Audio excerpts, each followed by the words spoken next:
Chapter 1. My lady, I am your husband. In the vast expanse of the heavens. Ha ha ha. A hearty laugh echoed through the air. Today, the 3 teachings and the 100 schools unite to besiege you, demon sovereign. At last, we have cornered you to the brink of despair. Fuyao, today you are undoubtedly doomed. Thousands of figures combine their strength to form an eternal killing formation, rendering the cloaked woman unable to withstand any longer. You so-called righteous beings, hypocritical and two-faced. You promise to explore the path of ascension together. Why, then, do you resort to such vile tactics? Ask yourselves, in a millennium, have there been any conflicts between the realms of humans and demons? Why can't our 2 realms coexist? The woman's voice resonated with anger and indignation. What nonsense are you spouting? One individual laughed loudly. We, the righteous, unify the world, exterminating the demon races and evil cultivators. Is the world not ours then? Shall we still share it with you? BFF. A mouthful of blood was spat out. The woman realized she could no longer endure. If she were to perish now, it would inevitably lead to the fall of the demon realm. Yet even in the face of despair, hope remained. During her travels across the world, she had once acquired an ancient divine inheritance. The method of return to zero, akin to a metamorphosis, would strip away her current cultivation, creating a tremendous disturbance to annihilate these foes, taking them down with her. But she would not die instead. She would lose all memories and powers in an invincible state and begin her cultivation anew. Now, these so-called righteous beings were all present here. The best opportunity, even if she were to forsake everything, it was still the best opportunity. Moreover, memories could be regained. With the enhancement of her cultivation, they could be continuously retrieved. Demon Sovereign, there is no need for futile resistance. Today, you shall perish. Ha ha ha. Your kind of demons, not one has come to save you. It is truly laughable. Do not worry. In a few days, we will send them to accompany you. But in the next moment, they suddenly sense something amiss. An immense wave of spiritual energy surged forth, instantly enveloping the area. If we are to die, let's die together. Not good. She still has a trump card. Quick, defend yourselves. In the ensuing chaos, a figure departed at a speed beyond the capacity of the eye to perceive, unnoticed by all who were preoccupied with self-preservation. Before losing her memory, Fuyao had constantly reminded herself to remember everything. Remember, and then return. Otherwise, the demon realm would be in dire straits. In the mortal realm, within a secluded mountain forest temple. My master has finally passed away. A young Taoist in a green robe, exuding an air of celestial elegance, appeared handsome. Though only 17 or 18 years of age, he possessed a strikingly extraordinary appearance. At this moment, he wore a complex expression, unsure of what to do. Although that old man was no saint, frequently resorting to beatings and assigning me the most arduous tasks, he did raise me from childhood. This sudden demise leaves me feeling as though something is amiss. Damn it, did he die from a beating? Yet I do feel a certain emptiness. Sigh. Another long sigh escaped his lips, though it carried a sense of relief. The temple was modest, comprising only a few halls. The main hall was dedicated to a celestial deity of the Tao. To be honest, Chuning had little faith in metaphysical matters. Why not believe? He had never witnessed such phenomena. In his previous life as a factory worker, he had perished when a dump truck inexplicably crashed into him after leaving the workshop for a smoke. Let's not discuss why a dump truck would be speeding through a sealed factory. That is immaterial. The crux is that he had been reborn as an infant, raised until now, at 18, without ever encountering anything metaphysical.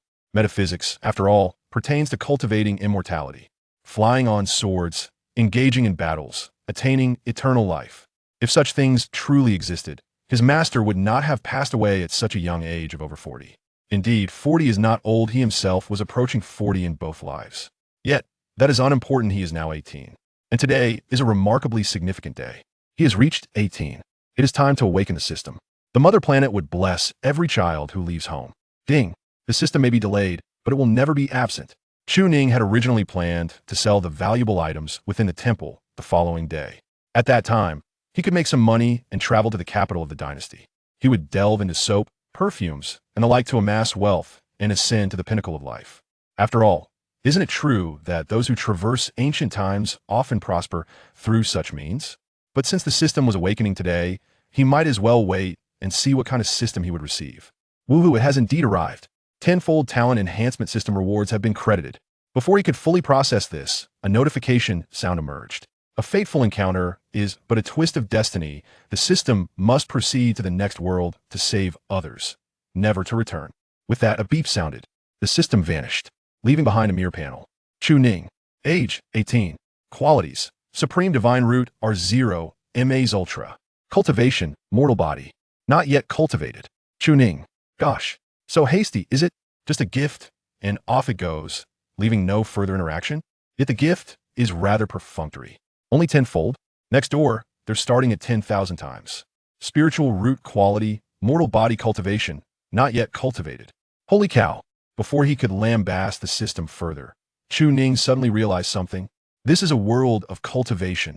Having spent his entire life in the temple fetching water and chopping firewood, he finally comprehended. This is indeed a world of cultivation. So why has he never encountered cultivation in his lifetime? No wonder he possesses an air of celestial elegance. It turns out he is suited for cultivation. But perhaps there are thresholds for cultivation, speaking of which. Chu Ning suddenly recalled something.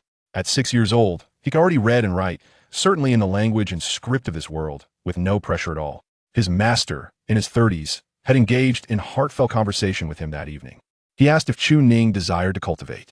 Of course, Chu Ning replied affirmatively. Then the Taoist posed another question.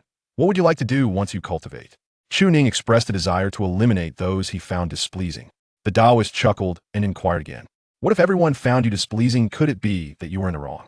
After pondering for a moment, Chu Ning responded. If I am wrong, then it is not me but this world. He was promptly beaten and expelled. In retrospect, perhaps his master truly possessed some skills of cultivation. Moreover, those Taoist texts had never been allowed to come into contact with him. The day before yesterday, the master had passed suddenly, apparently with blood flowing from his 7 orifices. Wasn't that indicative of succumbing to demonic deviation? Chu Ning felt a surge of indignation. Had he known the trials began at 6 years old, he would have fainted. Sigh. But with his master deceased, the temple now belonged to him. After all, in this place where no human had been seen for 800 years, what incense could there be, let alone any patrons? Naturally, there were no other heirs. This meant the Taoist texts were all his. These might very well facilitate his cultivation. To the left of the temple was an ancient wooden room. A lock on the door caught Chu Ning's eye.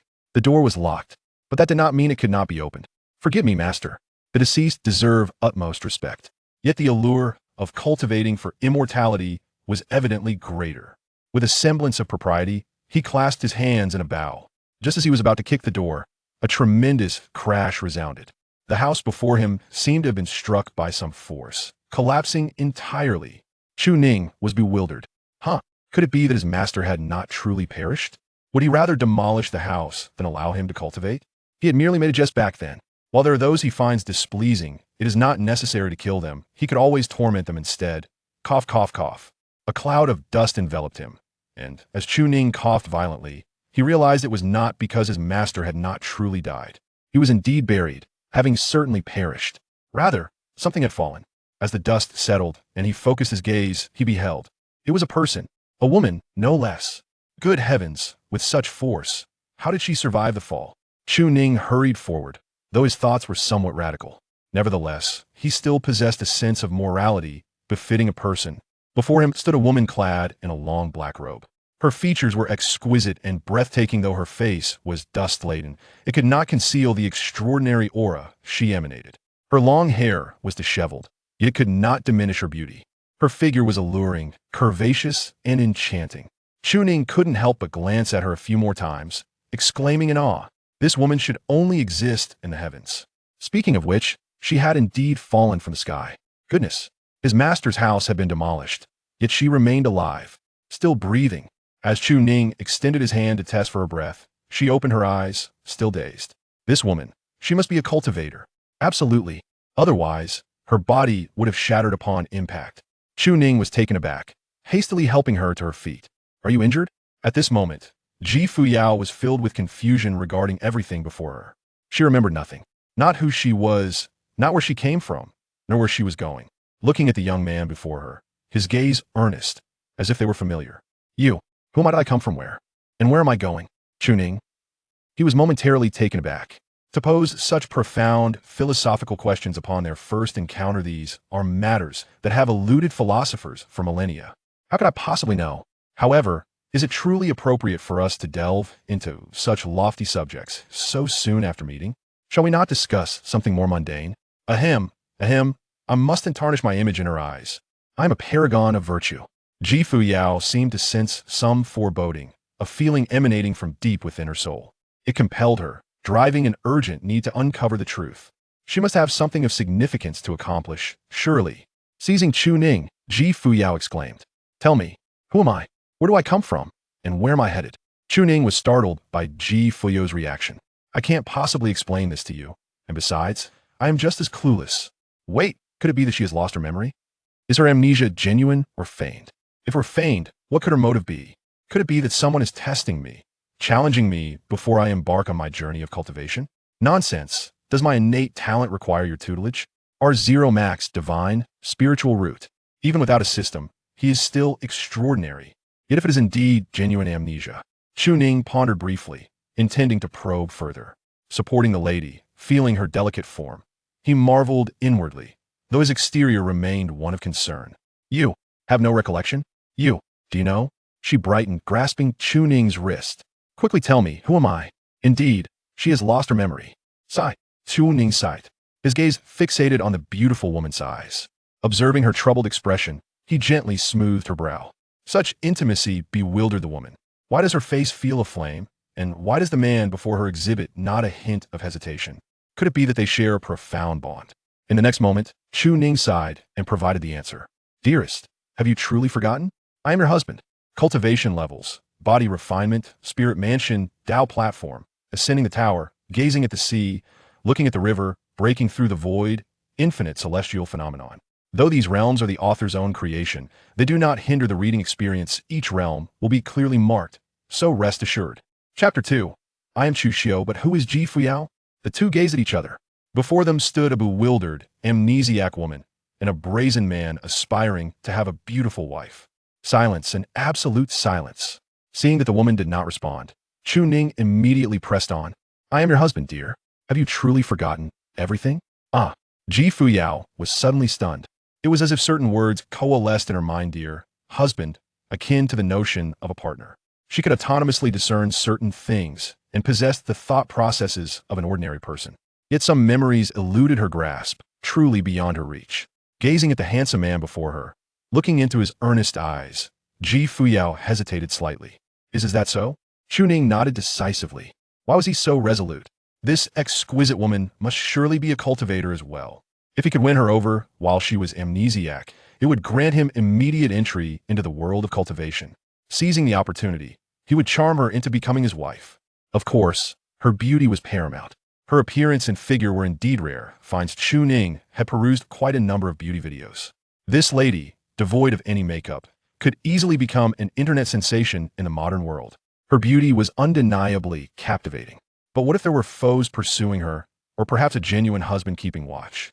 Both scenarios seemed troublesome, yet Chu Ning's instinct suggested there was nothing to fear. How could someone who had fallen into his home not be a reward from the heavens for his diligent survival over the years, or perhaps a boon for the protagonist's beginning? After all, the benefits from a system had been rather lackluster, hadn't they? However, just that one phrase did little to quell Ji Fuyao's doubts. The bond of marriage is not so easily confirmed. She remained skeptical. Why do I not recognize you? Because you have lost your memory. How would I lose my memory? Sigh, you are unaware of his circumstances.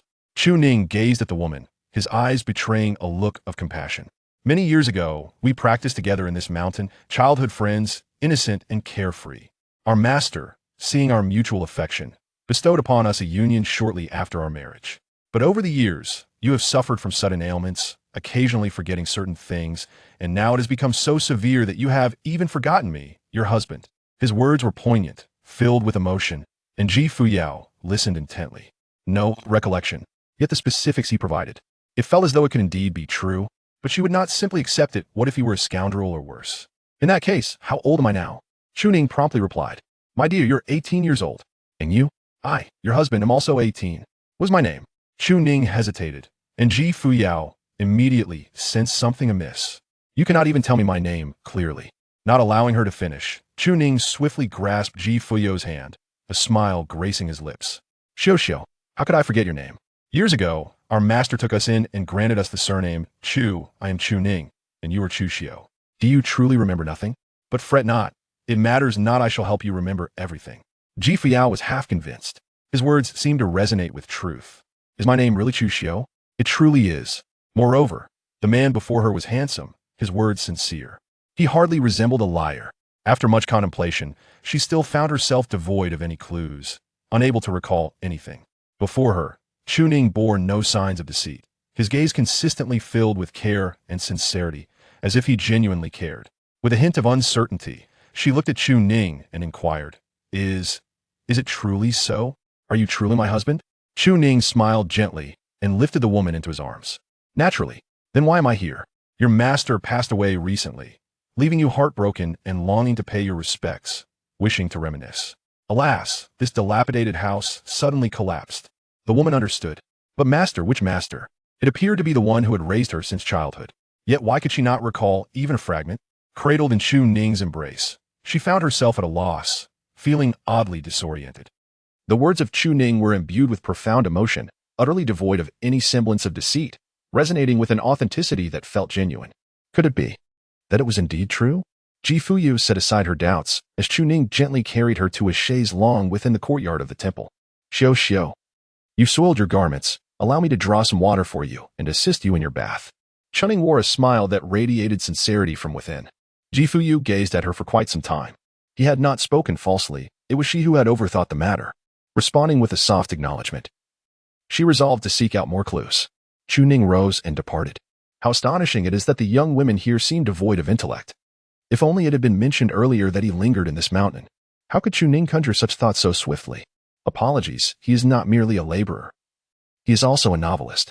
A novelist, if unable to devise a plausible character backstory for an extended duration, would find their pursuits rather futile. Clearly, he possesses the requisite aptitude. With a sense of urgency, he set off to fetch water for his newfound wife. In the courtyard, Ji Fuyao surveyed her surroundings with a sense of bewilderment. The ancient yet immaculate Taoist temple, the incense burners placed in the yard, and the altar dedicated to the deities all felt so foreign. Aside from the distant sounds of Chu Ning's bustling activity, everything was shrouded in strangeness. No. Even Chu Ning's voice felt unfamiliar. I have resided here my entire life. Is that truly my husband? Yet, I should have some recollection. Did our master not just pass away 2 days ago? Had he not departed, perhaps I would have gleaned more information. After all, Chu Ning is the sole presence here. She hesitated momentarily but ultimately rose. Although her body felt somewhat sore, it was not a hindrance. Suddenly, she sensed something upon her person. Upon inspection, she discovered a tome of martial arts, the celestial demon rotation technique, and a dark green ring. What is this? Husband? Chu Ning?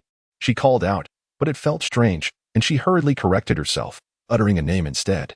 Upon hearing the commotion, Chu Ning hurried over. What is it, my dear? He exclaimed without a hint of embarrassment, making it impossible to detect any flaws in his demeanor. From the very first glance, it felt as though they were an old married couple. However, upon hearing this endearment, Ji Fuyao found it rather peculiar. She couldn't quite accept it. It felt as if she were being taken advantage of, though she could not pinpoint precisely what felt amiss. A look of confusion appeared on her dust-laden, exquisite face as she handed Chu Ning a book and a ring. I possess these items. Could you tell me what they are? Chu Ning took it over and cast a glance. Ah, a cultivation technique. This ring, too, is evidently no ordinary item. It is likely a storage ring or something of the sort. After an arduous search, it has come to me effortlessly. Now, with a wife by my side, I possess both the cultivation method and her family wealth. The smile that could not be contained at the corners of his mouth did not escape Ji Fuyao's notice, sparking her suspicion. Indeed, something was amiss. This person is rather strange. Ji Fuyao narrowed her eyes, scrutinizing Chu Ning, and coldly inquired, What are you smiling about? That item couldn't possibly belong to me, could it? You intend to take it away? Is that why you seem somewhat pleased? Chu Ning's lips curled into a stiff smile. And after a slightly awkward cough, he quickly regained his composure. What is yours is mine, and what is mine remains mine. We are husband and wife. Why should we distinguish between you and me? Then why do you smile? He continued. Since your memory has faltered, you must have forgotten many things. Can it be that you no longer recall that this ring symbolizes the bond between us? With that, he grasped Ji Fuyao's hand. She instinctively resisted but hesitated for a moment before reaching out. What are you about to do? He placed the ring on her ring finger. What could this possibly signify? Chu Ning smiled as she elucidated. This item holds extraordinary significance for both of us. It should be worn upon one's person. By adorning it in this particular location, it symbolizes that you are a married woman. However, Chunning's expression swiftly shifted, and she abruptly unleashed her technique, striking Ji Fuyao on the forehead. A bewildered Ji Fuyao stood there, utterly perplexed. "Why have you struck me?" Chu Ning admonished in a low voice. "You are fully aware of the implications, yet you still chose to remove the ring. Are you planning to seek the company of other men while I am unaware? Have you no regard for me as your husband?" Ji Fuyao was momentarily taken aback. I haven't done anything wrong, have I? However, upon glancing at the ring on her pinky finger and the seething jealousy emanating from Chu Ning, she couldn't help but feel a twinge of shame. I forgot. Is forgetting a valid excuse? You must assure me that it will not happen again." Ji Fuyao bit her lip. Was he always this stern with her? If she had erred, such reprimands seemed more reminiscent of domestic abuse than marital discourse. Yet, it appeared that without the ring adorning her finger, he would not find happiness, and it seemed to hold significant importance. "Then, I won't remove it again." A smile immediately blossomed on Chu Ning's face as he clasped her hand. "Xiao, you must understand that a man's jealousy runs deep. You are my wife, and I wish for you to wear this ring when you go out, to demonstrate to others that you are a married woman rather than not wearing it, which would imply to other men that you remain unwed. But we are already married. I am your husband. How could this situation escalate to such a degree? It pertains to our status. I see now. You certainly deserve a reprimand." Ji Fuyao's expression shifted, and she inhaled deeply, nodding vigorously. "Now I understand. Rest assured. I will wear it." "Good, Xiao. I shall go prepare some water. You should rest for now. Should you require anything, simply call for me." With that, Chu Ning departed, concealing his cultivation techniques as he left.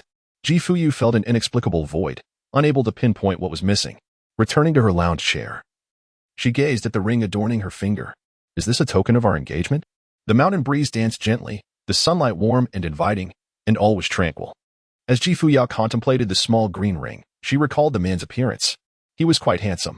If he were indeed her husband, she would not be inclined to remove the ring to seek someone else. Had she previously acted poorly, frequently provoking his ire? Yet, if she were to empathize with his position, if he were Chu Ning witnessing his wife suffering from amnesia and exhibiting erratic behavior, it would certainly provoke frustration. Once her memories returned, she would undoubtedly strive to avoid inciting his anger. Wait, Ji Fuyao suddenly sensed something amiss. What if I am not Chu Ning's wife? However, with no clues to guide her, she could only continue her search for answers. She resolved to lie down for a moment. She felt unclean, which displeased her. A bath would be refreshing. Yet, with a soft thud, a purple identity token slipped from her sleeve. Picking it up, she examined it closely. The front bore the inscription Demon Sect, while the back displayed Ji Fuyao. Her eyes widened in shock. Did I not go by Chu Xiao? Who then is Ji Fuyao? Chapter 3. What is this? An identity token. My wife has been established. The cultivation method is also in place. But why was something that resembles a storage ring placed upon her? Because Chu Ning was unable to unlock it. Can an ordinary person access a practitioner's storage ring? Otherwise, it would surely have been a ruse. In the water room, the fire blazed fiercely as water was brought to a boil. Chu Ning intended to take a bath together with him shortly. However, should she instinctively refuse, he could bathe her alone, with the prospect of sharing a bath at a later time. Was he concerned about any complications? Perhaps her identity was not as simple as it seemed? Might she be a saintess from a revered sect? Or perhaps she had a fiancé or a husband? If it were the former, Chu Ning was unperturbed. With her extraordinary innate talent, the Zero Max celestial root, even if she never practiced cultivation, her extensive reading of fantastical novels had instilled in her the understanding of her unparalleled potential. Born in chaotic times without a wise leader, if the public would not abandon her, she would willingly dedicate herself to the sect. As for the latter, I, Chu Mingda, would have no regrets even in death. But that husband must first find her, hehehe. Otherwise, she would belong to me. Beside them, water was being heated.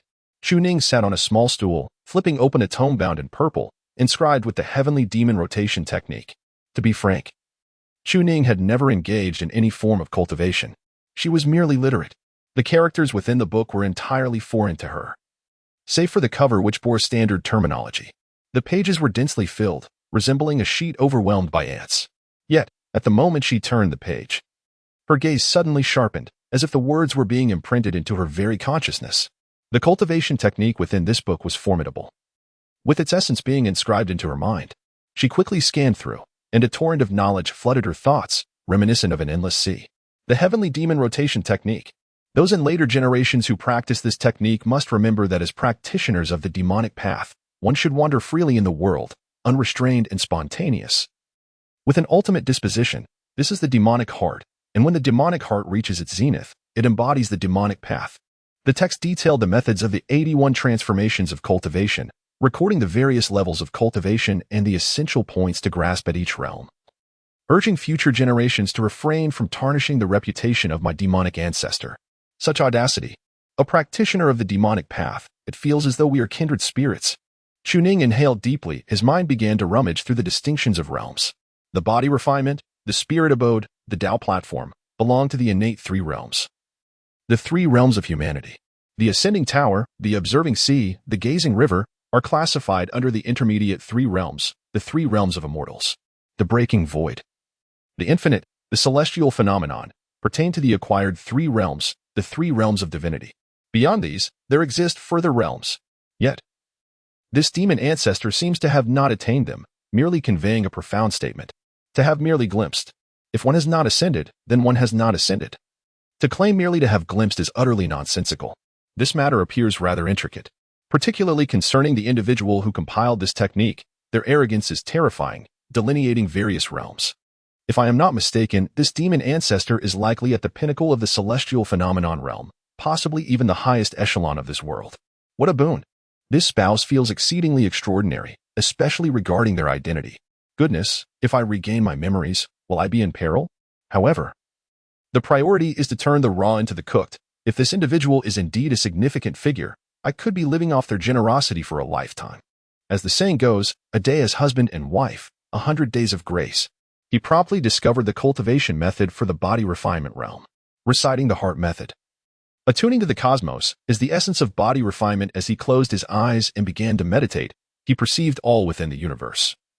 Seeing without the need for physical sight, countless streams of spiritual energy surged into his body. Pain and excruciating agony washed over him. This was the precursor to body refinement. The heart method was the key to drawing spiritual energy, and refining the body necessitated enduring the torment of bone grinding. Yet, after a mere few seconds, it seemed to shatter the arthritis and unhealable bloodstains that had plagued Chuning since his youth. Just like that, in an instant, he could not only sense the universe but also discern his own internal organs. My kidneys are astonishingly large, cough, cough, cough. A spring of clear water has actually emerged at my dantian. The body refinement realm, so effortlessly attained. Chuning, age, 18, aptitude, supreme grade, heavenly spirit root. Cultivation level, body refinement first stage, 19, cultivation technique, celestial demon rotation technique, supreme grade. Chuning exclaimed in astonishment, what an extraordinary technique. Its caliber rivals my innate talents. According to the records of the technique and his current assessment, this method was far from ordinary, and the woman behind it was undoubtedly formidable. He realized he needed to hasten his progress and continue his cultivation. The water in the large iron pot began to bubble vigorously. His cultivation level stood at the third stage of body tempering, an impressive feat achieved in the mere time it took to boil water, truly a prodigious talent. Master, do you have any inkling of what you have overlooked? If only you had imparted your teachings to me in my youth, perhaps you would have evaded your fate. Sighing, he reflected on the weight of destiny. His physique felt vastly enhanced, his strength multiplied several times over, and his senses sharpened. Yet, what mattered most at this moment was, he could finally prepare a bath for his beloved. He intended for them to share the experience, and that evening to consummate their union. Lest the night stretch on with restless dreams. Xiao, the water is ready, and I have adjusted the temperature perfectly. Shall we bathe together? With a smile, he turned to step outside, only to be met with the sight of Fuyao in the courtyard, her expression cold and her gaze filled with malice. Chuning was utterly bewildered. What the hell? You remembered? So soon? Not even a sliver of opportunity. At that moment, Fuyao wore a cold smile. She produced an identity token, upon which the three characters Fuyao were inscribed. Chuning, care to explain what this is? After refining his body, his spiritual perception sharpened, and Chuning gazed at it in confusion. Upon seeing the three characters, he was suddenly taken aback. It seemed that not only had she remembered, but there was still a chance. Yet, the situation had become more complicated. What the hell? You have this too. Damn it, I should have thought of that. The fairy must have an identity token or something. I am not called Xiao. It's no wonder I felt something was off. You were deceiving me. Speak. Are you lusting after my body? Fuyao glared fiercely, while Chuning stood there in shock. How to respond? Just go along with the ruse. You are indeed. Chuning responded with a calm demeanor. Each time you experience amnesia, you pose the same question. But can you enlighten me on what this truly is? Fuyao, you are unaware that half a month prior to our master's passing, that individual arrived at our mountain gate, proclaiming your aptitude for cultivation. Upon stating this, they directly presented the technique of the heavenly demon will transformation. This technique is what she bequeathed to you, indicating that once your cultivation reached a sufficient level, you would be welcomed under her tutelage.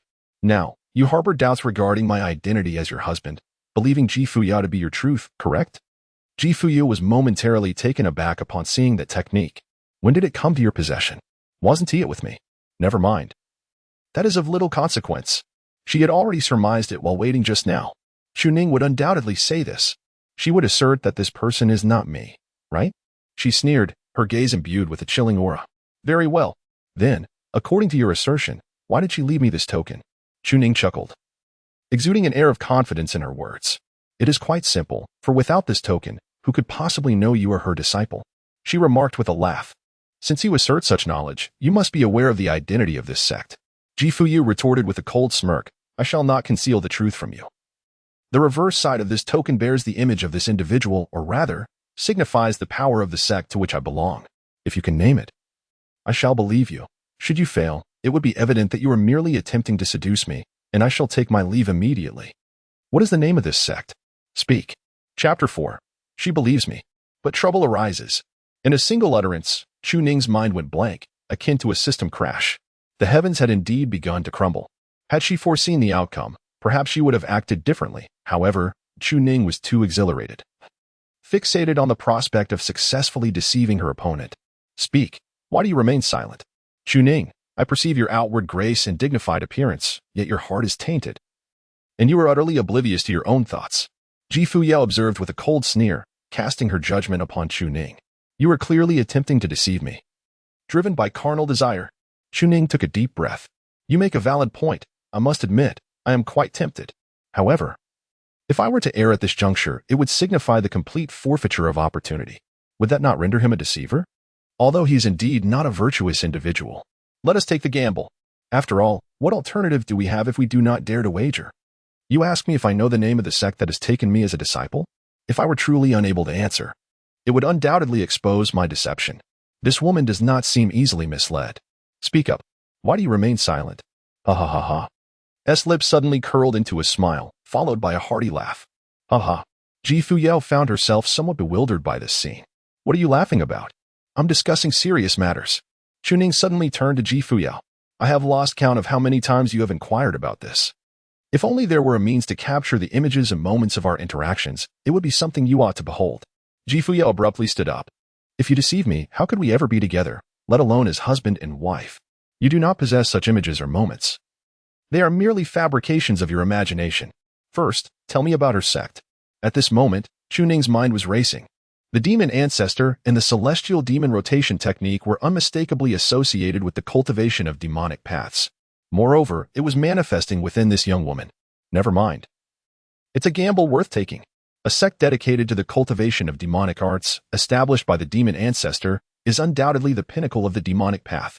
Otherwise, what else could it be? Chuning appeared to be brimming with confidence, yet in reality, she was in a state of panic. I cannot assert whether the demon ancestor is indeed as formidable as rumored. However, the records within the heavenly demon rotation technique document the demon ancestor, indicating that this woman possesses considerable cultivation and perhaps even some lingering memories. What if? Yet, if I were to err in my assertions, it would spell disaster. A complete collapse. At this moment, the two exchanged glances, each exuding an air of authority. The atmosphere seemed to solidify in that instant. They remained locked in a tense standoff for quite some time. Chuning was beginning to feel overwhelmed. After all, there was truly no confidence left. Perhaps it would be better to let it go? I can no longer deceive virtuous women. Alas, my resolve is still lacking. Just as Chuning was about to speak, Fuyao stepped forward, a look of remorse on her face as she grasped Chuning's hand. I will not trouble you again in the future. I am sorry. Chuning was taken aback. Is the sect truly called the sect of the devil? Shouldn't it be the devil's sect? Goodness. The devil ancestor. The devil sect. Oh my, I must be the child of destiny. I can't believe I guessed it right. Without the slightest hesitation, Chuning embraced the unguarded Fuyao. His expression earnest as he spoke, "It is of no consequence. I hold no grudge against you. You are my wife, but I wish to hear you call me husband." "May I?" Fuyao, suddenly enveloped in his embrace, felt her face flush in an instant. She sensed that their relationship was not quite like this. Yet it somehow felt as though it should be. He seems to know everything. How could I have lost my memory? Ah, Fuyao is their master. She belongs to the devil's sect. She has nothing to do with me. How pitiful. I thought I was Fuyao herself. With her body trembling slightly, she clung to the man before her voice barely audible as she whispered, "Husband." Chuning smiled softly, gently tousling Fuyao's hair. His gaze was imbued with deep affection as he looked upon the woman before him. "This is not your fault, for you have forgotten much, however. I hope that in the future, we can reminisce together. I long for you to remember, so that we may continue as husband and wife, rather than engaging in this daily intrigue and deception. Is that possible?" A deeper sense of shame washed over Fuyao's face. If this were truly the case, and she were to forget so easily, would it not drive Chuning to despair? Were it anyone else, they might have abandoned her long ago, indifferent to her fate. Yet Chuning remained steadfast, unwavering in his devotion. "Oh, how he truly seems to be my husband. I understand now. I will." Upon witnessing this, Chuning nodded and smiled as she spoke. "Would you like your husband to join you in the bath?" "Ah?" Chuning expressed her confusion.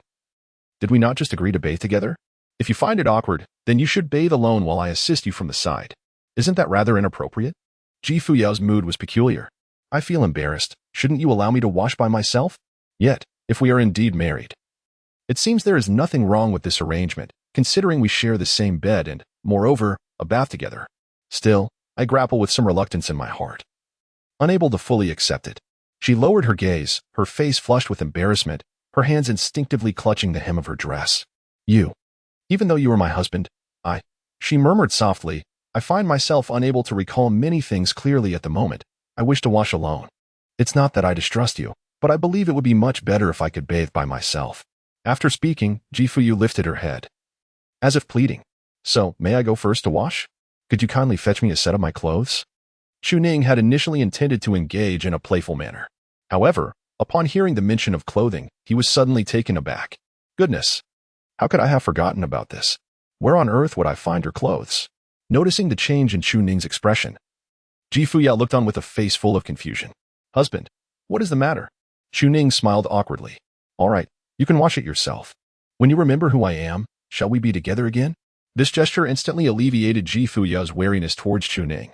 Had he not been my husband, he would likely have refused outright, perhaps even compelled me to join him or take further actions. But he is indeed my husband, and thus he will honor my choices. A smile blossomed on Fuyao's face. "So, I entrust this to you, my husband." Though the term husband felt somewhat awkward to utter, Fuyu managed to voice it nonetheless. Chuning nearly collapsed to the ground.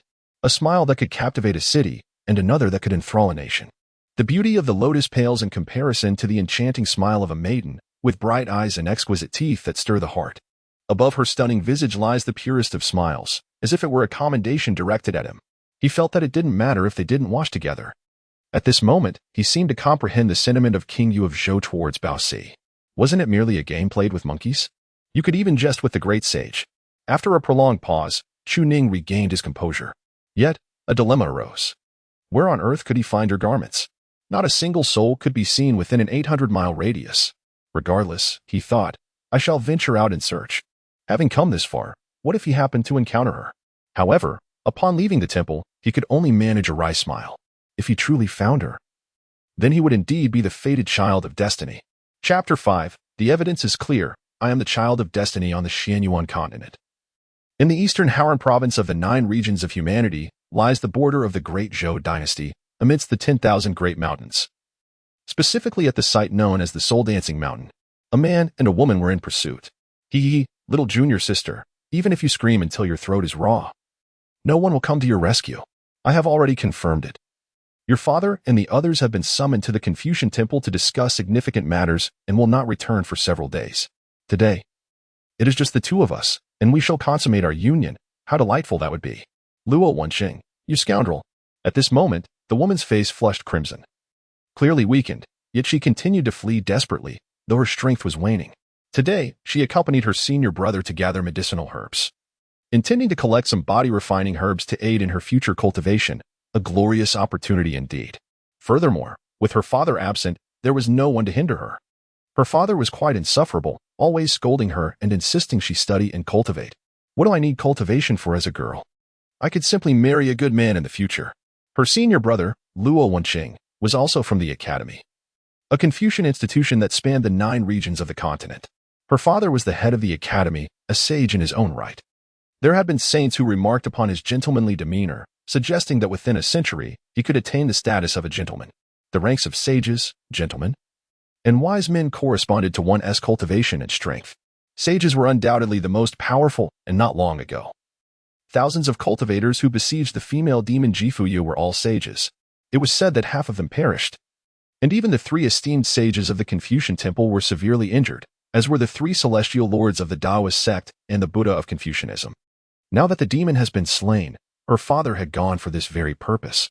Meanwhile, she had intended to enjoy herself a bit longer. However, unexpectedly, her senior brother offered her a drink, and after consuming it, her body began to feel peculiar.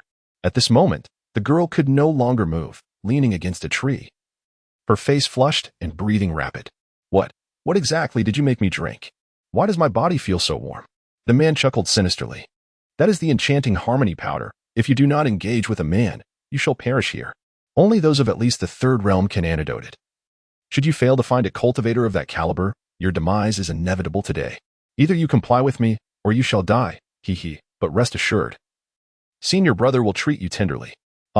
Having left the temple, Chuning traveled with remarkable speed, even at the 3rd layer of body refinement. His velocity was astonishing.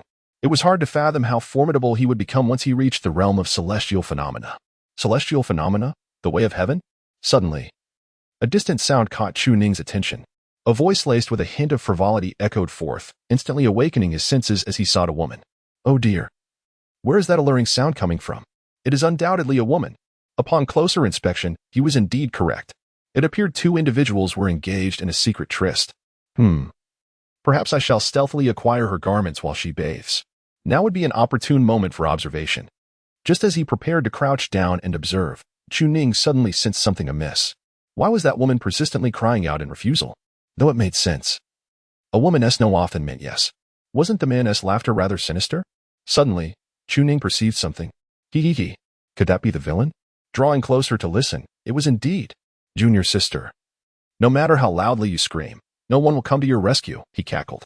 Damn it, why can't I undo these pants? The girl lamented. Whoa. Is there anyone who will save me?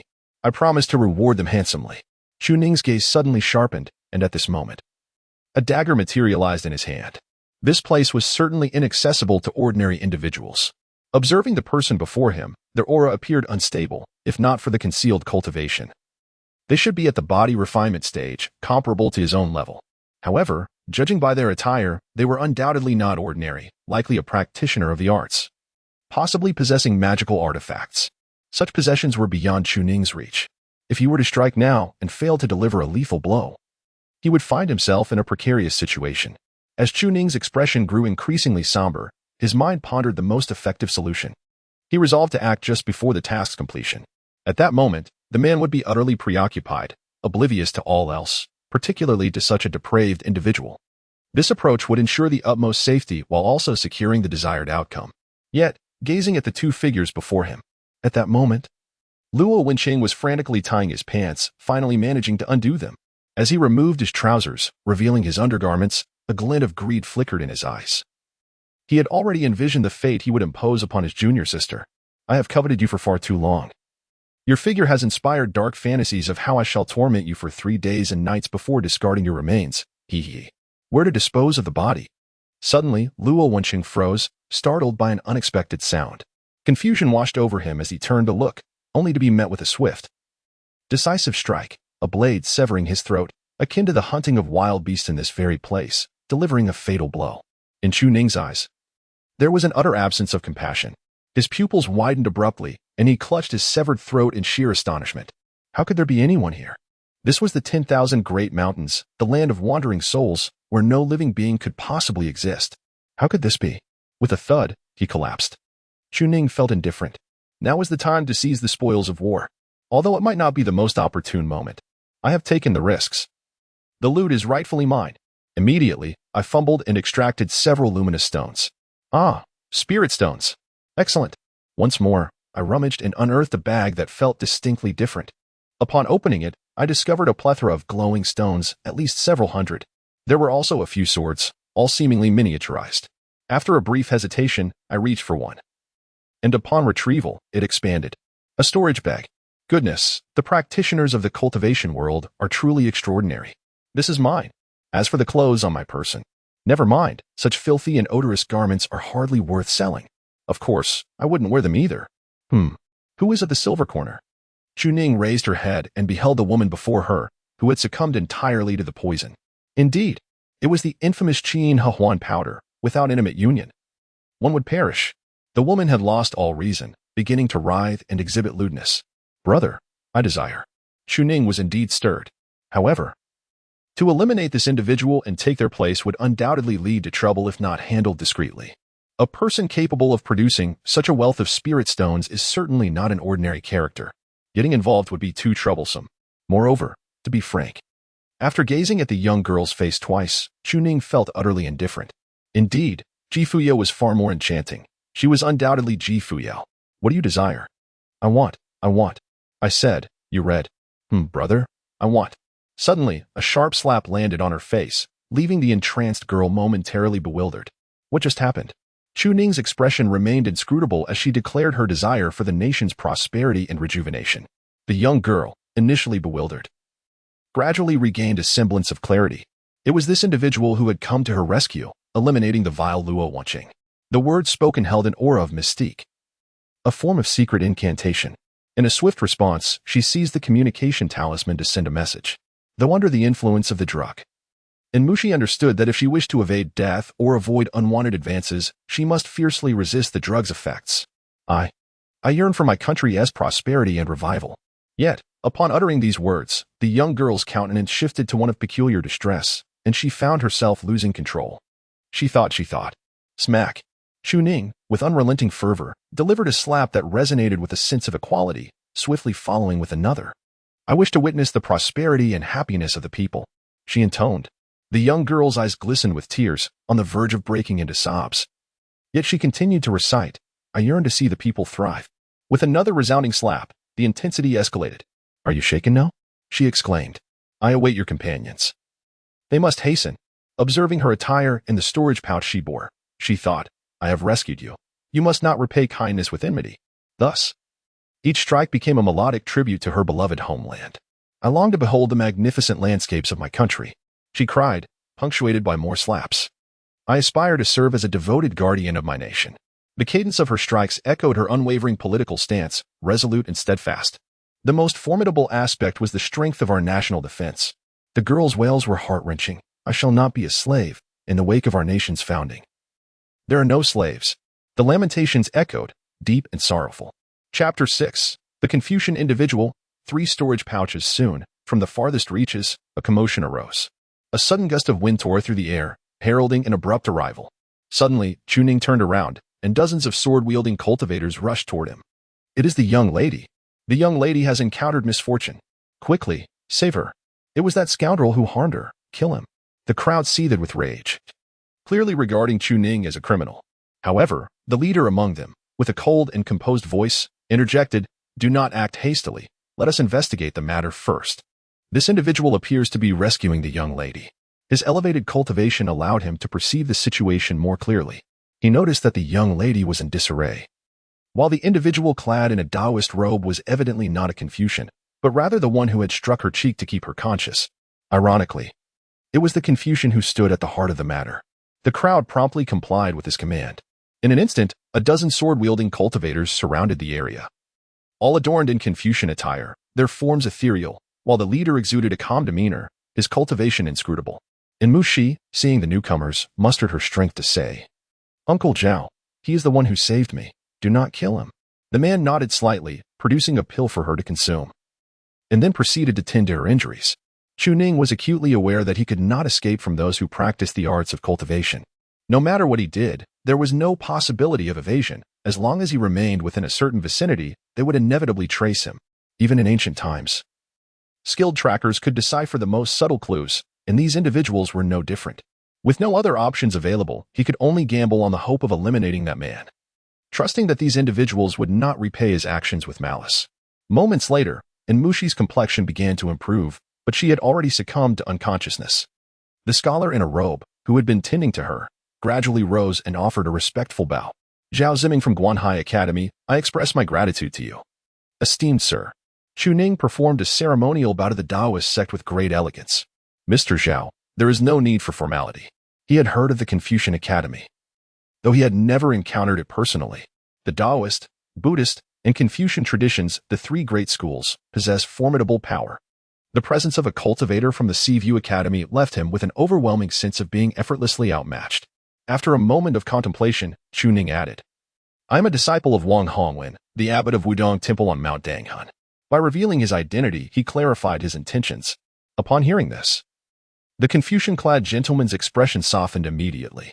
It turned out to be a person from Wudong Temple. Chu Ning had indeed heard whispers of a Taoist residing within the depths of the 10,000 Great Mountains, yet his fame remained obscure. It was unexpected to encounter such a gentlemanly figure within this temple. Desire is inherent to human nature, however, one must not be swayed by external temptations or material distractions, which exemplifies the demeanor of a true gentleman, one I sincerely admire. Furthermore, Chu Ning's presence here speaks volumes about his identity. As the counterpart's temple is situated on Mount Danghan, Zhao Ziming had indeed been informed of this. A Confucian scholar holds the capacity to establish the tenets of a region's scriptures. Wudong Temple has long been registered. As the vice president of the academy, Zhao Ziming was acutely aware of these matters. I comprehend your intentions, and I am fully aware of your purpose for being here. Saving my young lady grants you immense favor within our academy. Upon perceiving the expression of his counterpart, Chu Ning inclined his head slightly and promptly articulated his request. In this bustling world, all actions are driven by self-interest. Since I have rescued your esteemed young lady today, I harbor no intention of further engagement with her. I propose two conditions. I shall present one, and Mr. Zhao shall present another, thus severing any lingering disputes. When conversing with those from the mountains or learned individuals, one must employ a more profound manner. Conversely, when addressing common folk, a more straightforward approach is warranted. Such distinctions are essential. Although he had not practiced the Tao, he was acutely aware that mountain immortals harbor a profound aversion to worldly entanglements. By proactively suggesting to sever ties, they would owe each other nothing. As anticipated, a smile graced Zhao Ziming's visage, his gaze upon Chu Ning imbued with both appraisal and mirth.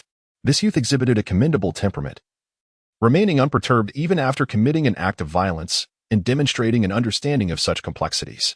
Perhaps the Wudang Temple would be worth a visit in the future. However, since you have restored my family's young lady's honor, I observe that your cultivation is merely at the body refinement stage. I shall grant you 1,000 spirit stones, 10 vials of body refinement elixirs, and a spirit treasure flying sword. How does that sound? Chu Ning nodded, as there was little else he could do. He, too, was uncertain of the actual count, though it sounded considerable. Having just commenced his cultivation, with his master deceased and no one to guide him, he was left to navigate this path alone. The Taoist requirements were simple: 5 garments of varying colors, each resembling those of the young lady from your household, yet with a height exceeding hers by a foot and a slightly narrower waist, to be procured immediately. Zhao Ziming narrowed his eyes slightly and slowly lifted his gaze. A cultivator behind him promptly accepted the command and set off without delay. Among the other cultivators, some were attending to Luo Tianqing, while female cultivators directly escorted Mushi away. Sir, the cause of death was a dagger thrust to the throat, executed with crude methods, suggesting a lack of formal training, yet possessing considerable strength, indicating a practitioner of cultivation, one reported. This individual is Luo Wenqing, the Academy's chief disciple, with a cultivation level of the 3rd layer of body refinement. He is a descendant of one of the Academy's instructors. According to recent investigations, he and the young lady ventured out together in violation of regulations, which led to this unfortunate incident, resulting in no one accompanying them and nearly causing a tragedy. Zhao Ziming nodded slightly in acknowledgement of the situation.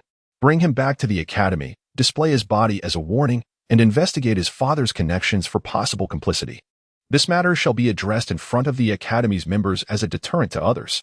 We understand. The group responded before promptly dispersing, leaving only 2 individuals behind. Chu Ning's expression appeared nonchalant, yet beneath the surface, she was increasingly flustered. Zhao Ziming cast a friendly glance towards Chu Ning, his demeanor evidently more affable. "There is no need for trepidation. You have already rendered our academy a significant favor. Even should you choose to sever the entanglement, I shall remain indebted to you." With his hands clasped behind his back, he exuded an air of lofty elegance, the scholarly essence of a learned student intertwined with the ethereal aura of a practitioner. Resembling a celestial being, Chuning is incredibly envious. Goodness, is it true that practitioners are all this handsome? The key is that they possess an extraordinary presence, despite their appearances being rather ordinary. When will I also be able to wield a sword? Why am I not leaving now? My wife's clothes have yet to arrive. Chuning clasped his hands within his sleeves and nodded slightly. The practice of the Tao often requires one to remain untouched by the affairs of the mundane world. How one perceives this is a matter for the individual. He chuckled softly, remarking that while he had encountered numerous practitioners of the Tao, he had yet to meet anyone quite like the gentleman before him. He chose not to dwell on excessive matters, acknowledging their brief encounter and expressing hope for a future meeting in the martial world. However, he then mentioned the storage bag of Luo Tansheng, adding with a smile that he was well aware of the opportunities it presented. Yet, he cautioned that its loss could complicate matters significantly. He proposed instead to offer equivalent resources in compensation for its return. Chuning, with a stoic expression, retrieved a storage bag, though inwardly he sighed. "My dear treasure, how did you discern that?" The man, exhibiting great confidence, casually tossed a storage bag in his direction without a glance. Chuning chose not to look, intending to ponder later. Having expressed gratitude, he felt that such troublesome matters would be somewhat alleviated. At that moment, two cultivators approached, soaring through the air on their swords. One held a storage bag in each hand, clearly having rushed from both directions. "Esteemed sir, here are the garments, as per the conditions proposed by this Taoist priest." With a flick of their spiritual control, the two storage bags descended into Chuning's grasp. Now, he possessed 3 storage bags. The two parties exchanged no further words. The journey through the martial world is long and arduous, with mountains high and waters deep. They would meet again in the future. With that, their figures vanished swiftly from sight, departing without delay. Chuning waited for quite a while, and only after complete silence enveloped him did he finally relax. Confucian individuals, regardless of the realm, adhere to rules and reason. Encountering others might bring about complications.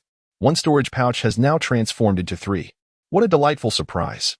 Chapter 7. Doubts. Individuals from the 3 teachings are never to be underestimated, regardless of the world they inhabit. At this moment, Chuning possessed limited understanding of these matters.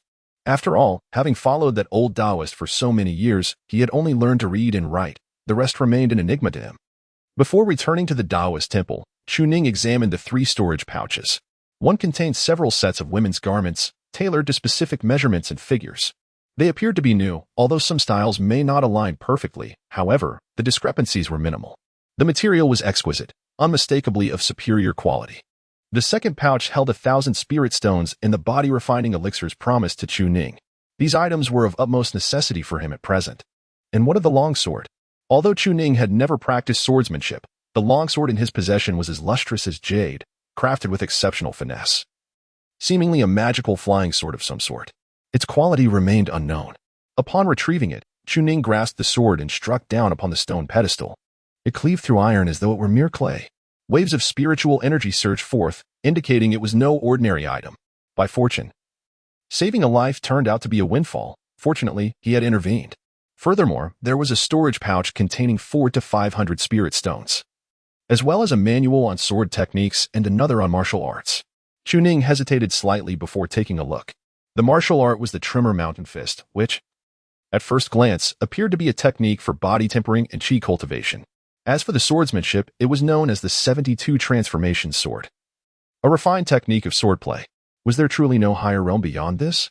Chuning observed everything as if he had come to an understanding. The scholar, while providing him with these items, had already discerned his level of cultivation. Everything he offered was of practical use to him, whether it be swordsmanship, martial arts, or those precious spirit stones and elixirs. At this moment, Chuning took a deep breath, for it was the first time he had encountered a scholar of Confucianism indeed. A remarkable individual. Upon returning to the Taoist temple, he noticed that Fuyao was still bathing. How long had it been? Women do seem to have an affinity for long baths. Were it not for the gentle melody of her song, Chuning would have genuinely believed that his wife had fled. Ah, yes, she is indeed my wife now. He hurried back to his room to cleanse the blood from his body, lest he be discovered. After all, such matters are not easily explained.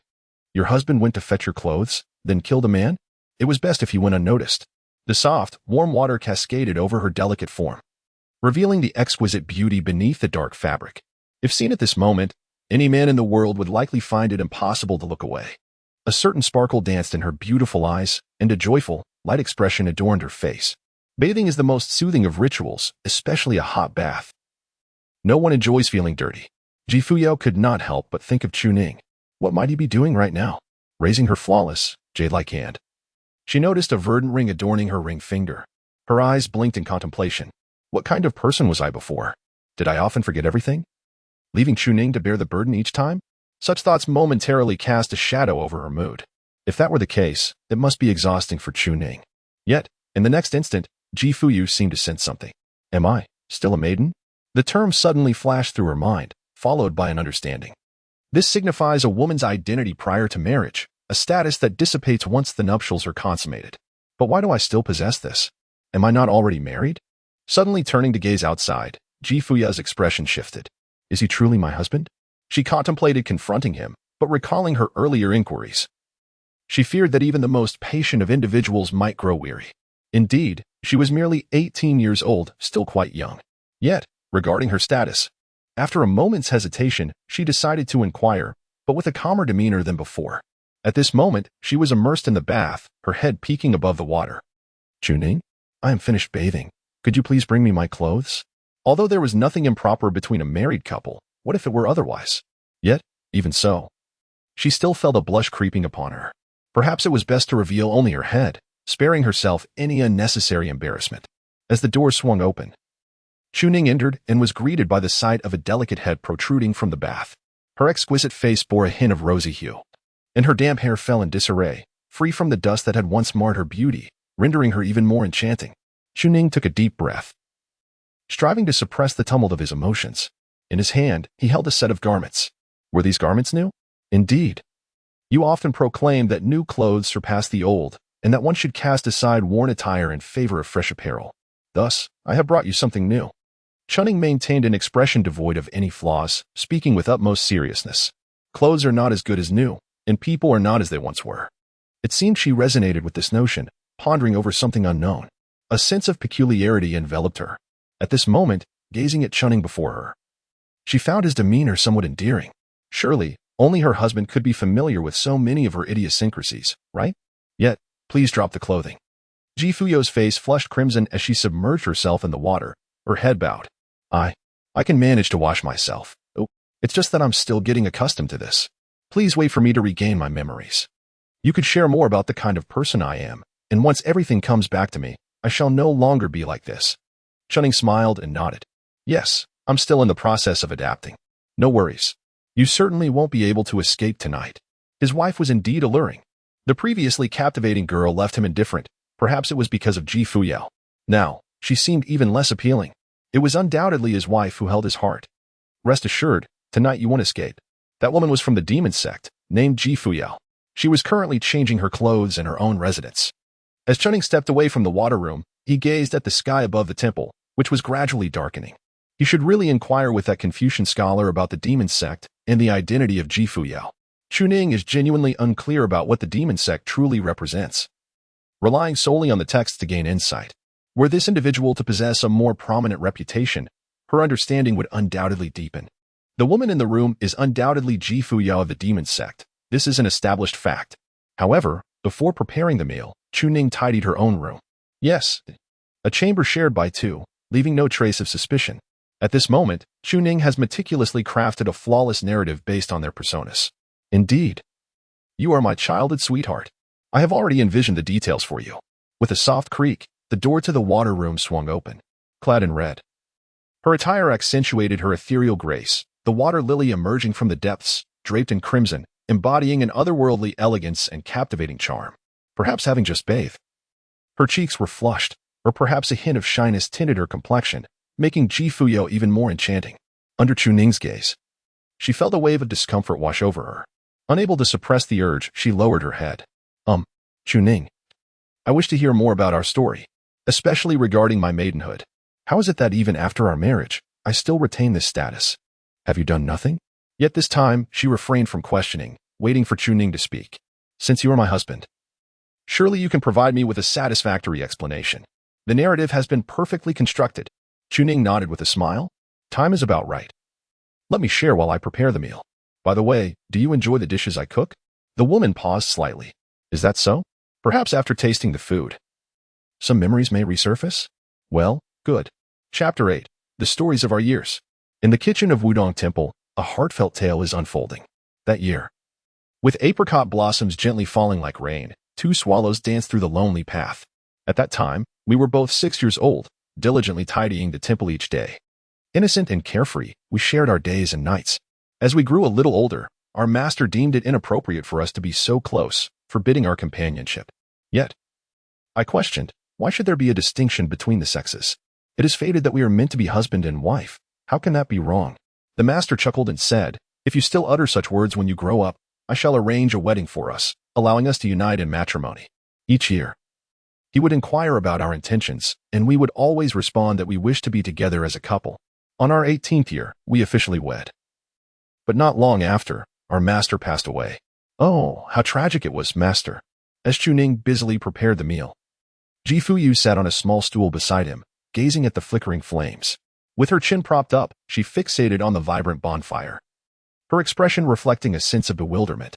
Is this truly how it was? Was I the one who took the initiative? Yet, why do I retain no recollection of it? Nevertheless, the aroma of the food was undeniably enticing. It seemed as though she had never tasted such a dish before. Chuning remained quite confident about this.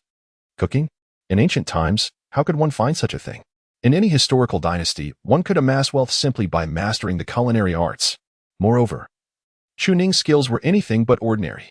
Her master had passed away. Likewise, Fuyao seemed to have no recollection of that master at all. However, it appeared she had recently married, which meant she was still a maiden. That could be understood. It likely meant they had not yet shared a bed. Yet, they had been childhood sweethearts, and after their reunion, their relationship had deepened, making marriage a natural progression, wasn't it? She suddenly spoke up, asking, what kind of person was I before? Chuning's smile was gentle. Hiki, you were quite clingy before. Clingy? Chuning nodded with a smile. Whenever you notice my absence, you must call for me. You insist on being by my side every day, and if you cannot see me, you seem to go mad. Even your master would be exasperated with you. Fuyao was momentarily taken aback. Oh, is that truly the case? Am I really that kind of person? Am I so clingy? How exactly do I display my clinginess? Chuning's complexion was slightly flushed, a hint of a smile gracing her lips, and her gaze appeared somewhat bashful. Such matters are rather difficult to articulate. Fuyao, eager to hear more, immediately shook Chuning's arm. Chuning displayed an expression of helplessness. Alas, my greatest fear is that upon hearing this, you might feel embarrassed. Each morning, you would cling to me, insisting that you wouldn't rise until I relented, only releasing your grasp when master called out from outside, and even then, you demanded a kiss. Whenever master was absent, you would leap onto my back, yearning for me to carry you and shower you with affection. In the evenings, after a long day's toil, you would still insist on holding on to me as we drifted off to sleep. Fuyao's face flushed crimson, her eyes widening in disbelief. I was once such a person. Did I truly yearn for affection? Surely not. At least, I had not displayed such desires throughout the day. Yet, it makes sense, for I have lost my memory. Is that the reason? Thus, I habitually clung to you and sought your affection? Fuyao's complexion darkened to a deeper shade of red, reaching her ears. It felt as though it wasn't quite right, yet it seemed plausible, though I could recall nothing at all. Chuning seemed to perceive Fuyao's concerns. She set aside the frying spatula and stepped forward to grasp her hand firmly. If you have yet to recall or are unwilling to, then let it be. When memories resurface, it will not be too late to return to how things once were. Regardless of how you may change, my affection for you will remain steadfast. To win hearts, one must tread carefully. If the pace is too swift and the girl is unyielding, it would merely be coercion. And how could that lead to a future together? Fuyao's gaze deepened, her emotions difficult to articulate. She felt a mix of gratitude and guilt. I am truly sorry. I had forgotten. Had I not, you would not bear such burdens. Chuning smiled cheerfully and said, isn't the essence of marriage about mutual support? Then, with determination, she added, I will strive to remember these things quickly and not burden you too much. Instantly, her spirit soared as she clenched her small fists, a fierce determination shining on her face. Chuning smiled and nodded. Indeed, one should not pursue relentlessly. Such relentless pursuit will inevitably lead to change, and after all, there is only one room to sleep in this place. Where could you possibly run? It's best to just embrace the moment and rest for a couple of days. Just as Chuning continued to cook, Jifuyu whispered softly behind her, "Today, during my bath, I realized that I am still a maiden. I intended to question you, but then thought it might be inappropriate, considering how weary you are. I never expected that hearing you say these words now would provide clarity. It is indeed because my master passed away shortly after our marriage. That is the reason." Chuning's gaze narrowed slightly. Still a maiden? Amnesia. And her identity is not simple? Surely she must be a divinely bestowed bride. Without a doubt. The demon sect, Fuyao, is it? Her background is likely extraordinary. At this moment, Chuning possesses two means of self-preservation. Of course, this is contingent upon her regaining her memory. Otherwise, they would be of no use. On one hand, there is cultivation. The speed of her training, endowed with a supreme-grade celestial root, is nothing short of astonishing, revealing her innate genius, making her a reluctant target for elimination. On the other hand, there is persuasion. The more time spent together, the harder it becomes to part. However, the latter comes with a complication. Should she become overly agitated? Deciding to kill without hesitation, that would be most unfortunate. Has thoroughly contemplated the situation. I shall not take the initiative to kiss you, but rather entice you to take the first step. Even if you were to recall the moment, there would be little you could do. He. However, the most effective solution remains the notion of having a child. That option is indeed the most reliable. You would not wish for your child to be born without a father, would you? With a seemingly smiling demeanor, has transformed into a mastermind of ideas. Meanwhile, tilts her head, gazing at his face. The more she looks, the more captivating he appears. Is this truly my husband? Suddenly, a thought strikes her. Master. Yes, master. In the recollection spoken by Chuning, the presence of their master is inescapable, the very master they both shared. The master passed away 2 days ago. Yet why does she feel no sorrow? Jifuyao's expression shifted subtly. She rose and pressed her lips together as she gazed at Chuning. Shall we perhaps visit our master's memorial together later? Yet, I find myself unable to recall his visage or name. Unable to restrain herself, Fuyao clenched her fists. Her voice tinged with compassion. I have even forgotten the master who nurtured me for 18 years. Either she never possessed such a master, or she is not human at all. However, perhaps by seeing him, memories may resurface. Chuning nodded, responding with a gaze filled with compassion. It is of no concern. Master is well aware of your circumstances. As long as we honor him together, he will undoubtedly be pleased. Fuyao vigorously nodded in agreement. Then allow me to serve the dishes. No need for that, my dear. Simply await the feast and savor your favorite dishes. Once we have finished our meal, we shall pay our respects to Master together. Chapter 9. Shio. Look, Master is smiling broadly. At the dining table, a spread of exquisite dishes lay before them. Chuning's culinary skills are indeed remarkable. Previously, Chuning had contemplated winning the affections of a wealthy woman through his cooking prowess. After all, to capture someone's heart, one must first conquer their stomach. Yet, before he could seize the opportunity, he was unexpectedly struck by a dump truck. Alas! Especially in a world where stir-frying had yet to be discovered, the allure of cooking only intensifies. Why does Chuning possess such striking looks? Given the temperament of that old wretch, well, he is passed on now, had it not been for his slight utility. Chuning would have been abandoned long ago, and would never have had the chance to flourish. Nowadays, not only culinary skills but also good looks wield considerable charm over the ladies.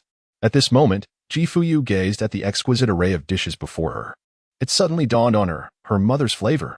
This is simply too fragrant. She could feel her mouth watering. Could it be that you are truly my husband?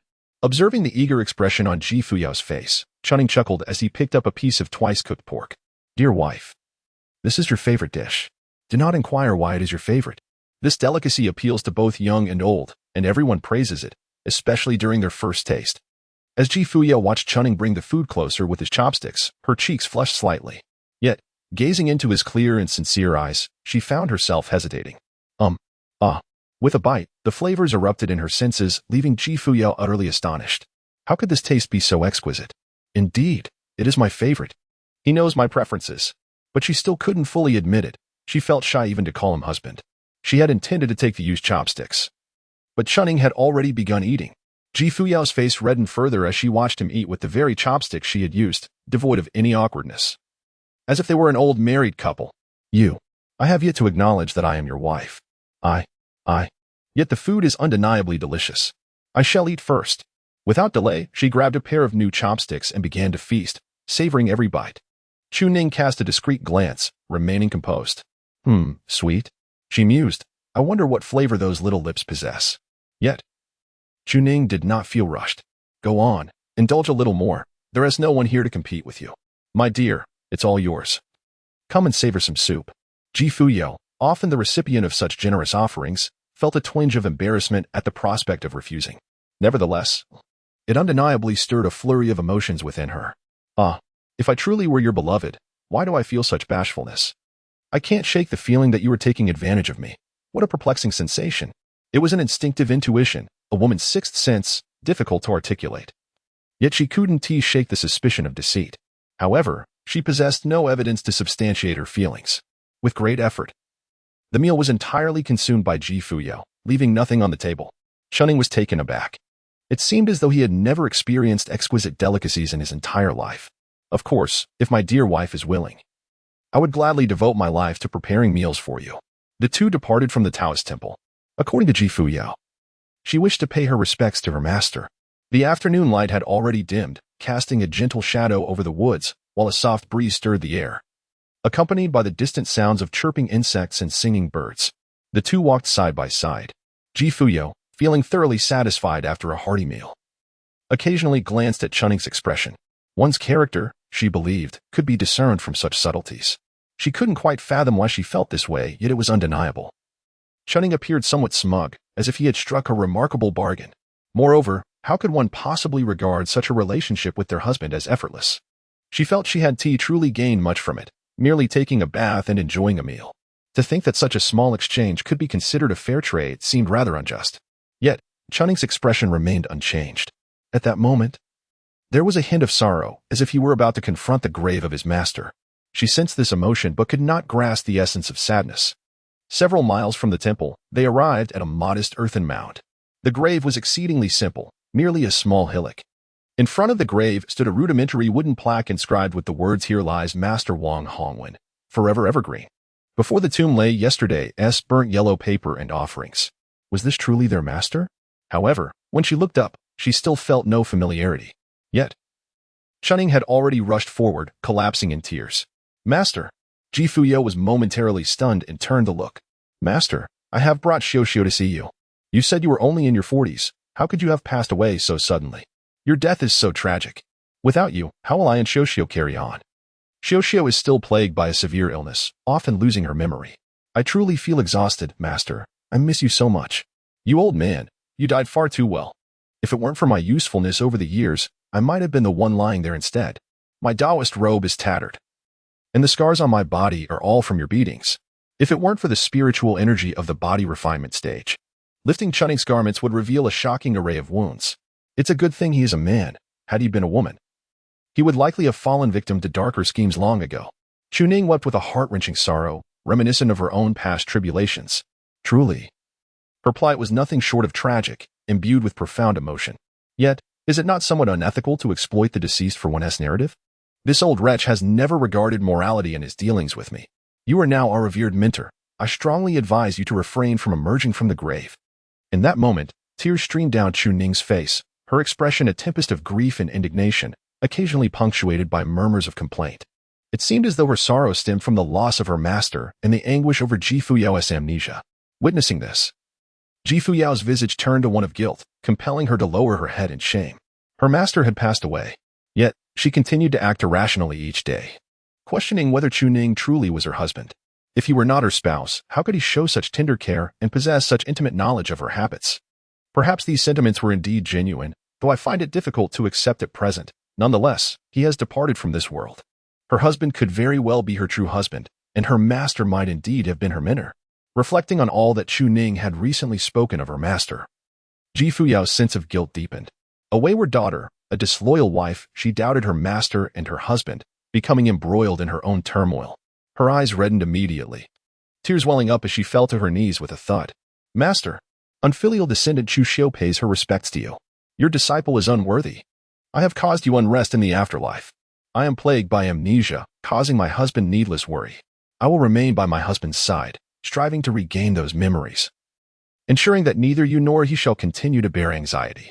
Master, please find peace in your eternal rest. Upon witnessing this, Chuning felt a sense of satisfaction. You are quite the quick learner. It seems you have truly immersed yourself in the situation. Fear not, my dear, he was destined to meet his end. His sole remaining purpose now is this. Just as Chuning intended to assist Fuyao and perhaps take advantage of the moment to touch her delicate hand. A sudden cracking sound echoed through the air. Both individuals froze in astonishment as Fuyao exclaimed in alarm, "Husband, what has happened to my master's tablet?"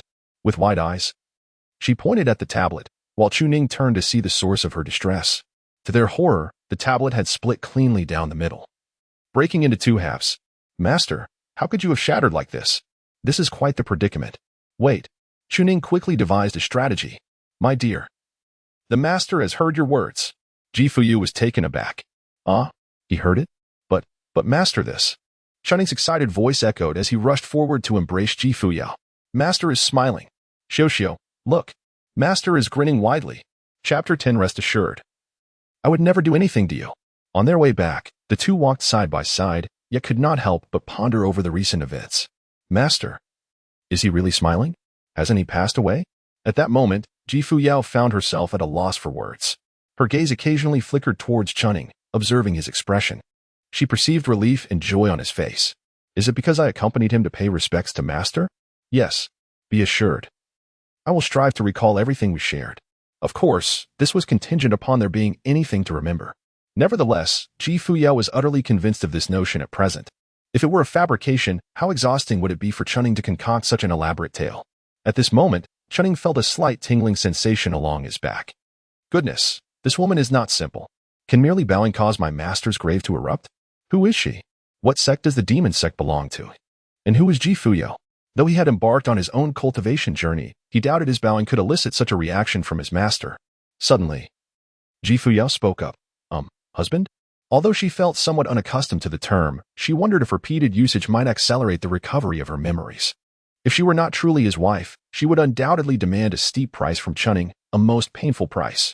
Once Fuyao adjusted, she tentatively inquired, "Husband, if I have forgotten Master, he shouldn't be angry, right?" The word husband rang delightfully in Chuning's ears. You called out willingly. How could I be afraid of trivialities when you initiated it?"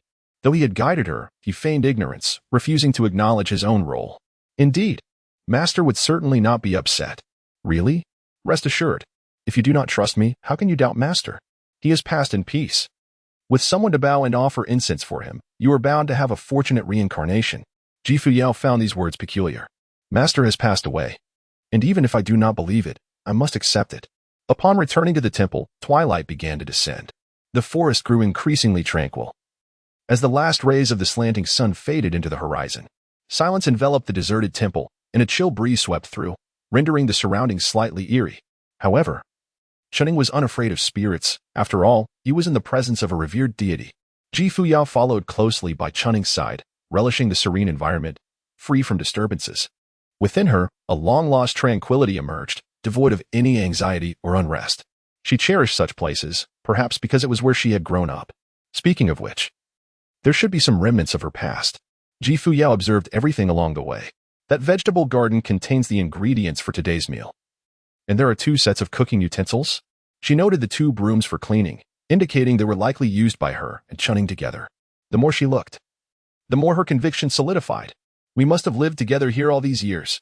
Indeed, that must be the case. Otherwise, she would not feel such profound peace.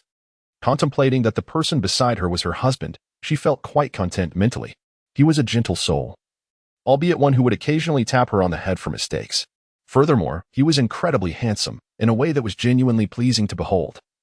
She often found herself staring at him for a while. "Husband? Yes? What is it, my dear?" Chuning's audacity has grown increasingly shameless. "Is this trinket truly valuable?" "It is utterly worthless." Fuyao, however, remains unfazed, having grown accustomed to it. After all, it has been a day of incessant shouting. What kind of person is Fuyao from the demon sect, after all? She harbors a certain curiosity about her esteemed master.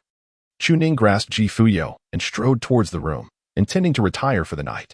However, upon hearing those words, a cold sweat broke out over her. "I do not yet possess your persona. No, rather, it is hers." "Well, I suppose I do now." She is a remarkably strong individual, yet exceedingly amiable and warm-hearted. Chuning spoke without restraint, and Ji Fuyao was utterly convinced by his words. Is it an old man? Ji Fuyao, a name that clearly belongs to a woman, must refer to an elderly lady. For some reason, Ji Fuyao felt a peculiar twitch in her eyelid. In that fleeting moment, she wondered what it would be like to confront Chuning. An elderly lady, does that imply she possesses great power? Indeed, once we embark on our cultivation journey, we too shall become formidable. What is cultivation? Through it, one can attain immortality, engage in spiritual practice, and remain together forever.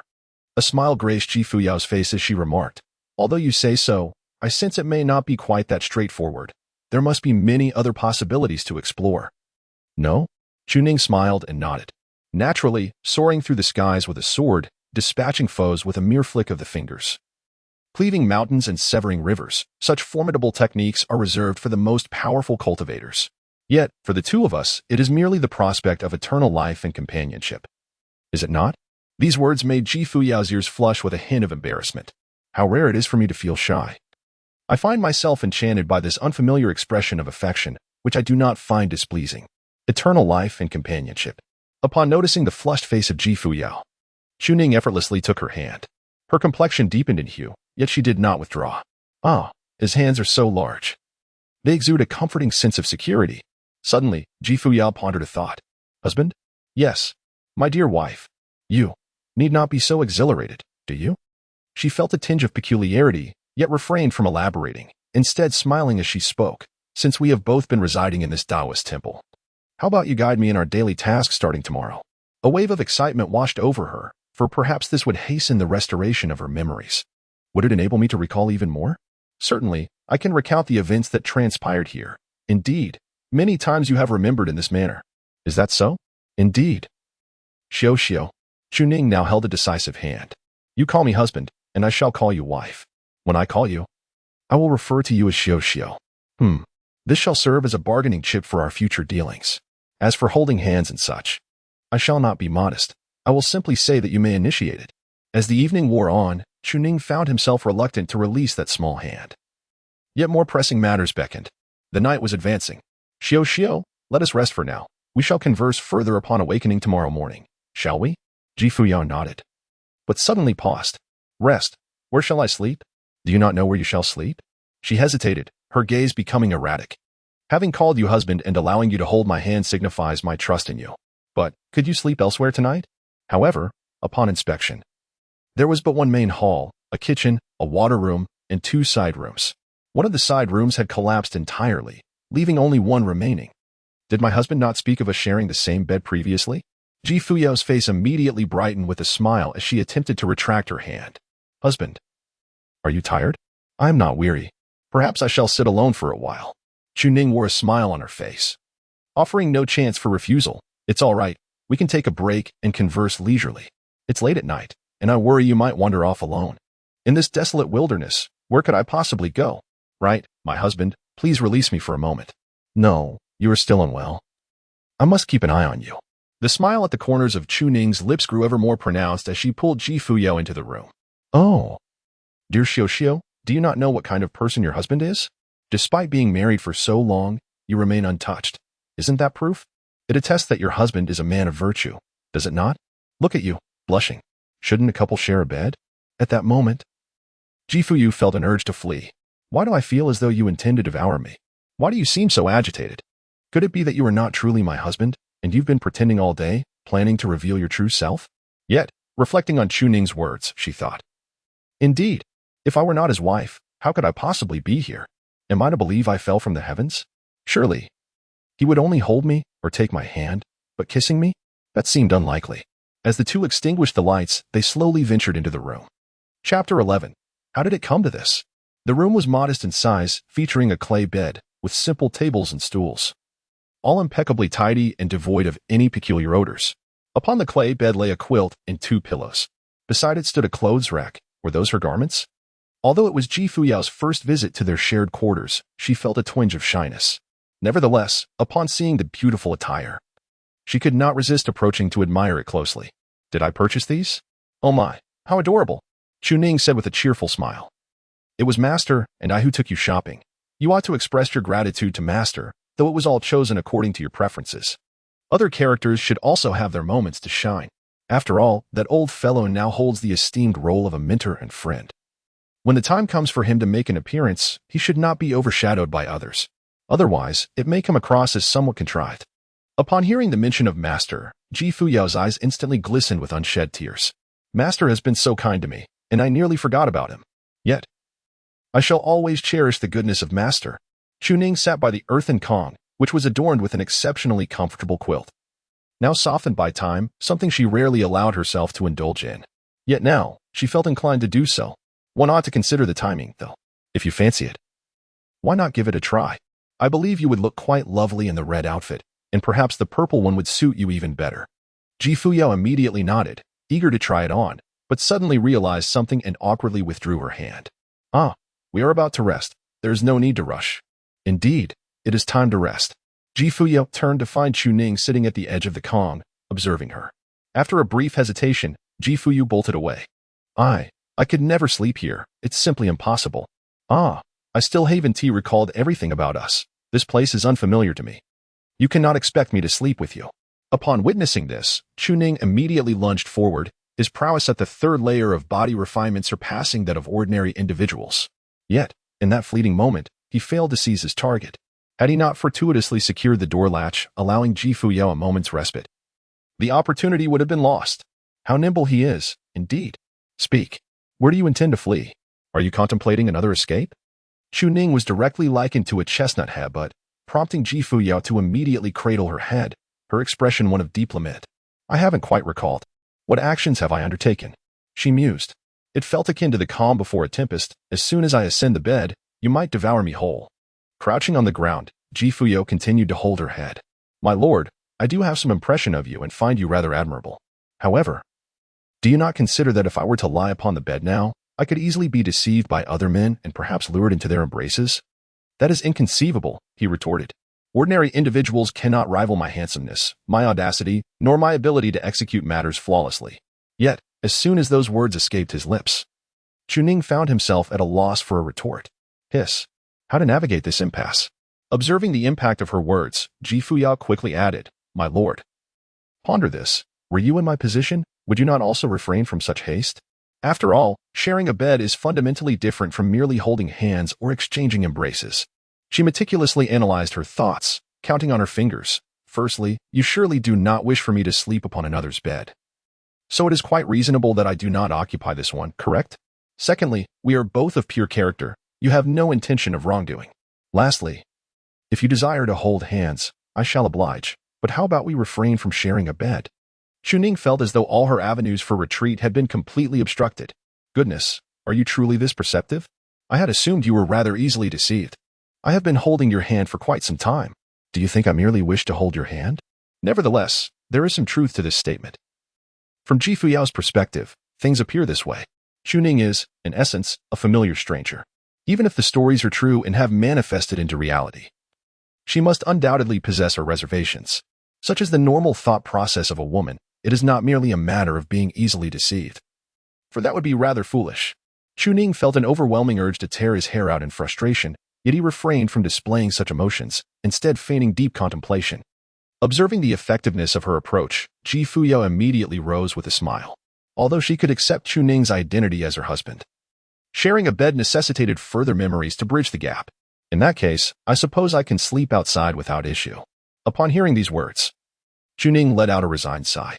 Oh well, perhaps it's best if I sleep outside after all. It appears there is little opportunity tonight. My wife seems rather astute. Assertive? Although Chuning is not quite human, he is still a person, after all. What I have deceived him into is explainable.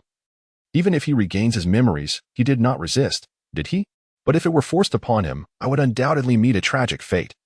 Much like the demise of Luo Wensheng today. After all, whether it contravenes a woman's will is a crucial criterion. After a moment of contemplation, Chuning found a way out. You will sleep here tonight, and I shall keep you company for a while. Fuyao exhaled in relief. At present, it seems there is no issue. She was terrified, thinking she might be devoured by him. Good husband.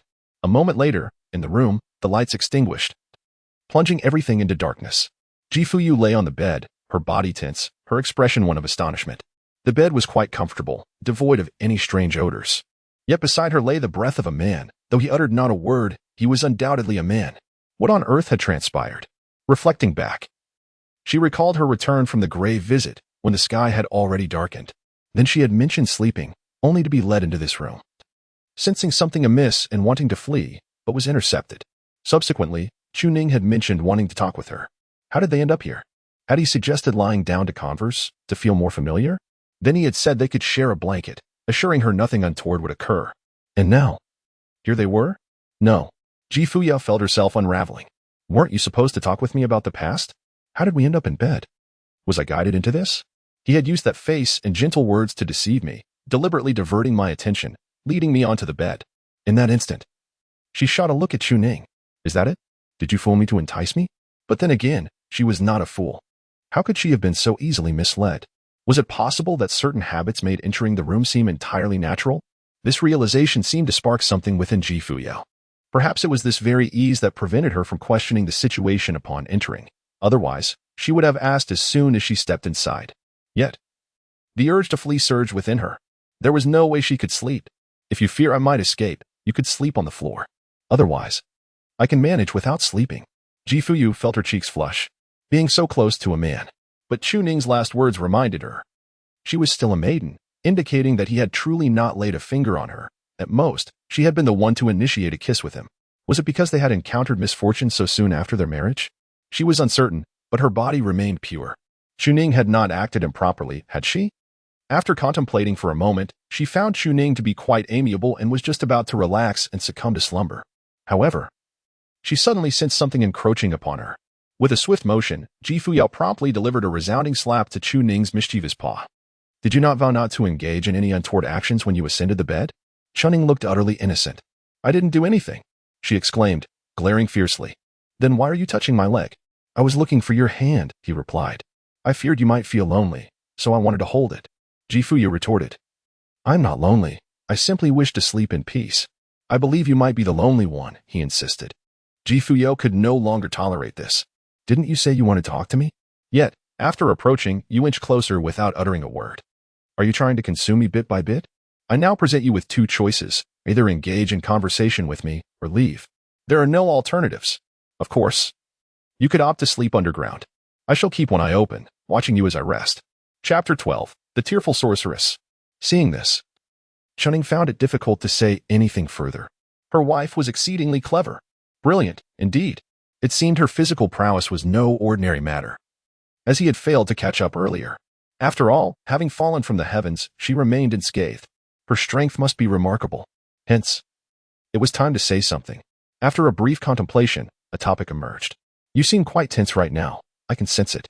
But do you know what it feels like when our relationship is harmonious? Fuyao remained silent for a moment. What does it feel like? You enjoy cuddling against me. No way. Fuyao resolutely rejected the notion. Her instinctive response was an emphatic refusal. Even if you're my husband, you cannot embrace me. Right now, I am suffering from amnesia. We are strangers, and you must at least wait until I remember. Chuning's voice, tinged with amusement, resounded once more. Xiao, what is it that you find unacceptable? Didn't I mention how much you enjoy being held by me? One can advance or retreat at will. Fuyao felt an overwhelming sense of embarrassment. Am I truly so forward? It seems to me that I possess a rather aloof demeanor, one that tends to avoid social interaction. If that were the case, how foolish I must have been in the past, yearning to be close to him. Yet, on the other hand, he is undeniably handsome and quite gentle. If she were indeed a clingy person, one could imagine her behaving like that, couldn't one? Chuning noticed Fuyao remained silent, so he reached out once more to grasp her hand, unsurprisingly, receiving another slap in return. Xiao, I merely wish to hold your hand. I fear the moment you might slip away from me without warning. I swear I want to leave. All I desire now is to rest in tranquil stillness. Chuning let out a bitter laugh. Yet, you have uttered those very words each time before, only to forget them again. You cannot remember me, nor anyone else. You cannot even recall your own self. I remember a moment when you wandered through the town, suddenly stricken with amnesia. You walked, and I chased after you, endlessly. I claimed to be your husband, and you insisted you were no one at all. Fuyao listened to this absurd tale, somewhat bewildered. Then what did I ultimately say? You declared that you were a butterfly of fortune, destined to fly to a place I could never reach. Upon hearing this, Fuyao could not restrain herself and let out a soft laugh. How foolish of me, to be a butterfly. But how did you finally bring me back? Chuning chuckled as he reached out once more, this time making contact. Fuyao instinctively attempted to retract her hand, but was firmly grasped by Chuning, who held it tightly in his grip. Fuyao shot him a glance, a silent reprimand for his audacity. You rogue. How did you manage to bring me back in the end? Even when I am so bothersome, you still want to hold my hand. Look at you. So anxious and unsure, hardly resembling a man. Yet, upon reflection, if her husband were to display such behavior daily, she would likely find herself in utter despair. Nevertheless, Chuning remained steadfast, unwavering in his devotion, which stirred a flicker of warmth within her heart. Chuning had succeeded this time. Holding the woman's hand in his grasp, once she ceased her struggles, he gently placed her hand between them. I have a flower field at home, where the butterflies can gather nectar. That is how I lured you back, he confessed. Fuyao couldn't help but chuckle again. I feel so foolish for falling for your trick so easily. Everyone else I encountered said you were unwell. Yet I was the only one who believed you and returned with you. Are we both so naive? In moments of folly, indeed, we can be quite foolish. Yet when we are astute, we both exhibit considerable shrewdness.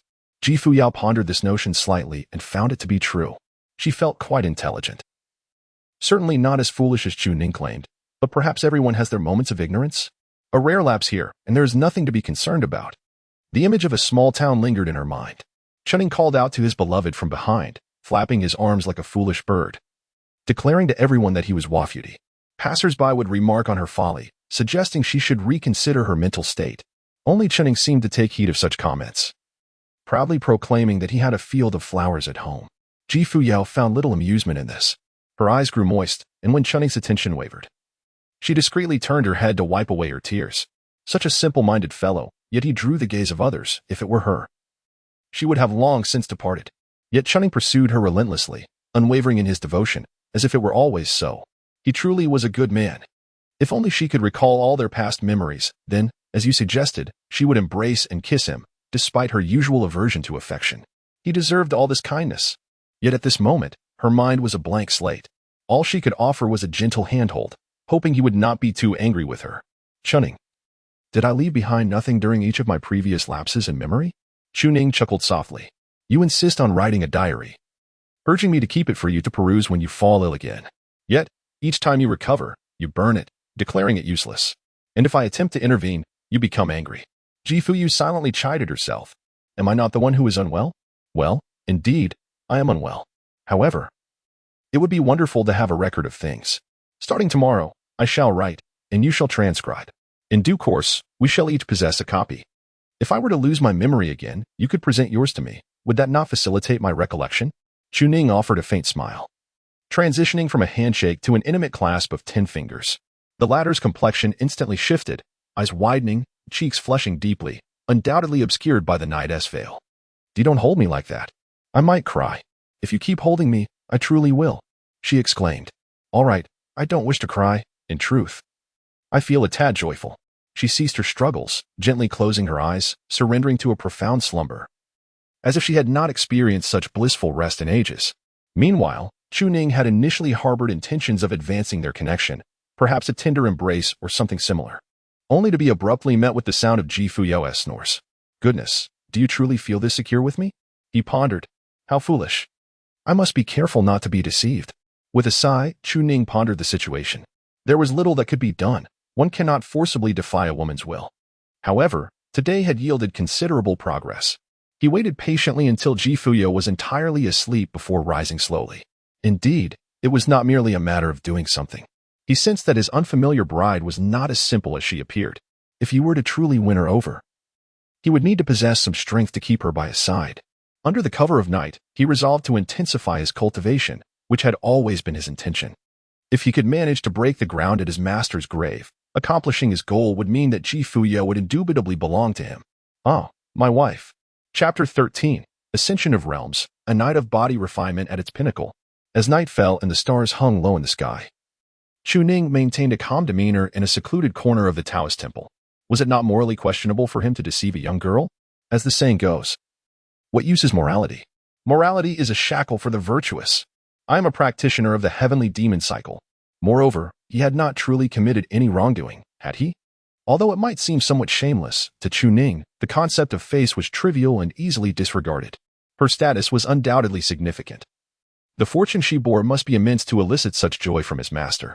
Thus, it was imperative to devote himself to rigorous training without a moment's hesitation. The intricate pathways of the heavenly demon cycle unfurled in his mind. From his storage pouch, he retrieved a portion of spirit stones and a body refinement elixir. Was it Zhao Ziming from Guanhai Academy? Chuning has remembered this individual. The items provided are entirely within Chuning's grasp. Yet whether he will encounter them again in the future remains uncertain. This is not merely a trivial favor, it constitutes a significant act of kindness, albeit one that is mutually owed. Lacking a thorough understanding of their utility, Chuning consumed one of the items. In an instant, it felt as though a fire ignited within him. The potent medicinal energy permeated his internal organs, and upon suddenly opening his eyes, he sensed an unnamed flame raging inside him, necessitating the infusion of spiritual energy for balance. The essence of heaven and earth is accessible, and the spirit stones in his possession serve as a means. He must delve into their application. As he held the stone, he activated his cultivation technique, and the spiritual energy was voraciously absorbed, quickly diminishing the stone's luminescence to that of an ordinary rock. Meanwhile, the reservoir of pure energy within his dantian expanded severalfold. He continued to circulate his technique, channeling the demonic energy through the extraordinary meridians, harmonizing the medicinal force. In an astonishing transformation of momentum, within merely a quarter of an hour, he ascended directly from the third level of body refining to the fourth. Such speed is indeed remarkable. Though it may not rival the pace of his earlier training that day, reaching the third level should certainly enhance his experience. This rate of progress is quite acceptable. With that in mind, he resolved to continue consuming the medicinal pills and absorbing spiritual energy.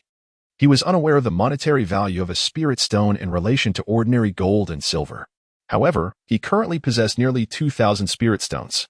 Additionally, he had 10 vials of body refining pills, each containing approximately 10 exquisite pills. Yet, the demonic arts also indicated that consuming these pills leaves impurities within the body, necessitating their removal through body refining techniques. Thus, within the Taoist temple, Chuning required an hour of practice for every half hour of cultivation. The methods of demonic body refinement are already formidable, but having a multitude of skills is never detrimental. Chuning had mastered both the mountain shaking fist and the 72 transformation sword techniques. He alternated between studying martial arts and swordplay, or perhaps the elusive yet fearsome techniques of the demonic path. Hours passed, and now, an eerie crimson hue enveloped Chuning's form. The crisp chill of early autumn night was apparent, yet his body radiated warmth akin to a furnace, with beads of sweat evaporating in the heat. His vigor was abundant, and his strength formidable. He accessed the system panel. Chuning, with a divine root of the highest caliber, possesses a cultivation level of the 9th layer of body refinement complete. He took a deep breath, pondering the significance of reaching completion in this world. At this juncture, he was on the verge of a breakthrough to the second realm. Beyond this realm, he would be able to manipulate spirits and control objects, akin to the refined techniques of a scholar. Truly, he was exceptionally handsome. He could also indulge in playful pretenses with his beloved, showcasing his charm. Chuning was poised to break through but hesitated momentarily. Perhaps it would be prudent to first assess his current capabilities and thereafter make a comparison to discern the extent of his improvement. He swiftly made his way to the room that Wang Hongwen had previously demolished. Approaching, he lifted a beam weighing 500 pounds. What was once impossible to lift now felt effortless. Carrying the beam for quite a distance, he experienced no fatigue, merely a sense of pressure. Given this, he decided to test his boxing technique. The mountain shaking fist consists of 9 formidable stances, characterized by an imposing yet straightforward form. Is not the essence of returning to simplicity encapsulated within this principle? Suddenly, he hurled the beam into the sky and, with a powerful punch, struck down, resulting in a resounding explosion. A sudden shock coursed through Chuning's heart. Although it was a beam, it was wooden, and to shatter it required an immense strength. He sensed that his current limit of power had reached approximately 2,000 pounds. To achieve this feat had his physique indeed become considerably more robust. Thus, Fuyao had fallen from the sky without sustaining any injuries due to her formidable body. It became clear to him. Once again, he attempted to strike the trees within the forest, delivering a punch to a tree with a trunk the thickness of his wrist, any thicker, and he would be unable to shatter it, only leaving a mark. However, if he employed his sword technique, such considerations would be rendered unnecessary. Previously, when Chuning wielded that spiritual treasure flying sword, His cultivation at the third level of body refinement allowed him to slice through iron as if it were mud. And now? What about the demonic cultivation technique? After a moment's hesitation, he began to channel it. Gradually, spiritual energy converged upon his body, manifesting into intricate demonic patterns upon his form. The Arhat demon-slaying fist. With a single strike, it descended with overwhelming force, shattering the target with a resounding crash. The name was one Chuning had coined himself, a him yet, gazing upon the stout tree before him, he couldn't help but feel astonished. The concentration of demonic energy into these patterns endowed his body with such tremendous strength. It was indeed incomparable to the mountain-shaking fist. In the future, demonic techniques would serve as his primary cultivation method, but as a trump card, the sword technique would be his main offensive maneuver, showcased to the outside world.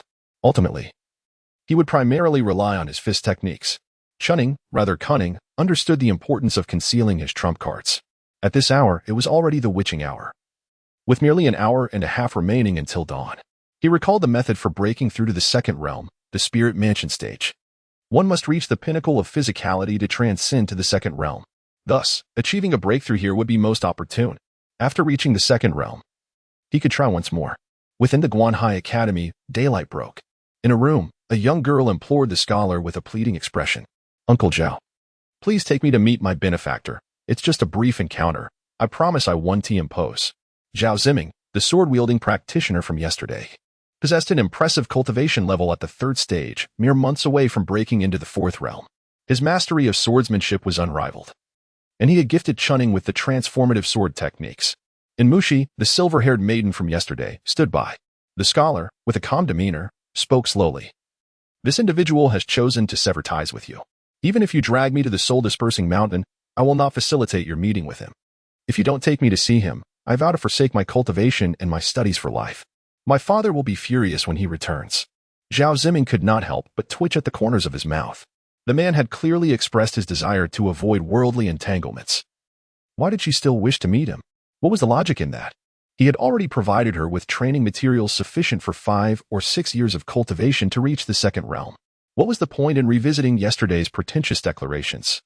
However, Mushi, with a pitiful expression, was on the verge of a tantrum. "I want to see him. I want to see him." Faced with her determination, Zhao Ziming found himself at an impasse. "Very well, you may meet him for a brief moment, express your gratitude and then depart, without disturbing his cultivation." "Thank you, Uncle Zhao." Mushi responded, her impression of him solidifying. That fellow had struck her face and insisted she chant about the revival of the nation. Utterly infuriating. Gratitude? She was certainly capable of expressing thanks. But shouldn't he also apologize for hitting her so vigorously? The thought ignited her anger. She must reclaim her dignity. As the daughter of the esteemed academy's head, she would not tolerate such indignity. "By the way, Uncle Zhao," Mushi suddenly inquired, "what is the status of the Luo family members now?" Luo Wenqing was deceased, but they would wait for irrefutable evidence before displaying his corpse publicly as a warning to others.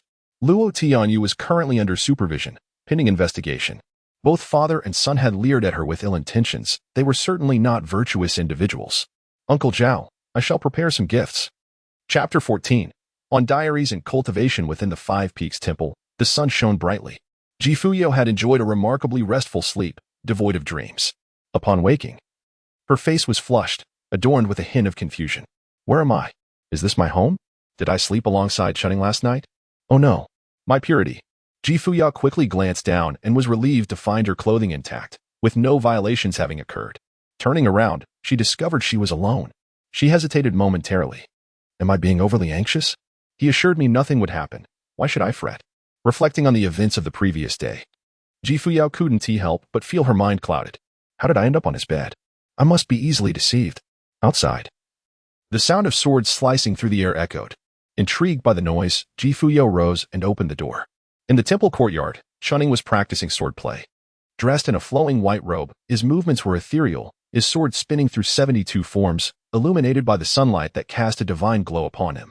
For a moment, she was entranced, unable to look away. Women often noticed handsome men, especially those exuding an otherworldly grace. Chuning appeared transformed from the day before, even more spirited and graceful. So handsome. Chuning, already possessing striking features and an exceptional physique, now radiated an even greater celestial aura as he had stepped into the second realm, the spirit mansion stage. Moreover, he was deliberately showcasing his prowess for her benefit. Are you mesmerized by the sight? You were secretly observing my face yesterday. Now behold. After a while, Fuyao realized she might be staring too intently and hurriedly shook herself back to reality, blushing. Your swordsmanship, who taught you? I am self-taught. With that, Shunning sheathed his sword and turned to smile at her. Xiao, how did you sleep last night? She smiled and nodded, quite well. But didn't we agree to rise early and work together? With a light-hearted chuckle, Chuning remarked, it's not too late. However, there isn't much for us to do at the temple. In this secluded wilderness, there are hardly any visitors. The kitchen is prepared with a meal. Let us dine first, as I have already made it. Upon hearing this, Fuyao was momentarily taken aback, feeling a wave of embarrassment wash over her. Had she known, she would have risen earlier. Oh, how kind her husband is to her. Very well, my dear husband, I shall go now. Indeed, my beloved wife. He would never call out unprompted. If she addressed him as husband, it was only natural for him to respond as her devoted spouse. Fuyao had grown accustomed to this exchange. If she were not his wife, how could he utter such words with such ease? And now, it appeared she truly was. She would recall all of this in due time. Let us partake in our meal. The dishes prepared by Chuning are all her favorites, utterly delicious. Gazing at the departing figure of the woman, a smile graces Chuning's lips. Indeed, tonight I must hold you in my embrace. There is no room for debate.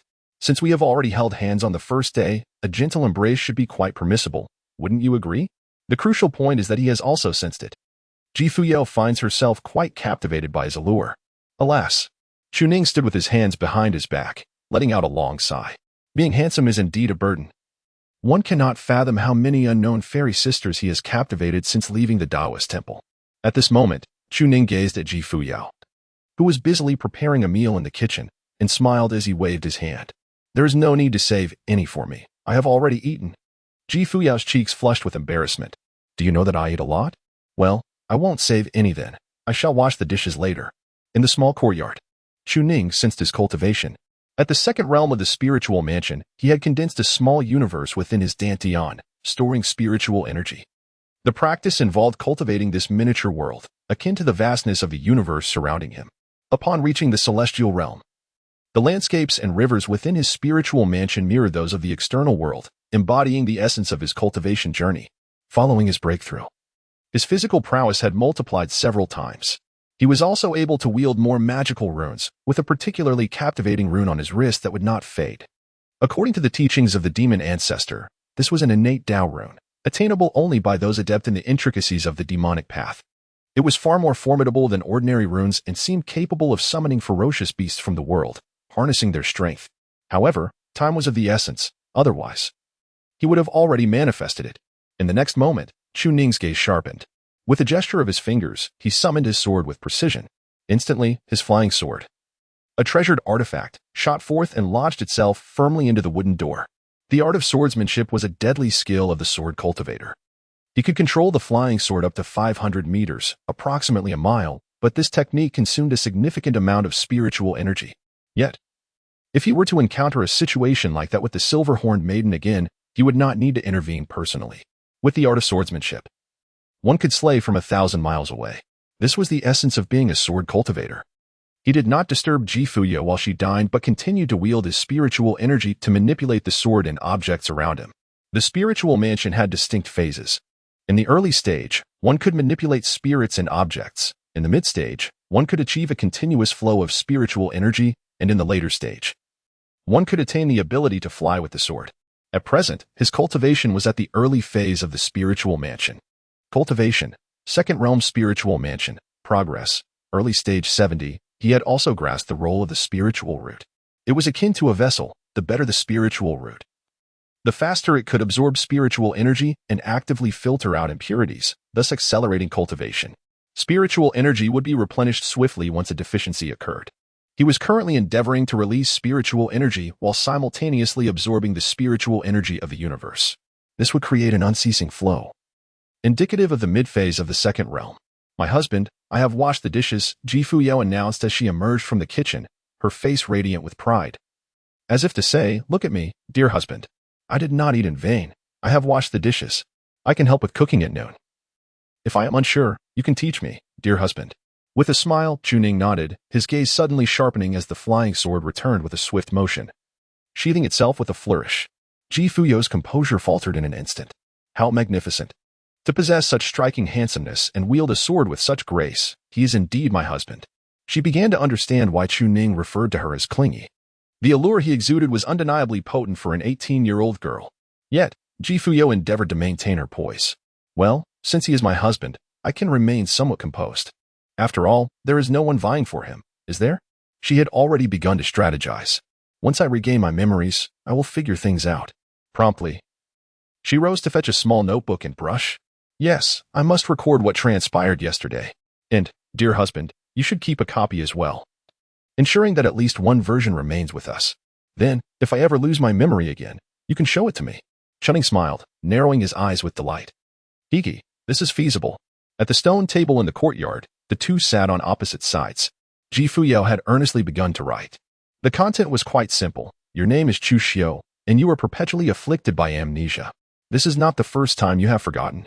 You must remember that a person named Chuning is your husband. You are a disciple of the demon sect, and your teacher is an elder named Ji Fuyao. Although I find it somewhat discomforting to refer to her as elder, it is what it is. She proceeded to jot down some phrases. Clothes cannot compare to the new. People cannot compare to the old. A master who smiles broadly, a husband who can wield a sword, cultivation techniques. Wait, cultivation techniques? Ji Fuyao suddenly expressed curiosity. Husband, may I also cultivate? I wish to learn your methods, and aren't we supposed to meet our master once we reach a certain level of cultivation? Could you teach me? Chapter 15. The Confucianist expressing gratitude cannot be directed towards my husband, right? Ji Fuyao could discern certain truths. For instance, Chuning had intentionally practiced swordplay for her benefit, and he had deliberately tried to impress her. It was evident that he treated her well, never allowing her to feel overly embarrassed about her status, nor did he take undue advantage. Indeed, this was what a husband ought to be. Although, at times, especially when he picked her up, she felt as though he was secretly laughing. At this moment, she felt a twinge of envy, sensing the need to keep pace with her husband's strides. That Ji Fuyu who wished to take both of us as disciples, surely my husband's aptitude for cultivation is commendable as well? Chuning Wei was momentarily taken aback. Typically, what kind of narrative unfolds? The trope of amnesia, where one regains their memories through cultivation. Perhaps we should first rest, and then you may gradually recover. However, you may not fully comprehend those characters, so I suggest that. Do not rush. My dear husband should first focus on cultivation. Otherwise, if you recover your memories and inadvertently harm me, what shall we do? Ji Fuyao promptly produced that tome of techniques.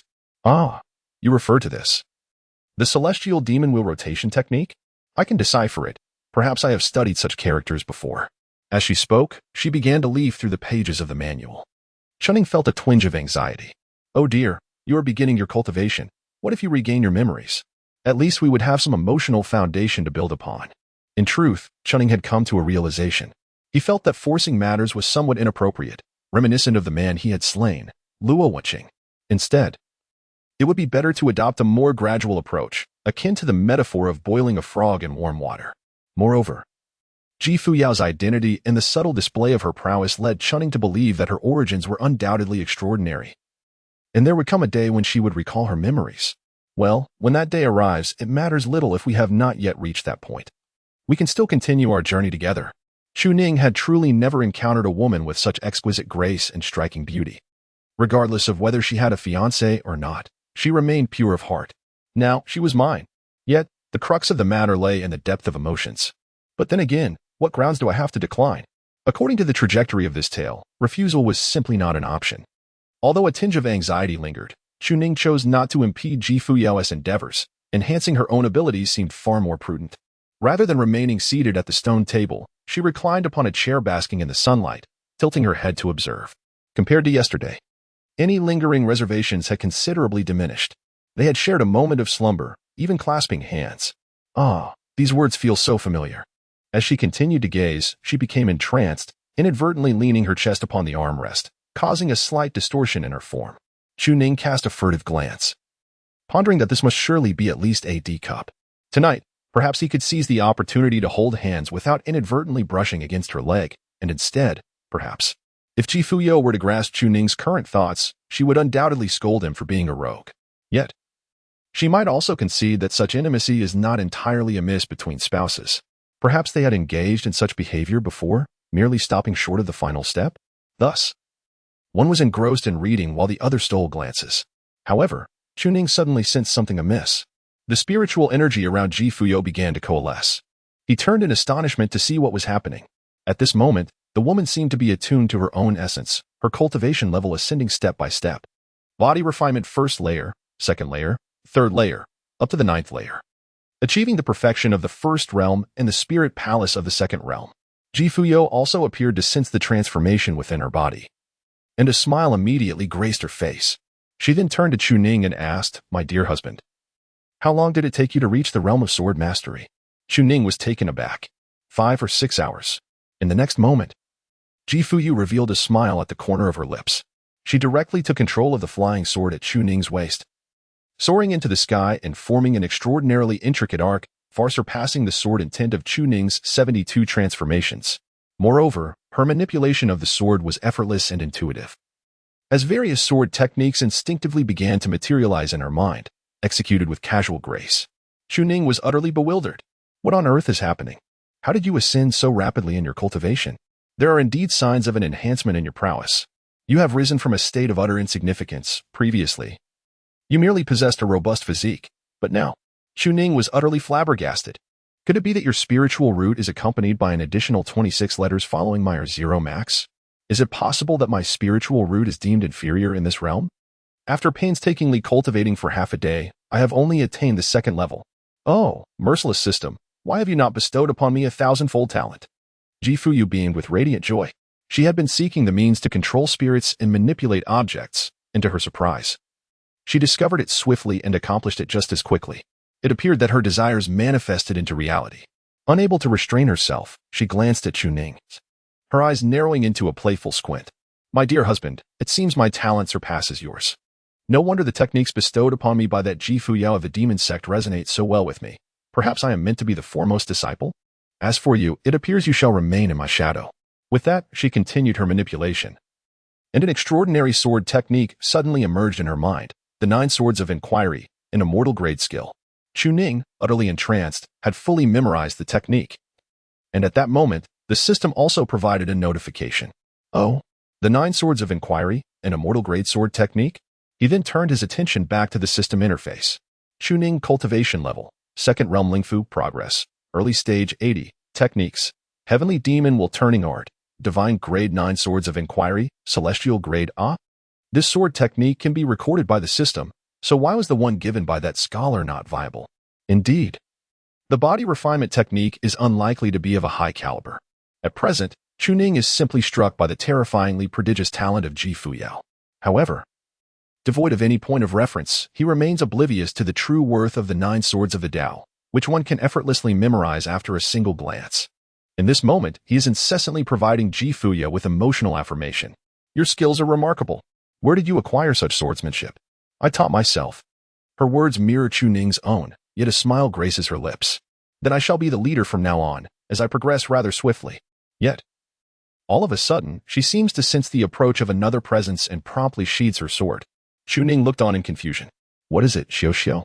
Ji Fuyao furrowed her brow and replied, "Husband, did you not say that the Soul-Lost Mountain was uninhabited? Why do I sense someone approaching?" At this moment, Chuning also turned back, puzzled. In the distance stood a scholar wielding a sword and a maiden riding a crane.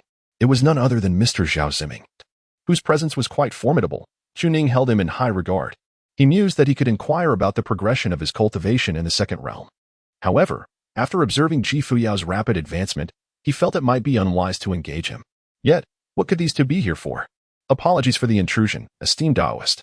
From afar, the scholarly swordsman clasped his hands in a gesture of respect, a hint of regret in his demeanor. The young lady at home was insistent on coming to express her gratitude in person. "I sincerely apologize for the inconvenience." Ji Fuyao listened in bewilderment. Gratitude? For what? However, upon seeing the young girl, she sensed an impending crisis.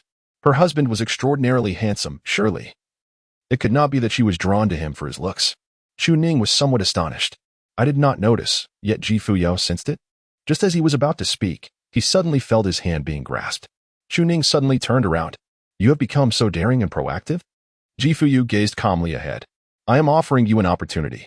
Why did that woman come? Why did she express her gratitude towards you? Do you think I am foolish enough to seek another partner? Chapter 16. This couple. For some unknown reason, they are enveloped by a sense of impending crisis. To describe it would be, Chuning appears quite attractive, and her personality seems rather vivacious. She evidently possesses the ability to engage with anyone effortlessly. However, there seems to be a peculiar issue with her mind, compounded by her amnesia. What if Chuning were to discard her? Moreover, the young woman with the bun hairstyle is indeed pleasing to the eye. Just imagine if she were to become my husband. I must keep a watchful eye. I am adorned with a ring, a token gifted by my beloved. This is the current train of thought for Fuyao. Upon hearing this, Chuning let out a resigned sigh. No, she is not more beautiful than you.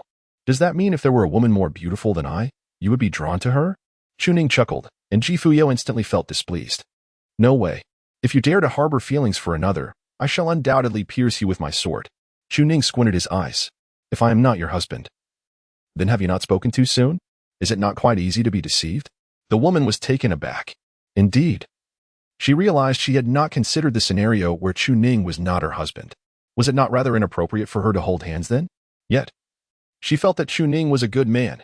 Moreover, those individuals had come merely to express their gratitude. Soon, the two arrived at the Taoist temple. Mushi gazed at the temple with a peculiar expression.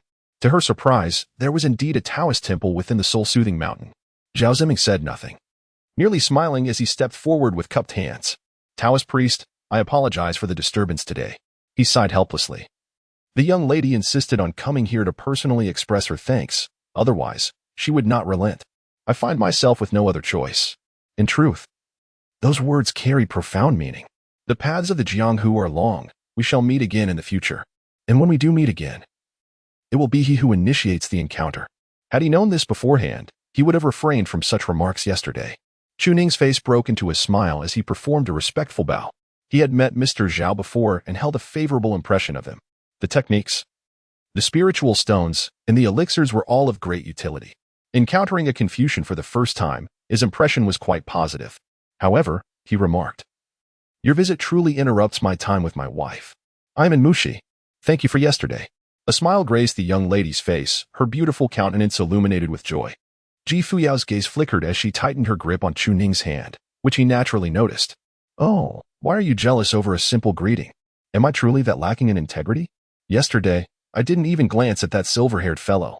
Consequently, Chuning's expression turned indifferent. No need for further pleasantries. You have brought a token of gratitude, I presume? Since you have come personally, it would be fitting to express your appreciation. Both were taken aback. Zhao Ziming felt a sense of satisfaction. Having interacted with Chuning yesterday, he recognized the young priest's emphasis on benefits. Moreover, given the latter's overly accommodating demeanor, he worried about his young mistress's burgeoning affections, as any complications could lead to trouble. Chuning, however, made a conscious effort to maintain his distance. And Zhao Ziming nodded in approval. Yet, upon hearing Mushi's exclamation of surprise, he was suddenly displeased. I came to express my gratitude. And yet you were already fixated on my token of thanks? Is that not rather impolite? Chuning gazed at the young girl with an impassive expression. A few casual words of thanks. Your elder has already conveyed them yesterday. Therefore, your reiteration today seems rather inconsequential and more genuine than mere words would be. Does what I say hold any merit? Mushi was momentarily rendered speechless, grappling with the notion that it seemed plausible yet ambiguous. Fuyao's face immediately brightened. My dear husband, what are you saying? She has come specifically to express her gratitude, and not even a cup of water has been poured. Please, both of you, step inside. Given their familiarity with her husband, it was naturally her duty as a wife to extend hospitality. Moreover, her husband had clearly exhibited a sense of distance. Joyful, Fuyao skipped away. Zhao Ziming watched in bewilderment. Oh, has the Taoist already taken a spouse? A smile graced Chuning's face. The wedding day was not far off. With this knowledge, he felt a greater sense of ease. He harbored serious doubts that the young lady had come merely to express her gratitude. However, it appeared she was already betrothed, which was indeed splendid. Please, Mr. Zhao, do come in. He did not cast a glance at Mushi. The girl was passably attractive, but she paled in comparison to Fuyao. The crux of the matter was that Chuning did not favor the cutesy demeanor. Fuyao's style was evidently more suited to him. Since he held no affection, it was prudent to maintain a distance, lest his fiancée develop any unnecessary attachments and subsequently refuse to hold his hand. Fuyao approached with 2 bowls of water, her face tinged with embarrassment. I apologize. I am unsure where the guest cups are kept. In truth, we have none of those. Over the years, it has only been our master and a few of us. We have had no guests, he replied. Oh, I see, dear husband. She promptly settled beside Chu Ning and resumed holding his hand, a gesture of possessiveness. Mine. That peculiar-eyed woman need not concern herself. He is already married. And Mushi, witnessing this, felt a surge of displeasure. Having endured a multitude of slaps the previous day, her discomfort was amplified upon seeing him with a wife.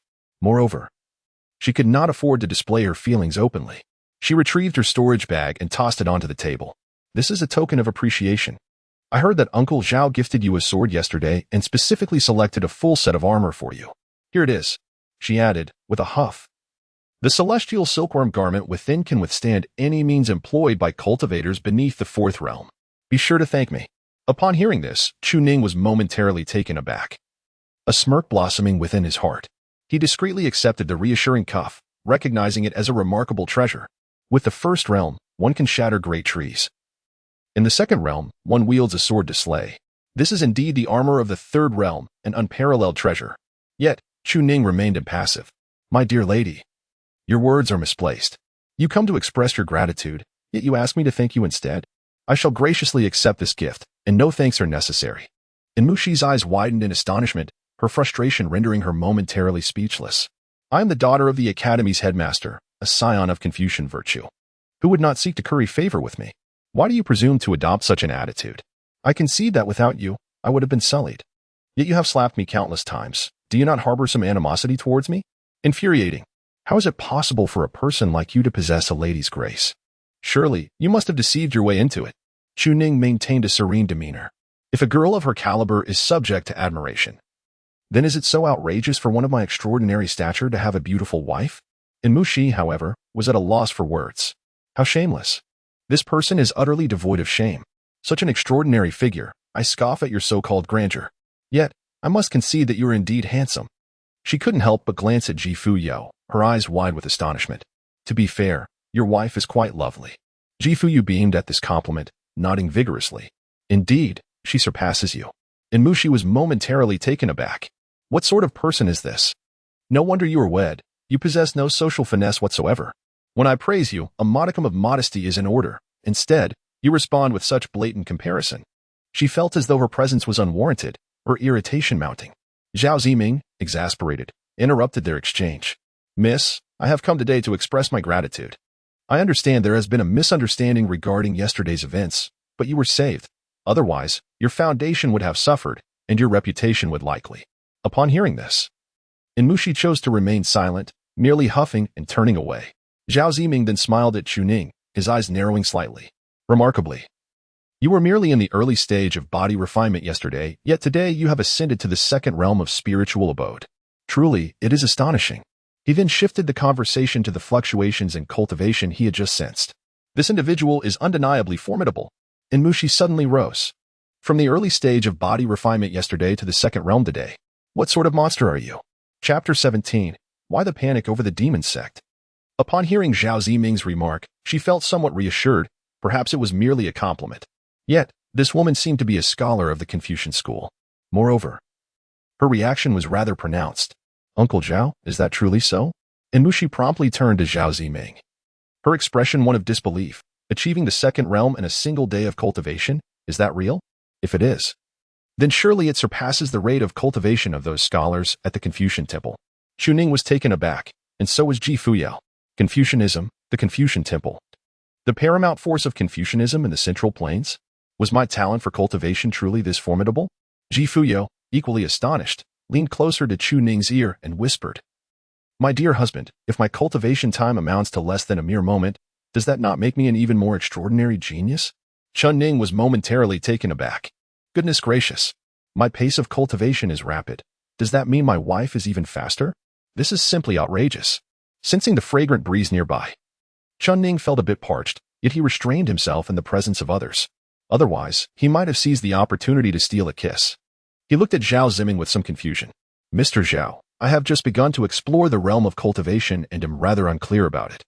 What does one day to the 2nd realm signify in terms of speed? Zhao Tianqing was momentarily stunned by his words. You do not know. When I observed yesterday, I found Chun Ning to be rather unremarkable, having only reached the third layer of body refining at such an age. But today, what is happening? His aura clearly resonates with that of a practitioner at the second realm. It is truly astonishing. Seeing the puzzled expressions on the two, as if they were genuinely unaware. Zhao Ziming elaborated. For an ordinary cultivator, achieving body refining in 10 years is considered standard. 5 to 6 years is regarded as exceptionally fast. 3 years would mark one as a genius, while 1 year denotes a prodigy. Only the disciples of the Confucian Academy can accomplish body refining in a month. Currently, the fastest among them, the Li Saint, takes 3 days to reach the second realm. Upon hearing this, Chun Ning felt as though struck by lightning. If I can achieve it in less than a day, does that mean I surpass even the Li Saint? The Li Saint, who hasn't heard of him? The 3 Confucian sages. The most saintly, the Li Saint, and the Is Saint. Faster than even the second sage of Confucianism. What of Fuyao? Is she not even more formidable? Who exactly is this woman? Chun Ning maintained a composed demeanor, merely smiling faintly. After all, several years of body refining could be attributed to long-term accumulation. And a sudden enlightenment could hardly be deemed extraordinary. Zhao Ziming chose not to say more. This individual is remarkably humble and truly admirable. By the way, regarding the Taoist Wang Hong'an mentioned yesterday, I am quite curious about the whereabouts of the person who could train such an exceptional disciple. A humble temple like Wudong in the Great Zhou dynasty is not particularly renowned, but it was only through Confucian endorsement that it secured its position. How could such a Taoist have such a disciple? Moreover, the woman's cultivation, it eludes my comprehension. Could she perhaps be a celestial being from the Taoist sect? Upon hearing these words, both Chun Ning and Fuyao displayed expressions of bitterness. Our master recently passed away, and thus my wife and I have been here keeping vigil. Our master nurtured us for 18 years, yet he departed without witnessing our achievements. Zhao Ziming and the others remained silent. The deceased deserve utmost respect. Today was meant for expressing gratitude. Although Mushi wished to reclaim her dignity, it was not an appropriate time. Seeing this, Zhao Ziming nodded. Although this person is humble, his cultivation and innate talent are exceptionally high. It would be beneficial to engage in further exchanges in the future. Suddenly, Fuyao recalled something. By the way, may I inquire why you two came to express your gratitude? I am a bit perplexed. She was genuinely bewildered. They had arrived bearing gifts, which appeared quite valuable, yet what reason did they have to thank Chun Ning? And from the sounds of it, it was for something that occurred yesterday? But hadn't Chun Ning been accompanying me yesterday? Oh, right. I lost my memory yesterday. Perhaps there are some clues to uncover. Upon hearing these words, Chun Ning felt a chill run down her spine. Oh no, please do not mention the matter of the clothes. Observing this reaction, Zhao Ziming could not help but glance at Chun Ning. Has the Taoist never mentioned this matter to his wife? Chun Ning quickly reacted with a serene smile. The act of saving someone was merely a trivial matter, hardly worthy of mention. Moreover, discussing this with my wife might only cause her unnecessary worry. Haha. Since it is so, let us not speak of it. No matter, sir. Please continue. Fuyao gazed at Zhao Ziming, her smile superficial. What if this is related to yesterday? Perhaps it could lead to some clues. I appreciate your efforts, sir. Zhao Ziming appeared bewildered. He could not help but glance at Chun Ning. Why not just say it yourself? Aren't you two husband and wife, with nothing left unsaid? Very well. He decided to speak. Fuyao's eyes gleamed with intensity. If it pertains to yesterday's events, there might be more insights to uncover. However, what she heard left her momentarily stunned. Yesterday, my young lady was targeted by a nefarious individual who intended to commit despicable acts. At that time, we were not present and were unaware of the situation. Had it not been for Taoist Chu, my young lady's reputation would surely have been tarnished. In a moment of utmost peril, it was Taoist Chu who eliminated the villain, rescuing my lady from dire straits. Thus, we have come today to express our gratitude. Fuyao gasped in surprise. So, he truly did save someone. She had expected something entirely different. Turning to the young girl, she realized that it was indeed this person who had rendered assistance, prompting their visit of thanks. Now it all made sense. A smile spread across Fuyao's face. So her husband was such a noble individual. Surely he would never deceive her. After all, the elders were absent at that time. Chun Ning could have taken matters into his own hands and concealed the evidence, yet he chose to save her instead. This is my husband. She embraced Chun Ning's arm, smiling warmly at him. In the future, you may share such matters with me. Do not hide anything. Her gestures became increasingly affectionate. Chun Ning chuckled. Ah, this group has truly become a facilitator. Quite remarkable. You brought this upon yourself, did you not? I certainly did not coerce you into it. Witnessing the two embrace, Zhao Ziming deliberately averted his gaze and rose to his feet. We have matters to attend to, so we shall not intrude upon your moment. Chuning immediately nodded. Now, I want to be close to my beloved wife. Truly, a scholar knows how to gauge the situation. I hold you in high regard. And Muxi, witnessing this scene, felt a twinge of envy. Such a perfect match. She too yearned for a sweet romance. Well, since we're acquainted, I shall seek my revenge another day. With a huff, she rose and mounted a nearby celestial crane. However, Chuning suddenly recalled something. Right, I must inquire about Fuyao's identity. And the demon sect. What exactly is this sect? It would be prudent to have some background knowledge. You take care of things here, and I shall see our guest off. Fuyao, already placing her trust in Chuning, nodded vigorously. As you wish, my husband. Chuning hurriedly stepped forward, but the young woman had already departed. He urgently called out to Zhao Ziming. Sir, may I inquire about something? Mr. Zhao, I have a question. After all, it was a rare occasion to encounter a living soul. Surely, one must ask about the identities of Fuyao and the demon sect. Zhao Ziming turned back in confusion. What is it? Please, speak, Taoist.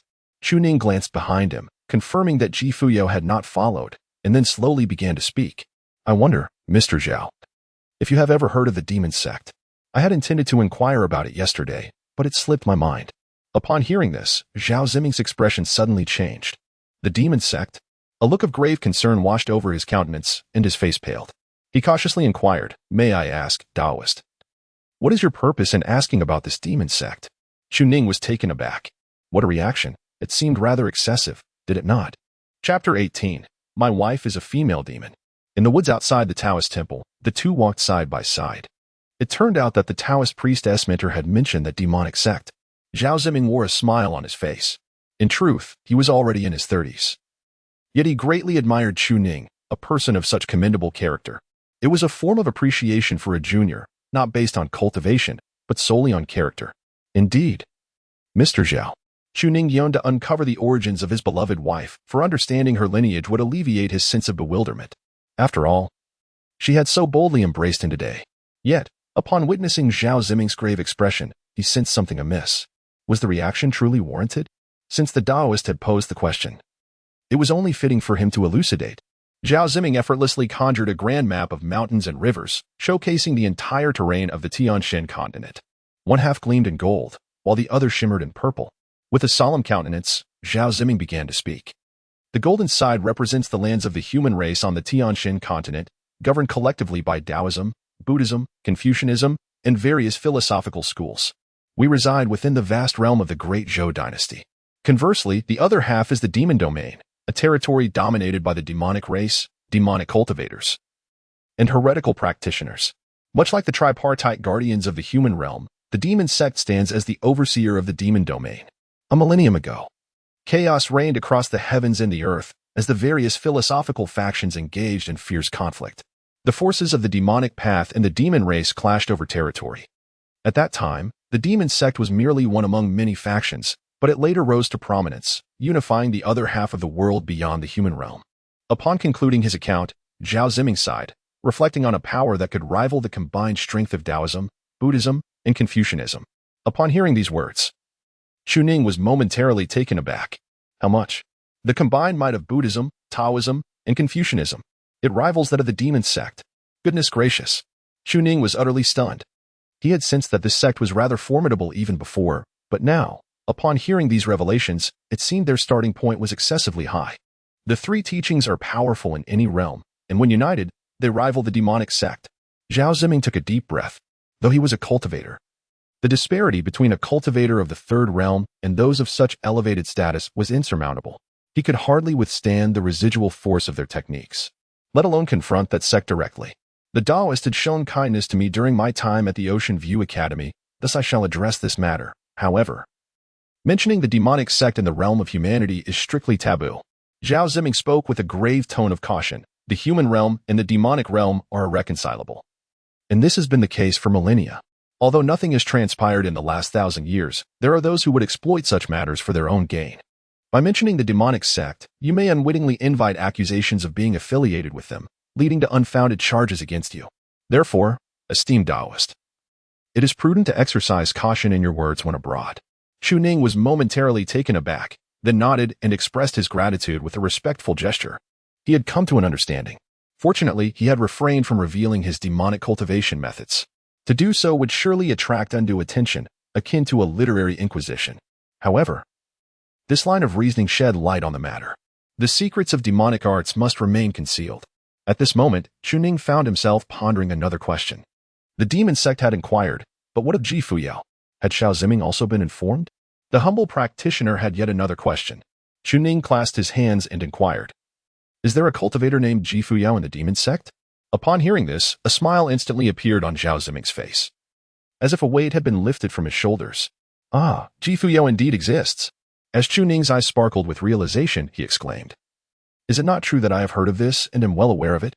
However, Xiao Ziming laughed heartily, his voice resonating with a sense of grandeur. The eternal conflict between the realms of humanity and the demonic domain is poised to conclude soon. Have you not noticed the celestial phenomena from a few days ago? The interplay of black and white? Indeed. The man continued to laugh. The myriad schools and the three teachings have united to besiege the lord of the demonic sect. This endeavor saw the combined might of all the sages from these teachings, engaging in a fierce battle that lasted for several days, employing ancient extermination formations to trap and eliminate the demonic lord. This individual, known to the world as the Demon Sovereign, possesses unparalleled cultivation and is notorious for his ruthless disposition, with countless souls lost in the conflict between the two realms. Just yesterday, the female demon leader was trapped and killed, and she has now perished. Chu Ning appeared utterly bewildered. I inquired of Fuyao, "What is the demon lord up to?" At that moment, Xiao Ziming expressed his delight, patting Chu Ning on the shoulder. The demon lord, who had been trapped and slain yesterday, was none other than the female demon Fuyao. To think you are aware of this, your master must be quite remarkable. Taoist, why do you remain silent? Are you not pleased that the ruler of the demon realm has been vanquished? Do not harbor any sympathy for this individual. Countless souls have perished under his command. And with his death, the demon realm will undoubtedly descend into chaos, paving the way for humanity to unify the world. Taoist? Xiao Ziming appeared perplexed. Why was Chu Ning not smiling at such fortuitous news, his complexion pale? He was bewildered. Upon hearing the mention of the demon sect, Chu Ning felt somewhat reassured. My spiritual roots are formidable, my talent unparalleled. Joining the demon sect is a certainty. After all, my wife is involved. But upon hearing the latter part, what the hell? You cannot be jesting. Taoist, what is this reaction? Xiao Ziming inquired with confusion, and at this moment, Chu Ning finally regained his senses, forcing a stiff smile onto his face. Haha, it's no matter. The demise of the female demon is surely a monumental good fortune. Yet, was that female demon truly slain? Can we be certain that this person is indeed Fuyao of the demon sect? Of course. The eternal extermination array has obliterated her across all time and space. Her corpse is nowhere to be found. Anyone involved is destined to perish. Upon finishing, Xiao Ziming's communication talisman suddenly glowed. With an apologetic tone, he remarked, "The lady has urged me to return. I must take my leave for now. Until we meet again." With that, he took flight on his sword. As Chu Ning gazed at the retreating figure, he stood frozen in place. A corpse, not to be seen. Destined to die? The demon lord of the demon sect, rivaling the three great teachings of Buddhism, Taoism, and Confucianism? Or perhaps the foremost cultivator of this era? The female demon known for her countless slaughters? She is Fuyao? The demon realm and the human realm have been adversaries for millennia, certainly lacking any communication. A member of the demon sect, wielding the divine techniques of the demon ancestor, found in the very heart of the human realm, bearing a token, inscribed with the name Fuyao of the demon sect. In an instant, cold sweat poured forth. What the hell? Is there even room for doubt? That female demon has undoubtedly not been killed, but has paid a tremendous price. She has lost her cultivation and her memories. How does Chu Ning know this so clearly? He was on the brink of collapse. Haha. The wife I stumbled upon is the female demon. How amusing. Husband, why haven't you returned? A woman's voice, tinged with a chilling clarity, suddenly resonated from behind. Chu Ning's body quivered in astonishment as he turned stiffly, his hands trembling. Clad in a crimson robe, Fuyao approached him with a smile, wrapping her arms around his. My dear husband, I am so delighted today. Although it may seem inappropriate to say so, I felt immense joy when you confronted that woman. She beamed, her eyes narrowing with mirth. And I have tidied everything up. Please, praise me, dear husband. You are a good man, not a deceiver. You are indeed my husband. Have they departed? If not, shall we return to our cultivation? Husband, why do you tremble? And why has your face turned pale? Husband? Husband? Ji Fuyao's expression shifted dramatically as she sensed the suspicious demeanor of Chunning, who seemed to have come to a realization. With a sudden push, she glared at him with a look of disdain. You. Cold sweat immediately broke out on Chuning's back. Ji Fuyao had already commenced her cultivation and attained a certain level of mastery. Could it be possible that her memories had returned? Was she beginning to recall everything? However, in the next moment, the woman's voice was laced with intense dissatisfaction and inquiry. Have you been having an affair with that woman? Speak.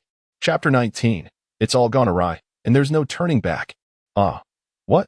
Upon hearing this, Chuning appeared utterly bewildered. No, I have not committed any infidelity. Where could I possibly have gone to steal? You have not regained your memory, have you? As long as you have not, that is acceptable. You fell from the heavens, correct? The timing aligns perfectly. This devilish woman, is she not Ji Fuyao? The one who just referred to him as her husband. Chuning's mindset has shattered. If you were merely a saintess of the demon sect or someone of similar stature, I could brazenly continue to address you as my beloved. Yet, who are you? The sovereign of the demon realm, a formidable sorceress. The mere mention of the demon sect sends chills down Zhao Ziming's spine. If Ji Fuyu were still alive in their eyes, her pallor would surely betray her dread. This illustrates the extraordinary power of a sect that dominates the three teachings and the overwhelming strength of its leader. Moreover, it is evident that she bears the weight of countless lives. In truth, the existence of those lives matters little in the grand scheme of things. Isn't there a similar situation for Chuning? What difference does it make to kill one chicken versus a whole flock? However, he has come to realize an important truth. The identity of this lady is exceedingly elevated, and her reputation is quite tarnished. Powerful cultivators of high status are seldom amiable. If she were to regain her memories, the first course of action would likely be to eliminate Chuning. How could he not feel apprehensive? I managed to charm this female demon into my embrace and held her hand, coaxing her to call me her husband. Although Chuning does not regard himself highly, he still desires to live. At this moment, gazing at Ji Fuyao, whose face is aflame with anger, he is momentarily at a loss for words. The fierce hatred and jealousy in her eyes are palpable as she extends her hand, revealing the ring. Chuning, this trinket was bestowed upon me by you, and you instructed me not to pursue relationships with other men. Yet now, as I turn my attention to cultivating my tea-making skills, you are entangled with other women. Is it not so? Otherwise, what accounts for your reaction? Is it not the case that you were caught in an act of infidelity? If not, with your shamelessness, you would have been grinning foolishly and seizing the opportunity to embrace me. Bah, there isn't a single man worth trusting. Just yesterday, you vowed to accompany me for eternity, and today, a woman appears, seemingly indifferent, yet her heart is undoubtedly troubled. Oh dear, when those words were spoken earlier, could it be that you exchanged glances of affection? Have you been secretly kissing in my absence? She glares at Chuning, demanding an explanation. Chuning hesitated slightly. If one were to seize this opportunity to escape and withdraw, it indeed seemed like a favorable outcome. Even if Ji Fuyao were to lose her memory, she would not pursue a total eradication. After all, she had saved him. However, Ji Fuyao's identity was precarious, being a cultivator of the demonic path. Currently, in the realm of humanity, the demonic path was universally condemned, and everyone harbored animosity towards it. Moreover, she was the notorious female demon Ji Fuyao. If he were to admit to an illicit affair, it would sever their connection, a rather effective strategy. Yet, this fellow would undoubtedly flee without hesitation. He might not even be able to stop her. What if she were to escape to the territory of that Confucian elder? Wouldn't that lead to her immediate demise? Chuning certainly did not wish for Ji Fuyao to encounter any misfortune. After all, they were a married couple, if only for a day. I merely inquired a few matters from Mr. Zhao. Nonsense. Then why did you appear so flustered upon seeing me? Ji Fuyu laid out the facts with conviction. Do you take me for a fool? It is evident that you harbor secrets. Chuning's mind operates with remarkable swiftness. I inquired of Mr. Zhao regarding the matters concerning the demon sect's Ji Fuyao. Suddenly, Ji Fuyao's expression shifted dramatically. You mentioned Ji Fuyao, our revered master? Chuning fell into an instant silence. It seemed he had inadvertently led her astray, and now it was difficult to retract his actions. The thought of potential trouble loomed. Yet he found himself at a loss for the most prudent way to withdraw. Perhaps maintaining a certain distance would suffice? That would be splendid. No more calling me husband. And I shall refrain from holding your hand. In such a manner, I could still claim a share of the credit for your recovery of memories. If that were to happen, my dear, it is not that I do not cherish you. How could anyone dislike your appearance and charming demeanor? The crux of the matter lies in your awareness of your identity. I fear you might bring about my demise. If I possessed even a modicum of cultivation, I might act shamelessly. But alas, I am concerned that before I acquire the strength to protect myself, you may regain your memories and end my life." He let out a slight sigh.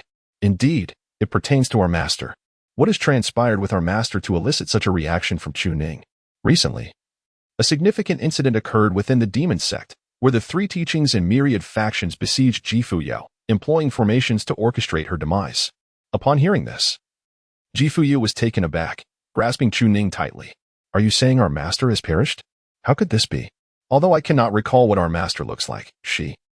Witnessing Fuyao's sudden distress, Chu Ning hastily added, "Though to the three teachings and myriad factions, Fuyao is deemed dead, I know she lives on, albeit severely injured and recuperating. You needn't worry about that. At least it is not an affair," she mused. "Then it must be her devoted husband. It is best that she is not truly dead, for the absence of a nurturing master would be unbearable." However, a look of confusion crossed the woman's face, prompting her to inquire, "But how do you know our master isn't scathed?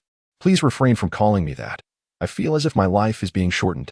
He replied, "If our master had perished, your token would certainly have vanished, as it carries her essence." The woman promptly produced the token and indeed sensed the familiar aura upon it.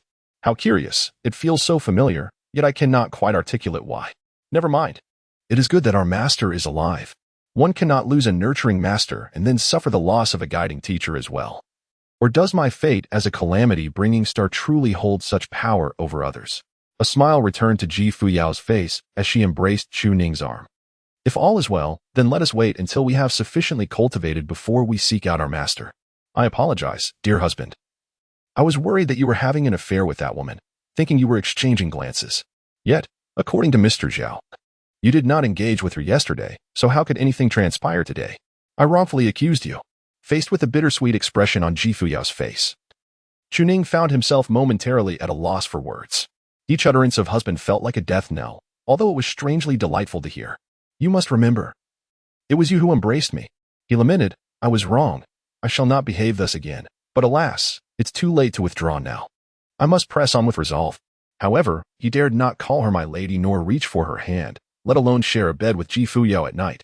Maintaining a respectful distance was paramount. "Ah yes, Xiao." Chu Ning, steeling himself, spoke. "We are disciples of Fuyao. Currently, we find ourselves in the territory of the three teachings and the 100 schools. The demonic arts we practice must not be disclosed, for doing so would invite mortal peril. Our master has warned us about this before. But why did our master not simply take us back to cultivate? Oh dear. There seems to be a flaw in this reasoning." However, Fuyu swiftly came to a realization. "Surely, there must be an unspoken reason that compelled our master to act this way. Wouldn't you agree, my husband?" Chu Ning was taken aback. What on earth caused such a sudden surge in the progress of the strategy? Have you conjured this up in your mind? Could it be that my charm is indeed irresistible, a natural allure for the ladies? Alas, if being handsome is a sin, then I would surely be the most notorious of offenders. With a deep sigh, Chu Ning pondered over her situation. In Chapter 20, she resolved to maintain her distance. Initially, Fuyao exhibited considerable wariness towards Chu Ning. "You claim I am your wife, but merely stating so does not make it true. Do not presume that your handsome appearance can deceive me. I too possess a certain beauty," she retorted. From the words spoken by Chu Ning, it appeared that she might be sincere, yet this was insufficient proof. Nevertheless, Chu Ning's attentiveness, the meal she prepared, her rejection of outsiders, and numerous subtle gestures convinced Fuyao that there was indeed something genuine about her. And yet, what more could there be? Chu Ning also saved a life. The young girl was on the brink of losing her innocence, and it was Chu Ning who vanquished the villainous scoundrel, yet he had not committed any wrongdoing himself. If such a person is deemed a fraud, then are not all individuals in this world merely deceivers and rogues? This is my husband. Indeed, I hold unwavering faith in him. As Zhao Ziming and Enmushi departed, only the two of them remained in the Taoist temple. The tranquil sanctuary felt as if it were isolated from the world, as though only their presence mattered. Fuyao's spirits were elevated. On one hand, she had engaged in cultivation. On the other hand, this was her beloved husband. However, she sensed a peculiar change in him upon his return. He seemed somewhat estranged, though she had not yet fully grasped the extent of this feeling. She resumed her study of the cultivation technique, and seeing this, Chu Ning maintained his distance. After all, One's life is of utmost importance. You may call me yours, but I shall not return the sentiment. A bit cowardly indeed. Beneath the eaves, Chuning drew forth his longsword and continued his practice of the celestial grade technique, the 9 swords of inquiry. Having already grasped the sword techniques and forms, he merely needed to observe once more to imprint it within his mind. As he did so, a multitude of characters emerged in his consciousness. Analyzing the 9 swords of inquiry. The 9 swords represent 9 levels, each embodying a unique sword intent, leading directly to the path of mastery in swordsmanship. With the sword poised in his hand, waves of spiritual energy began to swirl. The first level, known as the breaking of 10,000 techniques, provides overwhelming strategies against various weapons, including swords, and encompasses countless sword techniques. Form manifests outwardly while intent resides within, yet, with the sword in hand, he suddenly comprehended the essence of the sword. In Chuning's gaze lingered a sense of profound reflection. His mastery of swordsmanship had reached an unparalleled pinnacle. Yet this was merely the tip of the iceberg. If he were to grasp the essence of all 9 swords, to what heights could his power ascend? Originally, Chuning possessed no frame of reference. There was no one to compare himself against, save for a formidable female demon. However, she was, after all, a once great practitioner who had fallen from grace. Her rapid advancement in cultivation was indeed remarkable. Now that Zhao Ziming and others had arrived, they spoke of their own experiences in cultivation. It was only then that Chuning realized he was, indeed, an unparalleled prodigy. From the moment he grasped his sword, he understood that he was destined to be the strongest in the world. With the absolute sword technique, he commanded the blade to soar through the air, striking with precision over 1,000 miles away. In an instant, a long sword imbued with demonic energy surged forth. The stone lion at the entrance had its head severed cleanly. This act allowed him to further his understanding of the 9 swords, elevating his strength to new heights.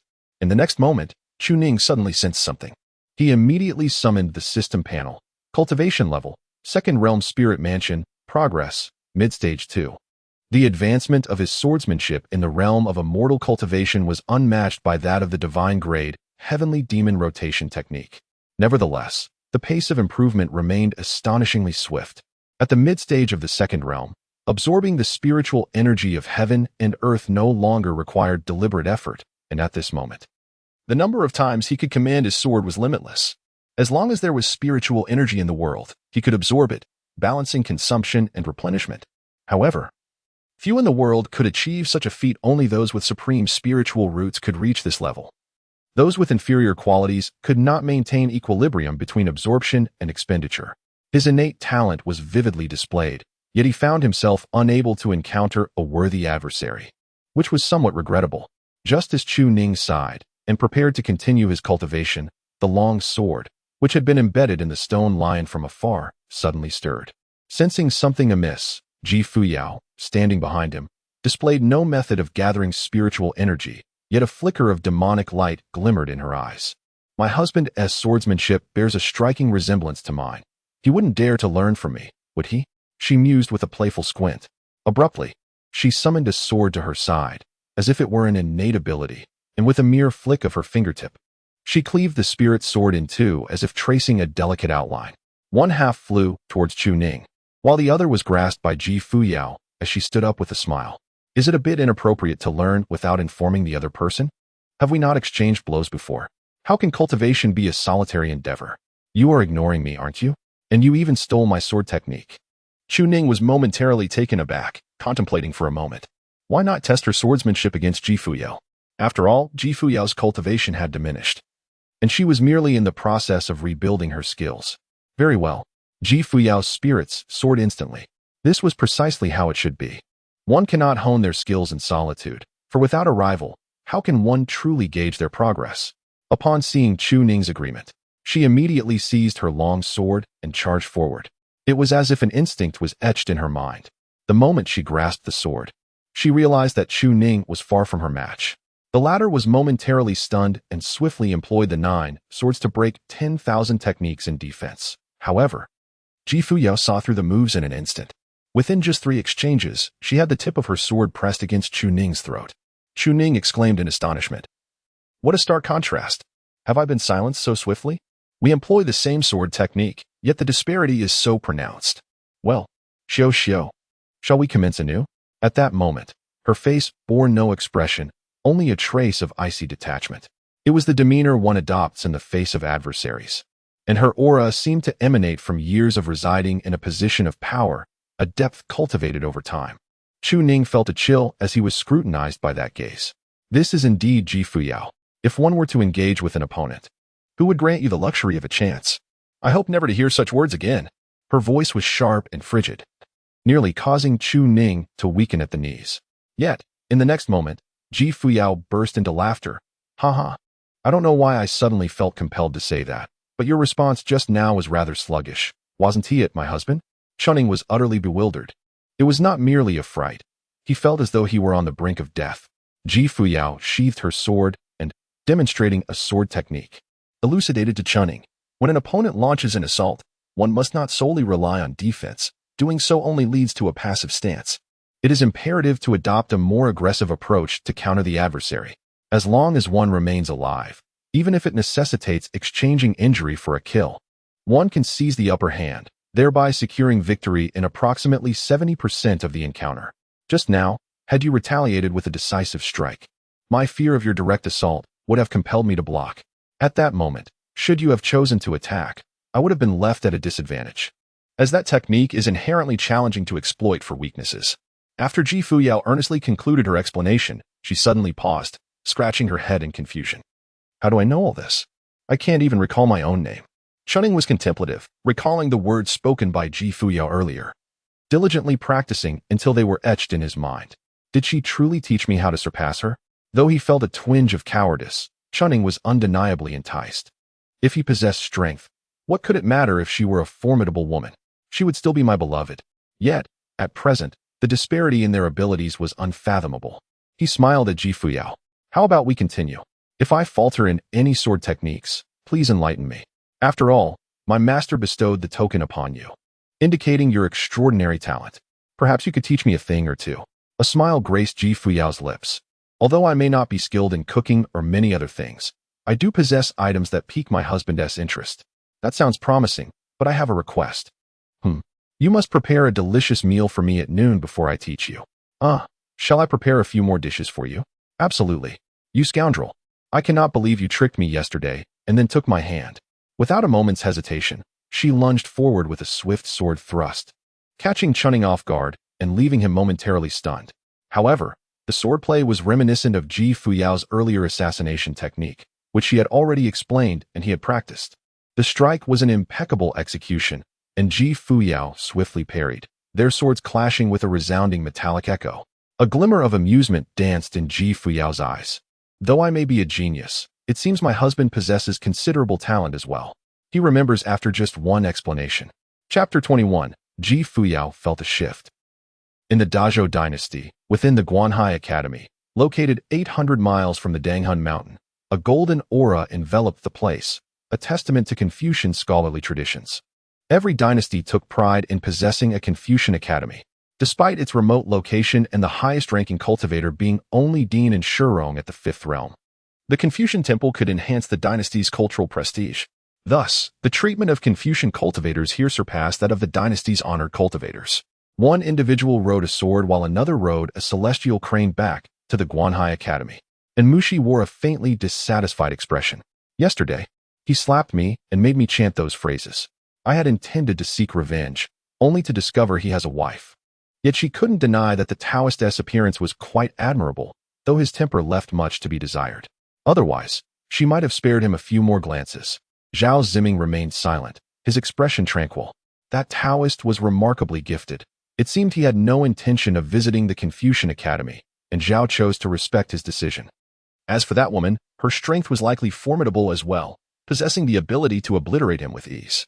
Zhao Ziming, a cultivator of the Third Realm, already exhibited the bearing of a Confucian practitioner. While he could not yet command the laws with his words, he could impose verbal constraints upon other cultivators. Coupled with his swordsmanship, it was a challenge for any Confucian cultivator to find a worthy opponent.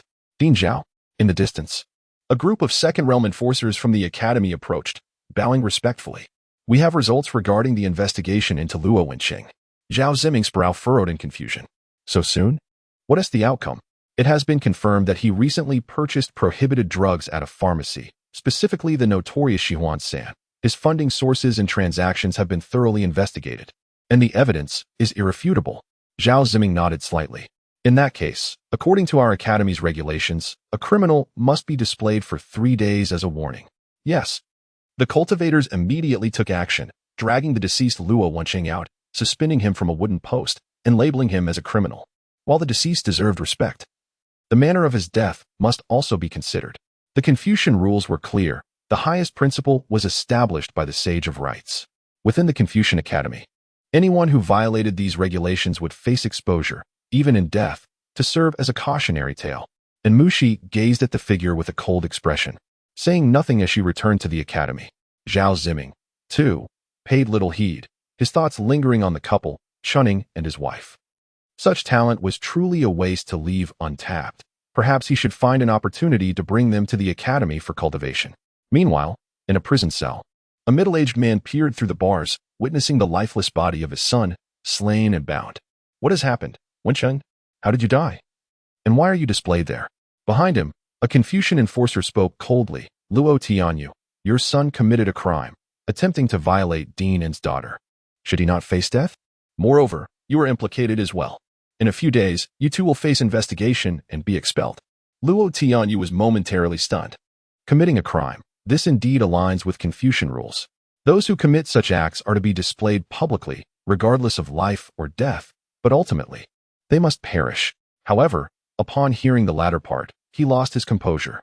I understand the principle of a father's failure to educate his son, but I am a teacher at the academy. His crime warrants death, and I will not protest. But please do not revoke my position. I must continue to teach more students. The treatment of academy cultivators rivaled that of the dynasty's honored ones, especially that of a teacher.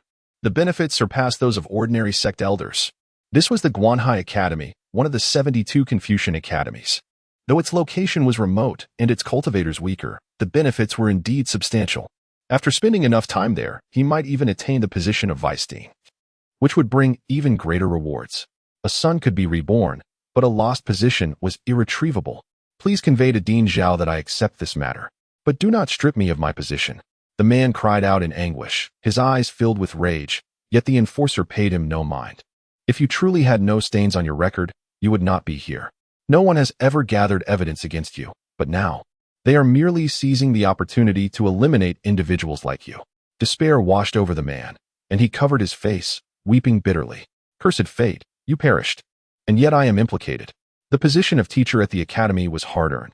Suddenly, a thought struck him. No, the method of strangulation was not by sword. It seemed more akin to a dagger. He immediately rose, peering through the gap, his gaze sharpening. It appears the one who killed my son is not of the Confucian order. After all, Confucian methods dictated that execution followed public display. Could it be someone else? The midday sun blazed fiercely, yet the two continued their relentless sword practice beneath its rays. Chunning remained perpetually on edge, acutely aware of the myriad lessons she could glean from Fuyao. The swordsmanship of the 9 sword techniques was laid before her. However, the manner of its application was of paramount importance. She could wield it with such finesse that its trajectory remained elusive, while despite Chunning's rapid learning, she found herself consistently at a disadvantage. Yet, she had indeed absorbed a wealth of knowledge. Utilizing such a sword technique, combined with her spiritual cultivation, her prowess had significantly advanced at this moment. Realm, 2nd stage Spirit Mansion, progress, mid-stage 97. By the afternoon, she feared she might reach the later stages, and ultimately, at the pinnacle of her journey, she would be able to soar through the skies on her sword. Jifuyu lifted her gaze to the sun, staring for quite some time without feeling any discomfort. She couldn't help but murmur, "Husband, shall we cease our practice? I am hungry and yearn for some delectable food." Ever since recognizing Chunning's true identity, Fuyao's tone had taken on a more endearing quality. At that moment, she appeared adorably naive. While Chunning found this rather delightful, it was amusing to see the formidable demoness behaving like a sweet, innocent wife. Fuyao attempted to embrace Chunning, but was gently halted. "I am covered in sweat. I shall wash up first, then prepare the meal." "Very well, husband. I shall wash up afterwards too." Indeed, unbeknownst to her, Fuyao sensed nothing amiss and cheerfully settled into a lounge chair to bask in the sun. She pondered, "Is it true that at the later stage of the 2nd realm one can ride a sword? Perhaps I should practice further?" Before long, Chunning emerged from her bath, donning fresh attire. Upon hearing the commotion, Ji Fuyao sprang to her feet. Husband, allow me to assist you. No need, you should rest.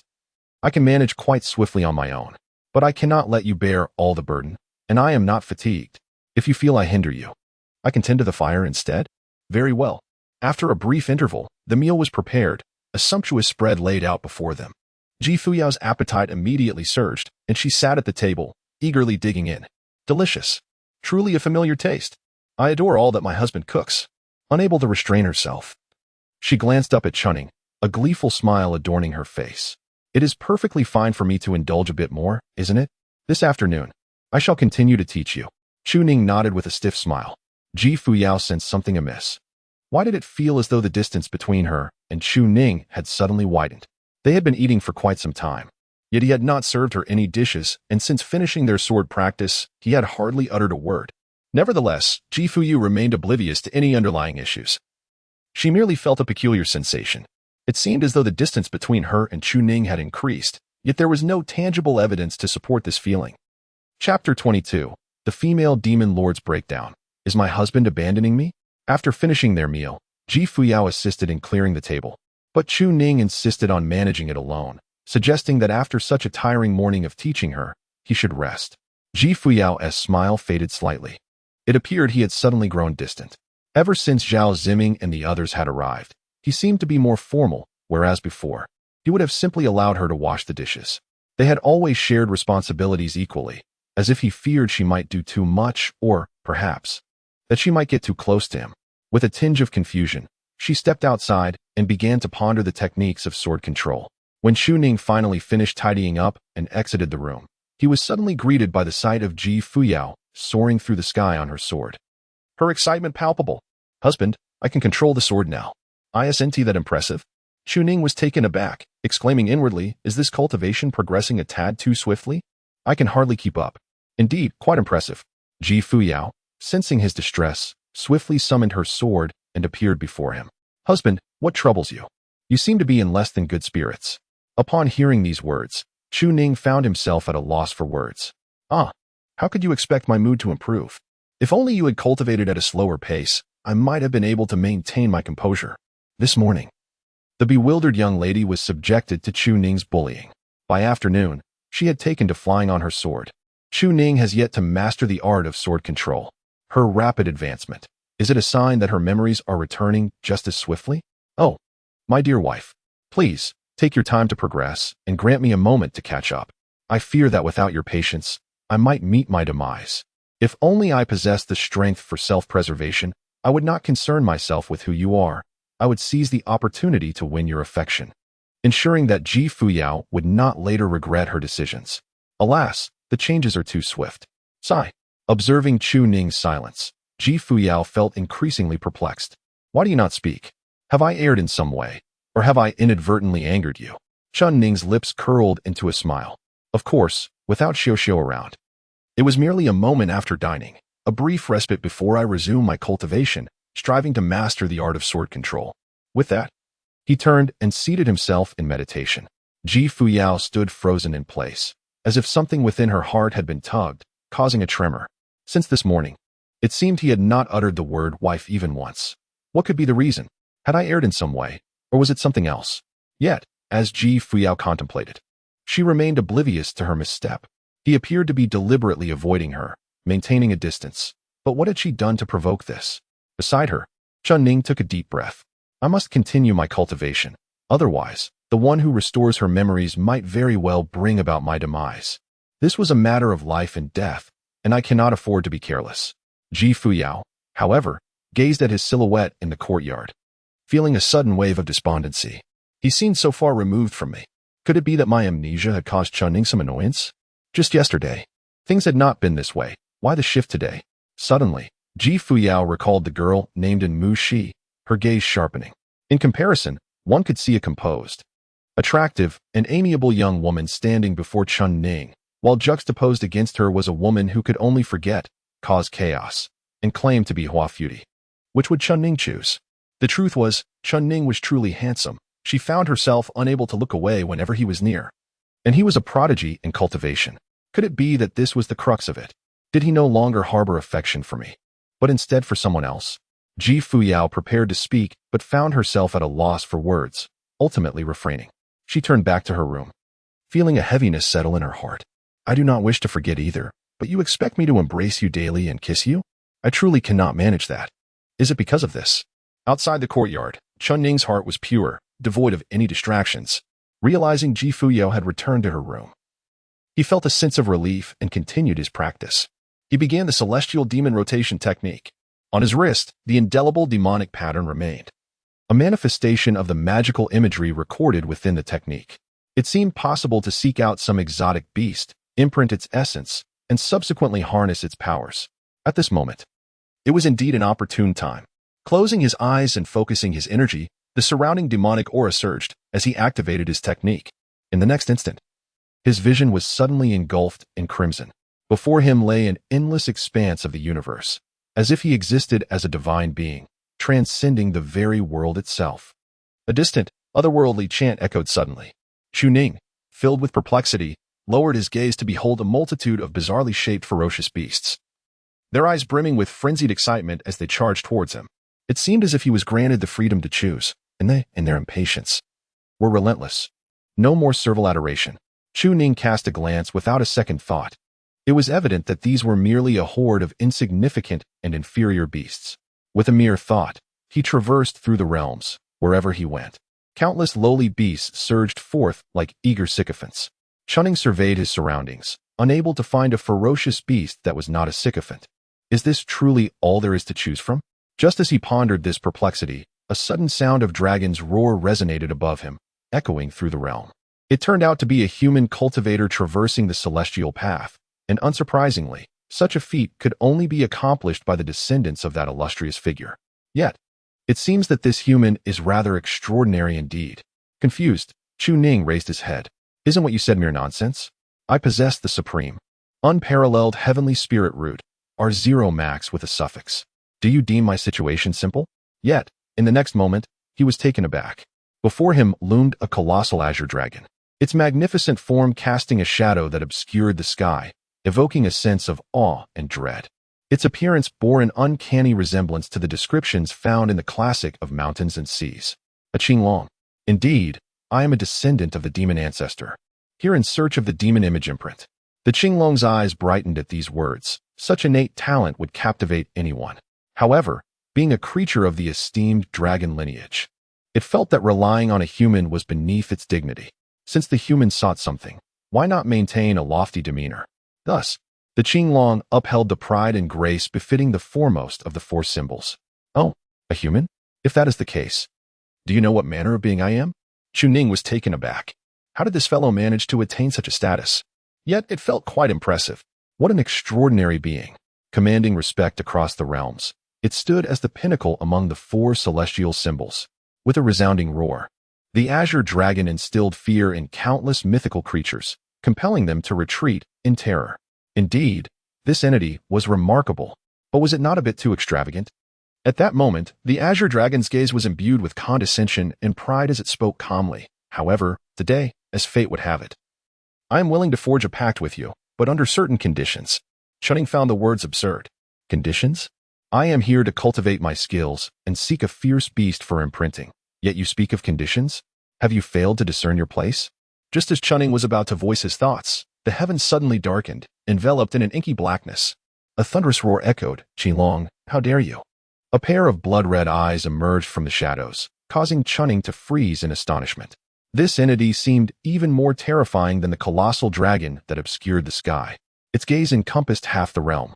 With such a lack of distinction between master and servant, let it be extinguished within this celestial order. A gaping maw, as vast as a blood basin, suddenly opened wide, and the Qinglong's eyes filled with dread. No, no, little dragon is mistaken. I will never dare again. Yet, before there was time to flee, it was swallowed whole by that monstrous mouth, along with Chunning, whose face had turned pale.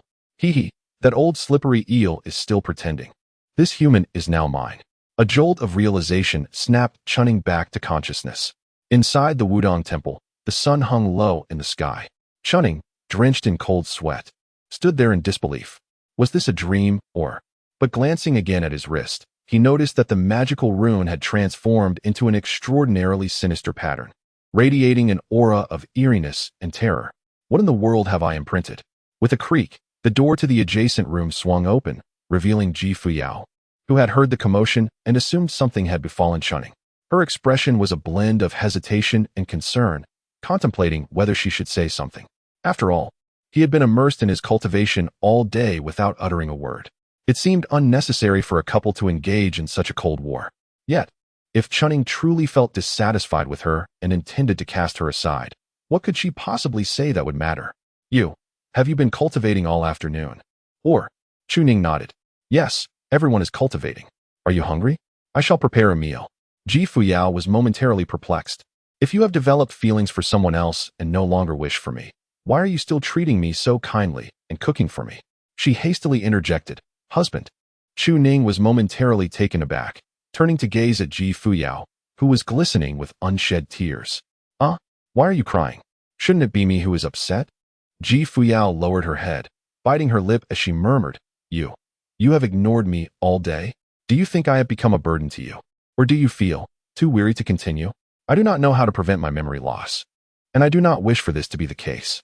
If there is anything you are dissatisfied with, please tell me. I am willing to make changes. Please, my husband, do not disregard me like this. Chapter 23. Unable to bear seeing my beloved suffer. Upon hearing this, Chu Ning was momentarily taken aback. It seems that for some inexplicable reason, the progress of the strategy had been hastily accelerated, and today's deliberate maintenance of distance drew attention. What could have caused me to hasten the progress of the strategy to such an extent? Chunning, too, was at a loss.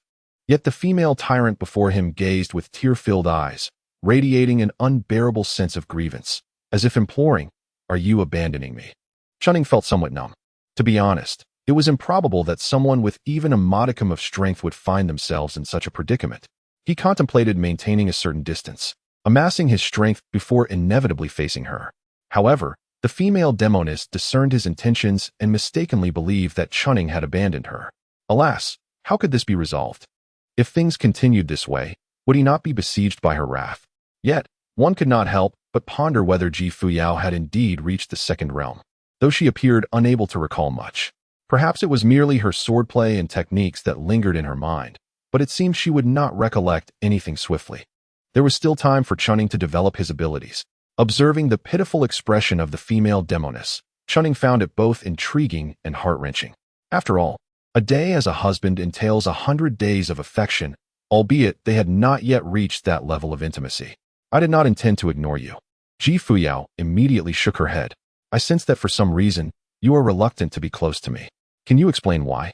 Is it because you consider me a burden, or perhaps you have grown fond of someone else? Moreover, she had spent the entire afternoon alone in her room, initially intending to rest. However, as thoughts plagued her mind, she felt increasingly unsettled. If her husband, who cooked so delightfully, cared for her so tenderly, were to truly forsake her for another, what would become of her? Would she be cast aside? Yet, she did not wish to leave. She simply could not recall their shared memories. She expressed, You say you are willing to hold my hand or embrace me. Yet when it comes to kissing or sleeping together, I find myself utterly incapable. You mentioned yesterday that if I were to lose my memory and engage with others in the same manner, you would not be pleased, would you? She had begun to accept her identity, though not wholly, as the absence of memories rendered it difficult to fully embrace. Yet now, those memories remained elusive. Her husband seemed poised to depart, abandoning her, and despair welled within her. Gazing at the distressed Fuyao, Chunning sighed. I was engrossed in my cultivation this afternoon, deeply meditative, and only just returned to reality. You can see the cold sweat on my back. However, the words you spoke today were devoid of warmth.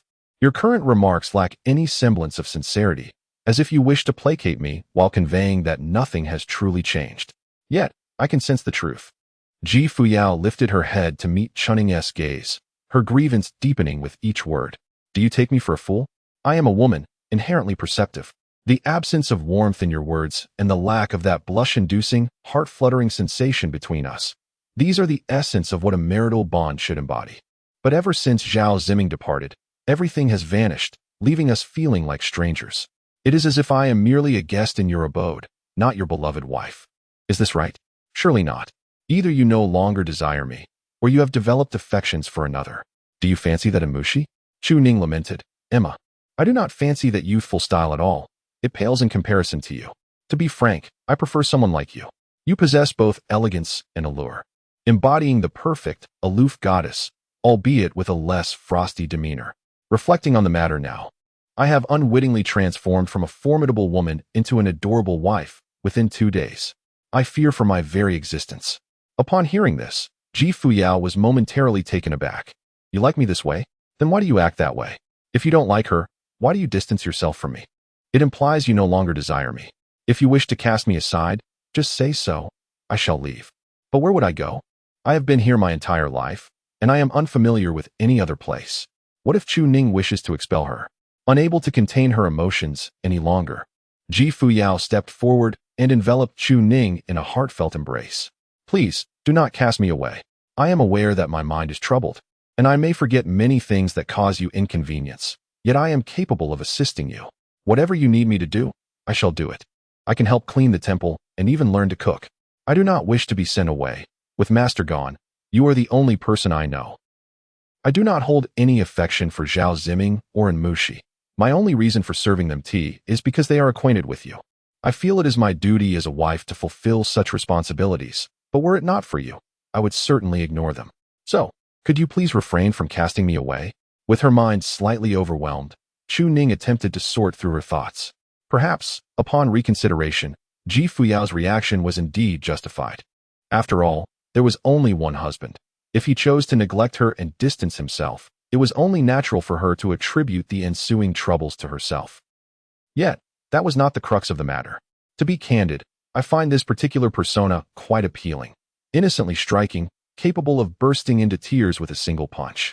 However, suddenly, Chu Ning pondered a thought. Hiss, it seems that my cultivation speed is not slow at all. Why should I concern myself with trivial matters? Perhaps, their recovery of memories may not surpass my own advancement in cultivation. Ji Fuyao should currently be at the late stage of the second realm, yet I too am at the late stage of the second realm. One was originally powerful but lost their abilities and is now recultivating, while the other is an unparalleled genius starting from scratch. If I can keep pace with such speed, can I still claim to lack cultivation strength? Although my abilities may be insufficient at present, they are bound to flourish in due course. The key is that Ji Fuyao is in tears. Witnessing her sorrow makes Chu Ning truly feel inhuman. What should I do now? If I continue to ignore her, she might very well break down, especially since her persona is that of someone utterly alone. Should I continue to deceive her into believing she is my wife? Although it seems there is no longer a need for deception, she has already accepted Chu Ning as her husband. However, a dilemma arises. What if she remembers and seeks to end my life? Husband, why are you silent? Have you forsaken me? I assure you, I will amend my shortcomings and assist you in any way I can.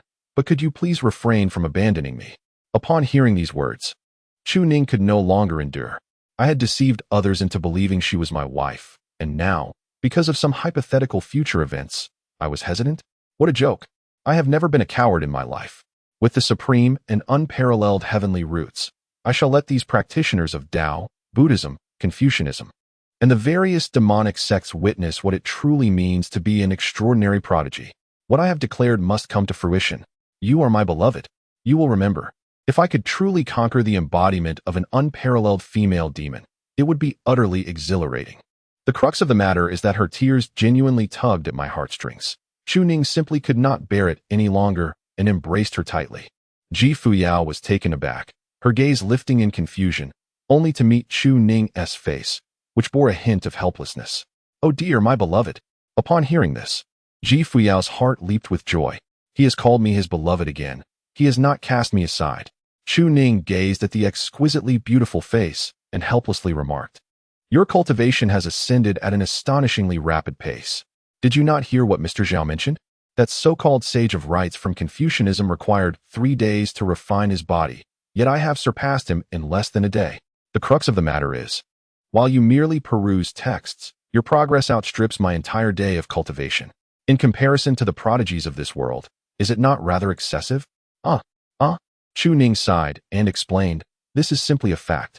After all, if Ji Fuyao were not at such a formidable level of cultivation, I would possess sufficient means to protect myself, and I would not fear trifles. You are progressing too swiftly in your training, and your husband is feeling overwhelmed. It is only natural for him to ponder how to catch up with you. That is why he is so devoted to his practice. Upon hearing this, Fuyao instantly comprehended the situation. It indeed seemed to be the case. Prior to Mr. Zhao's arrival, Chu Ning's gaze had been unusual, and afterward, it appeared that he had been genuinely affected. My husband is ignoring me because my cultivation has surpassed his and has left him feeling disheartened. But that cannot be right. Fuyao looked at Chu Ning with a puzzled expression and could not help but voice her thoughts. Regardless of how rapidly I cultivate, I am still your wife, am I not? My level of cultivation is irrelevant. I am still your spouse, and you are still my husband. That is how it ought to be, is it not? Chu Ning was momentarily taken aback. Is it true? Fuyao nodded vigorously. If only she had mentioned it earlier. She had completely forgotten that yesterday, Chu Ning had displayed a lack of confidence, wavering between hope and despair. If only she had said it sooner. With such a handsome husband, once I become formidable, it would be perfectly fine to keep him as a pretty boy. I swear I shall not seek another man. Regardless of how high their cultivation might be, you will always be my husband, and I shall remain your wife. Chu Ning's lips curled into a smile. You said it yourself. I must clarify that I did not coerce you. Fuyao was taken aback by these words. What do you mean by that? It seems as though you are rather pleased with yourself, as if I were never meant to be your wife, and you somehow managed to ensnare me. Chu Ning's expression immediately turned serious. Nonsense. You are indeed my wife. Quickly call me husband. Upon hearing this, Fuyao looked aggrieved as she nestled in Chu Ning's embrace. Why are you being fierce? I have been calling you husband all day. It is you who did not call me. Then, husband, may I assist you with dinner tonight? I wish to share some of the burden with you. Chu Ning's laughter was so exuberant that she could hardly contain her smile. All right then, I can relax a bit too. Come, let us prepare a delightful meal for my beloved. In the twilight of the Taoist temple, the pair busied themselves. One stoked the fire while the other attended to the ingredients. Truly, Fuyao was lacking in skills. If left to her, she would likely attempt to cleave the pig's trotter in half. Yet, her husband remained the same, grunting softly. Now, at the tender age she perceived herself to be, an 18-year-old maiden, she grinned like a naive sweetheart who had just fallen in love. Gazing at Fuyao in the distance, Chu Ning sighed. Alas, it feels as if your complete persona is far from that of a naive romantic. How did I inadvertently accelerate your romantic progress to such an extent? But, in truth, that is of little consequence. Chu Ning has resolved to embrace the situation as it stands. You are now my wife. With her newfound cultivation, she no longer requires a knife to handle ingredients. The art of sword control has become swifter, allowing her to master the technique effortlessly. She manages other ingredients with equal finesse, swiftly completing her tasks. Moments later, in front of the kitchen, Fuyao holds her little notebook, inscribing with her spiritual energy, thus eliminating the need for ink. She is truly remarkably clever. Oh, to braise pig trotters, one must first caramelize the sugar, right? Oh, yes, the sugar is derived from beets, which were cultivated during the summer and transformed into sugar by my husband. Fuyao is immensely earnest. Then, she adds the pig trotters for coloring, followed by the spices for simmering. Chu Ning directly utilized the technique of vaporization, accelerating the process with remarkable efficiency. Observing the earnestness radiating from him, Fuyao felt a spark of admiration dance in her eyes, her lips curving into a subtle smile. There is something undeniably charming about a man who is devotedly serious. He was already quite handsome, noting this down. At this moment, her little notebook not only contained Chu Ning's culinary methods, but was also beginning to sketch a portrait of him. Oh, her husband has a tendency to scratch his head when he feels awkward. Note that down. He also has a habit of stroking his chin while deep in thought. Record that as well. These details might prove invaluable should she ever find herself with a lapse of memory in the future. By the way, should she let Chu Ning have a copy of her notes? Perhaps not. Some of the content might be too embarrassing, such as his declarations of affection towards her. It would be rather awkward for him to see those, so she decided to keep them to herself. The once tranquil Taoist temple began to buzz with life. The flickering candlelight illuminated the small room, creating an ambience of warmth and cheer. The kitchen was suffused with delightful aromas, and the table was adorned with no fewer than 5 dishes. The rice is ready, my husband. Can we eat now? Fuyao exclaimed, her face alight with excitement as she cradled her bowl and gazed at Chu Ning. He nodded slightly, and with that, She took her bowl and eagerly sat at the table, ready to indulge. She ate ravenously, as if she had never experienced a meal in her past life. Chu Ning felt a twinge of compassion for the female demon. Although she was undeniably formidable, it seemed she had never truly experienced the pleasures of fine cuisine in her lifetime. Could it be that by conquering the demonist's palate, one might also conquer her entirely? How intriguing. Chu Ning picked up a piece of pig's trotter and placed it in Ji Fuyao's bowl. The latter was momentarily taken aback, then raised her head to look at Chu Ning, breaking into a grin. Thank you, my husband. What thanks? A kiss is all that is required. Is there any greater encouragement or reward for a man than that? Upon hearing these words, Ji Fuyao, who had initially been smiling, suddenly froze, her cheeks flushing and her mind beginning to swirl.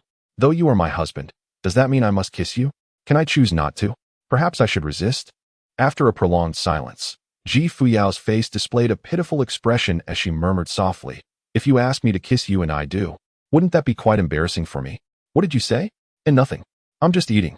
After I finish, I'll wash the dishes. Good. As long as you didn't tea here. But what if you did here and chose to ignore me? Yet, if they truly were a couple, such things seem quite normal. One cannot simply act on whims. A wife is entitled to her emotions as well. Gazing at the woman before him, diligently consuming her meal, Chu Ning narrowed his eyes. Her adorable demeanor stirred within him a desire to embrace and cherish her. Chu Ning smiled. I must admit, her demeanor is truly captivating. Yet I earnestly implore her not to frighten others with her appearance from earlier in the day.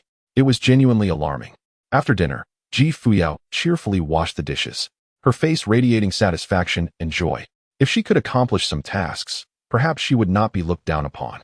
There must be many things she can manage: cleaning the temple, tending the fire, scrubbing pots and washing dishes, and perhaps even guiding Chu Ning in her cultivation. However, should I not take my time with cultivation? It seems my husband might be a tad envious.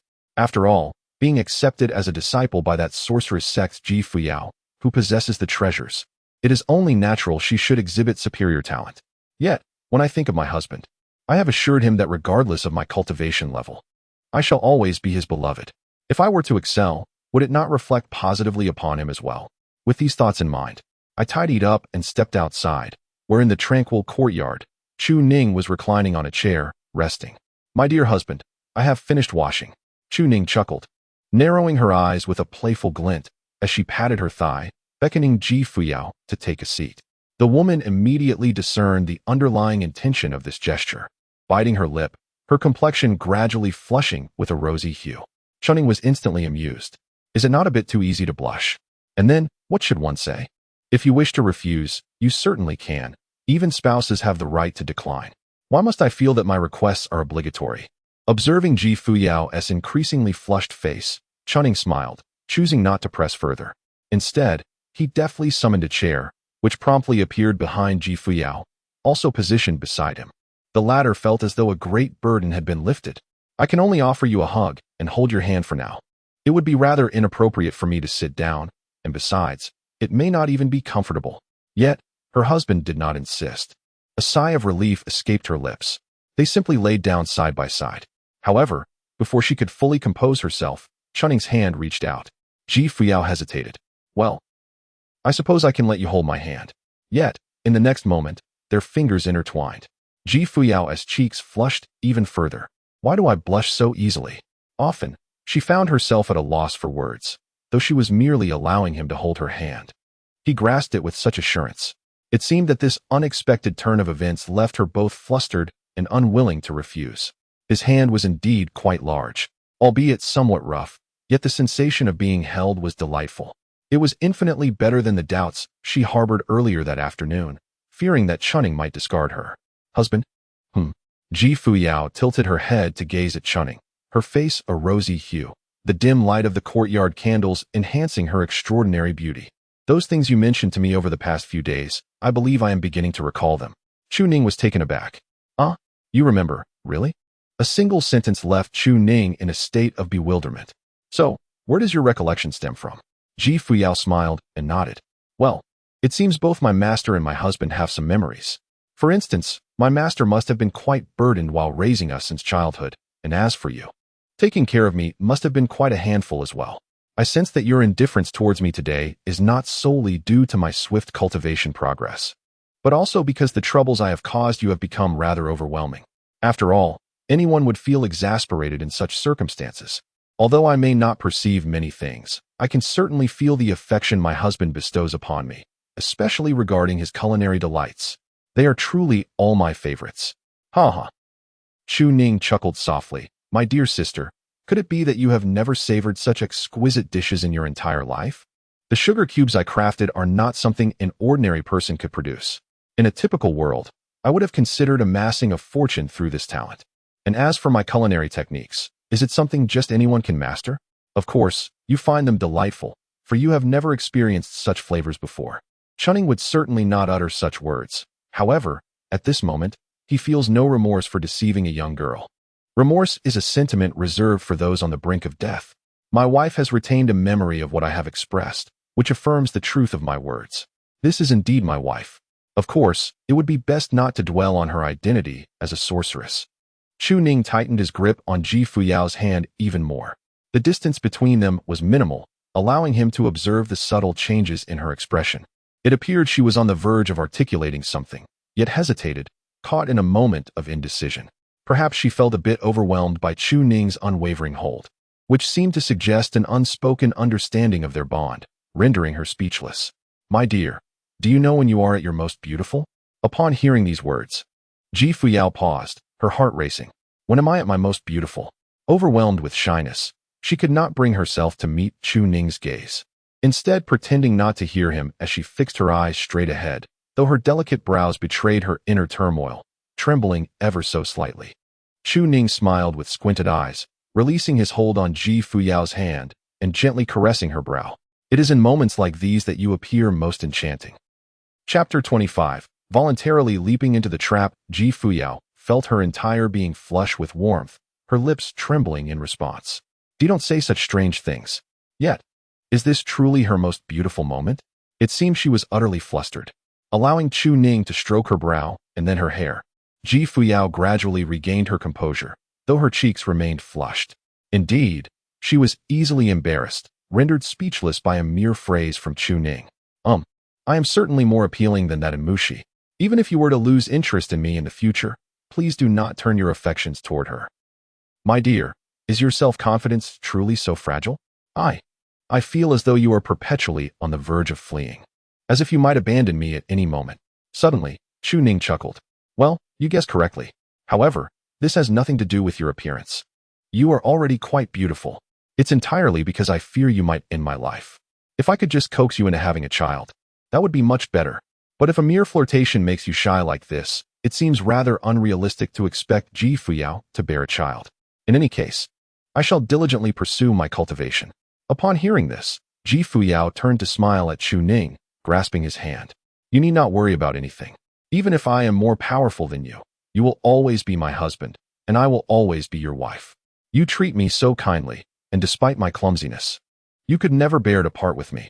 I assure you, I will never let you go either. Upon hearing these words, Chu Ning felt an undeniable sense of comfort. Ji Fuyao, you would do well to remember. However, one must ponder whether reclaiming one's memories would alter one's persona. Would that not mean the absence of the sweet, naive wife?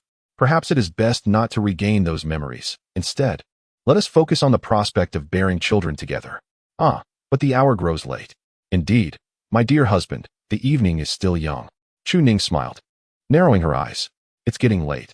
The moon has already risen, and the sky has darkened. After dinner, it is time for rest. Ji Fuyao let out a nervous laugh. My dear husband, I am not tired. After my cultivation today, I feel remarkably energetic. If you are weary, you may retire. But one must balance work and rest. Look at you, having been busy all day, teaching me swordplay, chopping wood, boiling water, and washing dishes. You must be exhausted. With that, she stood up to pull Ji Fuyao along, but the latter remained steadfast. I am not tired. Not at all, my husband. You should rest first. No, you are tired. Ji Fuyao's eyes brimmed with tears as she clung tightly to the chair. I am not tired. Not even a little. Please, you have been so busy. You cannot possibly be unwearied. I am absolutely not fatigued. Ji Fuyao, her gaze flushed with embarrassment, glared at Chu Ning. You know perfectly well I am not tired. You just want to sleep together. Yesterday, you tricked me into lying on the bed. What about today? Are you not planning to snuggle under the same blanket with me? Ji Fuyao was clearly not fooled. Upon seeing this, Chu Ning dropped the pretense. She swiftly approached and lifted Ji Fuyao effortlessly, refusing to let go, and began to tickle her underarms. With a grimace, Ji Fuyao found herself hoisted over Chu Ning's shoulder. Although Chu Ning couldn't physically overpower her, how could she raise a hand against her husband, who treated her with such kindness? Yet, the urgency of the situation left her genuinely fearful. Oh dear, please do not devour me. At the door, Ji Fuyao clung desperately to the frame. Husband, can we negotiate? Let us do as we did last night. I will hold your hand, and we shall sleep peacefully, shall we? Certainly. You agreed so quickly. You have no intention of conceding. You only wish to lure me onto the bed and take liberties. Chu Ning chuckled softly. Go ahead and shout. Even if you scream until your throat is raw, no one will come to your aid. My throat is raw, save me. Chu Ning, you truly do shout. Yet, Ji Fuyao in his embrace was evidently frightened, aware that while Chu Ning may be a virtuous man by day, he certainly transforms into something less amiable by night, leaving her too fearful to enter the house. Alas, what shall we do? I can only make a promise. My dear, do you still not trust me? I am indeed a man of integrity. Ji Fuyao glanced up, her hands firmly grasping the doorframe, her gaze filled with disdain. Do you truly expect me to believe you? Look at yourself. We have been married for quite some time, and yet you remain untouched, which implies that your husband has not laid a finger on you at all. Ji Fuyao was momentarily taken aback by these words. Perhaps there is some truth to that. Chu Ning narrowed her eyes. Aha, it works every time. So, do you swear that you will not do anything to me tonight? My dear, why do you ask such a question? Do you doubt your husband? It's not that, but I can't help feeling that it all seems a bit too swift. Even holding your hand makes me blush, as if we are not truly husband and wife. Of course, I do not wish to cast any suspicions upon you. I merely feel. Sigh? With a sigh, Chu Ning conceded. Very well, I shall refrain from doing anything to compromise your purity. The woman hesitated for a moment before responding. Is that truly the case? All right then, I shall let go. Ji Fuyao, after a brief period of contemplation, released her grip. However, holding hands and embracing is still acceptable. But do not think I am oblivious to the implications in your words. I am quite astute. The man's promises often come with the largest escape routes, allowing him to gradually encroach further. Scoundrel, close the door and secure the latch. Suddenly, Ji Fuyao noticed the candlelight outside still flickering, as if it were a lifeline. She hurriedly exclaimed, the candle outside has not yet been extinguished. I must go blow it out. Whoosh. Chu Ning exhaled forcefully, extinguishing everything in his path. You little one, if I let you out, wouldn't you just flee? Is that even possible? Ji Fuyao was left speechless. Chu Ning, at this moment, also relinquished her grip. You've already agreed. Why don't you give it a try? Ji Fuyao pouted slightly, casting a glance of indignation at Chu Ning. I shall not engage with you any longer. She promptly ascended the bed, removed her shoes, and burrowed into the quilt, executing a complete role that enveloped her entirely. Thus, she established an impenetrable fortress of 360 degrees. Even if you were to reach out, I would remain oblivious, as now I am shielded by 2 layers of blankets. Chu Ning gazed at Ji Fuyao with a cheerful smile, unhurried. After all, there was no need to rush as they couldn't finish it all at once. He relished the sight of her blushing, innocent demeanor. Approaching the earthen Kong, he began to undress. Ji Fuyao was taken aback. What are you doing? Chu Ning was perplexed. Who sleeps without undressing? You must take off your clothes later, right? But you didn't undress yesterday. I didn't sleep yesterday, I replied. I mentioned that I would keep you company for a while before heading out, so I didn't undress. Then why aren't you going out today? Today, I intend to sleep. Ji Fuyao was instantly taken aback. Then, could you refrain from undressing completely? Certainly. Chu Ning left behind a single pair of shorts. Ji Fuyao was utterly taken aback. Is this what you call not being completely undressed? The scene before her was far too terrifying for someone as timid as her, prompting her to curl up tightly within her protective shell. Oh dear, he is undressing, and he expects me to do the same. I refuse. I possess merely an outer garment, an undergarment, and a belly band. I shall not remove anything. I am perfectly content as I am. At least I still have my blanket for protection. Chu Ning cannot possibly do anything to me. However, in the next moment, she suddenly felt herself, along with her cocooned blanket, being embraced entirely, with Chu Ning's thigh wrapped around her, pulling her tightly into his arms. Ji Fuyao was momentarily stunned, peering out to realize something was amiss. Am I being caught like a turtle in a jar? Chu Ning chuckled softly, her innocent demeanor exuding a peculiar charm. Doesn't this completely eliminate any opportunity for evasion? Facing Chu Ning's playful gaze, Ji Fuyao's expression stiffened, yet she resolutely clutched the blanket. I simply cannot allow you to be frivolous. If you wish to hold me, then do so. However, in the next moment, she suddenly felt Chu Ning's face draw nearer, and before she knew it, he gently pecked her blushing cheek. My dear, your naivety is rather endearing. So today, you refuse to hold my hand or let me embrace you, yet you permit me a kiss? Seizing the moment while the formidable woman was in a state of forgetfulness, he aimed to steal her first kiss. Having only brushed her cheek, he decided to grant her a chance to react. If you close your eyes and do not shy away, then I might just kiss you for real. After all, such matters require your consent. At this moment, Ji Fuyao was utterly astounded, her eyes wide with disbelief. Did he just kiss my cheek? He truly is insufferable. Yet, strangely enough, it wasn't he entirely unpleasant. But now, with that gaze directed at me, does he intend to kiss again? The next kiss may not land on my cheek, but on my lips. Husband.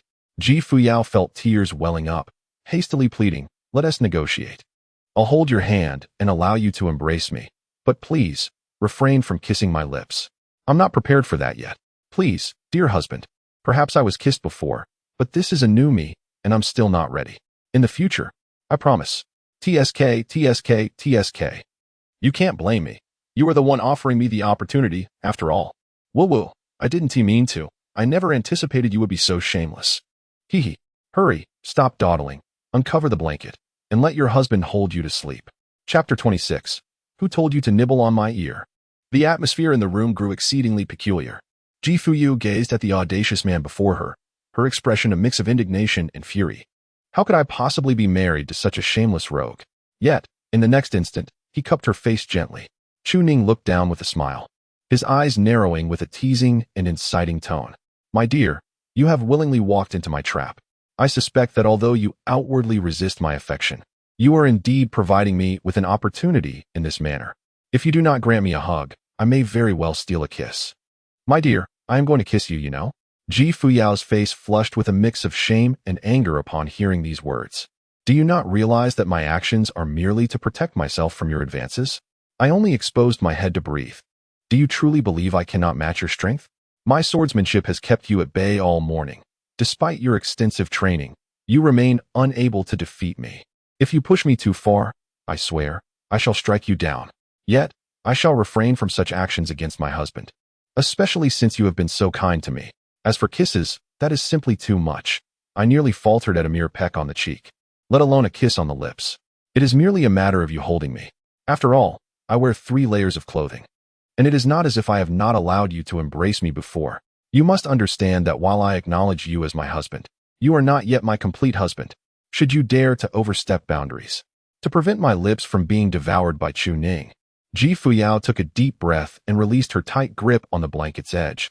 That was an implicit agreement. Without uttering a word, Chu Ning promptly opened the door for the caterpillar. With a swift exhale, he extinguished the light, leaving Ji Fuyao momentarily bewildered as the blanket enveloped both of them. My dear, your husband has arrived, he exclaimed, embracing her tightly. Although Ji Fuyao had mentally prepared herself for this encounter, she was still unable to withstand the immediate urge to struggle vigorously. If you're not dressed, don't come so close to me.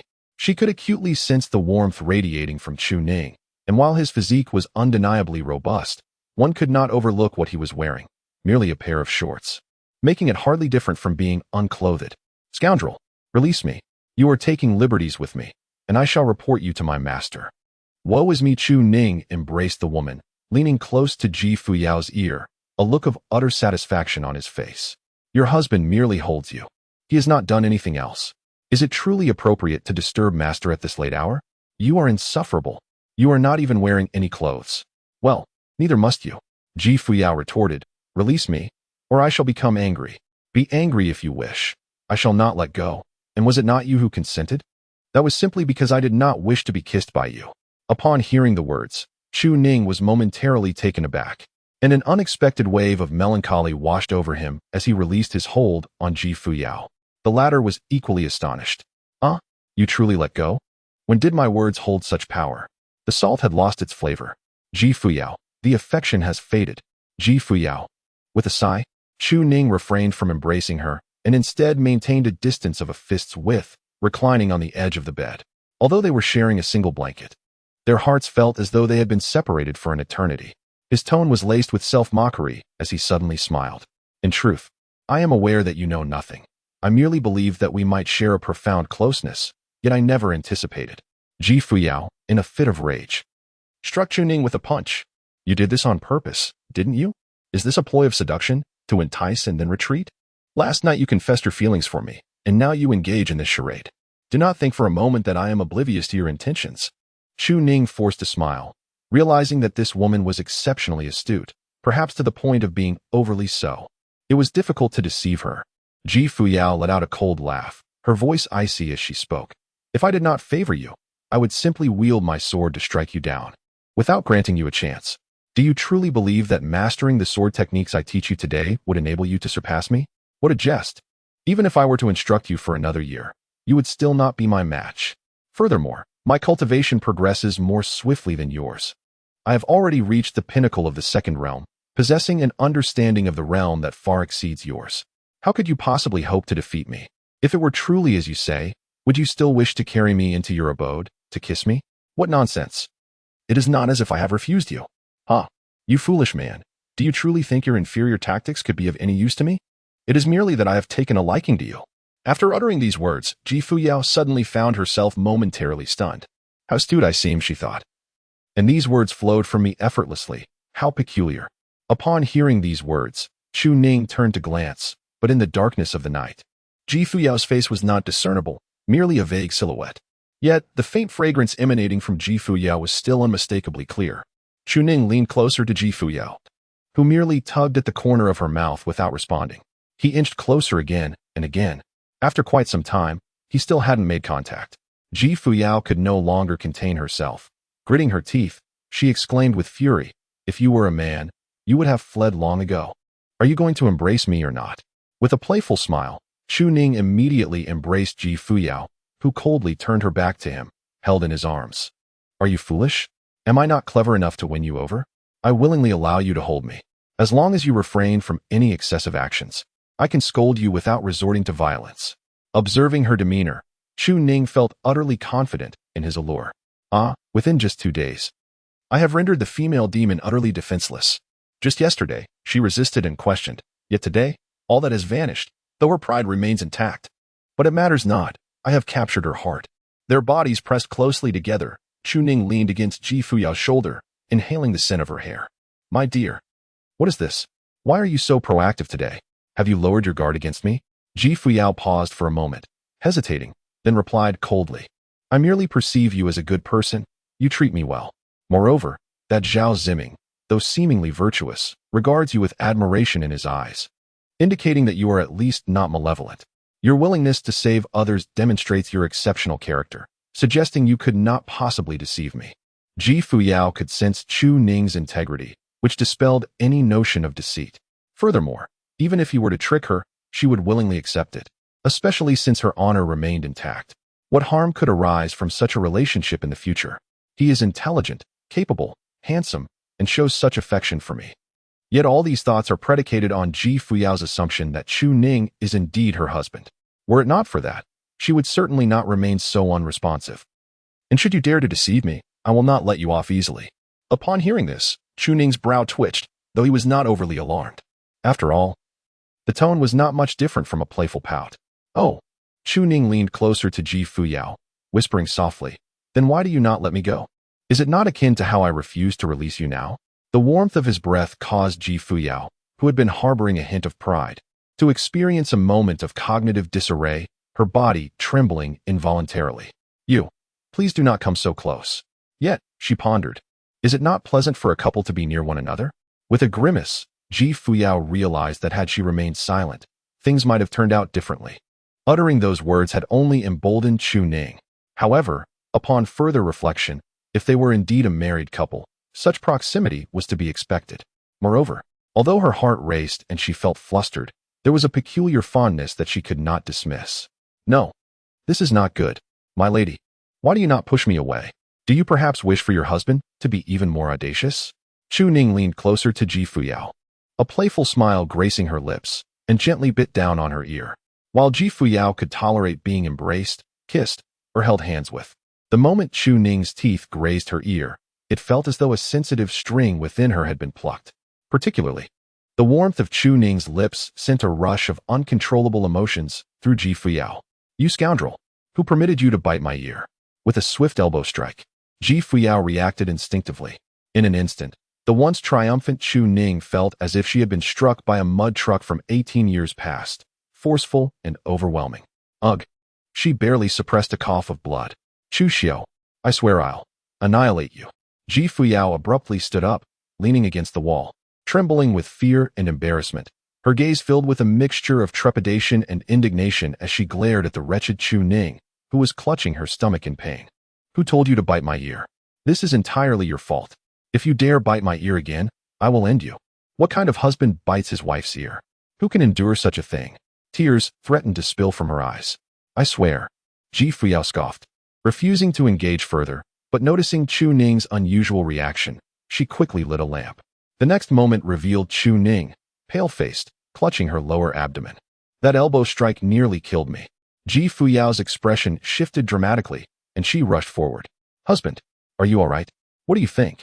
Let me give you an elbow strike and see how you feel. I'm sorry, my dear husband. It was unintentional. It was your fault. Let me help you. I'll massage it for you. Later, I'll embrace you. You can bite my ear if you wish, but if you bite my ear, I'll be too shy to handle it. Woe is me. I apologize, my dear husband. I had no idea you were so fragile. Upon hearing this, Chu Ning raised her head in indignation. That is hardly a consolation. Chapter 27. The Demon Image, the Glutton. This time, Chu Ning was notably subdued. She was in too much pain to embrace Ji Fuyao, while the latter cheerfully clung to her arm. I'm truly sorry, my husband. I was too forceful. But you bit my ear. I never anticipated. Chu Ning let out a cold laugh. Just now, when I kissed you, you didn't retaliate. But when I nibbled your ear, you nearly elbowed me to death. Isn't that a typical flirtation tactic? Such a strong reaction, indeed. Shouldn't your response to my kiss be even more intense? Ji Fuyao, clinging to Chu Ning's arm, giggled and replied, When you kissed me, I anticipated it.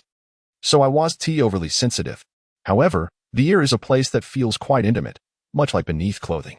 When you bit it, I simply couldn't endure it. Couldn't endure it. Chu Ning was momentarily taken aback. In what regard is it unbearable? Is the ear a sensitive spot? Chu Ning understood. However, at this moment, although his arm was cradled in Ji Fuyao's gentle embrace, he felt no warmth nor affection. Turning inward, he sensed a slight disarray within his internal organs. Had he not undergone body tempering, this elbow would surely have been fatal. Furthermore, Chu Ning perceived that Ji Fuyao had tempered her strength. The physical prowess of a great cultivator is indeed formidable. Alas, it seems I must concentrate on recuperation. It appears that this evening will yield no fruitful endeavors. My dear husband, are you still angry? Do not speak to me. Ji Fuyao murmured, seemingly in distress. It was you who first acted so frivolously. How has it now become my fault? I did not anticipate that I would instinctively react. Please refrain from such behavior in the future. Isn't it quite normal for a married couple? You react this way merely from a gentle kiss on the ear. What would happen during more intimate encounters?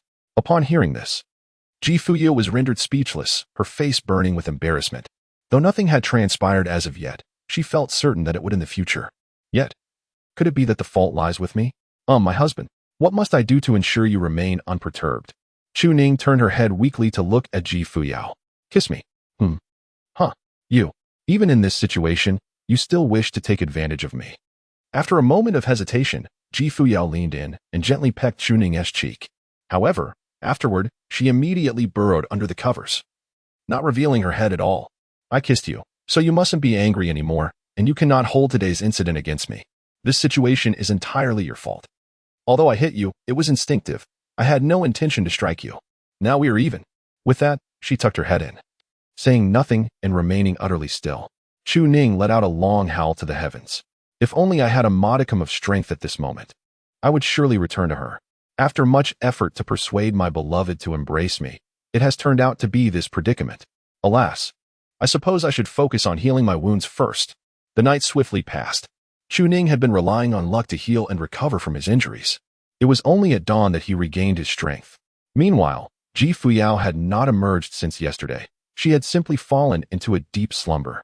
As the first light broke, Chu Ning's breath had nearly stabilized, and at that moment, Fuyao, her delicate face flushed, clung to Chu Ning's arm with an unwavering grip. Observing her charming visage, Chu Ning couldn't help but chuckle and plant a kiss upon her cheek, producing a soft sound. Fuyao seemed to sense it. Her eyes fluttered open, revealing a hint of displeasure as she released his arm and murmured a complaint about dogmen. Subsequently, she pulled the covers over her head and resumed her slumber. A smile graced Chu Ning's lips. Indeed, this is how it should be. An elbow strike is hardly fitting for a narrative of marital affairs. Such matters can be contemplated at a later time, as long as one possesses audacity. And with the demon taking a respite, I shall steadfastly pursue my own path on this journey. Rising to don her attire, Fuyao chose to continue her slumber, and Chu Ning refrained from disturbing her. In the small courtyard, she commenced with a series of mountain-shocking fist techniques, followed by the 720 variations of the sword, and ultimately, the 9 swords of inquiry. At this moment, she sensed that her cultivation had reached an elevated level, prompting her to access the system panel. Chu Ning, age, 18. Qualification, Supreme Divine Root of the highest order. Cultivation technique, Heavenly Demon Cycle Art, 9 Swords of Inquiry. Current level, 2nd Stage Spirit Mansion, Progress, Late Stage 23. 3rd Stage Tao Platform, Promising Future Ahead. Chunning was filled with joy, yet could not help but gaze upon the grotesque ancient demon markings etched upon his wrist. The original markings were the imprints of demon statues, a testament to the few exceptional individuals capable of harnessing the celestial demonic rotation technique. Such individuals were indeed the elite among the heavens, a fact that Chunning fully acknowledged. However, the markings before him were no longer as chronicled, they had been irrevocably imprinted. Was it the Azure Dragon, the foremost of the 4 symbols? Chu Ning recalled his training from yesterday, where the Azure Dragon appeared to be devoured by some entity. Those crimson eyes and that gaping maw seemed far more terrifying than the Azure Dragon itself. In its final moments, it uttered something along the lines of "You are mine." It seemed that my innate talent was too exceptional. Although the Azure Dragon desired to make a choice, it was rather proud, being a member of the human race. However, this new entity was utterly indifferent to such considerations and, without hesitation, consumed the Azure Dragon, choosing it instead. What kind of being could instill such terror in the head of the 4 symbols? The Azure Dragon was uncertain of its true nature.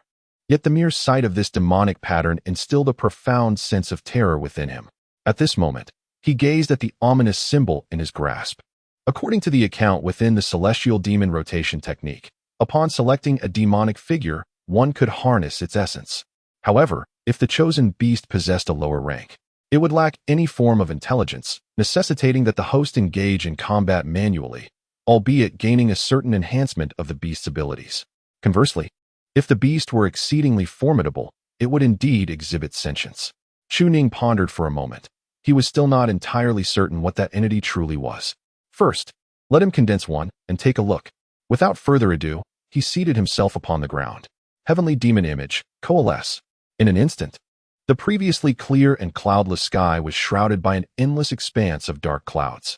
Countless miles away, the Confucian Temple, the Taoist white jade capital, and the Buddhist realms stretched infinitely, all under the watchful gaze of numerous sages observing the celestial path. This act signified the descent of a great existence. Could it be that a powerful being from the upper realms had descended? Meanwhile, within the small courtyard, Chu Ning had already entered a state of transcendental wandering. At this moment, he found himself enveloped in a realm of utter darkness, fraught with an ominous and terrifying atmosphere. Suddenly, before him, a pair of blood-red eyes snapped open. I have awaited countless eons for one who can embody my existence. That feeble Azure Dragon, in its arrogance, is unworthy of being your vessel. Chu Ning was immediately beset by an overwhelming surge of spiritual energy, a sensation that sent shivers down his spine in sheer terror. What kind of entity could provoke such a grandiose phenomenon in the heavens and earth? Who are you? The shadow, indistinct and obscured, cackled menacingly. Countless eons had passed, and yet someone could scarcely recall the true name of this being. Since you possess the merit to bear my return to this world, you are also worthy of knowing. My true name is Tao Tai. In an instant, Chuning fervently absorbed the spiritual energy of the cosmos, continuing to gather it with a fervor akin to madness. Suddenly, a new line appeared on the system panel: demonic avatar enhancement, Tao Dai, devourer of heaven and earth, assimilating into oneself. Lacking sufficient spiritual energy, he promptly produced a multitude of spirit stones, utilizing this newfound ability without a moment's hesitation, a power bestowed by the demonic avatar enhancement. Thousands of spirit stones were consumed by Chu Ning at a terrifying pace, continually replenishing his physique until every last stone was utterly absorbed. After which he resumed drawing in the spiritual energy from the surroundings. The spiritual energy within 100 miles was rapidly drained, until that moment arrived. Cackling, after countless ages, I have finally returned to this realm. The grotesque and terrifying voice echoed in Chu Ning's ears, causing his hair to stand on end. What on earth had he conjured? Turning to look, he found before him the entity that proclaimed itself Tao Tai, gazing down upon him with haughty arrogance. Could this truly be Tao Tai? Not far away, Fuyao sensed the commotion and stepped outside, wondering what could possibly make such a ruckus. But the next moment, her expression changed dramatically. Evidently, she too had spotted Tao Tai. Husband, what kind of creature have you brought back with you? Fuyao burst into laughter, stepping forward to lift the small black lump that barely fit in her palm, her eyes twinkling with delight. Furry and fierce-eyed, it was surprisingly adorable. Tao Tai, in a fit of rage, exclaimed, "Human, release me, or I shall devour you whole." Fuyao could hardly contain her amusement. A spirit pet that could talk? How splendid. From now on, the leftover bones would be cleaned up by this little creature. Chu Ning also glanced over, his lips twitching in bewilderment. What on earth was making such a commotion? He pondered what it could be, only to discover a small black orb. The frantic little black sphere, struggling in Fuyao's grasp, bore no resemblance to the terror it once exuded. Instead, it appeared somewhat comical. Chapter 28. Not just a spirit pet, but a cultivation artifact. Human, release me at once. I have already chosen my bearer. How dare you humiliate me like this? Do you not fear the retribution of the heavens? Let me go? Fuyao looked on in confusion. What was this creature babbling about? It seemed to be speaking, yet she could not comprehend its words. Of course, Fuyao could not understand. However, Chu Ning could. The language appeared to be an ancient dialect, but after concentrating, he was able to grasp its meanings clearly. It seemed that a connection had formed between the man and the creature, enabling them to understand one another. The Tao Tai, however, could not comprehend Fuyao's words, but since the utter lack of respect it was receiving, treated instead as a mere dog. That gaze was nothing short of disdainful. Chu Ning, have this human woman release me. Fuyao looked on in perplexity. What was this creature saying? Chu Ning glanced at Fuyao, then at Tao Tai. It was acting coy. Tao Tai suddenly widened its eyes in astonishment. Chu Ning, what nonsense are you uttering? Which pair of dog eyes saw this sovereign acting coy? Dare you repeat that?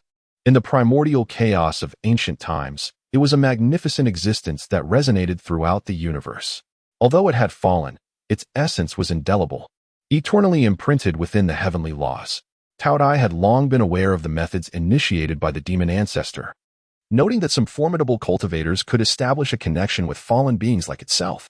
Great demons of heaven and earth, ancient demon clans, and primal ferocious beasts were all etched within that legacy. As one of the most powerful beings among them, Tao Tai naturally exuded an air of pride. Did it truly believe that any human could bear its existence? It was merely this Chu Ning, who possessed extraordinary fortune, with talents that could rival those of the original races from the primordial era. Even the demon ancestor had never moved it. Such a talent was worthy of commanding this sovereign to re-emerge in the world. Yet, it was utterly unexpected that it now faced such humiliation, to be regarded as a mere pet. At this moment, Tao Ye's gaze turned frigid as it looked at Chu Ning, reciting an ancient beast language that no one could comprehend. My patience has its limits. Now that I am entangled with you and my cultivation is on par with yours, I cannot reveal my true form at this level of attainment. However, you humans must not overstep your bounds. Every existence possesses its own dignity. Release me at once. Chu Ning gazed solemnly at the voracious creature before him. This was indeed a harbinger of calamity, capable of devouring the heavens and earth, bestowing upon itself an exceptionally formidable power. It appeared to possess the ability to refine anything, and the speed of this refinement was astonishingly swift. This was a clear testament to the extraordinary nature of the creature. However, given such circumstances. No. The voracious creature interjected. Have you failed to comprehend my words? Release me at once. The canine, momentarily taken aback, suspected that it had not articulated its thoughts clearly. Chu Ning approached with a smile, gently stroking the little dog's head. Hee, just in time. My wife has been wanting a dog, and you shall be the one. The glutton was furious. In a fit of rage, it expressed its indignation. It was utterly unable to break free, and moreover, its abilities were constrained. Chun Ning's countenance was icy, with a flicker of demonic light dancing in his eyes. The celestial demon rotation technique, which condenses the demonic figure, serves to establish dominion over fierce beasts. The master-servant contract is akin to that of a paternal bond. Moreover, if you are not permitted to act, you shall be powerless to do so.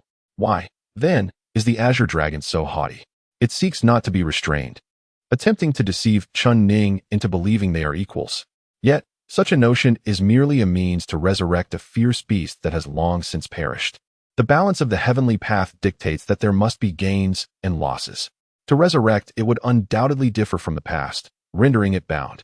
Indeed, should it devour its master, it is the demonic figure that would perish first. In terms of realms, it may be on par with its host, but will inevitably be weaker by several measures, and it cannot surpass its master. The gluttonous beast was already on the brink of despair. How could a mighty fierce beast be reduced to mere plaything? And yet, it found itself utterly powerless. Fuyao immediately gleefully embraced Chun Ning, exclaiming, "Thank you, my husband. I adore this little creature. What does it eat? Can it feast on the remnants of our bones?" Chu Ning cast a glance at the Taotai. The Taotai shot a glance back. "Experience it for yourself. If you dare to offer me bone scraps, I shall devour you instead." Chu Ning chuckled softly, scratching his head. "Let us not be hasty. After all, it is a spiritual pet. I am a great fiend. In the primordial era, I devoured the heavens and the earth, consuming countless beings. I shall feast upon spirit stones." The gluttonous creature readily acquiesced, lacking any pride. "Well, it seems tolerable. After all, I have been sealed by the heavenly Tao for countless ages. Who has ever encountered spirit stones? Am I to play the fool like that azure dragon? What a jest! Can I truly pretend? One mere thought from it could suppress me." It considered compromising, hoping to explore this splendid world. Fuyao, intrigued, lifted the little dog before her. "This little creature consumes spirit stones. Do we possess any, my husband?" Chu Ning retrieved a storage pouch and handed it to Fuyao, who, with a mere glance, comprehended its use. She extracted a piece, and in an instant, the gluttonous beast clutched it with its tiny paws and took a hearty bite. The taste was utterly dreadful. What era was this that the spiritual energy contained within the spirit stone was so feeble? The beast, wearing a look of disdain, continued to chew. "Yet, it is still a spirit stone. I shall endure it. Bring me another." It then extended its tiny paw once more. Fuyao, amused, produced another piece. And the beast resumed its consumption. Once again, it reached out. However, Fuyao refused, stating, "That simply cannot be. My husband and I require spirit stones for our cultivation. If we give them all to you, what shall we use?" The glutton expressed its displeasure. "I am a great cultivator from the ancient primordial era. What harm is there in consuming 2 of your spirit stones?" Fuyao, perplexed, looked toward Chu Ning, wondering what the beast was babbling about, unable to comprehend its words. Chu Ning smiled and said, "It claims to be full and no longer wishes to eat." "Oh, really? Then why is it reaching out? Just trying to be cute." "So that is the case." The glutton muttered, "What nonsense about being cute." Observing the 2 humans, it seemed they were companions of some sort, albeit with a hint of foolishness. Well, whatever. They've been reincarnated, so why bother questioning it? After all, it was aware that it was destined to be lesser in this world, as the celestial order demands both gain and loss. Yet, it was unexpected to start off in such a subservient role. Fortunately, this human was kind enough to offer its spirit stones. No need to fuss over them. Fuyao cheerfully took the little dog aside to play, recalling that there were some leftovers from yesterday, unsure if the dog would eat them. Meanwhile, Chu Ning felt a sense of relief.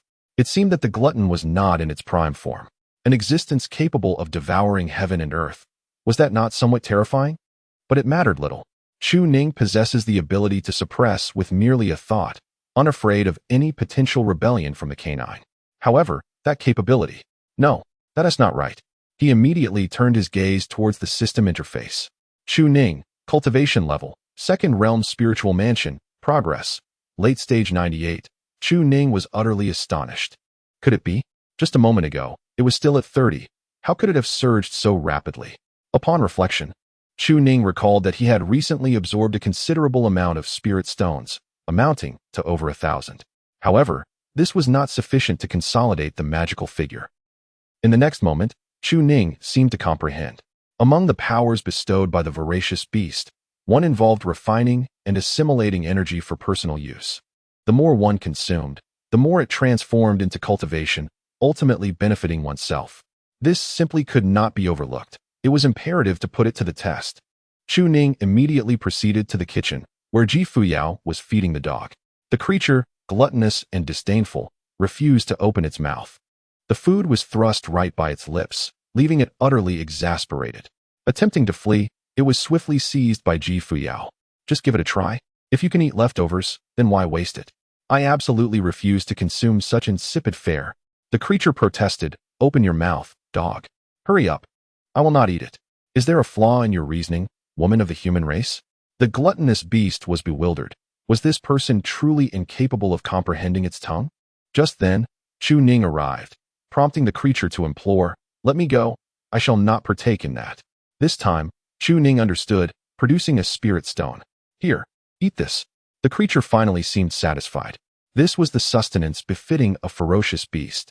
Though the spiritual essence was woefully scant, it was still something to consume. Crunch, crunch. Chu Ning, cultivation level, second realm spirit mansion, progress, late stage 99. Chu Ning was instantly delighted.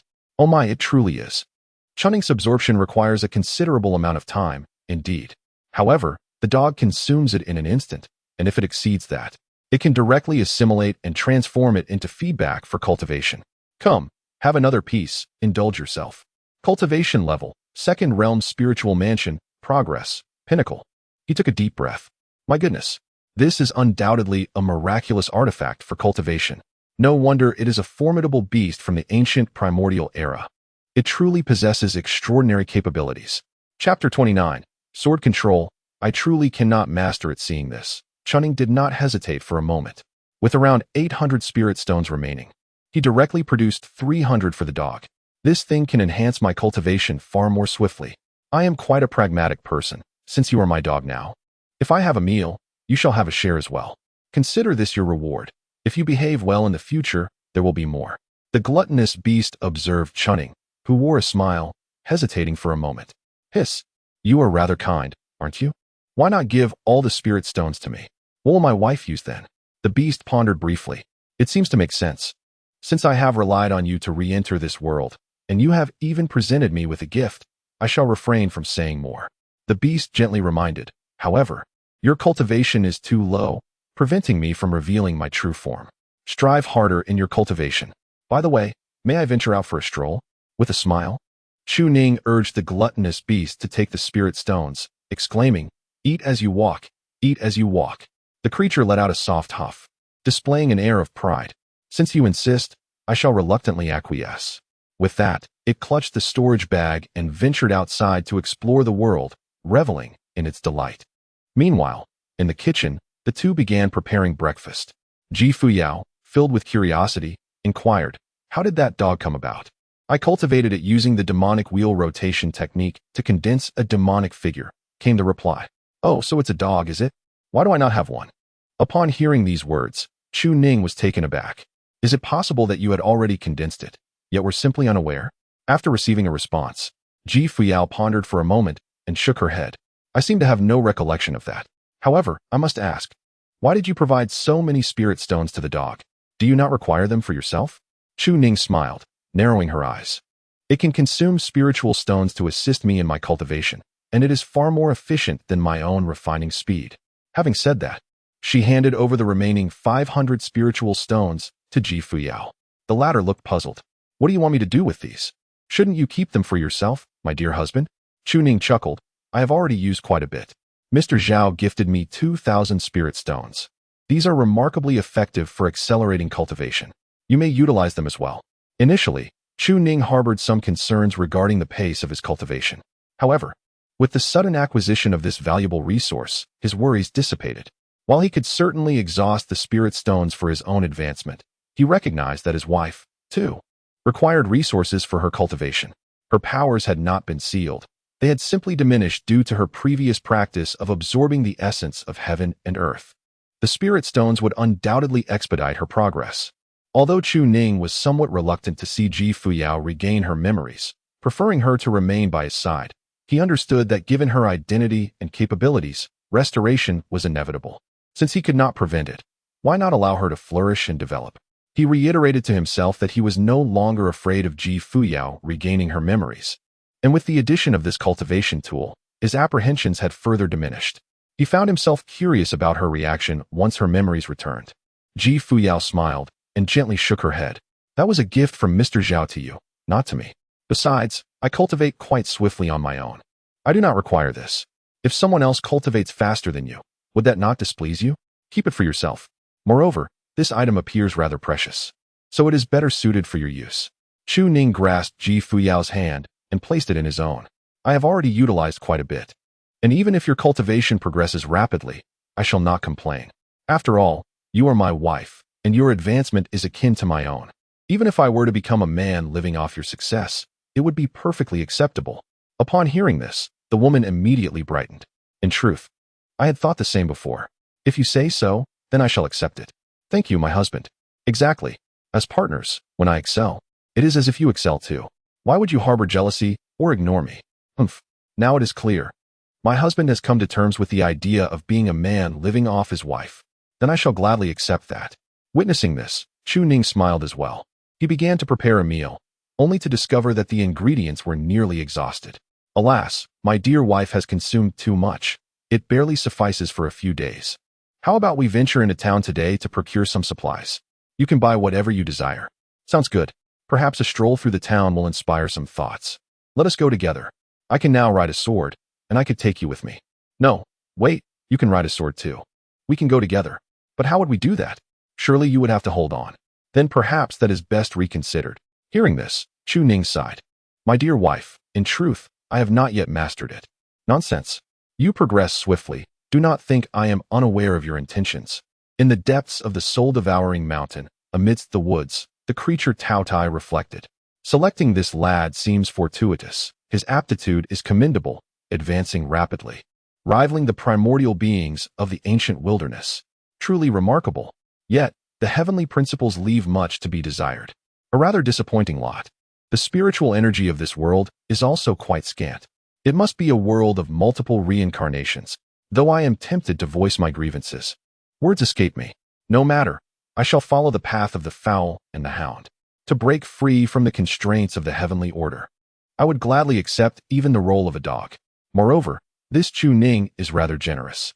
However, that human woman is rather unappealing, and Chu Ning himself is far from attractive. He pales in comparison to my own formidable presence. As a small black sphere ambled along, gnawing on a spirit stone, it surveyed the vast expanse of the world with a hint of curiosity. Suddenly, a black female wild boar nearby noticed Tao Tai and approached with a snort. Tao Tai halted, somewhat astonished. Is there truly such a beautiful female demon in these woods?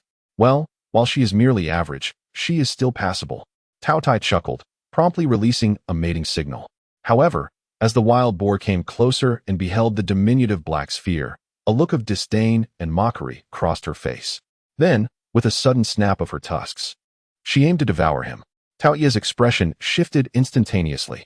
In this moment, unbound by Chu Ning's restrictions, he opened his enormous maw and swallowed the wild boar whole. Despite its size dwarfing his own, the poor creature was left terrified and trembling. What a laugh! An insignificant being dared to consume me. Alas, such a captivating female demon. Continuing on, Tao Tai soon sensed his form beginning to dissipate. His keen awareness indicated a lack of demonic energy.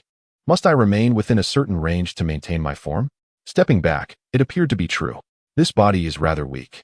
Very well. I shall confine my wandering to this vicinity and not dwell on other matters. In a small courtyard, the two had finished breakfast and were now practicing. Ji Fuyao was exasperated. When controlling spiritual energy, you must maintain a steady input. Do not let your thoughts wander. How can you be so foolish? Your flying sword performs admirably, yet you struggle with riding the sword. Standing atop, She urged him to stabilize. Oh, I am at my wit's end with you. You are truly a simpleton. Observing Chu Ning tumble repeatedly without making any progress, Ji Fuyao could not help but facepalm. I seriously suspect you are not struggling to learn. You merely wish to ride alongside me. But never mind, she had cradled him yesterday. With a sigh, Ji Fuyao said, All right, you keep that mud on watch, and I will take you out, shall we? Upon hearing this, Chu Ning's face lit up with genuine joy, devoid of any pretense. Ji Fuyao rolled her eyes with a sardonic smile. Amen. Chu Ning smiled as she stood up and immediately approached Ji Fuyao, taking her hand, to which the latter made no objection. They were about to venture out together to the town. Oh, where's the dog? Shouldn't it be guarding the door? Chu Ning smiled faintly and directly projected his consciousness. Moments later, the dog came trotting back. What are you doing? We're going out. You stay and guard the house, right? Tao Tai disdainfully curled his lip. You really think of me as a mere dog, don't you? If I stray more than 10 miles from you, my form will dissipate. So that's not quite feasible. Tao Tai spoke nonchalantly, crunching on a spirit stone with each bite. Chu Ning scratched his head, exclaiming, Oh dear, what a predicament. So, the reaction dissipates, does it not? With a mere thought, he sealed the voracious beast within the confines of the magical runes. It was akin to a master ball. When in the wild, he would simply release it, and when not, it would remain by his side. Upon encountering others, he would effortlessly declare, Come forth, Pikachu. Chu Ning felt utterly perfect. He retrieved the storage bag and took a glance. Wonderful, wonderful, wonderful, the spirit stones have been consumed. I shall break through upon my return. My dear, shall we depart? Ji Fuyao tugged at the corners of her mouth. This dog of a man. The sword hovered in midair as he stepped forward. His form steady. Behind him, Chu Ning leapt up as well, his presence equally firm. He then wrapped his arms around the waist of the woman in red. Ji Fuyao could no longer contain herself. Just moments ago, she struggled to maintain her balance and needed assistance with the sword, and now he was no longer pretending. Was he? Chu Ning chuckled, resting his chin on Ji Fuyao's shoulder, drawing in close. But my lady, I truly cannot do it. Would you allow me to guide you while you wield your sword? Ji Fuyao's complexion immediately flushed crimson, and she suddenly let out a cold laugh. You dog of a man. It seemed that familiarity had somewhat diminished the awkwardness between them.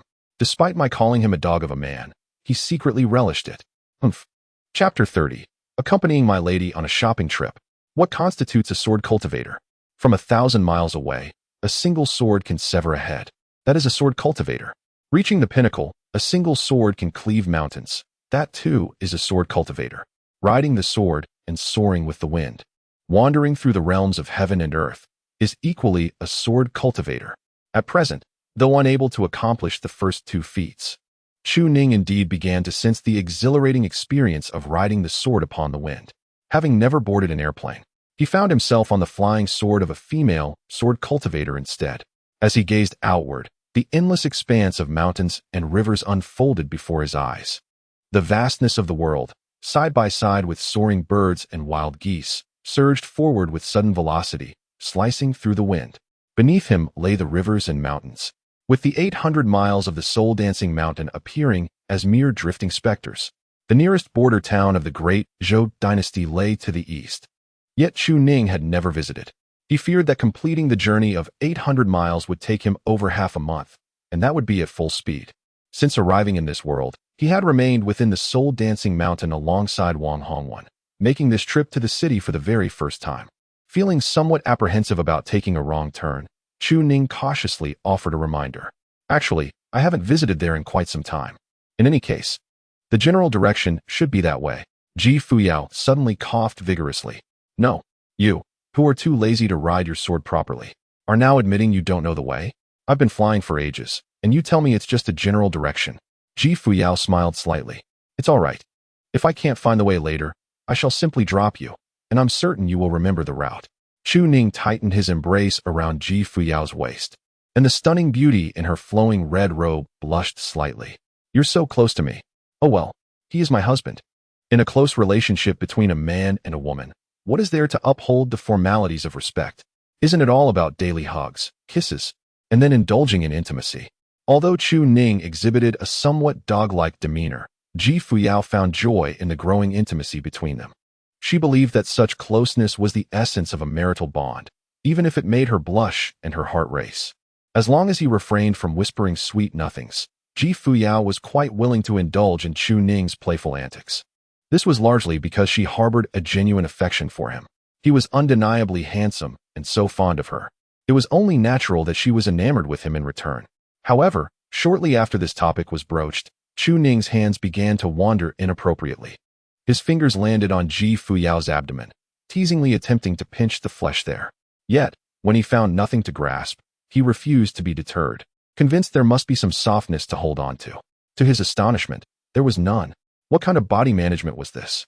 It was as if slender limbs bore bountiful fruits. No, he thought, I must tug and play a little. He moved to delve further, but in the next instant, a firm slap was delivered. Behave yourself. If you don't, I might just toss you away. She mused. Do you truly believe one can eat so much without gaining weight? What is it? Do you prefer someone plump? Not at all, he replied. I simply think you should have a soft, curvaceous form, given how much you indulge. Fuyao let out a soft huff. What of it? My figure is simply splendid. Isn't it? If I were to become a hefty woman, would you still fancy me? Chu Ning chuckled softly as she gently rubbed her abdomen. No matter how you transform, my dear Xiao, your husband will always cherish you. However, I wonder if, with your future cultivation, you will still call me husband? Of course I will. Why would you doubt my sincerity? Look, I am still wearing the ring. At the mention of the ring, Chu Ning was momentarily taken aback, her expression turning serious. What if we went to the city and Fuyao discovered that other women were not wearing rings? Never mind. I shall face that if it arises. She continued to reach upwards slowly. Suddenly, Fuyao's threatening voice pierced the air. Dare to touch me, and I shall cast you aside. Are you becoming addicted? I have already shown great leniency by allowing you to feel my belly.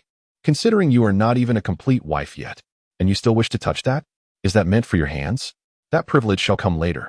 Chu Ning smiled awkwardly and said, well, let us embrace a little tighter.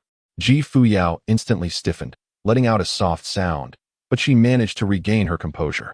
The embrace was so tight that their bodies were completely pressed against each other, evoking a profound sense of security. Although she was somewhat oblivious to the expression on her face, she felt a hint of joy. The two had been soaring on their sword for half an hour. As they crossed over a mountain peak, a magnificent city suddenly appeared before them. The city was vast and exceptionally prosperous. At the highest point of the city stood an extraordinarily grand academy, visible from a great distance. The towering golden statue of the revered sage, reaching a height of 100 meters, could be seen from afar. Could it be that Mr. Zhao is at the Guanhai Academy? Fuyao nodded, earnestly committing it to memory. I believe I must have visited before, but I have forgotten. My dear, shall we pay him a visit? I can see that you hold him in high regard. Chu Ning smiled. There was no pressing matter to warrant a visit, and he felt it would be an intrusion. There was little to discuss. If they happened to meet, so be it. If not, it was of no consequence. He had come today merely to procure some daily necessities.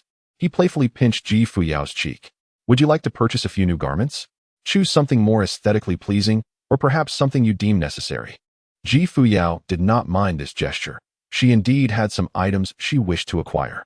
A belly band. It seemed she possessed only one. What had happened to my other belly band? Surely, she could not be limited to just this one.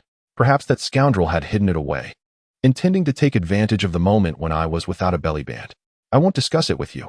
We shall see. I will buy it when I find it. The great Zhou dynasty was established amidst the vast expanse of the 10,000 Great Mountains, a remote realm at the borders. While it possessed its own vibrancy, it could not compare to the grandeur of the central lands. Here lay the border city of Jiayong Pass.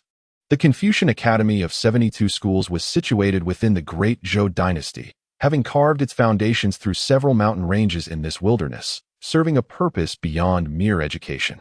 As the two approached the city gate, they were met with bustling activity. Vendors hawked local produce and fruits, showcasing a spectrum of attire, from the opulent to the impoverished. A glance upward revealed an unusual exuberance within the city. Fuyao's spirits lifted. How lively it was. She grasped Chu Ning's hand, pulling her husband into the vibrant scene. I feel there is so much to explore here. We could wander through everything. If we cannot finish today, staying a few extra days would be delightful. Chunning smiled as she held on tightly. Regardless of the world, it seems that women have an inherent fondness for shopping. Indeed, he possesses a considerable sum of money, having scavenged from Wang Hongwen's quarters.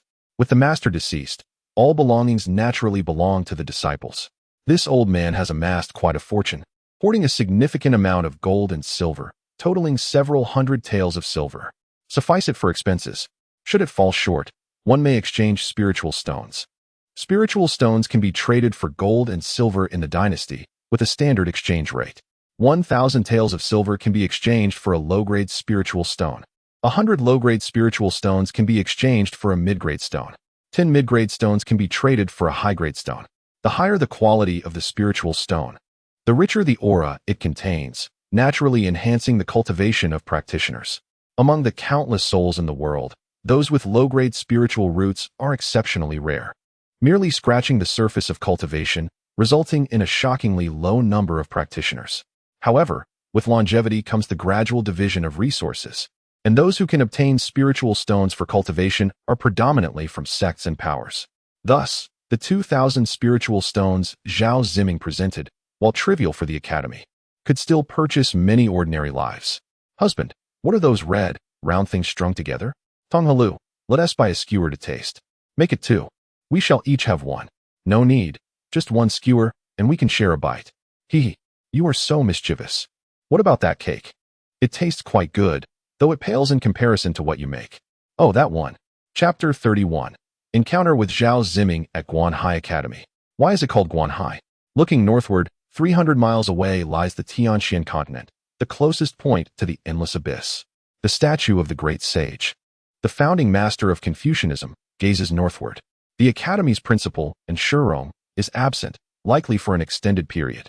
Currently, the academy is under the stewardship of Vice Principal Zhao Ziming. The corpse of Luo Wensheng has been hanging for the 2nd day, receiving scorn from countless Confucian scholars. Those who feign virtue are most despised in Confucian circles. Such a death is no loss. A scholar hurriedly made his way to Zhao Ziming's study. Principal Zhao. A line of text has appeared on the wordless stele at the feet of the great sage. Zhao Ziming was not unfamiliar with this. It is a consideration for scholars from the Confucian temple, which periodically presents questions across various academies.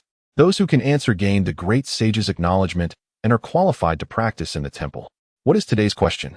The scholar inquired hastily. What is the highest ideal of a scholar? Zhao Ziming pondered briefly before taking up his brush to compose a piece. It encapsulated his understanding of a scholar's highest aspiration.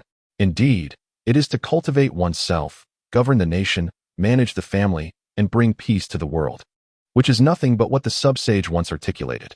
In truth, the Confucian teachings have reached this level.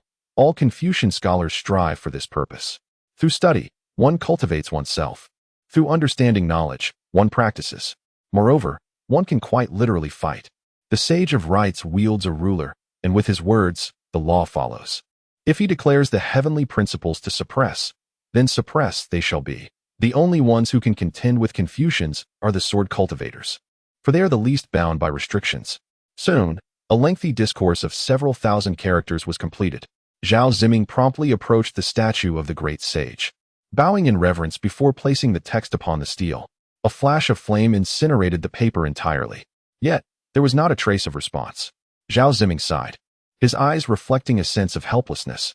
After all, these were teachings once spoken by the sub-sage, and to reiterate them now holds little chance of recognition.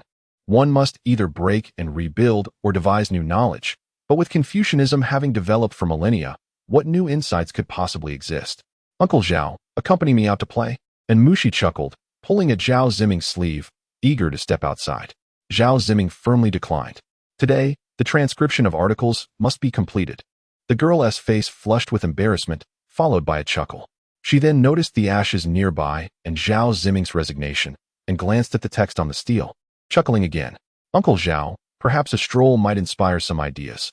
I've already transcribed some today, and can copy more upon our return. A girl of 16 or 17. Forever seeking amusement. Zhao Ziming sighed upon hearing this. When your father returns to assess your understanding, should you falter, do not say, I did not forewarn you. He too yearned to clear his mind. Within the Confucian temple, amidst the 72 sages and their descendants, outsiders are a rarity. Even those of considerable talent can only study outside the temple.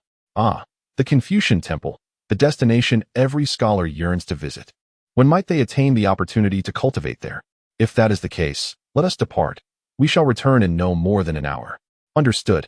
Let us set off, Uncle Zhao. On the streets, Ji Fuyao held an array of local delicacies, indulging herself without restraint. Chu Ning truly felt that this girl hadn't savored a delectable dish in ages. Aren't you the foremost cultivator? How is it that you seem to have never indulged in anything exquisite? Noticing the disdainful gaze of Chu Ning, Ji Fuyao chuckled awkwardly and playfully punched his arm. What kind of look is that? I am your wife. What's wrong with enjoying a bite? I am a cultivator myself now, and if given the chance to earn some money, I shall surely provide for you. Or do you wish to partake as well? I desire what you are consuming. Ji Fuyao paused slightly, narrowing her eyes. Oh, so you wish for it. Very well, here you go. With a playful retch, she spat into her hand and offered it to him, a smile gracing her face. There, I hope that satisfies you. Chu Ning fell silent in an instant, directly dismissing Ji Fuyao, and with a concentrated effort, transformed his breath into water, vigorously rubbing Ji Fuyao's hands. How unsightly. Ji Fuyao chuckled. But my dear husband, you wished to taste it, didn't you? I shall indulge you. Yet why do you appear so glum? No more pretense. I simply wish to kiss you. Hee, no way. The young woman playfully smiled, her lips curling at the sight of Chu Ning washing her hands. Indeed, though it was somewhat repugnant just now, do you not find it even more distasteful that I would spit into your mouth? Although I am aware of your desire to kiss me, I simply won't allow it, hee. Besides, in this public space, with societal morals in decline, you surely would not dare act. Once her hands were clean, Ji Fuyao continued to relish the food in her possession. Along the way, various grains, oils, vegetables, and meats had been gathered, as Chu Ning intended to return and conquer the female demon's appetite through his own methods. However, the young lady had not paused for a moment. Suddenly, she halted before a shop, requesting some silver from Chu Ning, insisting that he remain outside. Shortly thereafter, she emerged, a smile gracing her face. What did you buy? Ji Fuyao squinted her eyes with a grin. I won't tell you. It's a belly band. If I were to reveal it, what if you try to hide it again? I shall not grant you that opportunity, nor will I let you know. Chu Ning did not mind, as Ji Fuyao swiftly wrapped her arm around his. This place feels so vast that it seems impossible to explore it all. Shall we continue our stroll? By the way, do you see if that is Mr. Zhao and his companions over there? Chu Ning looked up and exclaimed, Oh my, is this truly happening? Is it true that in the realm of mountains and rivers, one can encounter familiar faces simply by taking a stroll? Zhao Zi appeared momentarily taken aback, but soon a smile graced his face as the two parties converged. I have met the Taoist priest and the esteemed Madame Chu. A visitor approached, one bowing respectfully while the other imitated the gesture, albeit feeling somewhat out of place. It was far less dignified than the martial salute. What brings you here? It seems that soul-wandering mountain is quite a distance away. An 800-mile journey must have taken considerable time. Zhao Ziming's gaze sharpened. What was the situation when they met yesterday morning? He was merely at the early stage of the second realm, yet now he appeared to have attained its consummate form. Ah, he must have traveled by sword or wind. But wait, the spirit mansion realm was fully realized.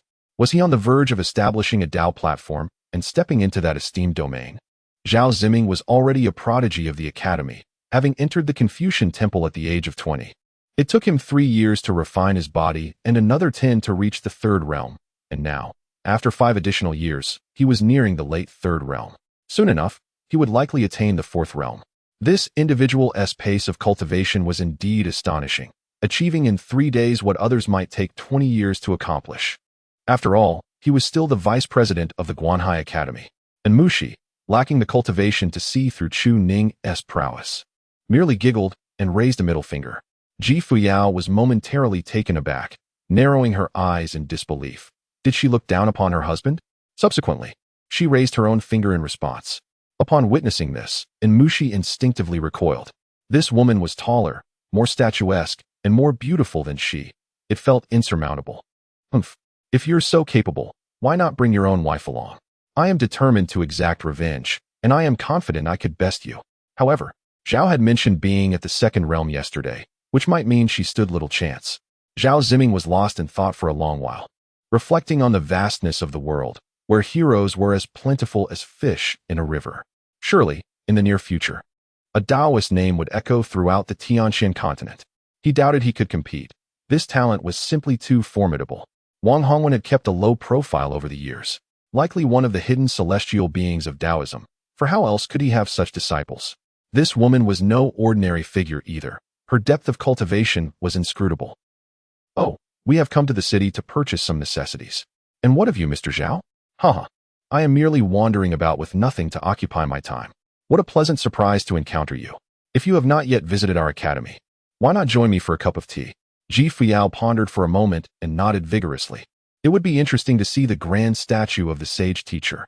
Observing her enthusiasm, Zhao Ziming immediately smiled. He could not treat such extraordinary talents with the same casualness as before. It was only prudent to foster good relations. Ladies, please follow me. Whether Chu Ning goes or not is of little consequence. The key is that Fuyao has spoken. Since she has come out for a stroll, it is only fitting to take a look. Chapter 32. The loftiest ideal of scholars? I can answer that. The Seaview Academy, for vigorous and powerful characters, inscribed in golden ink, are enveloped in an aura of gold. Both Chu Ning and the other person immediately discerned it. Mr. Zhao, that golden aura is the literary fortune of Confucianism, Zhao Tianqing elucidated. Confucianism establishes its teachings through literature, which connects to the heavenly principles and the path of cultivation. Those who cultivate can manifest literary fortune as a response to Confucianism. This plaque was personally inscribed by the sub-saint. A fleeting thought crossed Fuyao's mind. The sub-saint. She seemed to harbor an aversion to this individual, feeling a deep-seated dislike upon hearing the name. Yet, the sub-saint was not present here. The academy was exceptionally opulent, a testament to the efforts of the great Zhou dynasty, which spared no expense in its creation. Every dynasty takes pride in possessing a Confucian temple. The formidable dynasties of Central Earth, with their Confucian temples, Taoist temples, and Buddhist altars, reflect the strength of the nation. However, such dynasties are scarce, perhaps 5 or 6, each fortified by the presence of seventh realm sages, often more than one, exhibiting immense power. Zhao Ziming introduced with a smile, and countless Confucian disciples looked on with curiosity, though they merely observed without approaching further. Chu Ning, have you seen the world? You must not know who my father is. He is the head of this Guanhai Academy, a fifth realm Guanhai cultivator, capable of defeating 10 of you.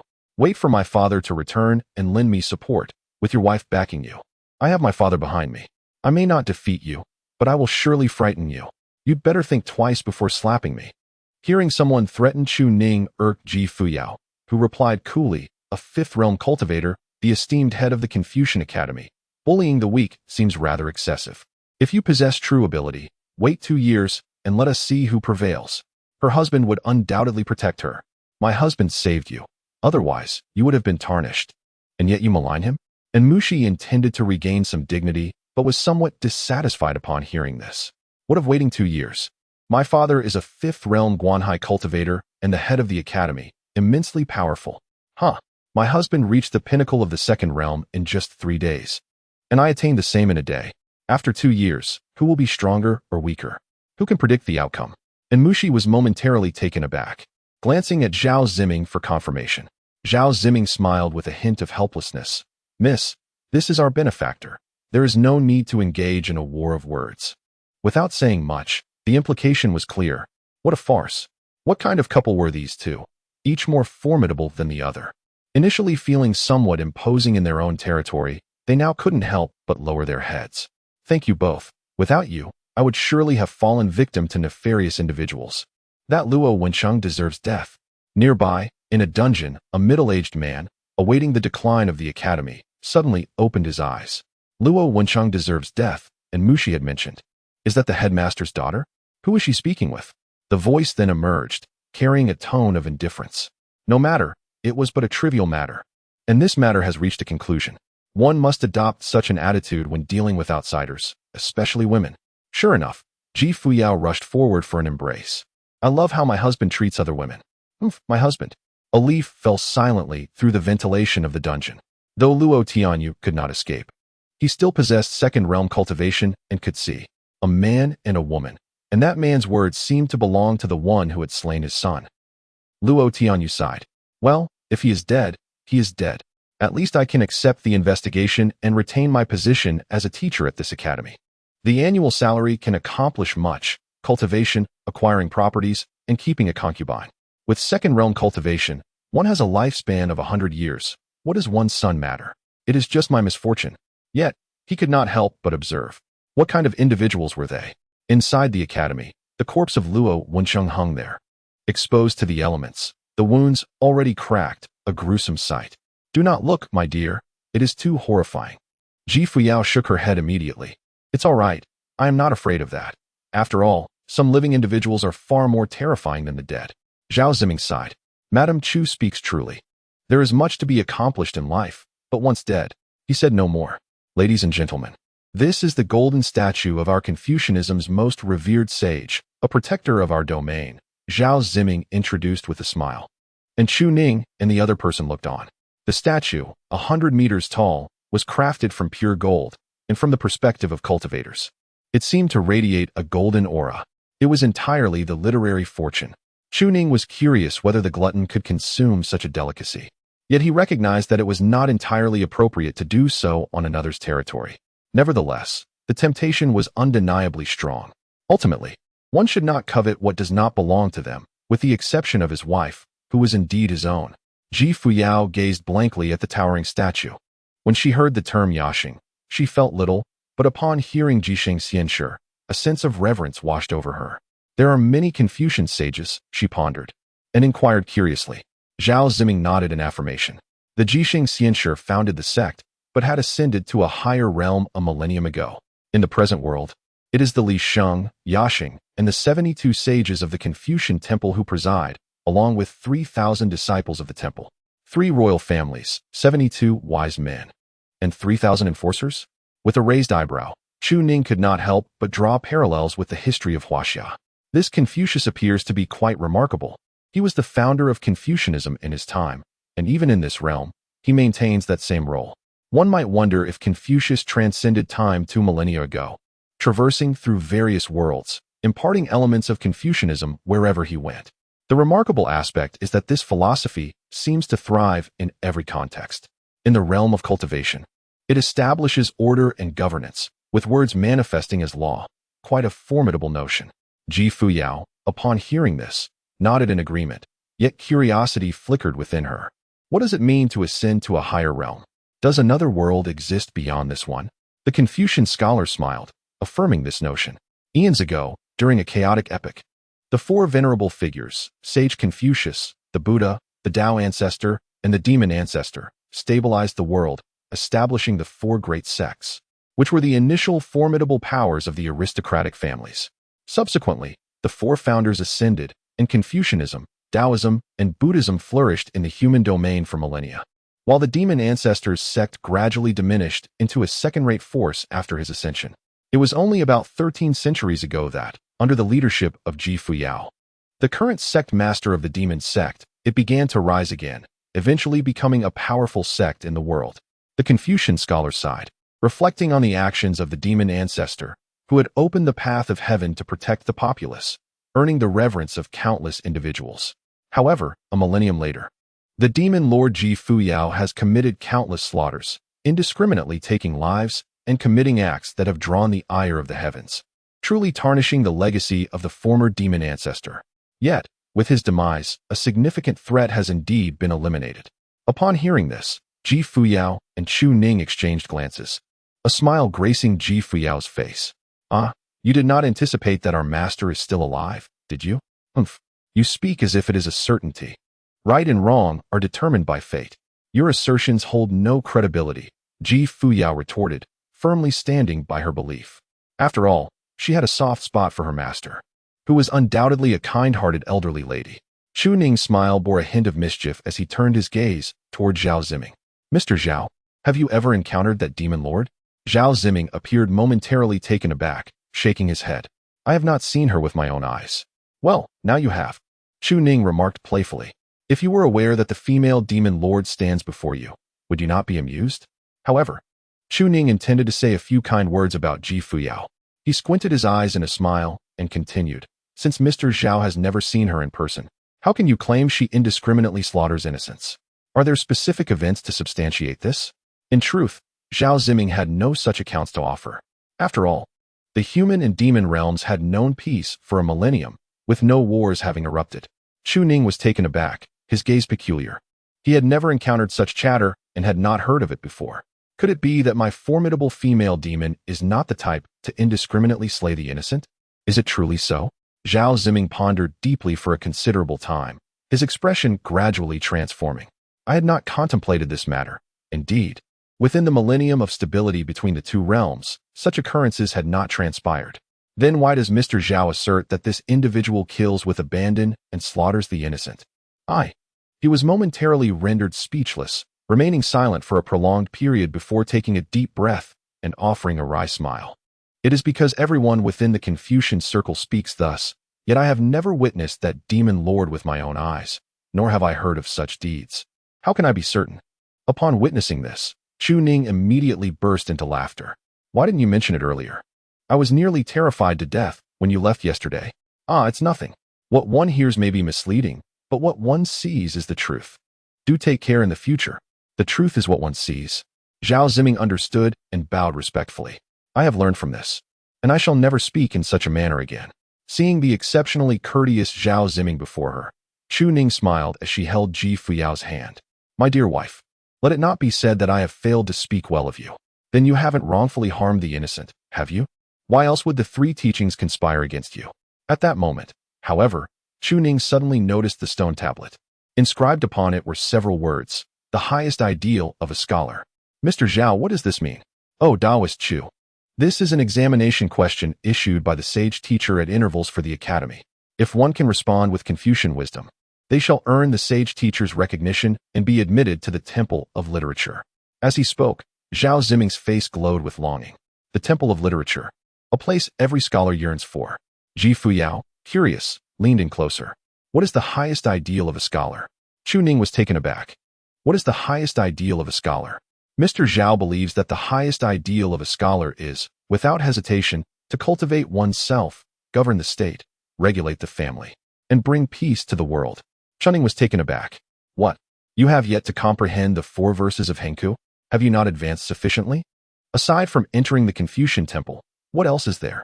He was uncertain, yet he knew that anyone who received the recognition of the sage would be bestowed with a sacred artifact, which was no trivial matter. Upon hearing this, a smile immediately spread across Chuning's face. I can answer this question. In another world, whoever speaks it owns it. You could say it is the highest aspiration of a scholar. He turned to Zhao Ziming and spoke slowly. But if one is not a Confucian, can they still provide an answer? Zhao Ziming's gaze sharpened. Taoist, do you perhaps have a different answer in mind? Let us give it a try. Chapter 33, Worshipping the Sage. Within the Guanhai Academy, upon Chuning's proclamation, several esteemed teachers immediately turned their attention towards him, venerable elders within the academy. It appeared that these were guests invited by the principal, a man and a woman, seemingly a Taoist couple. The Taoist, dressed in traditional garb, was particularly noticeable. An elderly scholar, holding a completed piece of writing, approached with a smile, eager to seek an opportunity. The highest aspiration of a scholar, yet the Taoist seems to have an alternative opinion? Is it not merely to cultivate oneself, regulate the family, govern the state, and bring peace to the world? Surely the words of the sage cannot be erroneous? The old scholar then approached the golden statue of the sage, bowing deeply in reverence before placing his work before the sage. Suddenly, flames erupted, consuming the page entirely. Indeed, the sage had ascended millennia ago, yet his essence transcended the realms, allowing him to perceive the existence of knowledge in such a manner. Over the millennia, the sage had manifested numerous times, establishing many saints. The current leaders of the Confucian temple were recognized through their scholarship. To gain such recognition would mean a direct ascent into the Temple of Literature. At this moment, many turned their gaze toward Chuning and Ji Fuyao, who were also observing the scholar.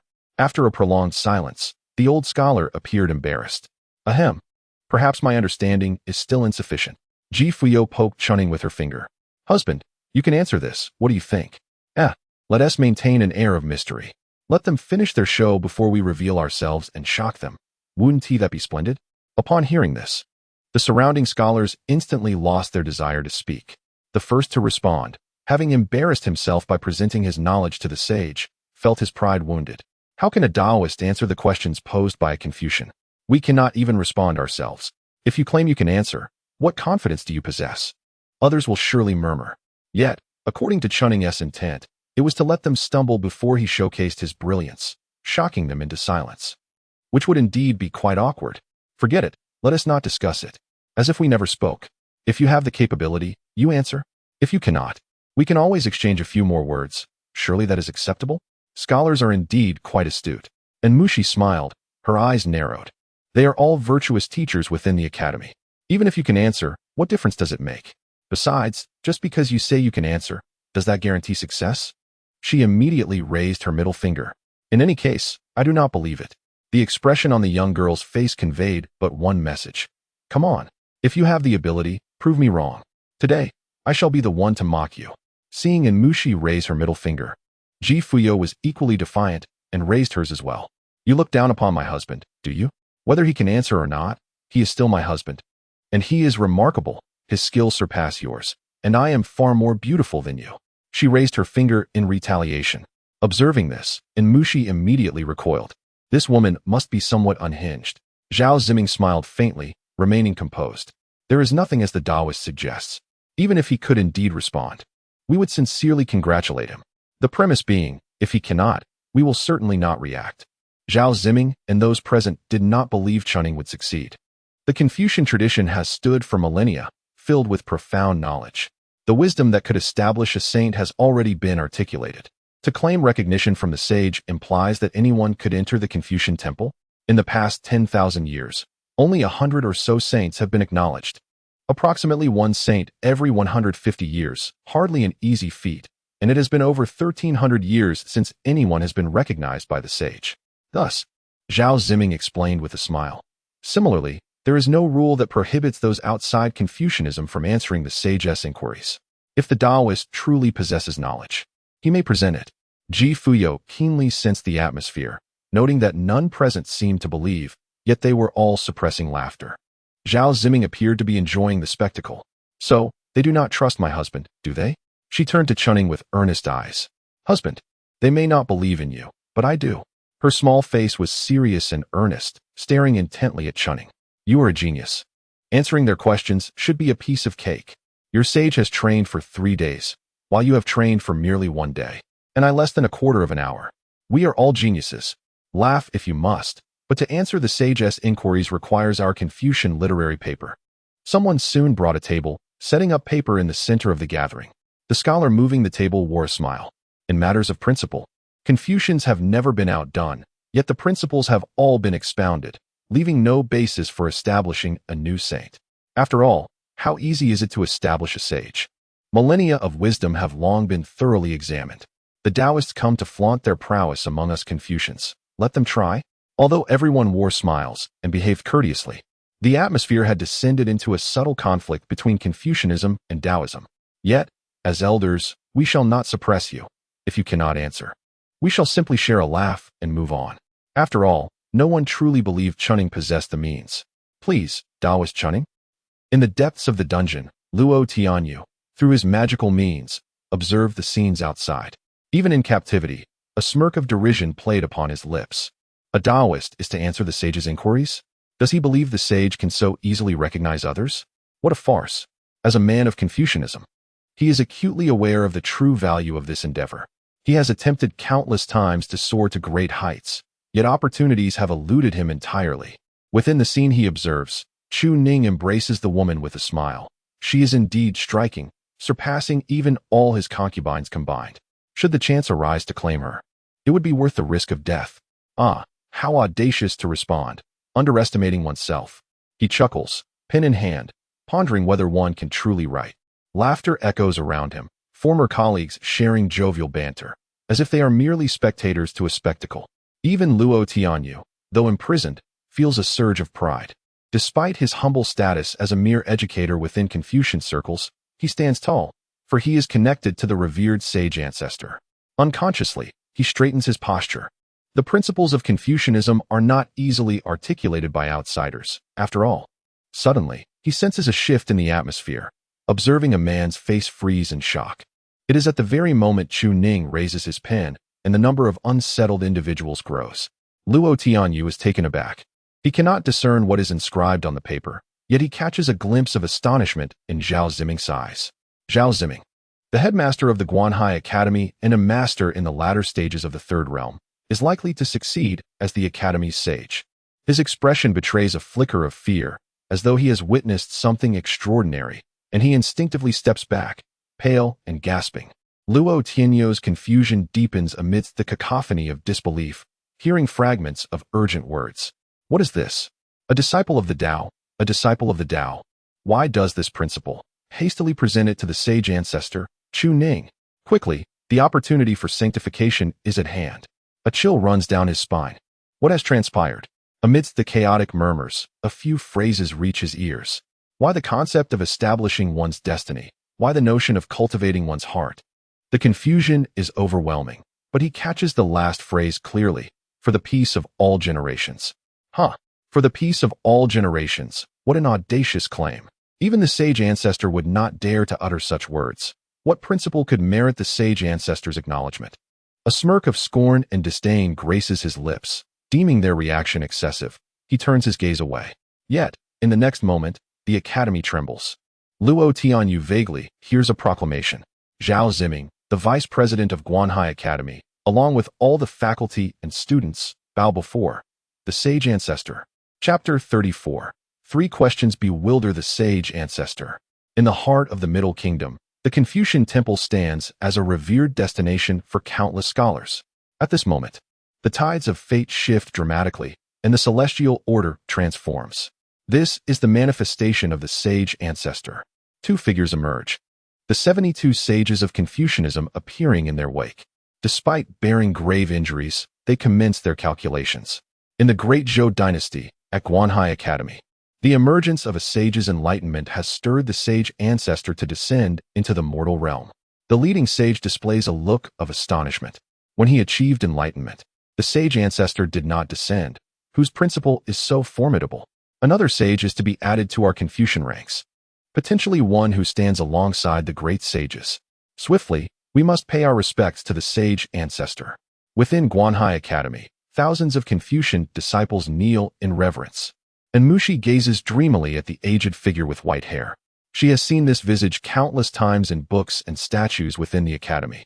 Yet this is her first encounter with the sage ancestor in such vivid form. Kneel. Zhao Ziming commands, his voice heavy with authority, pulling Mushi down to the ground in reverence. Yes, she is also a Confucian, and she must kneel.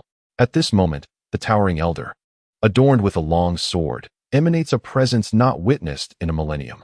Before him stands Fuyao, her face a portrait of astonishment, alongside the composed Chu Ning. Wow, my husband truly has summoned the sage ancestor, she exclaims, her heart swelling with pride. I told you my husband is a genius, but you all did not believe me. She turns triumphantly to the onlookers, eager to revel in their astonishment. Look, my husband has proven you wrong. Yet, Fuyao's smile falters. Everyone is kneeling now, aren't they? At this moment, the elder glances at Chu Ning, then at Fuyao. His gaze sharpens, as he perceives her true identity. With a slight adjustment in his expression, his eyes narrow. A vast, impenetrable barrier suddenly envelopes the land of the Great Zhou Dynasty. No one can enter, whether they be a premier sage or one of the 72 sages. I wish to speak with you. Chu Ning immediately broke into a smile. It is indeed the living Confucius. You have ascended, yet you are not dead, are you? What a fortunate encounter. I had originally sought to uncover a treasure, and it appears that this matter indeed carries great significance. The revered sage wore a smile at the corners of his mouth, cradling a page that had transformed into a golden hue. This page embodies the principles that will guide the future development of Confucianism for millennia to come. The words inscribed within are those of sanctity. What heart is established for the heavens and the earth? What destiny is set for the populace? How shall one inherit the profound teachings and usher in an era of peace? The esteemed sage gazed at Chu Ning with a smile, posing the 3 questions that weighed most heavily on his mind at that moment. Upon hearing this, Chu Ning was taken aback. Was it not said that I only needed to utter these 4 phrases? Now I must answer questions? How am I supposed to know such matters? Is this not the domain of your Confucian scholars? All I am aware of are the 4 lines of Henku. At this moment, the esteemed sage did not wait for Chu Ning to respond, but smiled instead. Do you acknowledge the establishment of a heart intent on becoming a sage? What are your thoughts on the establishment of a unique destiny? Upon hearing these words, Chu Ning pondered briefly.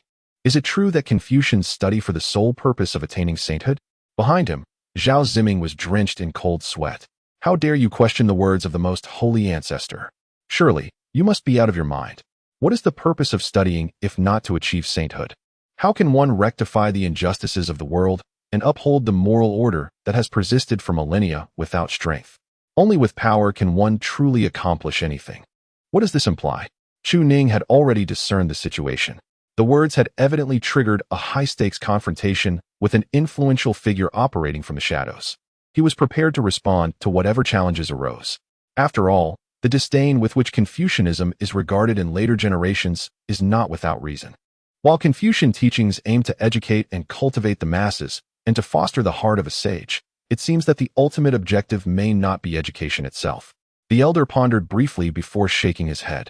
The heart of a sage, characterized by benevolence and virtue, is indeed intended for the purpose of enlightenment. Yet, do you not find it curious that many have come to view this as their ultimate goal, striving to become saints within the Confucian tradition, while overlooking the essence of education? Armed with a superficial understanding of history, Chu Ning was boldly challenging the foremost authority of Confucianism. To be frank, he was not entirely certain of the intricacies of this matter. Yet, as the saying goes, when you pose a question, I shall counter it, and from this exchange, we shall arrive at the truth.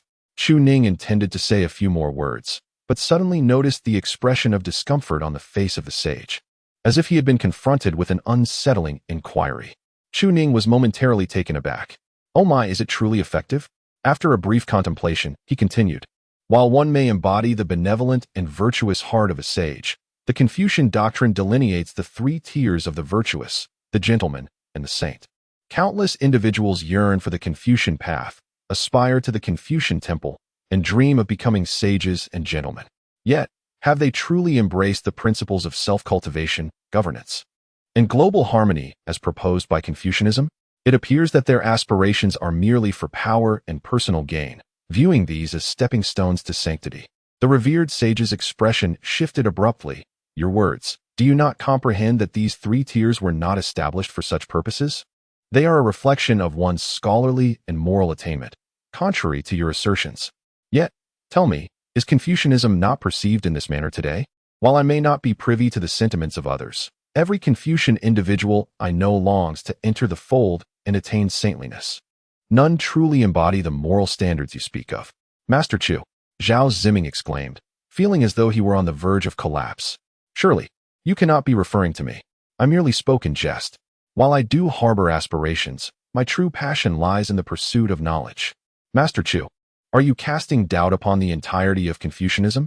Should you provoke the sage of saints today, you may find yourself in grave peril. Today marks the return of the sage of saints after millennia. Today, a Taoist priest has proposed measures for the peace of all ages. Today, this very priest dares to question the core tenets of Confucianism in the presence of the sage of saints. What is transpiring here? Zhao Ziming is engulfed in despair, yet Chu Ning remains utterly indifferent. Upon witnessing this, Chu Ning was suddenly struck by a thought. If one were to accept vast riches without discerning righteousness, what would it add to my life? One should not accept wealth at the cost of one's life. Nor should one be swayed by the allure of splendid palaces or the service of wives and concubines, especially when the impoverished whom I know may benefit from my actions. Can this truly be overlooked? This is what it means to lose one's original intent. The Confucian scholars have indeed lost their way. In that moment, Chu Ning was inspired to directly respond to the question posed by the sage ancestor. For what purpose should we establish our hearts for heaven and earth? Thus, it is evident that the current scholars of Confucianism have strayed from their true essence. They ought to cultivate a heart for the common people through their knowledge, rather than pursuing a heart of sanctity to protect all living beings. As for anything else, I shall refrain from further commentary, for I am not a Confucian, and you may analyze this yourselves. After speaking, Chu Ning felt a tingling sensation at his back. Regardless of whether the reasoning aligns or not, consider whether it holds truth. After all, those who practice cultivation, although not seeking such gains, certainly aspire for longevity. Every practitioner enjoys this pursuit, and if that practitioner happens to be a Confucian, then it becomes a point of contention. You scholars do not contemplate actions for the benefit of the world. Instead, you ponder only your own longevity? Such complacency. You Confucians are merely the complacent followers of the sage ancestor. These words left Fuyao utterly astonished. She was rendered speechless enveloped in profound admiration. My husband. To articulate such sentiments, his character must have reached an extraordinary height. He has even bewildered the sage ancestor. At that moment, the elder was indeed taken aback. The reasoning is sound, yet the actions of scholars do not reflect it. Even with vast knowledge in his heart, the reality remains stark. How could Confucianism be questioned by a Taoist, and yet the critique holds merit? Although Chu Ning's words seemed somewhat incongruous, reminiscent of forced arguments, who could deny that the current state of Confucianism aligns with his observations? Has Confucianism truly transformed? The sage ancestor fell into a prolonged silence. You have presented some valid points. I must reflect on this. I must reflect on this. Upon observing, Chu Ning realized that this approach was futile. Stop pondering, he urged. If you truly understand, I find myself at a loss for words. My 9 years of compulsory education have merely equipped me with this knowledge. Please, if you present me with your treasure, shall we depart? Do you believe that your personal deliberation equates to that of a Confucian scholar? The old man was momentarily taken aback. What do you mean? You suggested they may not achieve it. Why not allow them to contemplate and strive for that? Unity of knowledge and action? Gazing at Chu Ning's serious expression, the revered sage felt an unexpected chill. Unity of knowledge and action, what a profound concept. When combined with the earlier 4 lines from Xianxiu, it seemed to herald the dawn of a new era. His curiosity deepened. This Taoist appeared to be rather extraordinary. Might you elucidate the notion of unity of knowledge and action? Chu Ning was taken aback, an exclamation of astonishment rising in his heart. It seemed the topic hadn't been concluded properly. Those questions you're asking, I certainly can't answer them. Fuyao, after pondering Chu Ning's words for a while, immediately inquired upon hearing the sage's voice. That's right, husband. What does unity of knowledge and action mean? Explain it to us. Chapter 35. Wherever you go, you can succeed. In an instant, Chu Ning felt his scalp tingle. Countless Confucian scholars stood nearby. Witnessing this scene, Chu Ning was actually engaging in philosophical discourse with the supreme sage. And now, it appeared the sage himself had many questions for Chu Ning. Zhao Ziming was utterly terrified, his entire body trembling. This Taoist priest, he had always thought him profound, but never imagined he was profound to this extent. Fuyao's eyes sparkled with boundless delight. My husband is so impressive, debating with this ascended old man. Moreover, his earlier words demonstrated his noble character and lofty ideals. To speak of opening an era of peace for all generations, such a man could not possibly be a fraud. If someone like him were a deceiver, then wouldn't everyone in the world be a liar? It must be true that I lost my memory. Fuyao no longer harbored the slightest doubt about her identity. As for Chu Ning, he was on the verge of despair. He had already shared all the modern philosophical concepts he knew, while the Neo-Confucian sages of this era hadn't yet articulated those ideas. Beyond that, he truly had nothing left. Unity of knowledge and action was Wang Yangming's doctrine. The enlightenment at Longchong was indeed legendary, but Chu Ning had never studied it in depth. After a long hesitation, facing the sage's solemn gaze, Chu Ning suddenly smiled faintly. Why do you laugh, sir? With a sigh, Chu Ning reflected on the situation. I find it amusing that in this vast realm of Confucianism, not a single individual can articulate the highest ideals of a scholar, necessitating a response from someone of the Taoist tradition. It is indeed laughable that the venerable sage, the esteemed founder of Confucianism, must seek answers from me rather than having his followers provide them. The Confucian school, so expansive and with countless disciples, from the 72 sages of the Confucian temple to 3,000 worthies, astonishingly lacks anyone capable of expressing these truths. Truly, it is a source of chuckles. The sage paused, his keen gaze noticing the beads of sweat on Chu Ning's palm. Was he somewhat unsettled? Understandably so, after all. Who would not feel a twinge of anxiety in the presence of the patriarch of Confucianism? Yet, at this moment, the sage perceived that Chu Ning was reluctant to discuss these principles. It was clear to him that this Taoist held disdain for such discourse, displaying an inherent disregard for these actions. What Chu Ning articulated is undeniably accurate. In the eyes of all, the pursuit of immortality and sanctity prevails. These individuals have long forgotten that the true essence of Confucianism lies in the foundational teachings that impart enlightenment. It is through such enlightenment, which bestows profound virtues upon heaven and earth, that the opportunity for sanctity arises. The venerable sage let out a long sigh. How Confucian should proceed is no longer within my reach, for I have ascended for countless years. However, I find your reasoning quite intriguing, yet it is disheartening to witness the current state of Confucianism, which seems to disappoint you. Alas, I am powerless to change it. Fuyao was momentarily taken aback, exclaiming, "Why have you ceased speaking, my husband?" Yet, it is understandable. After all, what can my husband say to you? Conveying wisdom to you Confucians would only serve to enhance your prowess. We are indeed practitioners of the demonic sect. Our master has suffered persecution at the hands of your Confucian order. Upon witnessing this, Chu Ning felt as if he had been granted a profound reprieve. Letting out a sigh of relief, the fright had been overwhelming, and further discourse seemed implausible. At that moment, the sage ancestor wore a gentle smile, turning his gaze towards the boundless heavens. To establish a heart for the universe, to set a destiny for the common people, to carry forth the teachings of the ancients, to usher in an era of peace for all. With these words, he invoked the celestial laws, imprinting them upon the cosmic order with remarkable swiftness. Instantly, every Confucian scholar felt these words resonate deep within their souls, indelibly etched into their consciousness. Since Chu Ning, as a practitioner of the Tao, chose not to respond, he was curious to observe how his Confucian peers would tackle this matter, how they would articulate this principle to address the pressing concerns that would determine the future trajectory of Confucianism for millennia to come. After all, the current state of Confucianism was indeed reminiscent of the disillusionment once felt towards the demonic sects, with only a solitary figure emerging as a bastion of hope over the past 1,000 years. The elder's gaze involuntarily drifted towards Fuyao, his eyes twinkling with mirth. Fuyao, perplexed by the unspoken meaning, merely chuckled in response. This was indeed a figure from the demonic sect, now embroiled in turmoil, with the Confucians, Taoists, Buddhists, and various schools of thought all mobilized. The absurdity lay in their fear of being overshadowed. The assembly of Confucian sages could not even step foot into the great Zhou dynasty, all to shield these two from persecution. The ancestor felt deeply disillusioned with the present state of Confucianism, utterly despondent, as neither disciples nor compatriots of equal renown were present. It was a Taoist who ignited his curiosity for learning. How laughable! With a long sigh, the elder turned his attention back to Chu Ning. "I cannot linger here for too long. This form is but a projection. Yet, I hope to have the opportunity in the future to fully grasp your reasoning and hear your perspective on this world." He unsheathed the sword at his waist and offered it to Chu Ning. "As you practice your swordsmanship, this blade, named Virtue, is bestowed upon a kindred spirit. It is not a treasure of great worth." The elder's demeanor was serene, yet Chu Ning was taken aback by the significance of the gesture.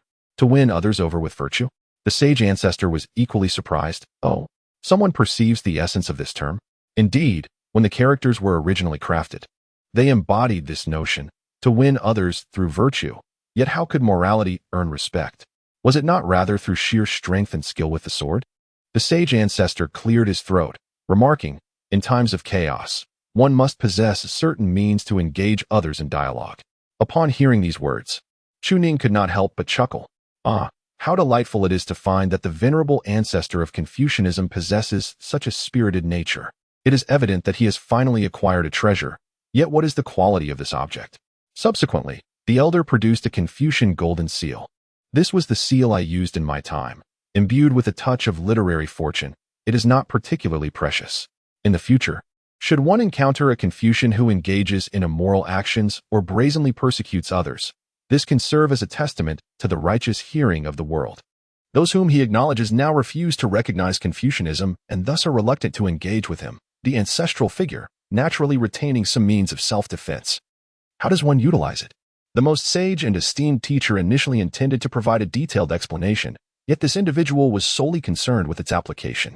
At the very least, ponder its significance. After all, it is bestowed by me and carries a different meaning.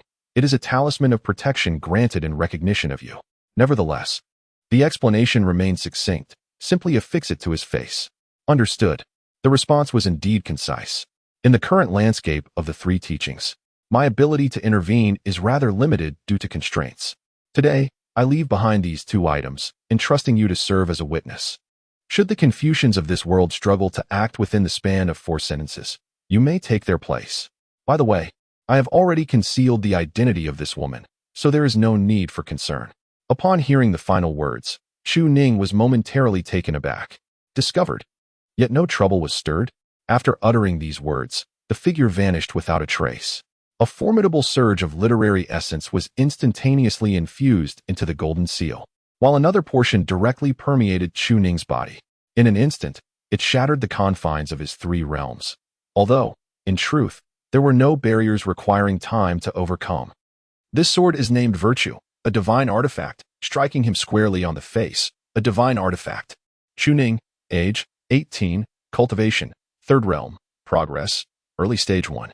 Countless Confucian scholars raised their heads, their eyes filled with astonishment and dread. The supreme sage had departed, yet he left behind a treasured sword and a literary seal, entrusting Chu Ning to serve as a witness. This role far surpassed any title of a Confucian sage. Unbeknownst to all, the extraordinary literary fortune enveloping Chu Ning was a gift from the supreme sage, a potential for sanctification. It embodied all the literary fortune required for a cultivator to ascend from nothing to the seventh realm of void breaking and achieve sanctification. Observing the vast literary fortune burgeoning within him, Chu Ning couldn't help but feel a sense of reflection. Indeed, the 4 verses of Hanker resonate universally. However, one must say that the system's designation of the literary seal and the flying sword was rather hasty. How utterly thoughtless. Chapter 36. Unwavering Belief. Beyond the great Zhou dynasty, countless Confucian temples were obstructed by barriers. We cannot break through. We are hindered, as if the supreme sage does not wish to see us. Yet the words, to establish the heart for heaven and earth, seem to have originated from the supreme sage himself. Many lamented, unable to behold the supreme sage. Yet there was nothing to be done. Meanwhile, within the Guanhai Academy, Chu Ning is currently engaged in the study of seals and divine swords. When necessary, these 2 extraordinary artifacts can be summoned at will. When not, they emit no discernible aura. The items bestowed by the old man are quite remarkable. This is what Chu Ning rightfully deserves. He has directly unveiled the pinnacle of Confucian scholarship from an entire era. The 4 verses of Hanku represent the highest ideals of a scholar. However, the literary essence within him seems unable to be refined in the short term. It requires time. Yet, it appears that before attaining the sage realm, there is little need for spirit stones. Refining this essence will suffice. Confucian sages correspond to the 5th realm, gentlemen to the 6th, and sages to the 7th. However, practicing demonic arts with Confucian literary essence raises questions about its efficacy. Turning his gaze, he finds Fuyao intently staring at him, her eyes brimming with admiration.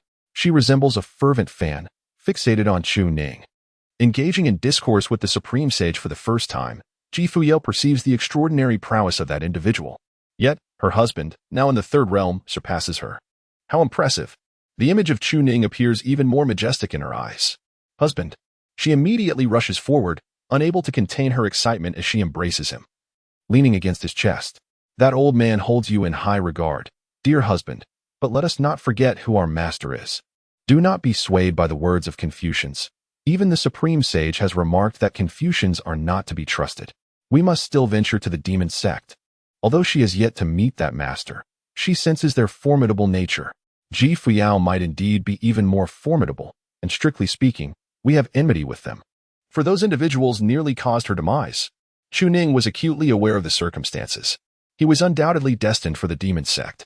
Holding the woman before him, there was not a trace of ease in his gaze. Rather, he was determined to accelerate his cultivation. However, the commotion here was considerable. And with the arrival of the sage ancestor, it felt as though the Confucian scholars would soon follow. He resolved to depart without delay. Mr. Chu, please wait. Zhao Ziming and others hastily rose, their excitement palpable as they approached him. The presence of the sage ancestor was before them, a figure idolized by all scholars. It was particularly audacious of Chu Ning to express his disdain for the Confucian teachings in the presence of such a revered figure. His courage was indeed remarkable. Might you stay for a few cups of tea? We have yet to extend our hospitality. Chu Ning smiled and politely declined, citing pressing matters that required his attention and the inconvenience of lingering too long. He was primarily concerned about attracting the attention of Confucian scholars towards his wife. Thus he decided it was best to leave. Zhao Ziming, upon hearing this, felt a twinge of regret. He had indeed wished to engage in a conversation. Nevertheless, he slowly sighed and remarked, in the realm of cultivation, strength reigns supreme. There are many matters that reason alone cannot resolve. Therefore, I believe that attaining sanctity is the first step for a scholar enabling one to actualize the principles espoused in books. Yet, the path to sanctity is fraught with difficulty. Deep down, he yearned to converse with Chu Ning, hoping to glean some inspiration or broaden his horizons. After all, engaging in discourse with a venerable sage could potentially lead to significant personal growth. Chu Ning discerned the truth. Yet, when it comes to what ought to be articulated, I find myself at a loss for words. Can a Confucian truly attain sanctity through reason alone? Without possessing their own understanding, one cannot enter the realm of sanctity, nor can they gain access to the temple of literature. Chu Ning pondered for a moment. If that sage believes in the inherent goodness of human nature, couldn't you simply counter his argument by asserting that human nature is fundamentally evil? It seems quite logical, doesn't it? Zhao Ziming was momentarily taken aback. Feeling somewhat awkward, a rationale must be recognized by the heavenly principles to be deemed valid. As Elder Chu previously mentioned, only those truths endorsed by the heavenly way create such significant ripples. Zhao contemplated a corresponding argument. If human nature is inherently evil, does that not imply that Confucian teachings lead individuals towards malevolence? Conversely, if human nature is essentially good, do those teachings not direct people towards virtue? How could that be unreasonable? What a pity that my studies are insufficient. Otherwise, I would surely invoke Xuanzi's principles and attain a sage-like status. However, Xuanzi's prestige pales in comparison to that of Wang Yangming, the sage who attained enlightenment at Longchang. The key is that he is unaware of these matters and cannot validate his own reasoning, making it impossible for him to achieve sainthood. Alas, it is unfortunate. This world where a scholar could become a prominent figure is no longer within my reach. This statement left Zhao Ziming momentarily speechless. Confucian teachings direct inherently malevolent individuals towards goodness. This thought. Upon regaining his senses, he realized that Fuyao and Chu Ning had already departed. He felt a twinge of regret, yet also a sense of contemplation. What if he were to ponder deeply, perhaps he could reach the level of a sage? In the dungeon, Luo Tianyu was utterly astounded. To think an outsider would summon the revered sage. He had never encountered such a luminary in his lifetime. Furthermore, the sage granted that individual a sword and a seal. If he could obtain those, Luo Tianyu gazed around the cell, taking in the confession document filled with numerous accusations against him. They wish for me to leave the Confucian Academy, do they? Yet, to exit the academy, I must forfeit a layer of my cultivation, forever branded as a sinner. However, if I could escape, if I could seize the opportunity to acquire the seal and the sage's sword, what need would there be for Confucianism or for scholarly pursuits? Wouldn't everything else become effortless? Bring me paper and ink. Luo Tianyu's expression darkened as he resolved to seize this opportunity. On their way home, Fuyao had completely acknowledged Chu Ning's identity. Moreover, due to his performance, she felt a surge of pride and joy. My husband conversed with the revered sage. He has garnered the sage's recognition. How impressive. He has even broken through to the third realm. Along the way, she clung to Chu Ning's arm, unable to contain her delight. My husband will surely surpass that revered sage, perhaps even surpass our master. I always believed my husband was capable. Those scholars were skeptical and mocked him, but this time, that Enmushi must be furious. It brings me such joy. Her smile never faltered, and following this event, Chu Ning felt a newfound confidence. This lady is undoubtedly meant for me. You, the demon lord, are a descendant of the demon ancestor, right? The one who recognizes my esteemed predecessor is someone who stands shoulder to shoulder with the demon ancestor. You think I cannot win you over? I shall refine that literary fortune and continue my cultivation. My lady, given how splendidly I performed today, do you not intend to reward your husband with a kiss or something? Fuyao was momentarily taken aback, her head drooping instantly. Could you please refrain from constantly contemplating that matter?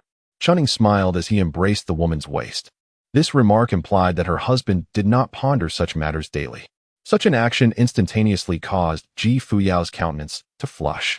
You are contemplating even more lascivious thoughts, are you not? His intentions extend far beyond merely desiring a kiss. Let us discuss this further upon returning home. Chu Ning smiled and agreed. My dear, you may wield the sword. My husband is still learning. You jest. Having reached the third realm, how can you claim ignorance? I too must cultivate. I must catch up to you. As I've said before, if you get too hands-on, I shall cast you aside. However, before departing from Jiayong Pass, Fuyao suddenly recalled something peculiar. My dear, an odd thought has just crossed my mind. What is it? It seems that the women here, regardless of age, are not married. None of them wear rings. Is there some custom among these people that we are unaware of? Cold sweat suddenly broke out on Chu Ning's back. Cough, cough, cough. Perhaps there is indeed some truth to this? I must return home. I must return home. Ji Fuyao harbored no doubts whatsoever. It is possible that these individuals are all problematic. Even married women may remove their rings to entice men. Yet she would always wear hers. She would forever belong to her husband. Homeward Bound. Chapter 37. Departing from the academy. The application of literary virtue. Chu Ning felt a sense of trepidation about remaining in the academy. The commotion was rather excessive. What if those formidable cultivators sensed his presence? He was unconcerned for himself. But the crux of the matter lay with Ji Fuyao's visage. If she were to attract unwanted attention, it could spell considerable trouble. He hastily contemplated an escape. Even though the sage ancestor had spoken those words, it was prudent to exercise caution, as others might not perceive the same insights. However, he did not anticipate encountering the progenitor of Confucianism on this outing. The founders of the three teachings ascended to the higher realms together, while the demonic sect later waned, only to experience resurgence in this realm due to Ji Fuyao. The stature of such a figure seemed to render the conflicts between the two factions trivial. It was likely that the sage ancestor was the first to discern Ji Fuyao's identity at a glance, or perhaps he merely sought to minimize interactions with Confucian scholars. Stop reaching up. With a sudden clap, Chu Ning awkwardly withdrew his hand. Ahem. I was merely lost in thought and did not intend to. Ji Fuyao tugged at the corner of her mouth. I warned you. If you continue to touch me inappropriately, I shall cast you aside. From now until we return home, I shall not utter a single word. Dare to touch me, and you shall see. A hug is permissible. I assent it. Ji Fuyao remained silent, yet her acquiescence was palpable. Humph. Then let us embrace. As long as you refrain from inappropriate touches and do not nibble on my ear, all shall be well. After all, as your wife, it is not unreasonable for me to take a slight advantage. Originally, he intended to continue exploring Jiayong Pass, but after this incident, Chu Ning lost all desire to roam. Ji Fuyao, however, was indifferent to the notion of venturing forth, having already visited the academy and finding little else of interest in other locales. He pondered whether Mr. Zhao might pay a visit in the future. Chu Ning pondered slightly. Mr. Zhao's words were indeed reasonable. He seemed quite commendable. If he could grasp the principle that human nature is inherently evil, ascending to the status of a sage in the Confucian temple should not pose a challenge. Perhaps he could even become a part of our esteemed background within the Confucian temple. However, if he failed to comprehend this, the outcome would be uncertain. Upon hearing this, Ji Fuyao's gaze shifted subtly, a glimmer of light dancing in her exquisite eyes. What lingered in her mind were the events that had transpired just moments ago. With her pen in hand, Chu Ning initially pondered what her words might convey. She thought perhaps she would struggle to articulate her thoughts, yet as a devoted wife, she felt compelled to express her support. To her surprise, inspiration struck. To establish a heart for heaven and earth, to establish a destiny for the people. Each time she read those 4 lines, a profound sense of awe washed over her, as if they resonated with some unspoken expectation deep within her soul. She vowed to commit them to memory. Your husband is a prodigious talent, destined to stand among the sages of Confucianism. However, he harbors disillusionment with Confucian ideals and refrains from expounding upon them. Yet, Confucianism remains the paragon of virtue for scholars, enlightening the world and its inhabitants. Thus, he would never deceive you. If he claims to be your husband, then he is indeed your husband. Reflecting quietly on this, Chu Ning found herself taking no further action. How splendid it was to feel his arm around her waist, drawing her close. The embrace was so tight, she found herself enjoying it, indeed. Within the confines of the Wu Dang Temple, a Taoist sanctuary, Chu Ning retrieved the purchased ingredients from her storage bag, while Ji Fuyao took out her notebook in the courtyard, preparing to document all that transpired today. Suddenly, Chu Ning recalled something. Dog. Oh, I almost forgot about you. The figure of the gluttonous beast materialized before him, yet this time, it was no longer the small black orb. Instead, it had sprouted 2 small horns upon its head, lacking in angular brilliance, yet its outline was discernible, resembling the dog, albeit with some subtle differences. Huh. So you venture into the human towns without my presence, do you? After being dispersed, it had found refuge within the magic patterns, devoid of any consciousness. And the glutton felt a tinge of annoyance. However, at this moment, it sensed its cultivation had ascended to the 3rd realm Tao platform. Well, That's acceptable. My strength is gradually returning. It could now roam farther. This time, it would see just how far it could wander. The glutton narrowed its eyes at Chu Ning, intrigued, and inquired, "Why is it that I detect a rather delightful aroma emanating from you? I have a feeling it would be quite delectable to consume." Chu Ning pondered slightly, as a cluster of Confucian literary essence coalesced at his fingertips. "Is this what you refer to?" he exclaimed. Suddenly, with a swift leap, he lunged forward, fearing that Chu Ning might seize it for himself. "Ha ha ha." A peculiar cackle echoed, as Taodai beamed with pride. Indeed, this delicacy was truly exquisite. Is there more to be had? Chu Ning could certainly evade it, yet at present, he was more intrigued by the utility of this Confucian literary essence. What sensations would arise after consuming it? What feelings, after all, are not merely variations of the same experience? Chu Ning rolled her eyes. "That was meant for the dog." Taodai chuckled mischievously. "What's wrong? Is there any left?" "No," came the irritated reply, as Taodai tugged at the corner of his mouth. "Well, if there isn't any, then there isn't. It was merely a morsel from you. Do you not realize that I am quite formidable? Though at present, I find myself rather alarmingly weak. I have ventured forth to survey the mountains and rivers, so do not disturb me. By the way, now that you have reached the third realm, you must not only cultivate your physique and the Tao platform within your dantian, but also place emphasis on the refinement of your spirit. As one ascends in cultivation, the spirit becomes increasingly vital.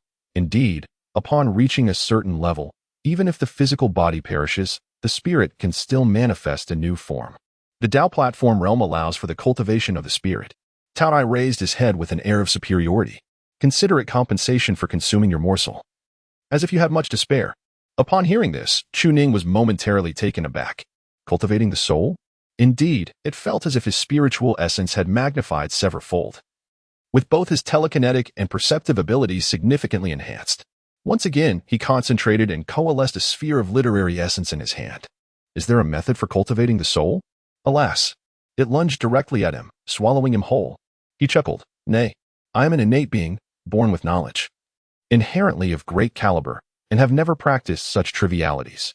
Meanwhile, Fuyao, in the small courtyard, suddenly witnessed a flawless parabolic arc traced against the sky and stared at it for a considerable while. What could that be? Never mind. Shortly thereafter, she saw Chu Ning enter the courtyard, and she swiftly concealed her small notebook. The words inscribed within were far too embarrassing and must not be shown to Chu Ning.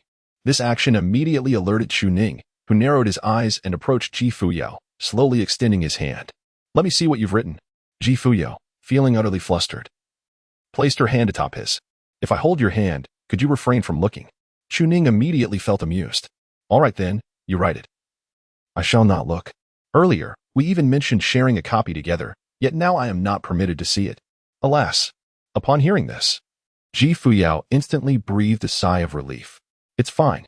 Now that I have commenced my training, I shall certainly not forget. If not, I could teach you some sword techniques." Chu Ning smiled and shook her head. "Let us postpone this for a while. I need to solidify my realm. I had originally intended to break through after returning. You may proceed with your endeavors." "Very well, my husband, but please keep your distance." She continued writing, concerned that if she became too engrossed, he might catch a glimpse of her work. It was imperative that Chu Ning never discovered what she was crafting in secret.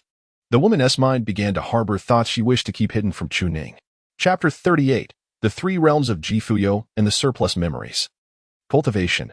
Three Realms Tao Platform Progress. Early Stage 3. Beyond the Three Realms, one's self-awareness becomes profoundly enhanced. Techniques for controlling spirits and manipulating objects, as well as swordsmanship, reach a greater level of mastery. Moreover, it appears that within the three realms, one can invoke advanced demonic arts, as recorded in the Tome of the Heavenly Demons Rotation. Regarding the divine soul mentioned by Tao Tai, he sensed the emergence of a small golden figure in his mind, remarkably akin to himself, though ethereal in nature. Indeed, humans possess souls. Yet, one must cultivate to a certain level to perceive and harness them. The formidable power of the divine soul seems to significantly elevate one's comprehension and memory capabilities. Thus, should Fuyao achieve a breakthrough, she might come to some revelations. However, Chu Ning merely cast a glance at the woman, who was a few meters away, diligently obscuring her writing as she continued her task. He had no intention of interfering, choosing instead to further solidify his own realm. Within his dantian, a foundation akin to a staircase had formed in the realm of his spiritual abode. surrounded by refining petals, while the center remained vacant. As if awaiting the placement of something significant, Chuning comprehended the significance of the Changsheng Tower within the Four Realms. The prowess of one's cultivation fortified the foundation, rendering the Changsheng Tower increasingly formidable. As for his magical artifacts, he possessed a spiritual flying sword bestowed upon him by Zhao Ziming. The previous swords had been reclaimed by Zhao Ziming, yet they were evidently not of high caliber. Now, he had acquired 2 additional items, the Sword of the Most Holy Sage and a seal. He extracted the seal, examining it closely, and observed the swirling golden script above it. What power could a divine artifact possess? The Most Holy Sage had remarked that its application was akin to that of a golden elixir, aptly named to strike at the heart of his adversaries. In times of trouble, it might be worth a trial. As for the sword, its appearance was unremarkable, indistinguishable from the swords of ordinary individuals. Chu Ning drew his long sword, soaring suddenly above the soul-dissipating mountain. A decade spent honing this blade, its frosty edge yet to be tested. Today, I shall demonstrate its might. Surely, there can be no injustice. Directly invoking the unparalleled sword intent of the 9 swords of inquiry, he condensed the sword energy and struck down with a single blow. The spiritual energy within him was relentlessly squeezed, yet it seemed only to activate a mere fraction of the divine sword's power. Nevertheless, the sword energy unleashed by the blade carved a 100-meter scar into the earth beneath the soul-dissipating mountain, akin to splitting a mountain asunder. Chu Ning, having exhausted all his spiritual energy, descended heavily to the ground. Fuyao arrived on her flying sword, startled by the commotion. "Husband, what have you done? What is happening?" Chu Ning, rising from the ground covered in dirt, could only smile wryly. He tested the divine sword, finding it quite impressive, yet the energy consumption was exorbitant. Fuyao, understanding, narrowed her eyes with a smile. "Of course, it's akin to your spiritual treasure flying sword, merely a spirit-grade weapon, not even approaching the celestial grade. The most formidable weaponry in the world is of the divine grade, and thus, the energy expenditure is considerable. For you to wield that spiritual treasure flying sword is already quite remarkable. At the sage level, one can master celestial-grade weapons, and only upon reaching the celestial phenomenon level can one fully command a divine sword. My dear husband, it would be wise to keep this as a trump card for the future." Chu Ning nodded slightly and rose to his feet. At this moment, the literary essence within him actively compensated for the deficiency of his spiritual energy. The recovery was swift, astonishingly rapid, a speed that was almost unfathomable. He paid no heed to the incomprehensible words uttered by Fuyao. "After all, my beloved wife is a formidable enchantress. She surely understands such matters." However, it was Fuyao who suddenly sensed something amiss. "By the way, how do I possess this knowledge?" Chu Ning's lips curled upwards slightly. "Is it possible that you had known this before, and now, upon seeing it, it has come back to your mind?" Fuyao slapped her forehead. "It is quite likely.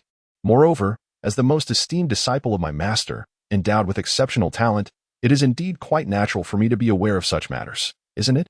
Chu Ning let out a bitter laugh. "Aha, my wife has already managed to conjure up a perfect storyline in her mind. Once she recovers, won't she be out for my blood? Aha, am I afraid? Not in the slightest."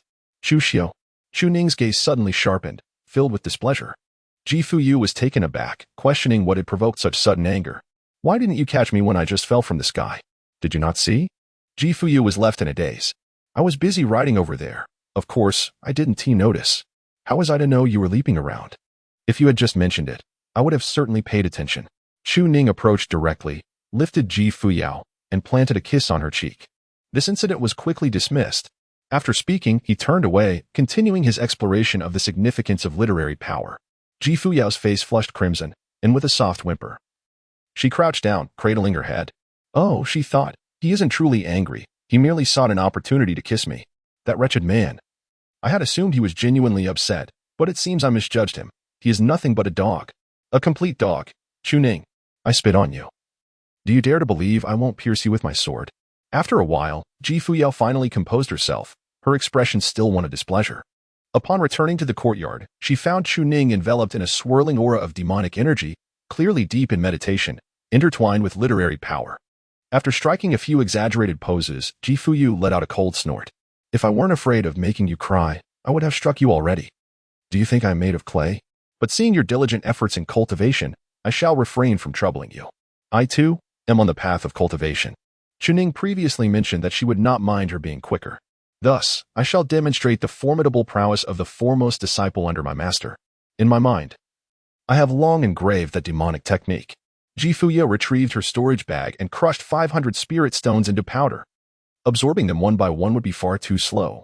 This instinctively became her method of cultivation. Late stage of the second realm, pinnacle of the second realm.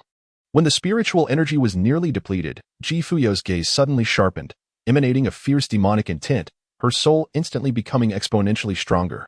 A true prodigy, indeed. After 2 days of cultivation, Chuning still relied on the assistance of the Supreme Sage. I entered the third realm Dao platform in merely half an hour. Time to flaunt this achievement to that dog of a man. Fuyao rose with a smile, turning to gaze at Chuning.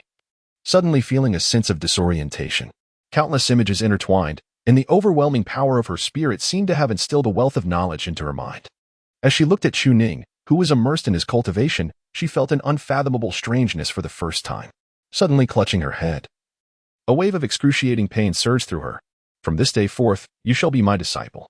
In this chaotic world, the 3 teachings shall not afford our demon sect another opportunity to produce a celestial cultivator. You will surpass me, reaching heights and distances beyond my own.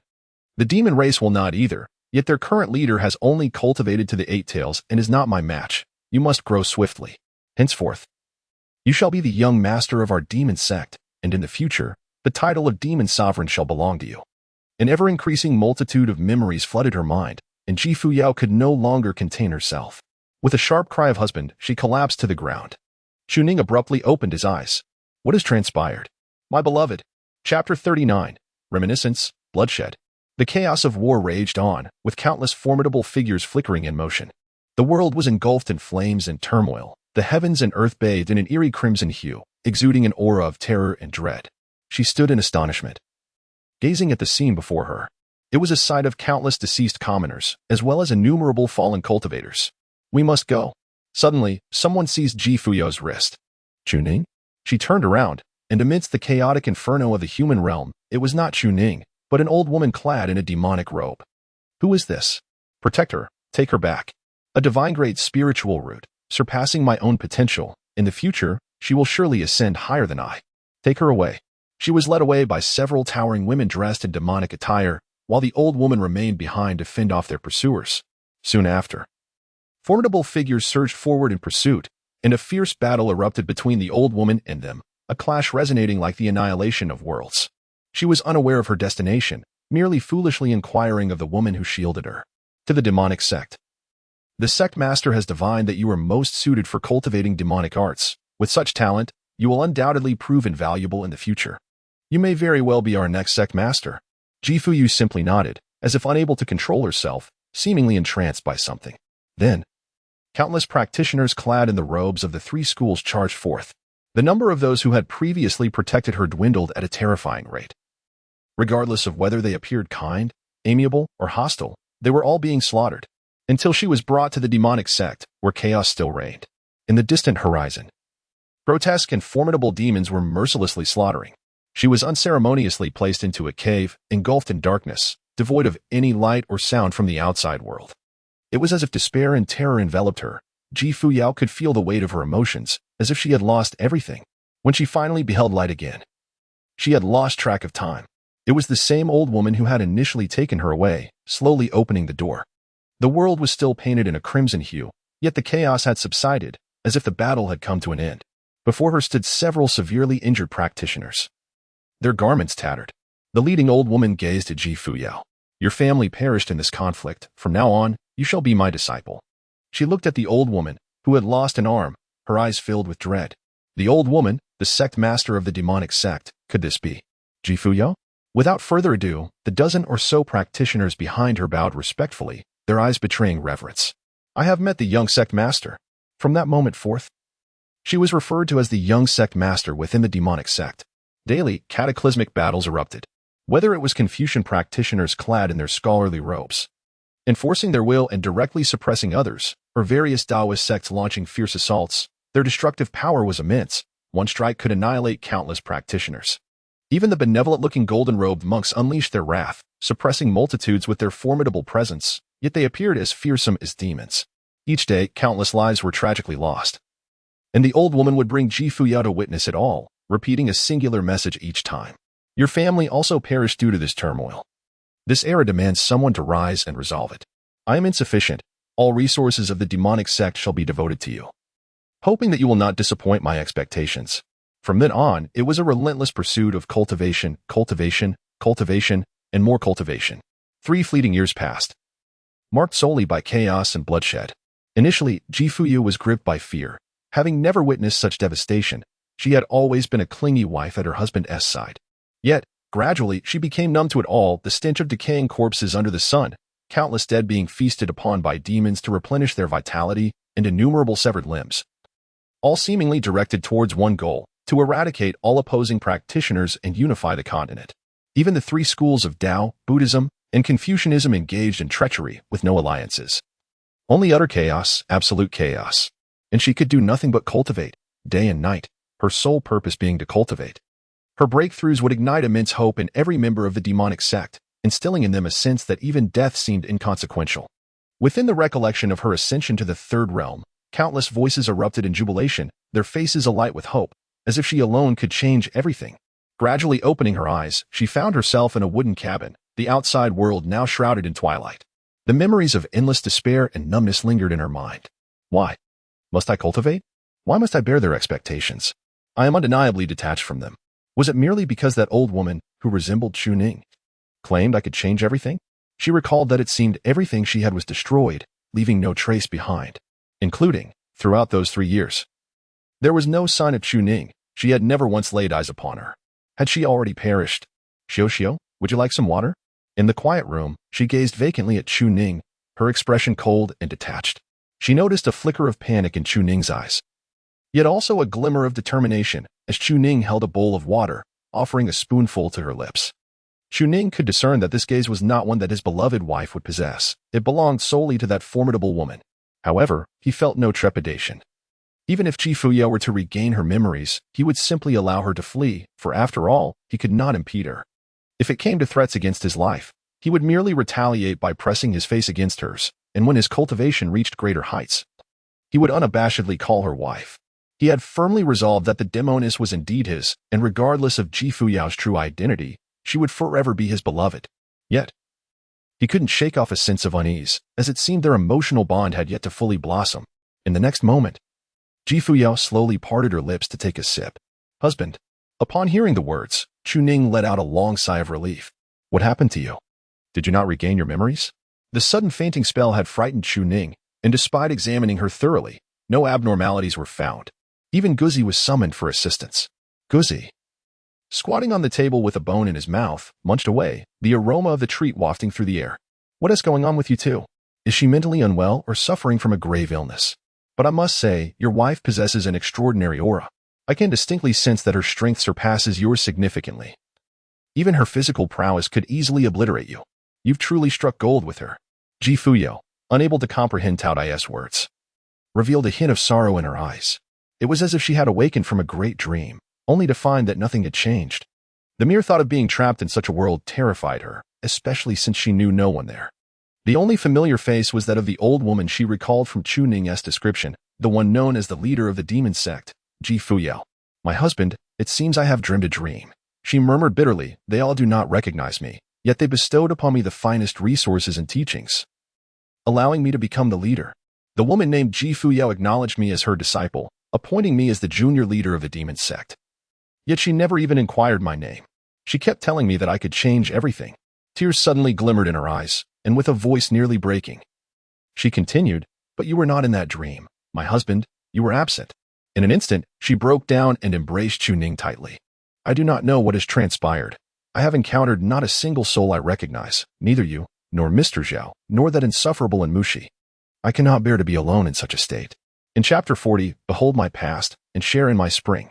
Within the confines of the room, the woman wept uncontrollably in Chuning's embrace, refusing to let go. Tao Dai tugged at the corner of his mouth, observing the scene with disdain. What on earth could have caused such a commotion? You were already unfortunate in appearance, and now it has only worsened. Humph. I shall take my leave to seek out my demoness mother. The human race is rather unappealing. With that, Tao Dai turned and exited, leaving the two alone. In that moment, Chuning held the trembling figure of the woman, pondering what memories could have caused Fuyao such despair. Was it her past, or something else? The third realm, with its formidable spirit, must have evoked certain thoughts, yet this. Chuning was unaware, yet sensed that Ji Fuyao bore some harrowing past. Your husband will not leave. He will stay with you and will not let you be alone. She murmured, hold me tightly. I wish to feel your presence more. An overwhelming numbness enveloped her as she beheld countless corpses, particularly that of an old woman with a severed arm, whose eyes reflected both agony and a glimmer of hope. Why should I be your hope? I do not wish to endure this numbing cultivation every day. She perceived that everyone regarded her through the lens of absolute self-interest, their gazes laden with terror and greed, as if her burgeoning power could alter everything. Why must I witness such horrors? Tears streamed down her face. Only in Chuning's embrace did she find a semblance of solace. After a prolonged silence, tranquility finally descended, and she uttered not a single word. Her mind was already troubled, prone to lapses in memory, which often caused distress for Chuning. Fearful that he might abandon her, she refrained from discussing her plight. You must always stay by my side. I will behave and be well. Upon hearing this, Chuning hesitated for a moment, inhaled deeply, and gently inquired, What did you see? Ji Fuyao immediately shook her head. I saw nothing. I merely had a nightmare. Chuning was acutely aware that it was certainly not a dream. It was undoubtedly a fragment of Ji Fuyao's past memories, albeit not wholly restored, merely a portion of her recollections that pertained to the enigmatic history of this formidable woman. Zhao Ziming had labeled her as brutal and heartless, claiming she had inflicted countless deaths, yet he could produce no evidence, nor could he cite any specific instances of Ji Fuyao's alleged massacres. Nonetheless, the mere mention of her name sent shivers down the spines of many, indicating that she was far from an ordinary individual. Her formidable power had instilled profound terror and left an indelible mark of fear in the hearts of countless souls. Yet, she ought not to be the savage person depicted. He needed to comprehend what his beloved wife had endured in her past. Even if it were merely a dream, she could at least share something with him. Ji Fuyao's eyes shimmered with unshed tears, betraying a hint of hesitation. She yearned to express herself, for the dream was strikingly vivid, akin to a nightmare. Almost reminiscent of a memory, yet it was not a memory at all. She was Chuning's wife. However, articulating such matters would surely vex him. Wife? Upon hearing this term of endearment, Ji Fuyao seemed to recall their marital bond, hesitating for a considerable time. Could she truly remain silent? Had he forgotten? She paused, a smile crossing her face that was more painful than tears. I am fine. It was just a dream. Sob. In the next instant, her mouth was pinched into a na shape by Chuning, whose gaze reflected displeasure. I am your husband. What is there that cannot be shared? Or do you fear that this revelation might trouble me, leading me to abandon you? He was eager to know, to uncover what Ji Fuyao had witnessed. The expression on her face indicated her inner turmoil, as her apprehension was indeed valid. Then, she felt a series of gentle taps upon her head. I am your husband. I fear no troubles. You are already quite a handful as it is. Do you see me casting you aside? Speak up. The more clearly you articulate it, the better. When faced with challenges, should one retreat into solitude rather than confront them together? Is this what being a couple means? Am I only your husband when I desire your beauty? Ji Fuyao quickly shook her head, hastily explaining, That is certainly not the case. My husband. You treat me with such kindness. I merely worry. Speak now. She inhaled deeply, her eyes flashing with a warning. Are you certain you wish to hear? Speak. Chuning was resolute, undeterred by any past encounters.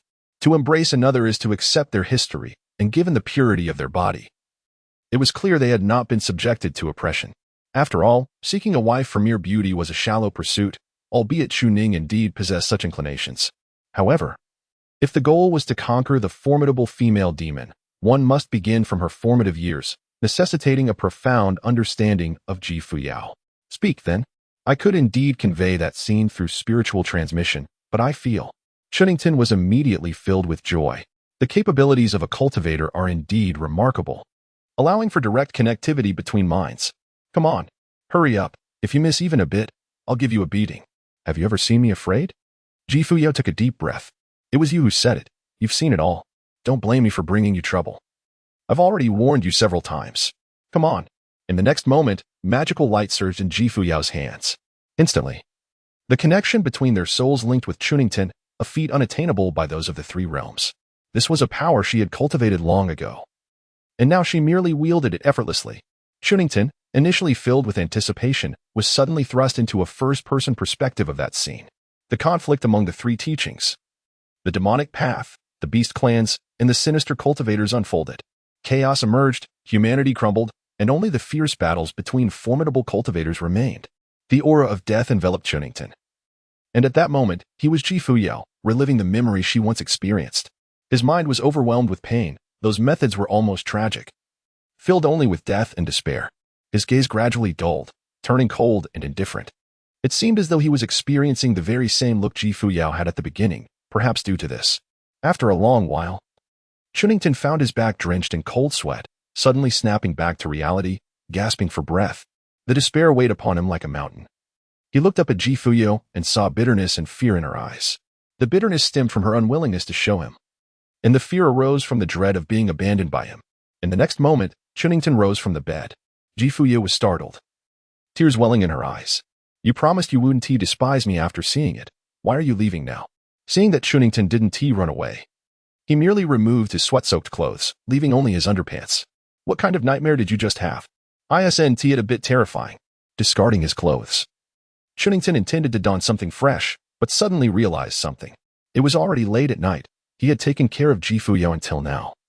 Why would he bother with clothes? Just embrace her to sleep. He climbed back onto the bed and turned to see the tears in Fuyao's eyes.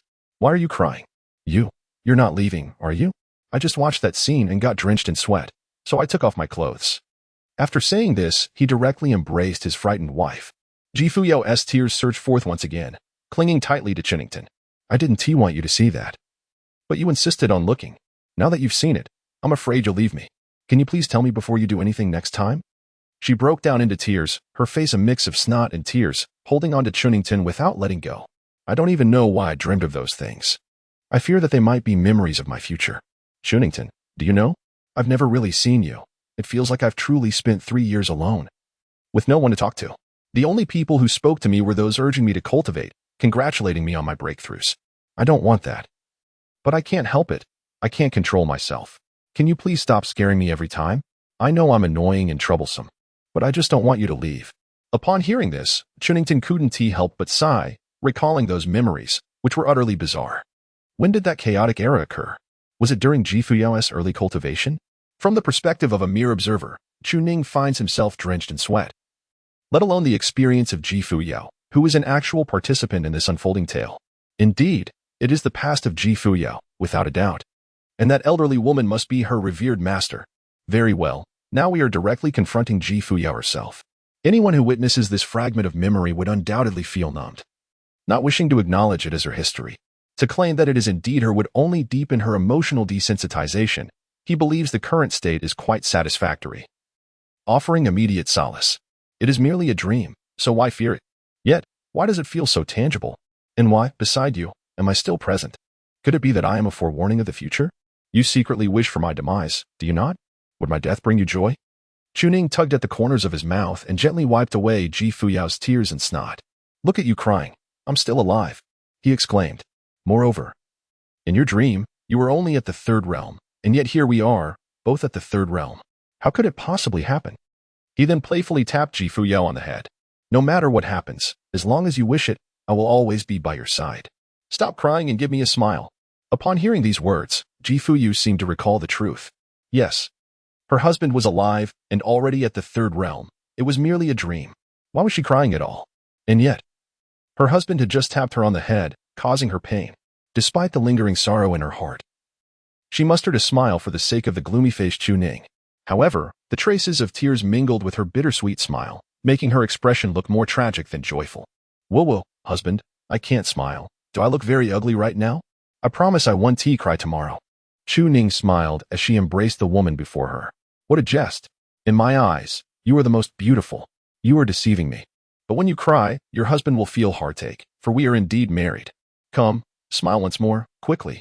Outside the Taoist temple, a gluttonous creature was meandering about when it suddenly caught a whiff of an enticing aroma, its eyes instantly alight with excitement.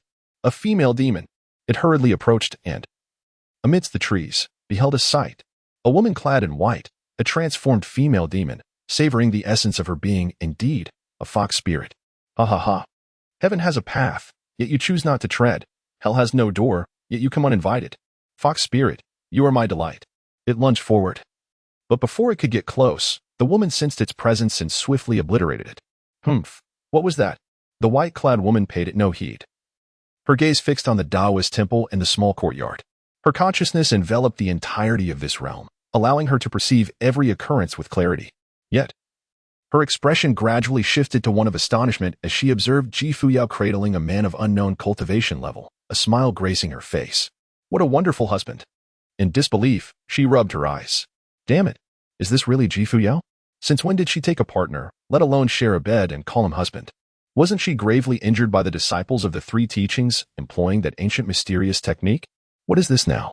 Does she not realize that the demon sect is awaiting her? Here she is, sleeping with a man. Yet, there must be a reason for the demon lord's actions. Her lips twitched as she produced a token. There is no need for you to exert yourselves. I have already arrived in the human realm and located your sect leader. I cannot explain fully, but I shall return her swiftly. Ensuring the stability of the demon domain, she needed to ascertain what had transpired to transform this woman so drastically. She had been one to rarely smile, let alone weep. I shall observe for a few more days. Chapter 41. Who is Xiao, and why not call her Gigi? Those memories are undeniably of Fuyao's past.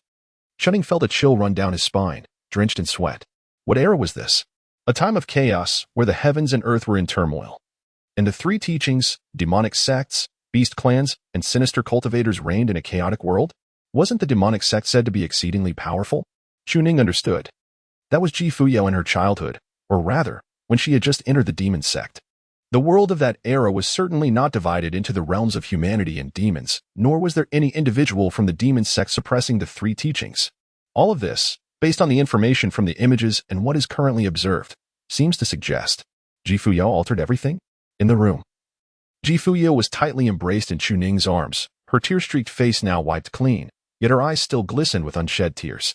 Gazing at his shy and delicate wife, who had just finished weeping, Chuning reached out to gently tousle her hair. My dear, should you encounter dreams related to these matters again, do not hesitate to speak to me. I am your husband, and together we shall seek a resolution. I shall never remain indifferent. For is not the essence of marriage to weather storms together? Fuyao hesitated for a moment, then nodded, clinging to Chuning as if she would never let go again. She was genuinely terrified, feeling as though she had lived through all of it.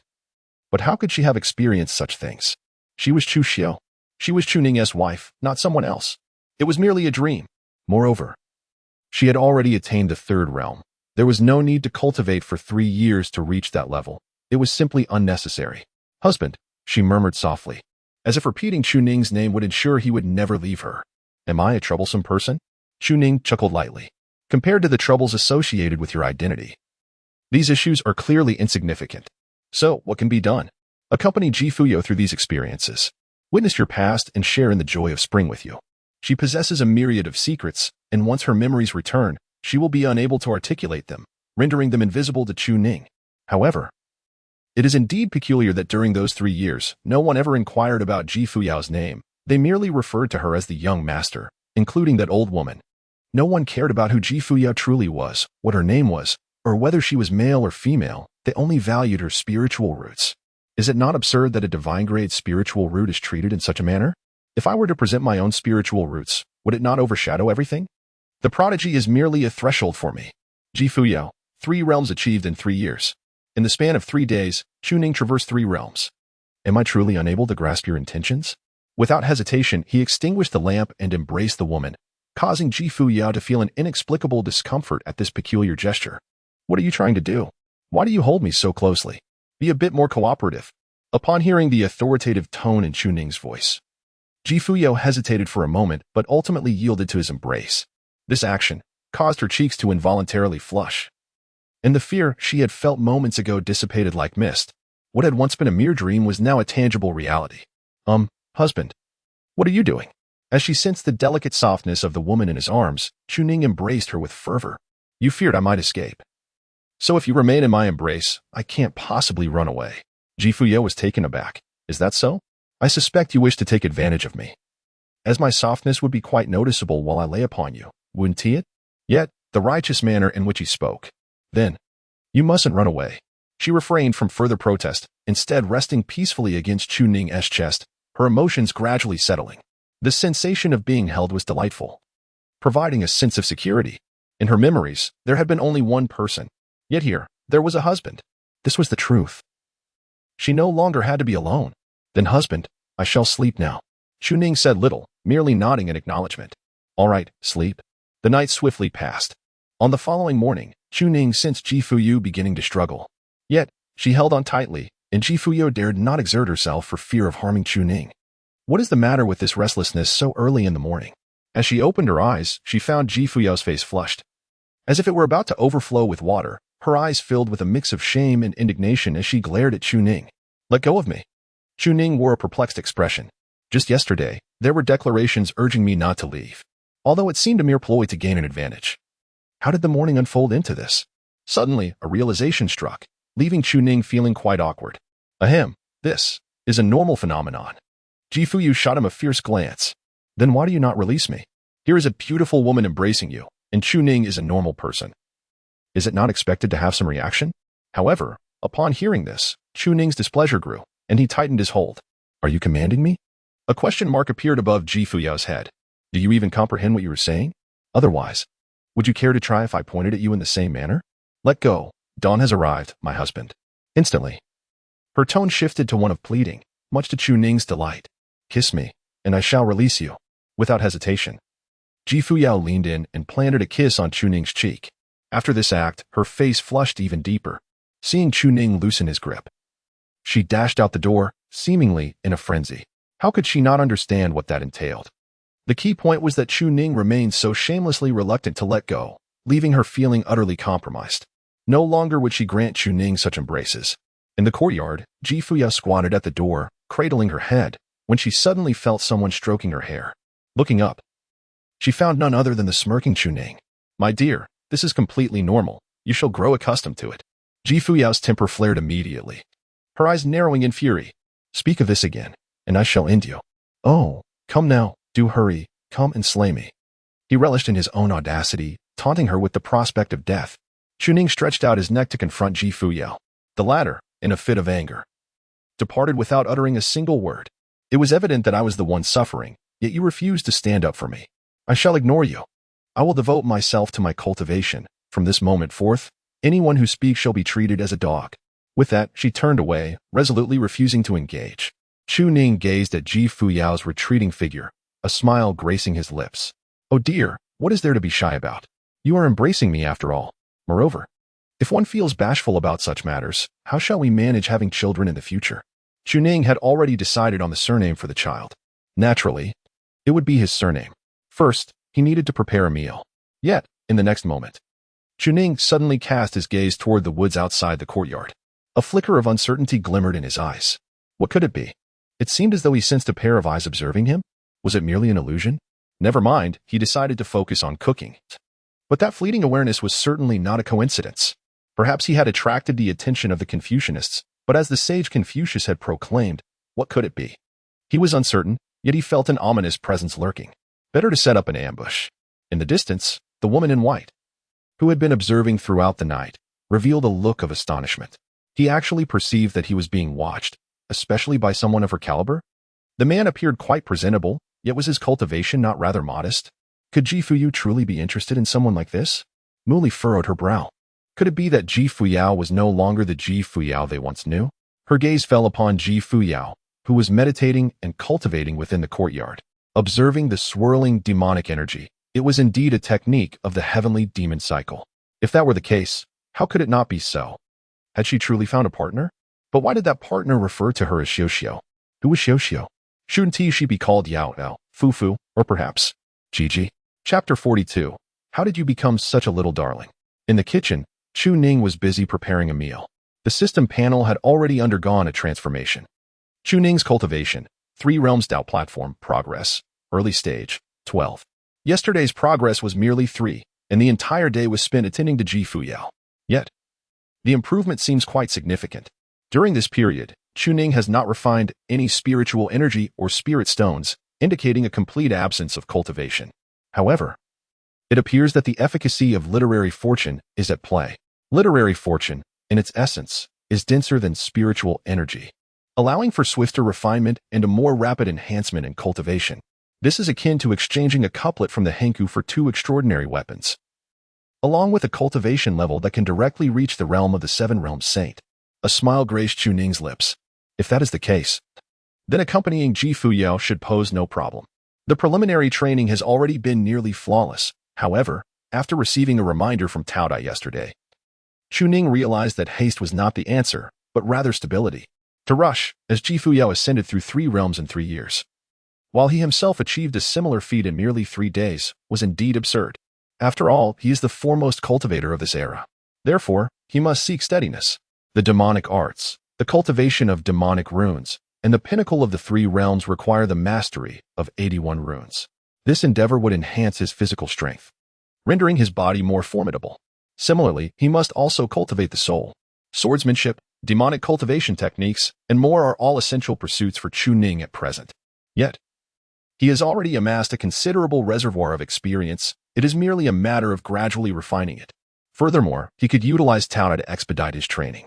No, that is not correct. Suddenly, Chuning was struck by a thought. Had the dog ventured out last night? Why had it not returned? It was only a moment later that Chuning realized the truth. The dog seemed to have already dissipated. What could have caused its disappearance? Had it strayed too far? Soon, the formidable form of Tao Dai materialized in the kitchen. Damn, that vixen's methods are truly ruthless. She directly obliterated me. Fortunately, I can be reborn through you, Tao Dai exclaimed. A visage of indignation etched upon its face. Merely a 9-tailed celestial fox, yet she could extinguish me with a mere gesture. Chuning, were it not for you, I would have long ascended to the supreme realm, unencumbered by your constraints, suffering such indignities. You cannot fathom how breathtaking that vixen is. Had I attained peak cultivation, she would have been mine. Observing Tao Ye's aggrieved expression, Chuning was utterly bewildered. What vixen? Where did you see her? Last night. Tao Dai nodded, its demeanor rife with resignation. Your human partner was wailing incessantly, so I found it bothersome and stepped outside. Not long after, I encountered a vixen. I intended to take action, but to my surprise, her prowess was extraordinary, significantly surpassing yours. She is likely a formidable cultivator. Moreover, I must caution you. That vixen is lurking near your dilapidated temple, as if she has set her sights upon you. Chuning's gaze slightly sharpened. Could that glance just now belong to this? What does that vixen look like? Tao Dai was about to speak, but in the next moment, his body suddenly stiffened, followed by an oddly murmured utterance. Heaven. Only heaven knows that. Seems to be my dream. Subsequently, his form gradually dissipated, sealed within the confines of the magical runes. Chuning felt a tingling sensation creeping down his spine. Instinctively reaching for the token bestowed upon him by the revered sage, ready to strike it against his face. Damn it, he was indeed being targeted. Even the formidable Tao Dai was suppressed, rendering his attempts to conjure any power futile. Who could possess the ability to stifle my demonic arts? A seductive fox spirit. Fixated on the Taoist temple, could it be that she had her sights set on him? Was this perhaps the fox from a past life, returning to repay a debt? Never mind, I already have a wife. Your arrival is belated. Yet, there is not a single formidable demon within the vast expanse of the 800 miles of soul-devouring mountain. Truly, there is none. For the Coastal Academy stands guard. Should any creature lurk, it would merely be the ordinary wild boars, which Chuning could easily vanquish. Thus, it follows that the fox spirit is indeed real, and her prowess surpasses his significantly. This could not possibly be directed at him. It must be aimed at Ji Fuyao instead. The demon sect, commanding practitioners of the demonic path, and the fox clan, particularly the 9-tailed celestial fox. This conclusion is now certain. Chuning took a deep breath. The forces of the demon sect had arrived as anticipated. He could not fathom how.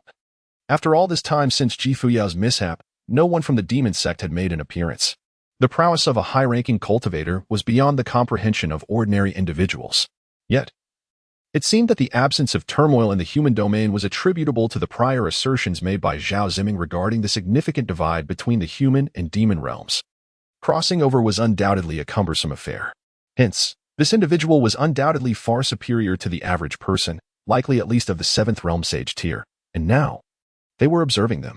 After a brief moment of contemplation, a sense of dread crept upon him. He felt that his life was in jeopardy. The demon sect was aware of Ji Fuyao's existence. If they discovered her amnesia, and that he had deceived her into thinking he was her husband. However, after a moment's reflection, a strategy began to form in his mind. He needed to engage in a conversation with that vixen, but the timing was not yet right. He needed to present something first. Soon, Chuning prepared a meal. He stepped outside to call for Ji Fuyao, who completely ignored him. So you won't let go in the morning, will you? You promised not to pay attention to me, and now you're ignoring me. Whoever speaks first is the dog. What woof? Fine, don't be angry. I want to hold you tonight, all right? Upon hearing this, Fuyao immediately brightened, springing to her feet. Is the food ready? I'm famished, and even if you hadn't called me, you'd still be a dog. This person was insufferably opportunistic, but since you're like this, I'll reluctantly refrain from being angry. Husband, I haven't tasted the dishes you prepared this morning. They look delectable. Chuning smiled slightly, her gaze subtly drifting to the distance, yet she saw nothing. Presumably, the great cultivator's skills in concealment were indeed formidable, as long as my lady enjoys it. That is what matters. You certainly have not tasted anything like this before. Is that so? Then I shall begin, my husband. I should not have spoken so earlier. Let me call out a couple of times, and we shall be even. Woof woof. Fuyao wore a beaming smile as she promptly sat down and began to eat heartily. Chuning also sat down to share the meal. In the distance, Muli was utterly bewildered. My goodness, are you barking now? Are you jesting with me? Was it not you who once pressed me to the ground and rubbed my face in it? The Fuyao I remember always bore a dark expression. Utterly incapable of reasoning with anyone, if she disliked someone, she would simply strike them down. The alliance between the demon clan and the demon sect was straightforward. When Fuyao asserted her intention to unify the entire demon realm under the governance of the demon sect, the 12 great demons merely scoffed and mocked her. In a blink, 6 of them had been slain. She was incensed at the audacity of having her subordinate harmed and retaliated without hesitation. At that time, she had just cultivated her 9 tails and entered the celestial phenomenon realm, believing herself invincible, until she was brought to tears, unable to fight back. Now, this woman is addressing a man of the 3rd realm as her husband, and it feels almost like a little wife? Have you forgotten your persona? What sort of jest is this? However, Muli quickly pondered something. What if she has one face for the public and another for herself? Perhaps now, there lies an undisclosed side? Never mind, let us observe a bit longer before deciding whether to take action. Chapter 43. My lord, let us converse. Breakfast was delightful. Fuyao was quite pleased. After finishing, she took the initiative to wash the dishes. Chuning embraced Fuyao from behind as they washed dishes together. Having been held for such an extended period, Fuyao found this small gesture to be less awkward and rather delightful. It's quite inconvenient for my husband to be this way. I could manage on my own, she mused. But it's perfectly fine. I merely wish to hold you. Is that not permissible? Fuyao's lips curled into a shy smile as she nodded slightly. Well, it's not entirely out of the question. After all, I did place quite a burden on you yesterday, so a little hug is no trouble at all. Hiki, how delightful. Once they finished tidying up, the two turned to leave. From a distance, Muli was taken aback by the sight. They are not resisting at all. Is there any ordinary man who would dare approach you so closely? Sharing the task of washing dishes and calling you wife, how scandalous. Yet, it was evident that his cultivation had diminished, likely Fuyao's hidden trump card. In the present, eliminating Fuyao would be the most advantageous move for the demon clan, enabling them to dominate the demon realm and exact revenge. However, from a long-term perspective, Fuyao was the most outstanding grand cultivator in a millennium. A pinnacle cultivator of the demonic path. The demon clan could not suppress the 3 teachings. Yet, with Fuyao by their side, they could stifle the entire world. The grievances of 1,000 years were a thing of the past. Their collaboration over the years had rendered such matters trivial, and she had reaped numerous benefits. But what could have caused Fuyao to transform in such a manner? You have indeed become a delicate little wife. Have you forgotten the grand ambition of the demon sect to unify the world and achieve harmony? Suddenly, she beheld the 2 practicing swordsmanship together. The man, possessing merely a 3rd realm cultivation, appeared pitifully weak. Yet, he wielded Fuyao's 9 swords of inquiry. And Fuyao was teaching him? Let us observe further. The 2 exchanged brilliant sword lights, displaying commendable techniques. However, considering the timeline, it had only been 4 days since Fuyao's misfortune. Given that she had been in the demon sect prior, what was the situation with this man? Was the 9 swords of inquiry truly so easy to learn? Husband, your swordsmanship has progressed remarkably. Previously, it felt akin to playing with a child, but now it finally resembles something substantial. Fuyao reflected, if I recall correctly. You began learning just the day before yesterday. Yesterday we were at Jiayang Pass, so that day does not count. With a smile, she gazed at the perspiring and tense Chuning before her, amusement glimmering in her eyes. Therefore, I believe my husband is rather formidable after all. Chuning let out a cold laugh, declaring, I have ascended through 3 realms in just 3 days. I am indeed a prodigy. And it is only a matter of time before I surpass you. Fuyao looked utterly bewildered. Why the sudden proclamation? I am aware of your rapid advancement over these 3 days. But is 3 days truly swift? With a faint smile, Fuyao concentrated the demonic energy in her hands, transforming a single flying sword into dozens in an instant. I cultivate even more swiftly, my husband. Prepare to receive my blade. Chunning asserted that as long as he was not harmed, there was no need to hold back. Allowing himself to approach the brink of death to truly comprehend the essence of sword energy, it seemed she would unleash the power of the 3 realms. At this moment, Chunning felt a sudden tingling at the back of his head and immediately raised his sword to defend himself. He was aware that all of this could be observed by the demons, and his actions were intended to demonstrate his capabilities to them. After all, the strength of the adversary was inscrutable. While Fuyao appeared to be deceived, the demons were far from foolish and would not be easily misled. When did our sect master become engaged to you? Speak. Once they exchanged words, it would become evident. The cunning vixen was an MV, while Chunning was merely a pawn in Fuyao's game. That would be a predicament. Despite knowing they were being watched, he refused to slacken his efforts. The techniques employed by Fuyao were precisely a form of illusion derived from demonic arts. He quickly imprinted this in his mind, standing firm after deflecting a dozen swords. Transforming his sword into a divine form, he conjured a sword barrier. From a distance, Muli was momentarily taken aback by the scene. What was happening? The Wind and Nine swords were a creation of Fuyao, and there were no more than 100 practitioners of the sword barrier in the entire demon sect. Moreover, it took years of study to master them. According to Fuyao's earlier remarks, Chunning had cultivated for merely 3 days to reach the 3rd realm. Yet he now wielded the heavenly demon reversal technique in the Wind and Nine swords? It seemed utterly implausible. Nevertheless, the sword barrier had indeed been established. Although it paled in comparison to Fuyao's, it was still a formidable manifestation of sword transformation, requiring considerable effort to master at the 3rd realm. Chuning has already mastered this as a lethal technique.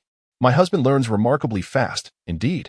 In the forest, a woman clad in white, possessing an unparalleled beauty and enchanting grace, displayed an expression of astonishment. By calculating the time, it is indeed true. Fuyao left the demon sect only a few days ago. He began his cultivation only after Fuyao departed for the human realm, correct? 3 days, 3 realms? Fuyao could not possibly cultivate so swiftly. Why is Fuyao progressing so quickly? She is inherently a pinnacle practitioner of celestial phenomena, the foremost cultivator in the mortal realm, capable of suppressing all under heaven, and after losing her cultivation and beginning anew, her progress would undoubtedly be astonishingly rapid. But what about you? What is it about you that allows for such expeditious advancement in your practice? Talent, indeed, talent. What kind of talent does he possess?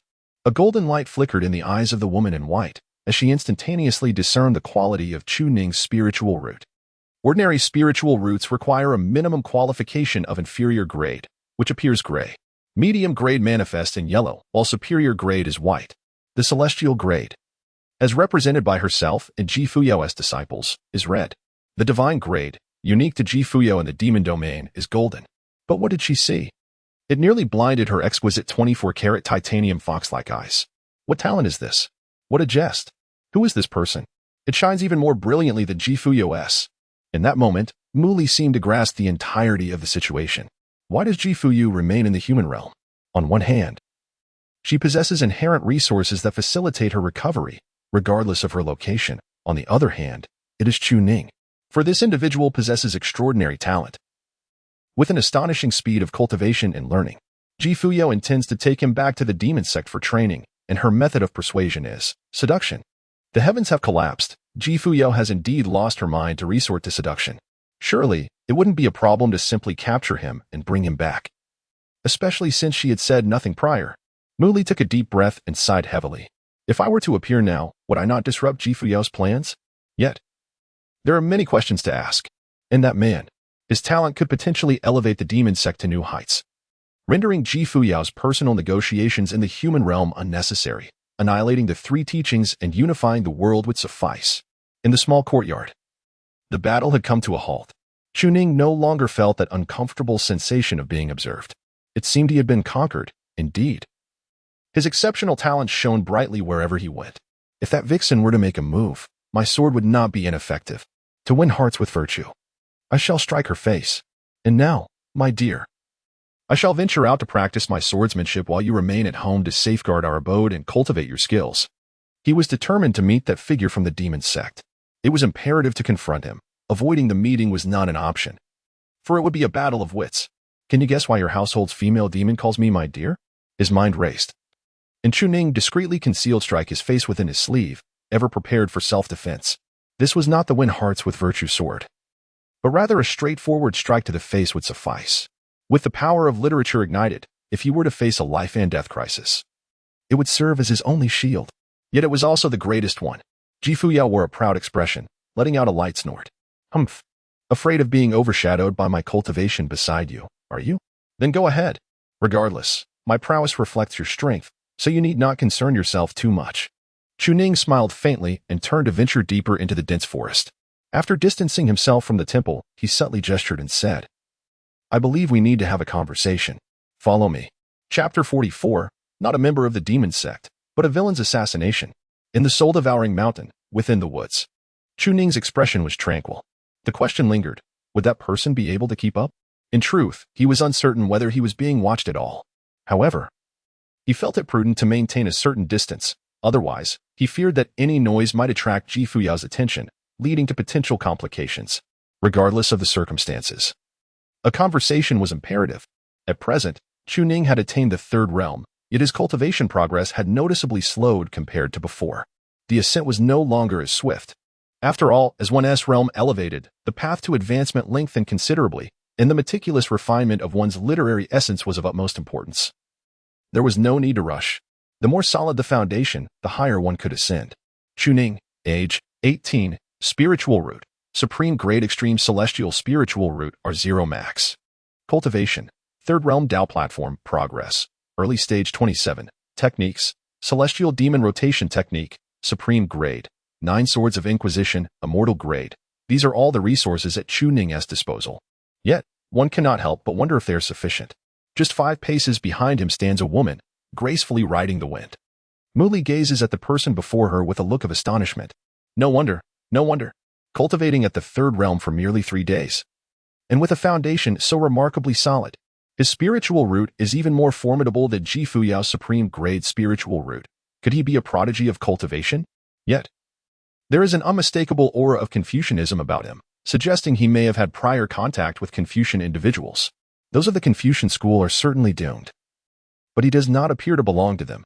His attire hints at the lineage of the mystical sect. This raises a curious question. How intriguing it is that someone from the Taoist sect bears the essence of Confucianism while practicing demonic techniques. One might suspect an unusual identity here. It is no wonder Fuyao resorted to seduction. Who would not covet a disciple of such talents? In her past, she too had coveted Fuyao, yet her master, Li Macho, proved to be an indomitable force, securing 300 years for Fuyao amidst the pressures from the 3 teachings, the demon clans, and various sections. Only after Fuyao ascended to the celestial phenomenon realm did she begin to suppress all, partitioning the realms of humanity and demons, ushering in an era of peace. If one could capture such a talent for direct mentorship, it would be worthwhile. But Fuyao has already set her sights on him, and is willing to immerse herself in the fray. Moreover, he possesses an appealing appearance. From her observations, Muli has already reached a conclusion. Chuning was anything but ordinary. He sensed something amiss, refusing to dismiss it as mere illusion. Then, a single remark from Tauta made him feel as though he were being watched. Observing his bone age, merely 18, how could he possess such subtle cunning? Now, what does he wish to convey by asking me to accompany him? Muli slightly narrowed her eyes, her enchanting visage adorned with confusion and perplexity. What exactly does he intend to express? In this moment, though Chuning maintained a calm exterior, he felt a tinge of panic and bewilderment. Has this vixen truly followed me? Continuing onward, they arrived at a location approximately 10 miles from the Taoist temple. Chuning finally came to a halt. He inhaled deeply, uncertain whether the displayed talent could secure his life. Moreover, Fuyao had yet to reach the stage of childbirth, should she be taken from him. It would be exceedingly difficult to reclaim her. In truth, even if she were taken, it would not matter much, as she originally belonged to the demon sect. His only fear was that he might be slain in the process. He had already envisioned a remarkably perfect conclusion in his mind. Did they know of Fuyao's amnesia? If they did, they would undoubtedly have seized her without hesitation, rather than lingering to observe.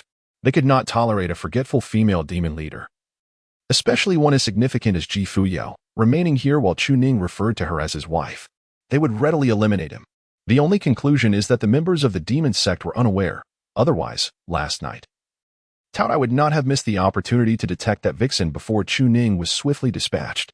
Presently, this demon dared not act, sensing that Ji Fuyao had her own plans.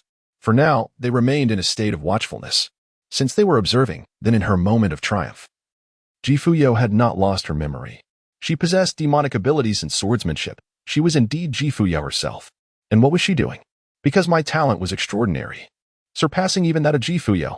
Thus, Ji Fuyao was now attempting to seduce me. A single lie often necessitates a cascade of further lies.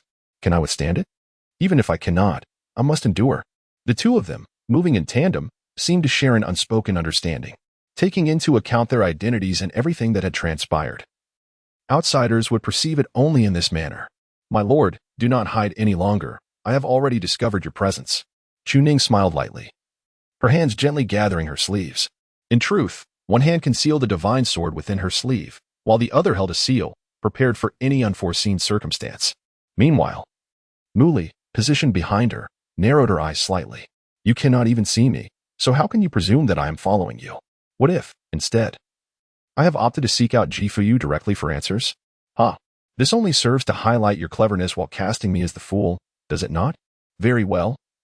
I shall remain hidden, allowing you to believe that your actions over the past half-day are nothing but nonsensical figments of your imagination.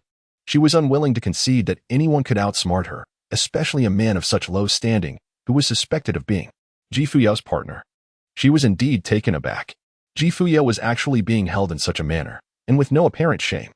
Not even a seductress like her had ever embraced a man so openly. That Ji Fuyao, of all people, could engage in such behavior was astonishing. It seemed she was truly investing herself in this matter. If Ji Fuyao harbored ulterior motives, she would certainly refrain from intervening, for the individual's talent was simply too extraordinary. However, at this moment, oh how delightful it would be.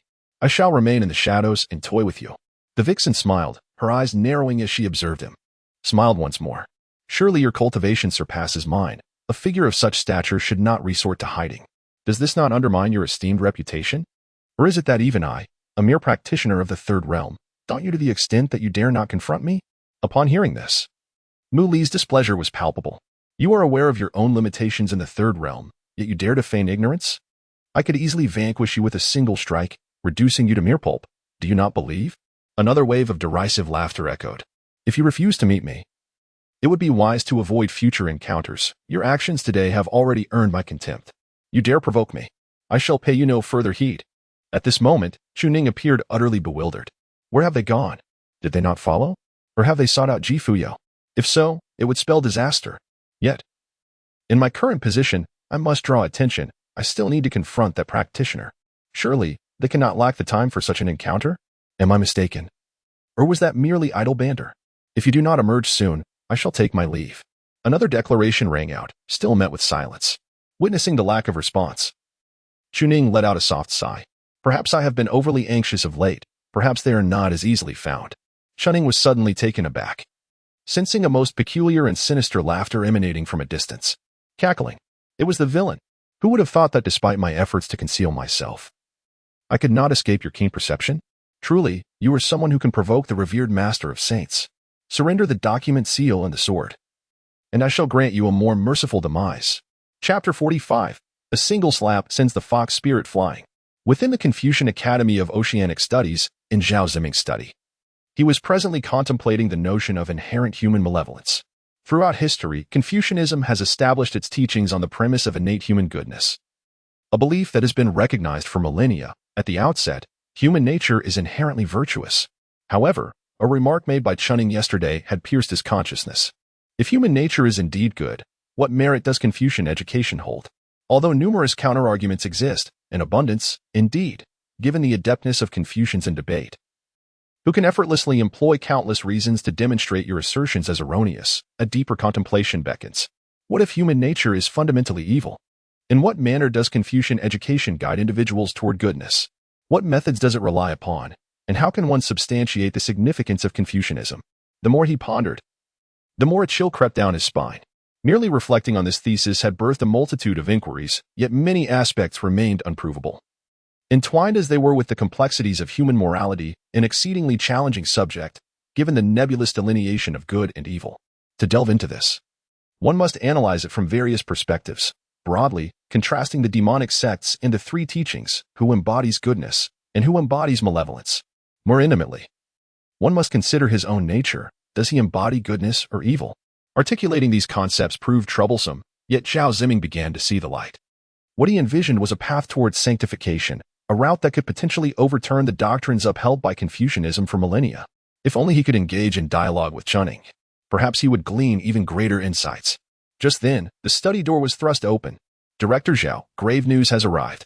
Luo Tianyu confessed yesterday, and according to protocol, he should have lost a layer of cultivation. However, during the execution, he employed nefarious secret arts to escape. We had intended to pursue him to redeem his transgressions. Yet not only did we fail to catch him, but 2 of our own were grievously injured. What nonsense is this? Where has this wretched man fled? Uncertain. Zhao Ziming's expression suddenly hardened, fury igniting within him. You have wrought calamity upon us. Why was I not informed sooner? Where else could he possibly go? To the Five Peaks Temple to seize treasures. Within the woods of Soul Entangling Mountain. Chuning's gaze shifted slightly as he turned his head. There, not far away, the middle-aged man who had remained hidden for quite some time finally revealed himself. Clad in Confucian robes, this individual possessed a terrifying level of cultivation, seemingly enhanced by some esoteric technique, as evidenced by the intense aura surrounding him. Particularly the sinister and unsettling glint in his eyes. He let out a chilling laugh, truly worthy of the recognition of the sage ancestor. I never imagined that even after employing a treasure to conceal my 4 realms of cultivation, I would still be detected. Yet your realm seems to be merely at the initial stage of the 3rd realm. Surrender the document seal. Hand over the sword of the sage ancestor, and I shall grant you a swift demise. His mind raced, swiftly arriving at a conclusion. This was not someone from the Confucian temple. It was not the scholars of the temple who had their sights set on him, for if it were so, they would not dare to seize his possessions, as they were bestowed by the sage ancestor, unless they wished to invoke his wrath. Moreover, the sage ancestor had assured him that his cultivation was concealed and would remain undetected. The man before him, however, was from the Guanhai Academy. Had he come to seize treasures? Observing his cultivation, it was evident that he had reached the pinnacle of the 3rd realm, a dark practitioner whose foundation was glaringly unstable upon a mere glance. Chuning suddenly smiled. Stealing my treasure? Do you not consider the location? Are you unaware of where this place lies? Within the soul-devouring mountain. There exists no trace of humanity for 800 miles, and since it is an act of theft, one may come accompanied by accomplices, or perhaps act alone. Such individuals, adhering to Confucian principles, would not resort to theft. Rather, they would seek a rationale to negotiate a trade. For many who espouse Confucianism are hypocritical yet abide by the rules. Therefore, this person must have come alone, concealing their intentions from others. Chuning smiled and narrowed his eyes. Aha! What a delightful surprise. Upon hearing this, Luo Tianyu was momentarily taken aback, pondering the source of this unexpected joy. Nevertheless, he paid it little mind, merely responding with a cold scoff. Without further ado, he launched an assault. His long blade sliced through the air in an instant, imbued with formidable blood energy, intent on severing Chuning's head with a single stroke. As anticipated, you are the one who has slain my son. Today, both old grievances and new enmities shall be avenged. Chuning remained unperturbed, casually drawing forth his treasured sword. A knife? Then your fate is sealed. I am a swordsman. Is your son Luo Wencheng? A faint smile graced Chuning's lips as he inquired about the technique of 9 swords breaking 10,000 laws, effortlessly parrying the strike with a deft maneuver. Haha. You guessed correctly. In an instant, the blades collided, moving with such speed that their traces were nearly imperceptible, a dazzling clash between cold steel and profound martial prowess.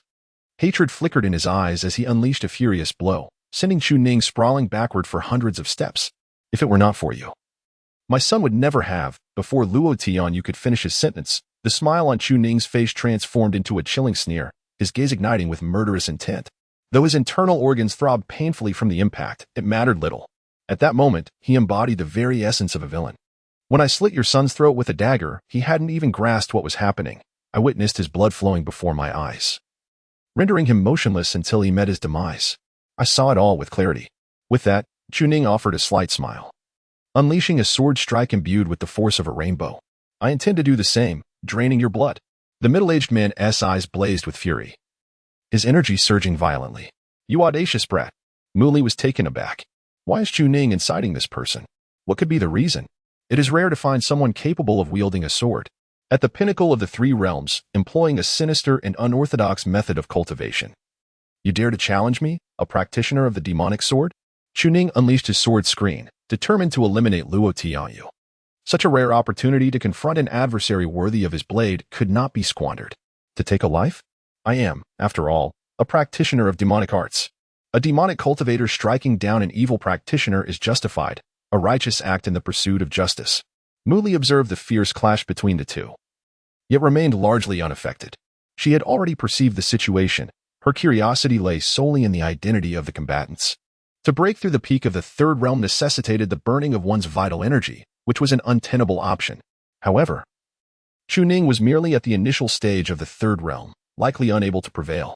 She had considered seizing the opportunity to intervene, intending to have Fuyao owe her a favor. Yet, she had not anticipated that the young man would go utterly berserk, even provoking him further. Your son is as worthless as you. When he met his demise, he proclaimed that his father would avenge him, and indeed, here you are. Little did he realize. His father is also a failure. Chuning struck with casual ease, already a peak of Luo Xianyu's prowess. The 9 swords of inquiry were merely sword techniques that could shatter myriad laws, possessing countless variations. The body-tempering blade technique, even the rudimentary forms of it, were effortlessly discerned. Luo Xianyu bore innumerable wounds, yet Chuning remained coldly mocking. You, a worthless wretch, dare to come and kill me? If that is the case, why not descend to the underworld and meet your son, to inquire if his demise was a tragic one? A furious roar erupted from Luo Xianyu, his gaze completely consumed by hatred and vengeance. He had nearly forgotten this matter, yet Chuning's incessant taunts pressed upon him. I am at the pinnacle of the third realm. Who dares to kill me? Who possesses the capability to take my life? If that is your belief, then let us see. Without hesitation, he swallowed a breaking yuan pill, a potent elixir that would enhance his cultivation at the cost of half his lifespan, a remedy only used by Confucians before their death in battle. At this moment, it was sufficient. His vitality surged explosively, instantly elevating his cultivation. He broke through the third realm using secret methods, and with the breaking yuan pill, he ascended once more. Now he was a practitioner of the fourth realm, capable of slaying a third realm opponent. Yet suddenly he froze, keenly sensing the arrival of murderous intent. It was Chuning, wielding the sacred Master S sword, coalescing a blade of demonic essence. The swirling aura of demonic energy was unmistakable. This individual was a practitioner of the demonic path. How could a demonic practitioner gain the recognition of the sacred master? A blade quickly took form, a smile gracing Chuning's face. You've been pushed to your limits, but your cultivation is insufficient for me. I have entertained you long enough. The essence of the divine sword fell with sudden intensity. Demonic sword practitioner, you are of the demonic path. How could you possibly be a practitioner of such a vile nature? Luo Xianyu stood utterly stunned, a mix of fear and astonishment flooding his senses. Why? This person is indeed a demonic practitioner. You, a vile creature of the demonic path, how dare you wield the sacred master's belongings? I refuse to accept this. His furious roar became his final words. The sword light descended, cleaving his body in two, and he perished without a trace. The fourth realm practitioner, newly ascended, was hardly formidable. One could only wonder what these malevolent cultivators devoted their time to. Chuning tugged at the corner of his mouth, yet his aura felt vacuous, plummeting abruptly. Damn it, had he known he would expend half of his spiritual energy, it would have been a sheer waste. He chuckled, dragging the corpse to the academy to exchange for spirit stones for his beloved's cultivation. He had no need for spirit stones. Refining literary fortune before reaching the seventh realm sufficed. It was precisely this statement that momentarily stunned Muli, who had been observing with indifference, now shaken and startled. This youth possessed formidable cultivation and temperament, a true practitioner of the orthodox demonic path. No wonder Fuyao was so easily seduced. And that final remark about exchanging spirit stones for Fuyao. Were you unaware of her identity? Why would you offer spirit stones to her? Does she truly require such a pittance? Do you have any idea how many spirit stones that woman has hoarded over the years? Yet, at this moment, Muli suddenly smiled. This young man is quite remarkable. She felt it necessary to meet him. Gradually descending behind the corpse-searching Chuning, Muli gently tapped his shoulder. Hiki, young man, we. A radiant Confucian divine seal materialized with great magnificence. In that fleeting moment, Chuning unleashed his most formidable means of self-preservation. From afar, his wife called out to him, yet it was not her voice, but rather the call of an ally, enveloping the pure literary essence of Confucianism. A single strike from the literary seal directly drained its power, erupting with a force comparable to the pinnacle of the seventh realm. It struck Muli squarely in the face. A figure was sent hurtling backward, crashing to the ground. The woman felt as though she had been struck by a bulldozer at the gate of her path, staring blankly at the sky, beginning to question her very existence. I was nearly injured by a cultivator of the third realm. Should I eliminate him? Chapter 46. The art of deception. From the moment of their encounter until now, Muli had developed a certain admiration for the individual chosen by Fuyao. His talent was extraordinarily high, towering above Fuyao by several levels. His mastery of both demonic techniques and Fuyao's self-created 9 swords of inquiry was executed with remarkable finesse. A true prodigy, an unequivocal marvel. Among all the so-called sects beneath the heavens, whether they be from the 3 teachings or the demonic clans, none could compare. They merely served as a threshold for his brilliance. His disposition was sharply divided. He exhibited care for those close to him, yet displayed ruthless decisiveness towards outsiders. Unhesitating in his lethal intent, his heart was steeped in pure demonic essence, rendering him terrifyingly formidable. Muli had initially intended to inquire about the divine sword. Sensing the presence of the esteemed sage ancestor, whose aura indeed resonated with the essence of Confucianism, there was much she did not comprehend, and she could not discern the mysteries that shrouded this individual, as if he were under divine protection. Yet, Muli never anticipated that she would be struck down by a mere cultivator of the third realm. If not for her robust physique as a member of the demonic race, she might have sustained grave injuries. What manner of technique was this? Enveloping the essence of Confucianism? Was he not a practitioner of the demonic path? At this moment, Chuning remained utterly vigilant, with all his might. He called upon the literary seal left by the esteemed sage ancestor, extracting every ounce of literary essence contained within. This force was contingent upon the literary essence. Had he not been a mere cultivator of the third realm, his capabilities would have been vastly amplified. Nevertheless, even in his current state, he had unleashed an attack potent enough to severely wound a sage. The magical artifacts of cultivators immensely enhanced their prowess. Yet, it appeared that his opponent had suffered no significant harm, merely seeming dazed by the impact. Who on earth was this woman? Wait. It dawned upon him that she might not be an ally. The literary essence swiftly replenished the void within his spiritual energy. Yet Chuning still expended a portion to fuel the activation of the literary seal. His cultivation level was too low to infuse his own spiritual energy into the seal. Otherwise, he would not have needed to draw upon the literary essence. Though he sensed a slight depletion of literary essence within him, it was of little consequence. For Chuning understood that it was unnecessary to eliminate the woman before him. In the next moment, he beheld Muli, her expression one of bewilderment. As she slowly rose, the stunning woman clad in white possessed eyes akin to those of a fox, her pupils vertically slit, radiating fury. A flash of crimson light flickered within her gaze, and in an instant, the space around them was ensnared, rendering Chuning utterly motionless. How could he possibly contend against a grand cultivator? With a mere thought, she could suppress him. You possess great audacity. The woman glared at Chuning with fierce intensity. Were I to slay you, you would already be dead, and you would not have the opportunity to invoke your pitiful literary essence. Were it not for Fuyao? What right do you have as a third realm disciple? Do you comprehend who I am? The woman, robed in white, with fox-like eyes, was a grand cultivator.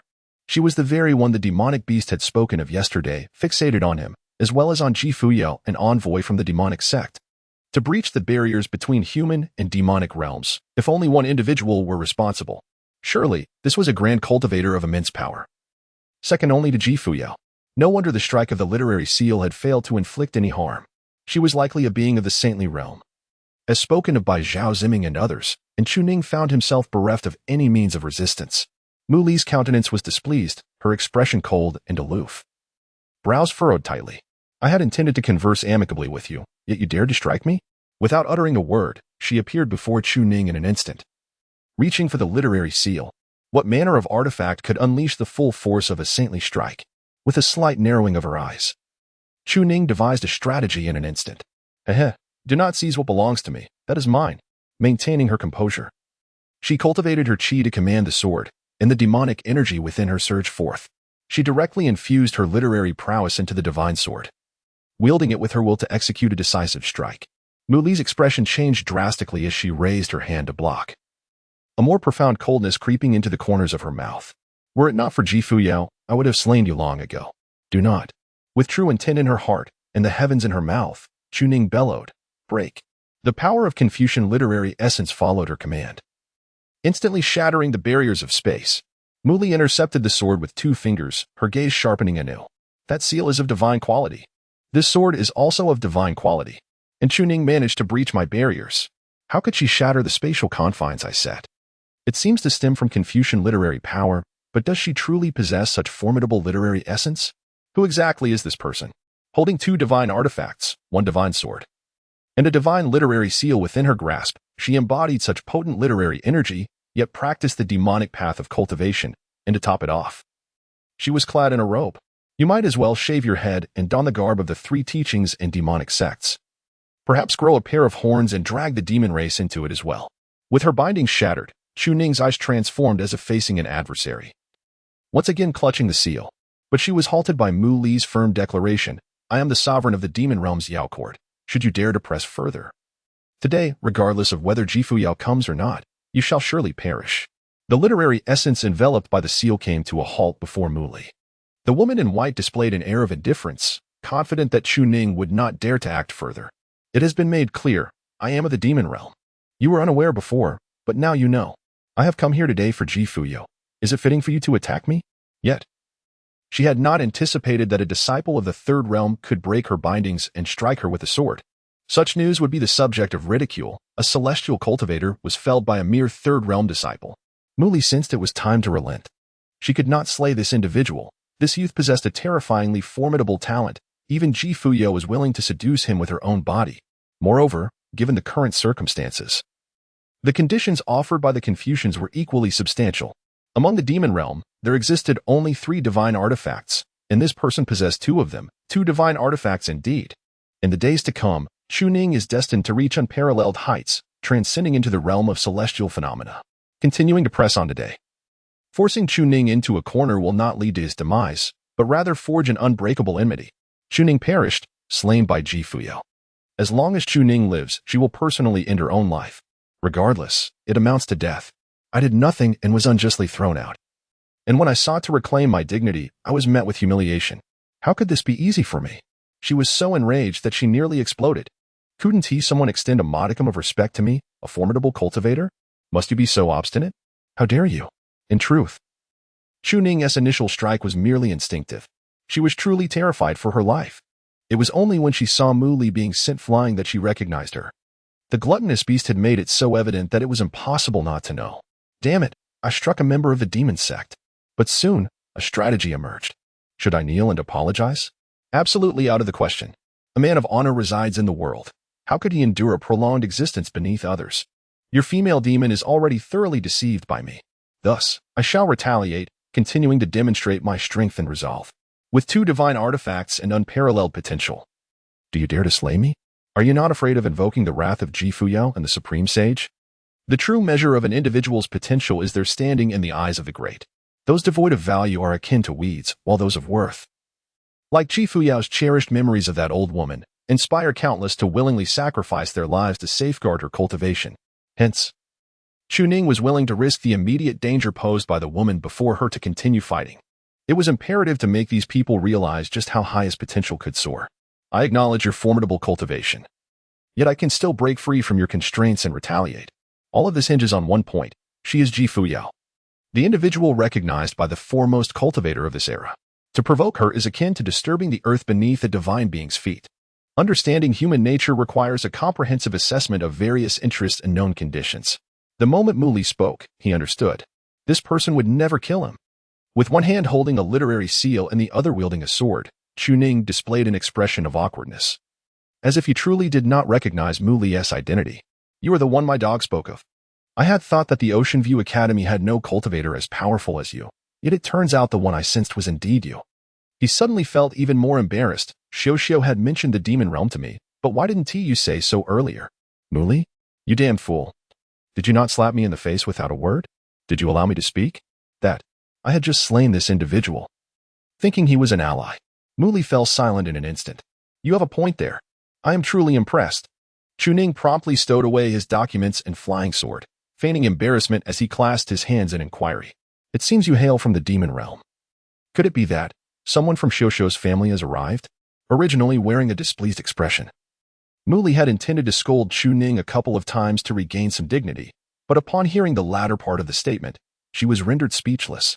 Xiao's relatives? Again with Xiao? Who on earth is Xiao? Isn't her name Fuyao?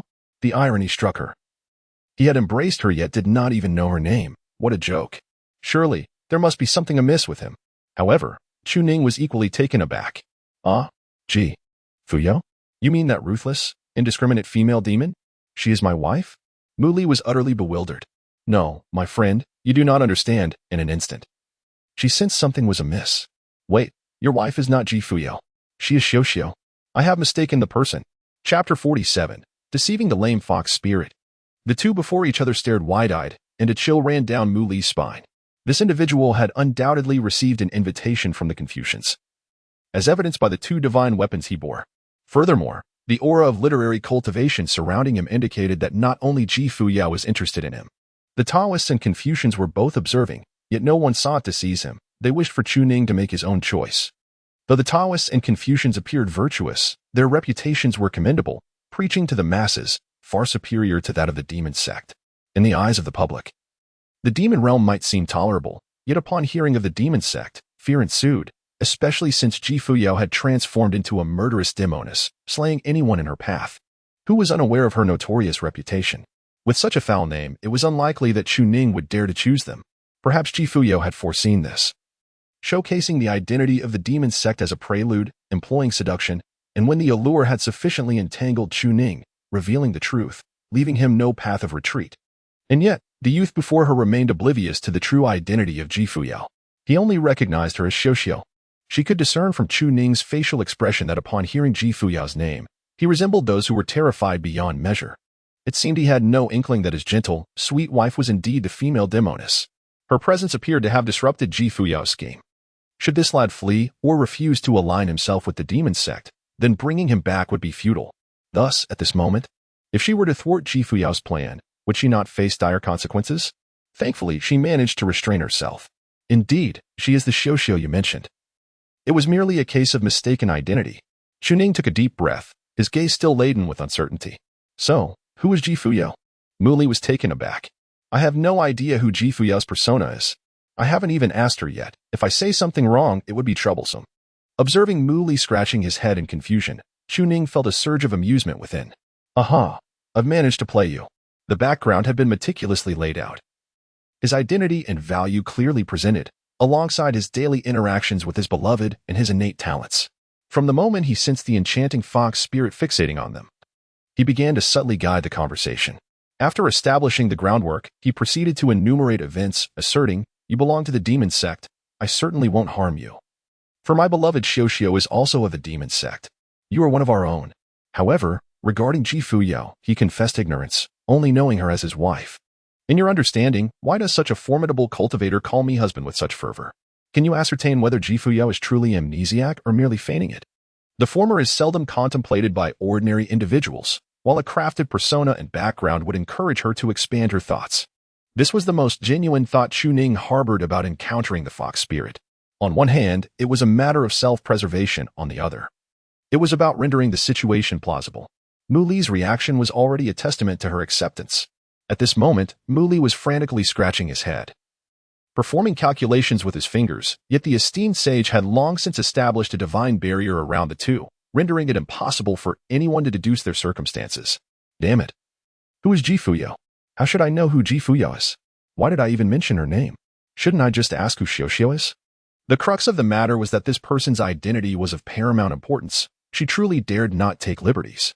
If a prodigy were to reclaim her, it would be futile if she did not cultivate. Am I making things difficult for the fox spirit? Why not just say it? What am I even here for? He recalled Xiao mentioning that Ji Fuyao was an elderly woman, quite benevolent, and her master, yet had recently been severely injured by the three teachings. Mu Li? Is that how she describes herself? Indeed, has she sacrificed her own dignity just to coax you back? After a brief moment of hesitation, Mu Li nodded affirmatively, gazing earnestly at Chu Ning. Indeed, Ji Fuyao is her master. Upon hearing this, Chu Ning let out a long sigh of relief. You frightened me. I thought you were deceiving me, that you were indeed Ji Fuyao. Had that been the case, I would certainly not have ventured to the demon sect. Mu Li replied. So, I did not disrupt Ji Fuyao's plans, did I? Yet, this feels rather chaotic. It seems exceedingly peculiar. A person with Ji Fuyao's temperament might indeed be quite mad. No wonder she does not initiate communication. Perhaps she fears her bashful demeanor would be exposed if she were to call another my lady. Have I unwittingly interfered with her plans? Nevertheless, after listening to Chu Ning, Muli regarded him with newfound respect. His talent was extraordinary, his disposition remarkable, and his appearance strikingly impressive. His strength was formidable enough to breach her defenses. Although he had relied on external backing, such backing is, in essence, a form of strength. This young man is exceptional, indeed. Gazing at the stunning woman before him, Chu Ning found her quite captivating. However, to be frank, she lacked the charm that his beloved Xiuxiu possessed. The allure of a woman who calls her partner husband is undeniably superior. Choosing not to remain awkwardly silent, he hastily bowed in apology. I previously eliminated that malevolent cultivator to prevent the treasure from falling into the wrong hands. Since you are from Xiuxiu's family, I shall not conceal the truth. These 2 items were bestowed upon me by the sage ancestor, who wished to recruit me into the Confucian temple. However, since meeting Xiuxiu, I have contemplated accompanying her to the demon sect in the future. At present, I seek to make amends for my earlier actions. Reiterating the facts, reaffirming his strength, and demonstrating sincerity, he declared, "What I have told you is the truth. I'm not even deceiving myself." Muli's eyes shifted slightly, and she immediately sensed the veracity in Chu Ning's words. Yet, verification was necessary. This individual possesses the talent to enter the Confucian temple. Although these 2 divine artifacts do not belong to the current Confucian sect, claiming that they were given by the sage ancestor is hard to believe.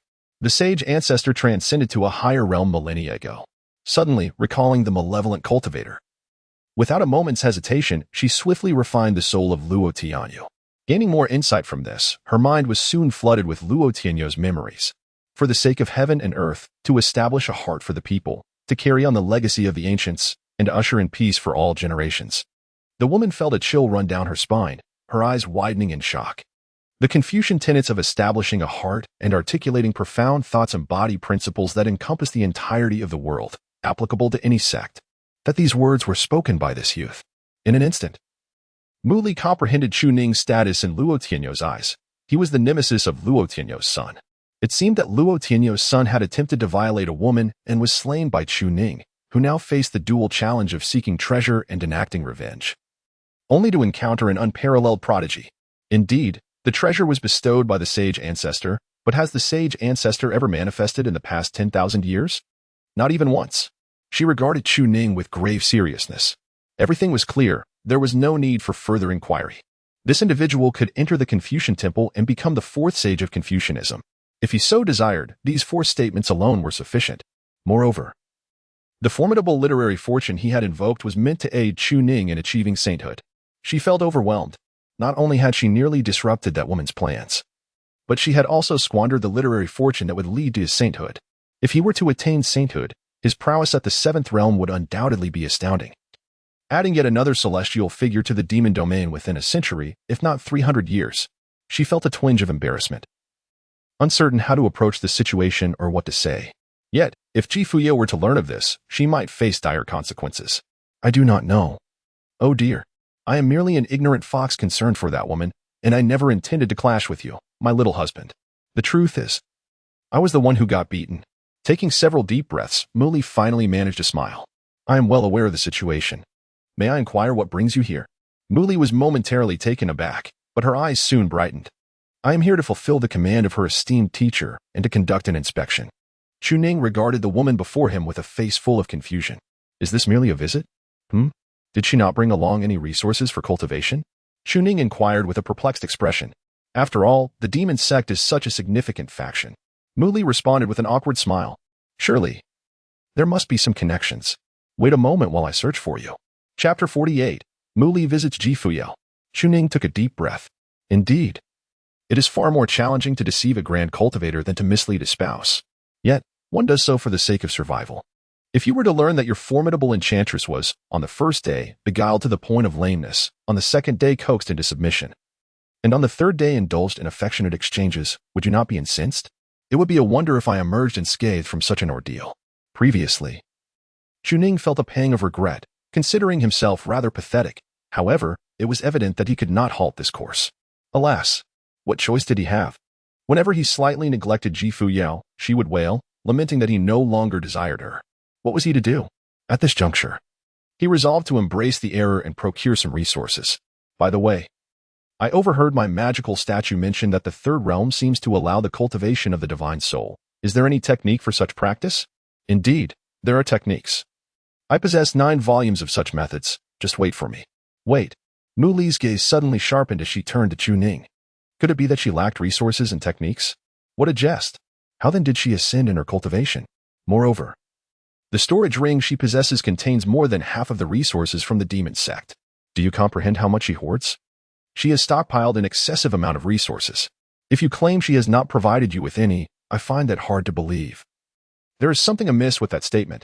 Fuyao would undoubtedly not withhold resources from Chu Ning, unless Chu Ning was taken aback for a moment, yet remained unfazed. Having already deceived the female demon lord, what was there to fear? She had not yet been brought back to the demon sect by Fuyao. So what resources could she possibly possess? It occurred to her that they were, after all, affiliated with the demon sect. Thus, requesting some resources seemed entirely reasonable. After all, Shosho's progress in cultivation surpassed even her own. Chu Ning gazed earnestly at Mu Li, who momentarily froze. Lacking resources. Ah, indeed, you, a third-tier cultivator, cannot access your storage ring. No wonder. Yet how amusing it is that a female demon lord finds herself without resources, relying on a mere third-tier disciple to sustain her. How utterly laughable. Mu Li chuckled, her doubts dissipating. Without hesitation, she tossed a storage bag over, containing 30 million high-grade spirit stones. Chu Ning nearly stumbled, caught off guard. What? 30 million top-grade spirit stones? Are you jesting? 30 million. And they're top-grade.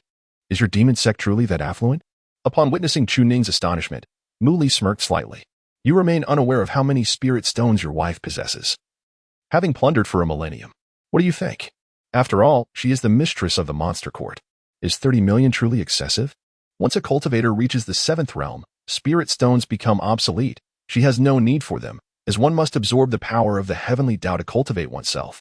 It seems you are oblivious to your wife's formidable nature. Am I right? Indeed, if Fuyao were to reveal her name, Chu Ning would undoubtedly flee.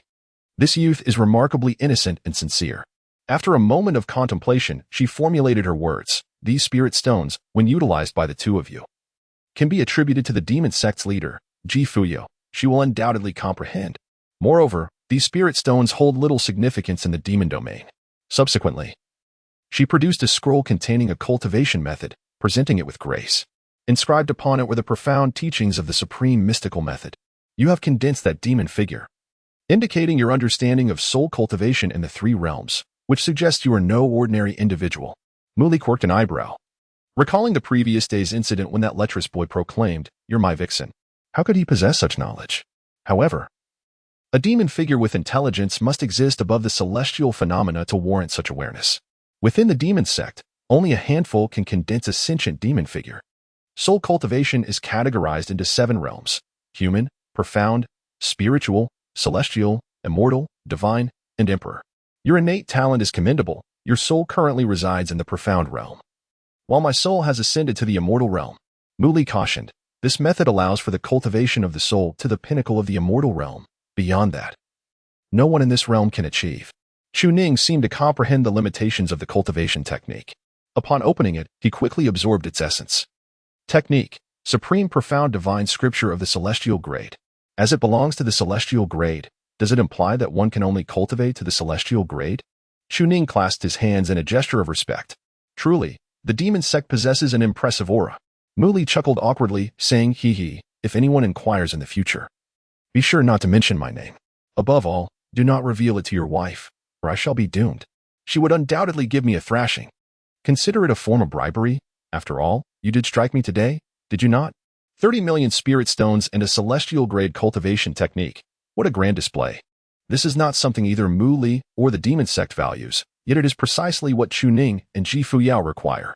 One is the master of the demon sect, the foremost cultivator of our age, while the other possesses an extraordinary spiritual root beyond divine grade. Moreover, they have the recognition of the Sage Master. The Sage Master granted you 2 divine items?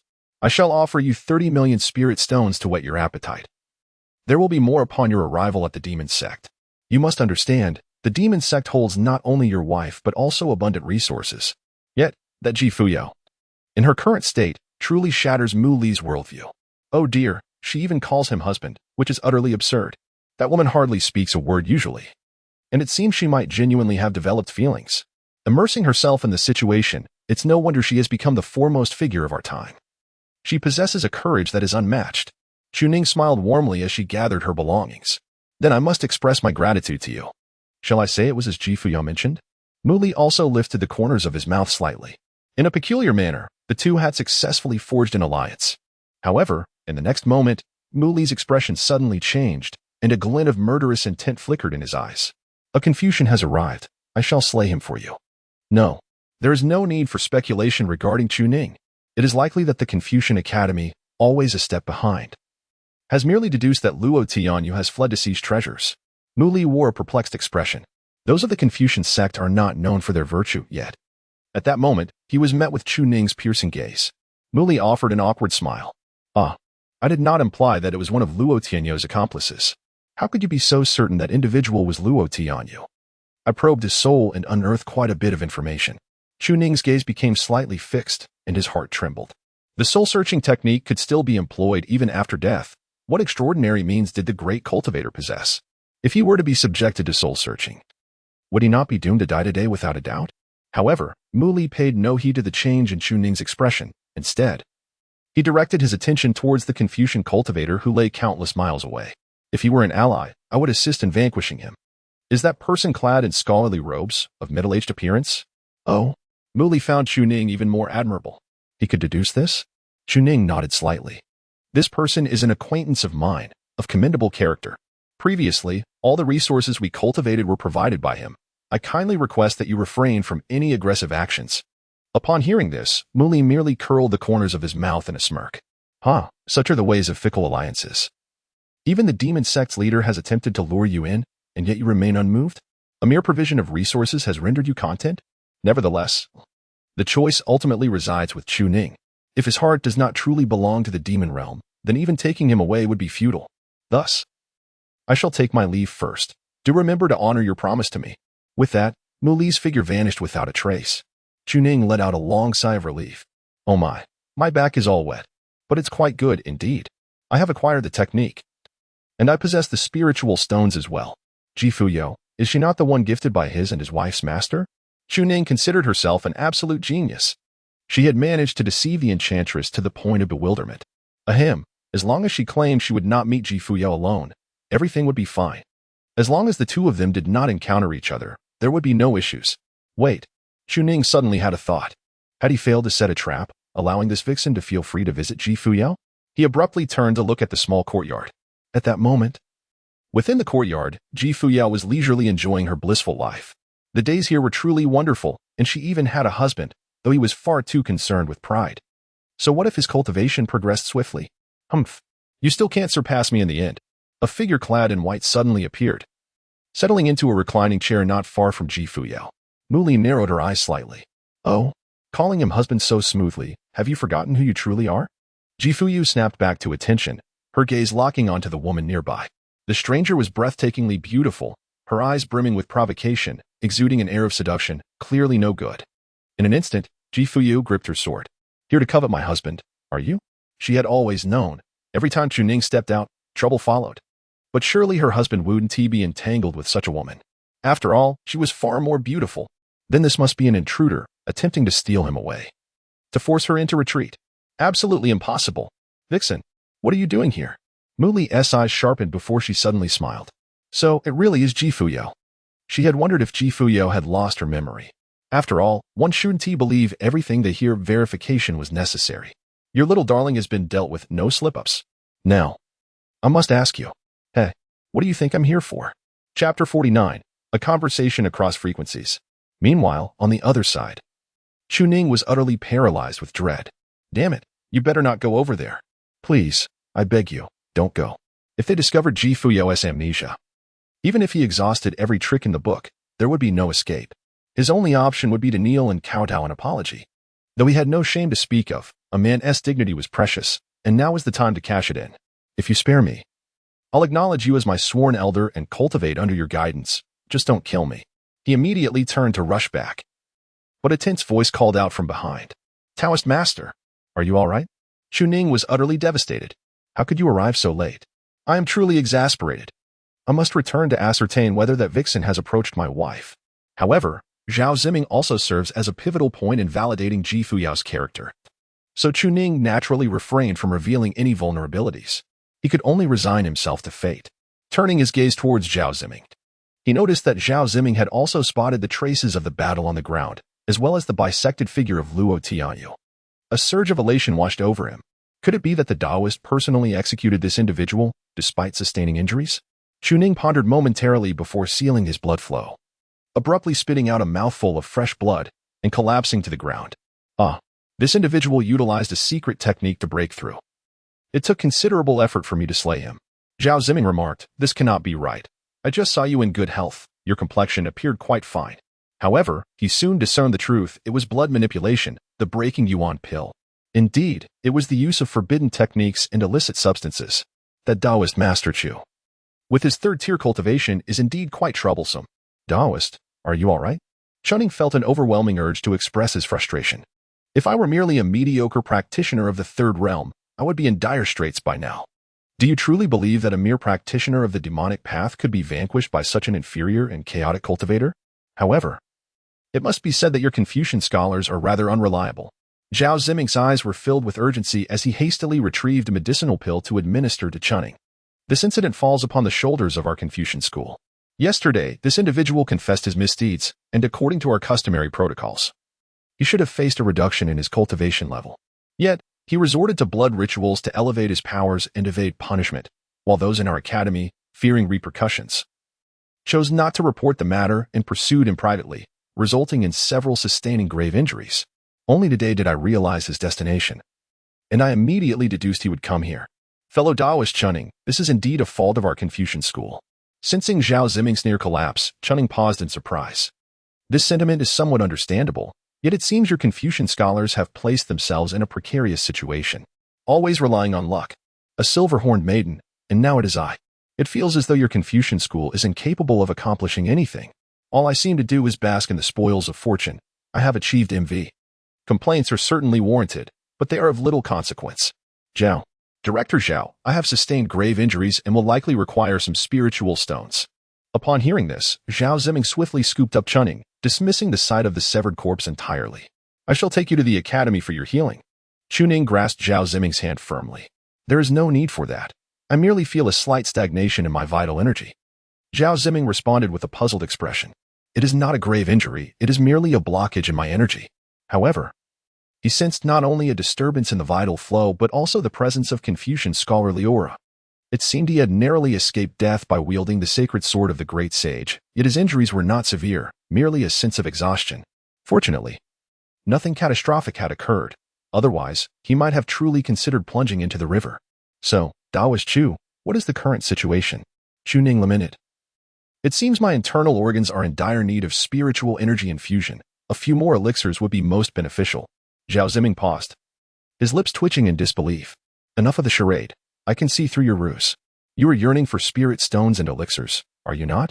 The truth is, you are perfectly fine. He gradually set Chuning down, who lay motionless upon the ground. Zhao Ziming gazed intently, finally detecting a flaw in Chuning's expression at that fleeting moment. Very well, very well. According to the regulations of my academy, the slaying of this individual by Taoist Chu constitutes a significant achievement. In terms of Confucian merit, it may not be necessary for the Taoist to claim it. Thus, let us convert it into spirit stones. This individual, possessing a second realm cultivation level, has disrupted the third realm through blood arts, surpassing the fourth realm, which qualifies him as a fourth realm cultivator, yielding a valuation of 100,000 inferior spirit stones. 100,000? Perhaps previously, Chuning would have reveled in such fortune, but now, he had already amassed an unexpected wealth. No, wait a moment. I might not even possess those spirit stones outright. Chuning, feeling a bit dazed, immediately rose to his feet. I must go and check on my wife's current condition. He had no desire to engage in conversation with Zhao Ziming, his hapless companion. Had it not been for the latter's amiable nature, he would have long since disregarded him. Rest assured, Daozhong, this individual has no accomplices. He is alone. Chuning turned around, gazing intently. Are you implying that I have matters to attend to? You still refuse to give me a way out? I have already slain the man, and yet have not even begun to plunder. You Confucians are simply coasting through life, unaware, aren't you? Zhao Ziming offered an awkward smile. Since you are concerned about Madame Chu, you should proceed. As for the spirit stones and elixirs, How about they are delivered to the estate tomorrow? Very well. With that, he departed, soaring into the sky on his sword. Zhao Ziming silently watched the retreating figure. Aren't you gravely injured? How can you fly so swiftly? Yet Chu Ning, with her third-tier cultivation, had slain Luo Tianyu. Her future was indeed boundless. It was terrifying. He didn't T-mind much, suspecting that Chu Ning merely sought to extract more spirit stones. It was no issue, he would report it. As it was not his own spirit stones at stake, he would simply say that the one who killed Luo Tianyu had sustained injuries and required elixirs, such as the earthly extremity pill for breaking through to the fourth tier, or the nourishing spirit pill for cultivating the soul. And then request more spirit stones, preferably double the amount. After all, it was a significant favor. First, he needed to handle this matter. In the small courtyard, the vixen squinted her eyes, grinning at Ji Fuyao, her lips curling into a teasing smile. I know all about your past, you know. Oh dear, husband. I want a hug. She pouted, feigning tears. You treat me like a little girl? You let me hold you without resistance? I will have a good laugh at your expense for the rest of your life. Ji Fuyao glared coldly at Mu Li. This person was a complete stranger. Yet her instincts told her that Mu Li had not come for trivial matters. After all, she was a stranger. Could it be that her husband was simply too formidable, attracting the vixen's attention? Humph. What are you staring at? Try looking again. I am the legitimate wife of Chu Ning. Mu Li's expression turned peculiar. So, I come to seek your help, and this is your attitude? You don't plan to explain? Wasn't it time for a conversation? Conversation? You must be joking. There is no way I will let you take my husband. Ji Fuyao scoffed coldly. What is there to discuss? I advise you to leave before my husband returns. I don't wish to confront you in his presence. For Ji Fuyao, one Chu Ning was more than enough in this world. Those she found repugnant, like in Mushi and Zhao Ziming, were only tolerated because of Chu Ning. Now that he was absent, what did it matter if Mu Li knew him? Who did she think she was to converse with her? Leave now, or I will not hesitate to strike you down. Mu Li felt a chill creep down her spine. She was intimidated, for although Ji Fuyao was at the third tier, hearing those words sent shivers through her. Are you really playing the part? Calling him husband in front of me? The implication was clear. She feared that Chu Ning might discover her true identity. But for now, he was still far away. She had some time. As long as she wasn't T-caught, everything would be fine. Mu Li narrowed her eyes slightly. You seem quite willing to lower yourself, engaging in such seduction. I must say, I find it difficult to follow suit.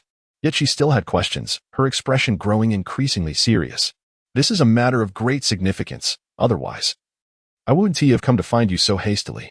What do you plan to do next? Ji Fuyao looked bewildered. What do you mean by great significance? Why does it concern you how I proceed? Her expression suddenly shifted, growing darker. Could it be that something has gone awry between my husband and me? Ji Fuyao fixed her gaze on Mu Li, her voice low and intense. What is going on? Chapter 50. Where is her home? Just point me in the right direction. Seeing Ji Fuyao so serious, Mu Li understood that she had not forgotten the pressing matters. With a sigh, she continued. The unification of the demon realm is attributed to your efforts, Ji Fuyao. Without you, it would have been difficult for the realm to stabilize so swiftly. Many issues are at stake. If something were to happen to you, chaos would ensue in the demon realm. Although the Grand Elder of the demon sect was doing his utmost to maintain stability, the period of unrest had been tumultuous. The demon lord is gone. The demon lord is gone. We will march into the human realm. We have nothing to lose. We will eradicate those worthless scum. If Ji Fuyao were to truly perish, no one could contain the ensuing chaos, and it would lead to a great upheaval between the two realms. It would mirror the chaotic scenes from a millennium ago. Yet they had long since ceased to ponder the affairs of this world, focusing instead on how to ascend.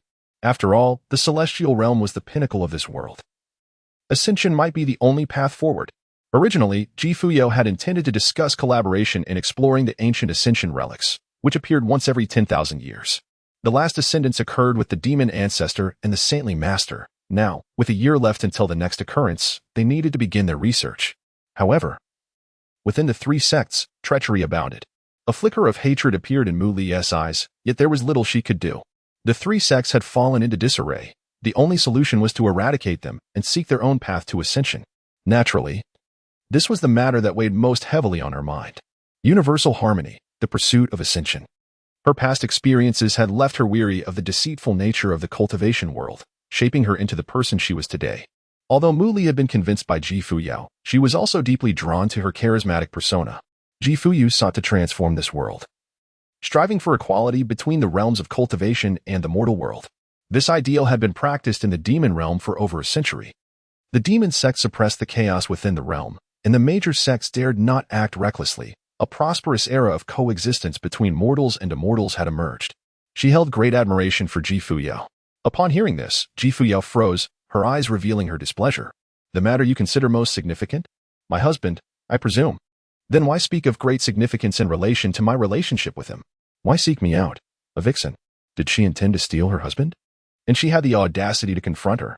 Fuyao's gaze was serious yet frosty, glaring fiercely at the woman before her. I hope we can maintain the current state of affairs without any disturbances, including yours. Muli was taken aback by her words, letting out a soft sigh. Is it about stabilizing the current situation, avoiding conflict with half the world? Indeed, without Fuyao, stability was not guaranteed. Then you should restore your strength first. It seemed that the path to recovery would not be simple. She needed to regain her power first. I understand this matter clearly now. Since you comprehend, why not take your leave? Muli found Fuyao's behavior strange today. Why are you so eager to send me away? I am not foolish. Sensing his approach, I would leave without attempting to take your husband. Forget it. I no longer care about your attitude. Now that Fuyao was unharmed, it mattered little. She had a purpose, to bring Chuning back. This person was extraordinary. In light of the circumstances, it ultimately rests upon Fuyao herself. As for her, she certainly would not let this be a mere fleeting visit. She intended to personally venture to the Confucian temple to ascertain the remaining prowess of those sages. However, Muli, in a moment of folly, chuckled sinisterly. My true purpose for coming here is precisely this matter, and to see you as well. I never anticipated you would present yourself in such a state. TSK. Fuyao narrowed her eyes slightly. See me? A vixen daring to visit the rightful consort? What concern is it of mine? In any case, my husband favors me. He has declared that he would adore me in any guise. She cast a cold glare at Muli, her voice deepening as she warned. Leave promptly before my husband returns, or I shall take action. Muli, taken aback, couldn't he help but laugh. Wait, we haven't met in just a few days. And you've genuinely fallen for him? No wonder you appear so bashful. Have you truly immersed yourself in this affair? She had assumed Fuyao was merely jesting, teasing the young man. Considering her millennia of experience, such sentiments were trifling. Romantic entanglements may flourish at the foot of the mountain and mid-slope, but they would never reach the summit. The pursuit of eternal life and ascension is what cultivators aspire to. What weight do romantic affairs hold? Yet, given Fuyao's current demeanor, Muli resolved to take her leave. Very well, I shall not intrude upon your affairs. But you must provide me with a clear indication. When shall you depart? Fuyao was momentarily dumbfounded. When shall I leave? You must be jesting. Wherever my husband is, so too shall I be. He would never abandon me. Why should I leave? It is you who ought to depart. Never will I. With that, she acted decisively, unleashing a flurry of flying swords aimed directly at Muli. You have forced my hand. Do you think you are Chuning? Inciting my wrath without consequence? My temper is not so mild, especially against those who brazenly seek to usurp my man. Whose vixen possesses such audacity to confront the rightful consort? She harbored grave suspicions that this vixen had targeted Chuning due to the esteemed sage's affairs. And to have the audacity to inquire about my departure? What business is it of yours? The figure before her swiftly vanished, leaving only a trail of laughter behind. Not departing, are we? It seems you are unwelcome here. Very well, I shan't disturb you any further. Though I find it hard to believe, you seem to care quite a bit for your little husband. I shall not say more, but I will return. As Muli exited the soul-dispersing mountain, she exhaled in relief. She had initially feared Fuyao was in distress, as she seemed to have undergone a character transformation. However, after receiving a few harsh words and nearly facing death, it felt reassuringly familiar. Fuyao was indeed the unreasonable sort. There was no problem here. Demonic cultivators are often like this, convinced that their actions are justified. Although Fuyao had indeed excelled in creating a certain state of affairs within the demon realm, now, Muli's gaze turned frigid as she sped towards the central continent of the human realm. Her pace was swift, and the skies above countless miles of territory were rent with thunderous roars. Let me see what remains of your Confucian temple's strength today. As the laughter faded, Fuyao stood in stunned silence. Huh? What trickery is this? How did she vanish? She grimaced in disdain. What ill fortune, a vixen blocking my door. What business is it of yours? Asking me when I shall depart? I shall never leave, for I am my husband's daughter. In the distance, Chuning soared back on his sword, relieved to find no sign of the vixen. It is a relief that the vixen is absent. My wife remains my wife. Oh dear. Yet, Before he could enter the courtyard, he was immediately surrounded by Ji Fuyao's flying swords. You dare return? The vixen has blocked my door. When did you become acquainted? Had it not been for her visit, I would have remained oblivious. Ji Fuyao's displeasure was evident as she coldly confronted Chu Ning. Are you hiding something from me? He froze, his smile faltering abruptly. You know? Ji Fuyao's lips curled into a cold smile. What else could it be? A tingling sensation suddenly coursed through Chu Ning's back. No, I must verify this again. What if we are inadvertently communicating across channels? Such a scenario is the most treacherous, as discrepancies in information can lead to dire consequences. What if it is indeed Ji Fuyao acting irrationally? Thus, Chu Ning cautiously inquired, have you seen her? Ji Fuyu retorted with indignation, of course, I have encountered that vixen. The very mention of the vixen was enough to incite her fury. Chu Ning's mind was a blank slate. She was acutely aware of the situation concerning Ji Fuyao. Even a single word could alert Ji Fuyao to something amiss, whether it be a name or something else entirely. This signified that he might be on the verge of separating from Ji Fuyao, or worse, facing imminent death at this very moment. Oh, the wickedness of the female demon. Chu Ning nearly knelt down in disbelief. Speaking of which, when it comes to matters of the heart, although my foundation may not be particularly strong, it is not entirely without merit, is it? May I be allowed to elucidate? In truth, it was not entirely my fault for initially addressing you as my lady, and was it not you who invited my embrace? You cannot place the blame solely upon me. Ji Fuyu let out a soft snort, yet her expression remained stern. Very well. After all, you have no significant issues with her, do you? Speak your mind. I merely wish to intimidate you, to ensure you comprehend the cost of seeking solace with other women. Chu Ning was filled with elation. It appeared that matters of the heart could still be discussed. I acknowledged that the nature of our relationship was born from an unforeseen circumstance. Ji Fuyu was momentarily stunned, gazing in disbelief at the Chu Ning before her. You speak of an accident? And I assure you, I will take responsibility, even though we have yet to. Before she could finish her sentence, a resounding clap echoed as the flying swords surrounding Chu Ning seemed to lose their purpose, clattering to the ground, while Ji Fuyao's sword also fell in unison. Her eyes instantly brimmed with tears. You claim our connection is due to an accident, and yet you insist on taking responsibility. You clearly stated that you would always cherish me. Why is this happening? I have done nothing wrong, have I? Is this truly your explanation? Chu Ning was momentarily taken aback. What on earth, have you actually seen her? The sudden appearance of this enchanting vixen left me flustered. Were we just engaged in a cross-channel conversation? Had I known, I would have exercised more caution. My dear, that was not my intention. Ji Fuyao's eyes brimmed with tears as she turned away, clearly hurt. A devoted wife had been so cruelly wounded. How pitiful that I had gone to such lengths to protect you, banishing that vixen, only for you to treat me this way. Now that unforeseen circumstances have arisen, I must bear the consequences.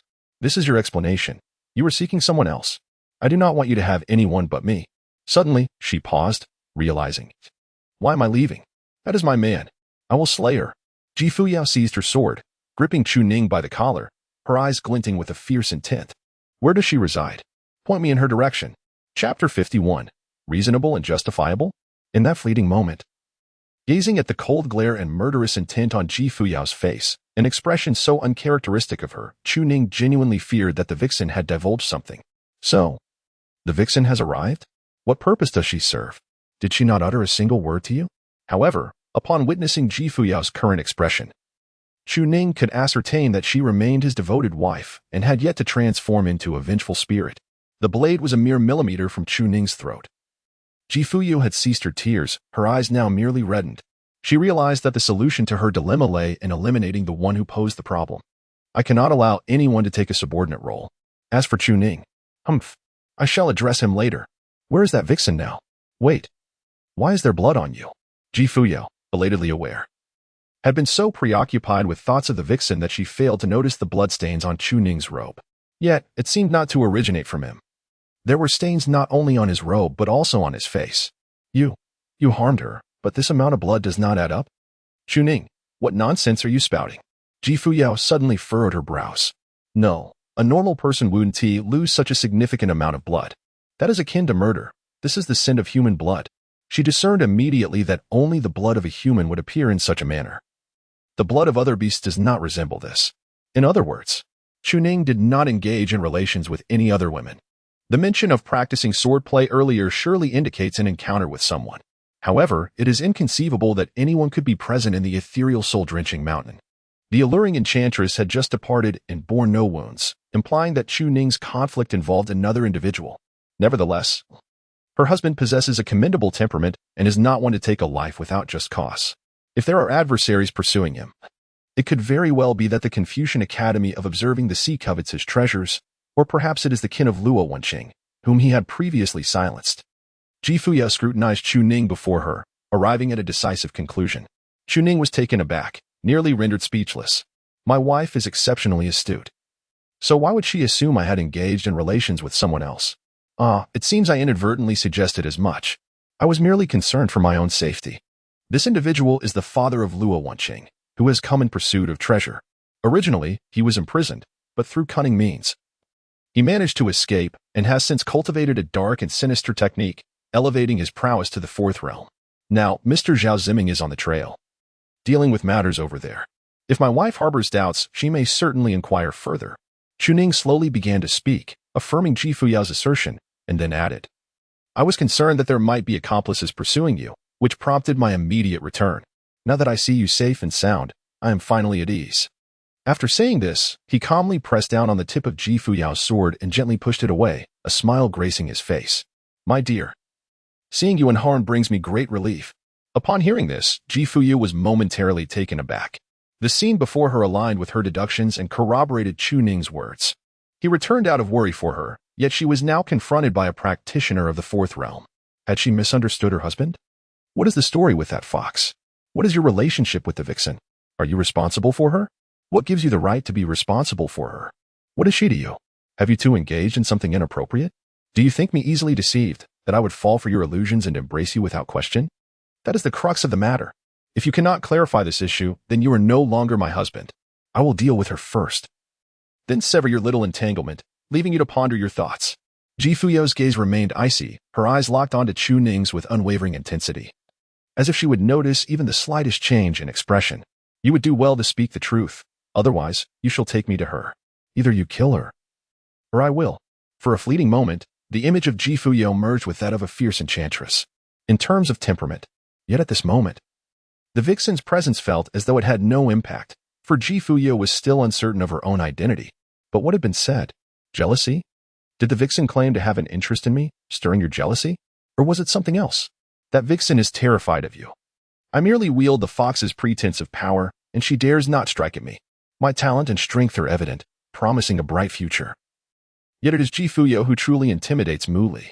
Her mind raced. What did she reveal to you? Ji Fuyao let out a cold laugh. Is it that once I inform you, you will concoct an explanation to deceive me? Do not think I am unaware of your talent for manipulation. You believe that your sweet words are why I let you into my bed?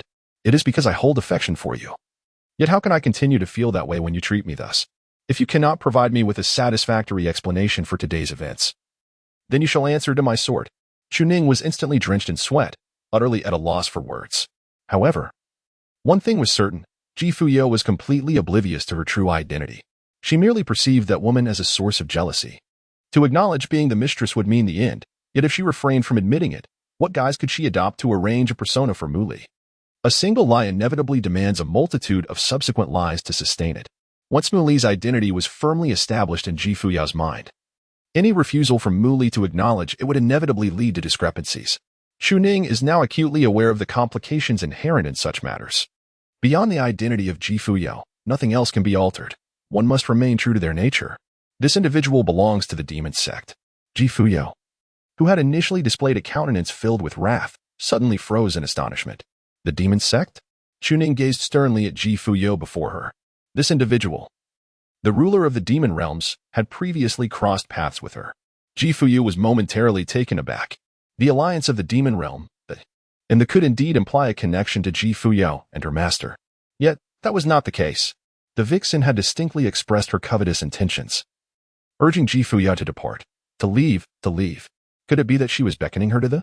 However, the preceding dialogue lingered in Ji Fuyao's mind, casting a shadow of gravity over her expression as she reflected on the events that had transpired.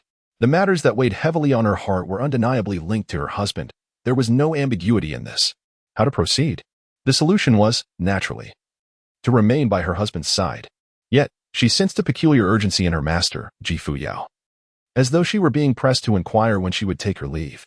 The stakes were undeniably high. It seemed she was being summoned back to commence her cultivation. The vixen's methods were indeed formidable, vanishing without a trace, suggesting that her cultivation was superior. She was undoubtedly a formidable practitioner. Yet, something about this situation struck Fuyao as odd, her gaze now serious and her demeanor cold. In light of this, is there any evidence to substantiate the claims? Chuning directly retrieved the storage pouch along with the illustrious Taishian Mao Fei Shenming Jing. These resources were bestowed upon us by the practitioners of the demonic sect, intended for our cultivation. This technique was also granted by her, as it facilitates the refinement of the divine soul. The practitioners of the third realm achieve their prowess through the cultivation of the divine soul. Upon finishing this statement, he summoned the gluttonous beast, and in this moment, free from Mu Li's constraints, the demonic patterns naturally manifested. The gluttonous beast quickly coalesced. The hound sensed the presence of the vixen last night. You may inquire with the gluttonous beast if this is indeed the case. The beast appeared utterly bewildered. What vixen? Ah, are you referring to that white-clad shape-shifting fox demon? I must admit, that woman is quite formidable. However, she has been fixated on you since yesterday. I still recommend that you swiftly relocate. Otherwise, you will undoubtedly find it impossible to escape. Fuyao was momentarily taken aback. What is the hound saying? I cannot comprehend.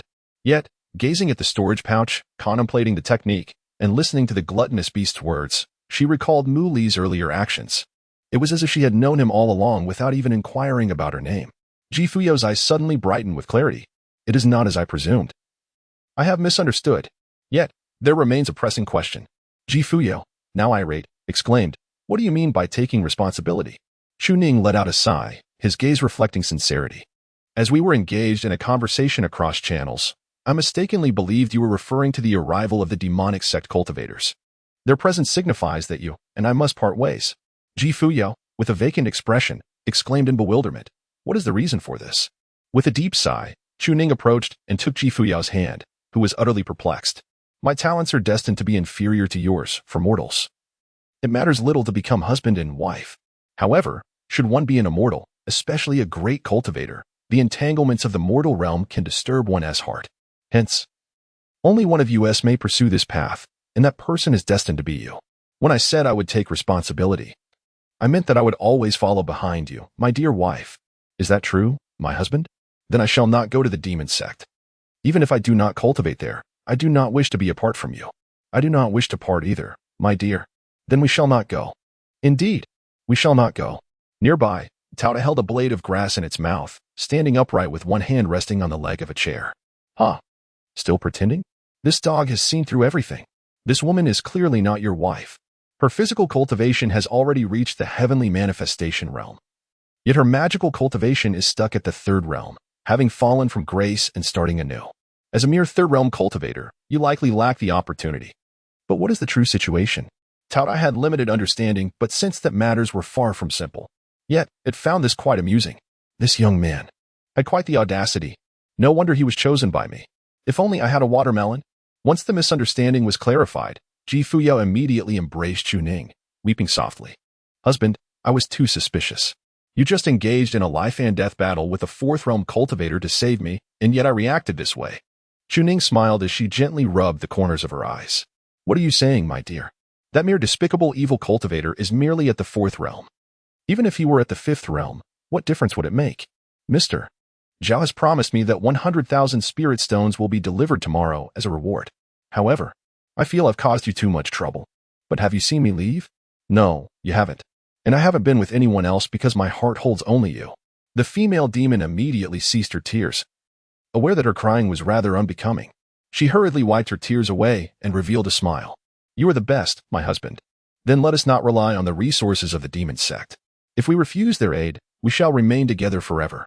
Why should I abandon Chuning, who remains steadfast and devoted to me for the sake of my cultivation? Without a husband, what significance does my cultivation hold? Upon hearing this, Chuning's expression changed dramatically, and he hurriedly shook his head. They had stated that anyone could come as they wished, yet the resources had already been allocated. How could it be so favorable? Just like the revered sage, who never invited me into the Confucian temple, right? Fuyao paused for a moment and exclaimed, Ah, that makes sense. So, if we refrain from visiting the demon sect and merely utilize their resources for our cultivation, they surely wouldn't be displeased, would they?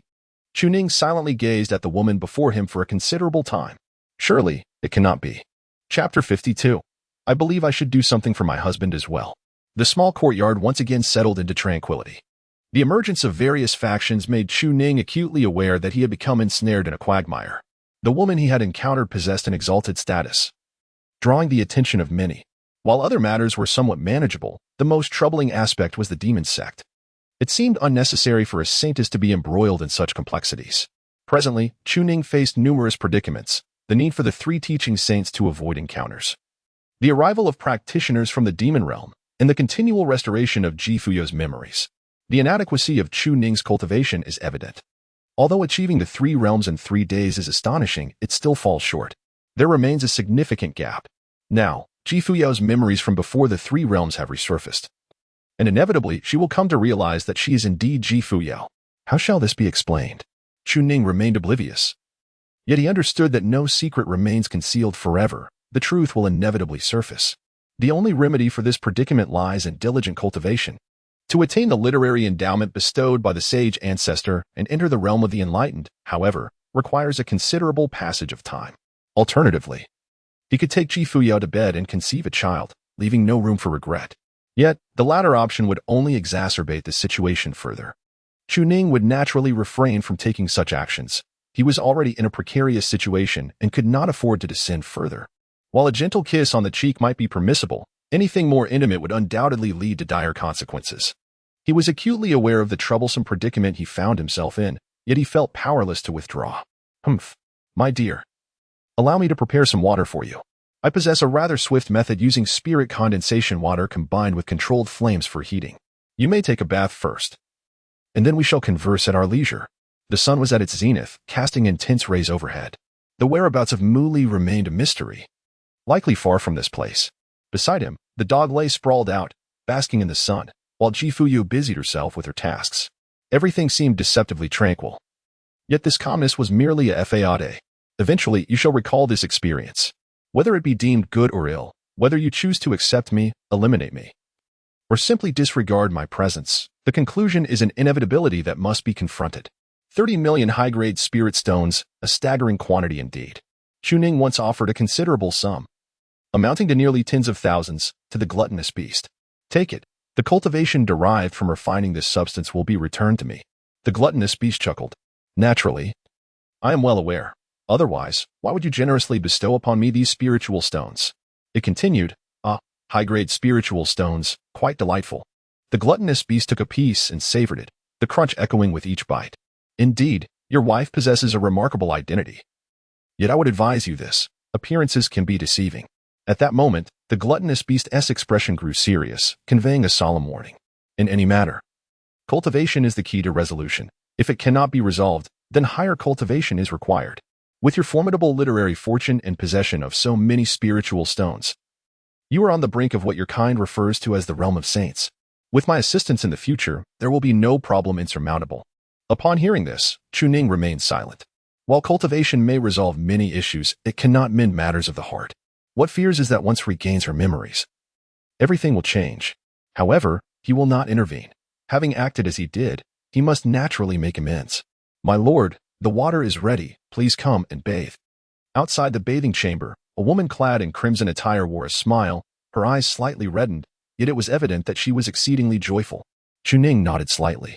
All right. Upon entering the bathing chamber, Fuyao stepped out and closed the door. A cleansing ritual could certainly alleviate the trouble she bore. Yet nothing could compare to the direct relief that water could provide, especially when stained with blood. The temperature of the water in the tub was exquisitely perfect, clearly prepared by Fuyao herself. As she shed her garments and immersed herself in the water, her mind instantly emptied of all thoughts. Matters of the heart cannot be forced. A fruit that is twisted from the vine lacks sweetness, yet it may quench one's thirst. Perhaps it would be wiser to nurture deeper feelings first? Then, as her cultivation advanced, she could cast aside any lingering reservations. Chuning sighed. How could it possibly be that simple? Chuning's cultivation level, 3 realms Tao platform progress, early stage 78. Such a rapid increase in a brief period. The gluttonous beast is truly an extraordinary entity. A formidable existence from the primordial chaotic era, possessing such fierce capabilities? Without a moment's hesitation, Chuning immediately commenced the refinement of his literary fortune. Although the battle with Mu Li had consumed some of his energy, it was of little consequence. The literary fortune bestowed by the sage ancestor was remarkably ample, as it stemmed from the accumulation of Confucian teachings. The water in the bathing tub began to boil, and his physique gradually turned crimson. Cultivation level, 3 realms Tao platform, progress, mid-stage 1. With the augmentation of the gluttonous beast, coupled with the refinement of literary fortune, would it not be resolved in a swift manner? Soul cultivation, indeed, must be paired with it. The supreme mysterious method of divine scriptures at the celestial tier. Provided by Mu Li, it can ultimately be cultivated to the celestial tier, while the highest benchmark for this realm's soul is also celestial. There is no divine tier. Although endowed with high talent and beginning with a profound realm soul, it is still insufficient. He promptly began to circulate the techniques within his mind for refinement. A rich literary fortune began to emanate from his entire being, and Chu Ning was suddenly taken aback. This literary fortune could also be utilized for soul cultivation. What a jest! Was this enhancement excessively generous? It can be used for combat, cultivation, and even soul training. No wonder the scholars of Confucianism are so formidable. Those who emerge from the pursuit of knowledge are truly challenging adversaries. In light of this, let the cultivation commence. If necessary, I shall employ literary fortune to cultivate my soul, which is perhaps superior to merely enhancing my cultivation. After all, cultivation can also be augmented with spirit stones. Yet literary fortune can elevate the soul. Moreover, the pace of progress is remarkably swift. The small golden figure in his mind grows increasingly formidable, and his perceptive abilities become ever sharper. The celestial tier techniques are already at their zenith. The methods for cultivating the soul are the finest available. Chu Ning's soul, second realm, Xianming progress, 99. With an inherently high aptitude and the assistance of literary fortune and cultivation, a sudden breakthrough occurred. As if the little golden figure had achieved a soul projection. Upon examining the interface, the boundary had indeed been surpassed. Soul, third realm, Lingming progress, 1. Moreover, it appears that literary fortune can continually nourish and warm the divine soul. Chu Ning discovered an extraordinary method of cultivation. The gluttonous beast consumes spirit stones to enhance its practice. Literary prowess nourishes the soul, fortifying the spirit. He diligently practices swordsmanship, refines his physique, and cultivates demonic arts. He begins to comprehend why those affluent individuals who invest heavily in resources are so formidable, while others laboriously cultivate for an entire day. His experienced beast effortlessly devours 2 spirit stones and achieves advancement. It is somewhat alarming, just as Chu Ning was astonished and had found his path of cultivation. A creaking sound pierced the air. Chu Ning swiftly ceased her cultivation, opening her eyes. Someone had arrived. Who could it be? Surely it was not Fuyao at home. What was she doing coming in while I was bathing? It seemed rather inappropriate, yet upon a closer glance, the woman in red stood at the door, holding a set of ropes, smiling warmly at Chu Ning. My dear husband, I forgot to leave your clothes out, so I brought them to you specially. Chu Ning nodded in understanding, contemplating the situation. He had initially thought it was something else. However, Fuyao abruptly closed the door, leaving Chu Ning momentarily speechless. Why did you shut the door? He questioned. Fuyao's complexion flushed slightly, yet she stepped closer. Today's events were my fault.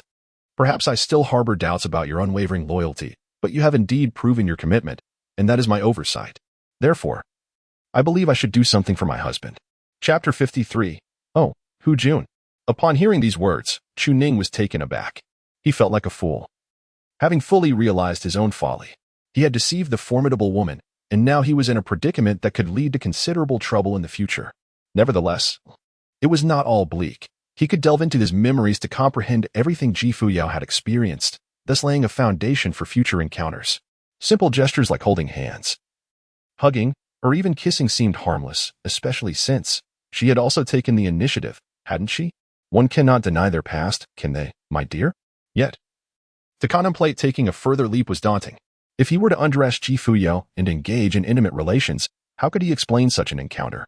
The chances of survival were slim, and the likelihood of cultivating a genuine relationship appeared even more tenuous. He had been pondering this dilemma when Fuyao unexpectedly re-entered the room, now standing right behind him. I feel I ought to do something for my husband. Not in terms of cultivation, but in emotional regard. The sight of Chu Ning, bare and soaking in the tub, made Fuyao's cheeks redden. Yet she managed to suppress her embarrassment. Humph, my husband. I suppose it's all right. After all, a man's upper body was permissible to view. She would not gaze below. Emotions are reciprocal after all. If Chuning harbored such affection for her, she surely felt the same for him. Thus, engaging in some wifely duties seemed reasonable, simultaneously serving as an apology for today's events. Suddenly, her hands rested upon Chuning's shoulders, startling him into a cold sweat. "My dear, what are you doing?" he exclaimed, reacting with surprise. Fuyao, slightly puzzled, replied, "I merely wish to perform actions that spouses might share, like helping you scrub your back. Isn't that acceptable?" Chuning took a deep breath, a smile gracing her face. "It's fine. I can manage on my own." "It's all right, my husband. You wouldn't be able to do it either. And besides, it is my desire to do this. As for bathing together, perhaps it would be best to forego that. She would handle it herself." However, as soon as there was a slight movement, Chuning swiftly turned around to face Fuyao. Ha ha, there is no need for that.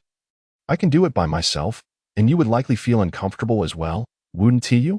Upon hearing this, Fuyao's expression turned bashful, and he couldn't help but lower his gaze. "Well, I certainly would feel out of my element. I haven't done this for you before, have I? Perhaps there was a time, but I've forgotten. Yet, feeling uncomfortable doesn't mean one should refrain from doing it. After all, I am your wife. Isn't that quite normal? But I truly wish to do this." Chuning's mind was a blank. It was a complete disaster. She had truly led herself into a pit. Her husband's expression appeared rather grim, perhaps displeased with her demeanor. However, that was not the case. "I sense that your memories have not truly returned." Chuning responded with an awkward smile, while Fuyao nodded in embarrassment. "It hasn't returned." "Indeed. Does that mean we should? But I am willing. You are undoubtedly my husband. So what does it matter whether it returns or not?" Fuyao seemed to have come to a realization, recalling the determination she had made just before arriving here. Moreover, engaging in activities she had previously undertaken would surely prompt her memories to resurface more swiftly, wouldn't it? With that, she scooped up a handful of water and splashed it onto Chuning's face, preparing to act. Chuning's expression changed dramatically, and he hurriedly shook his head.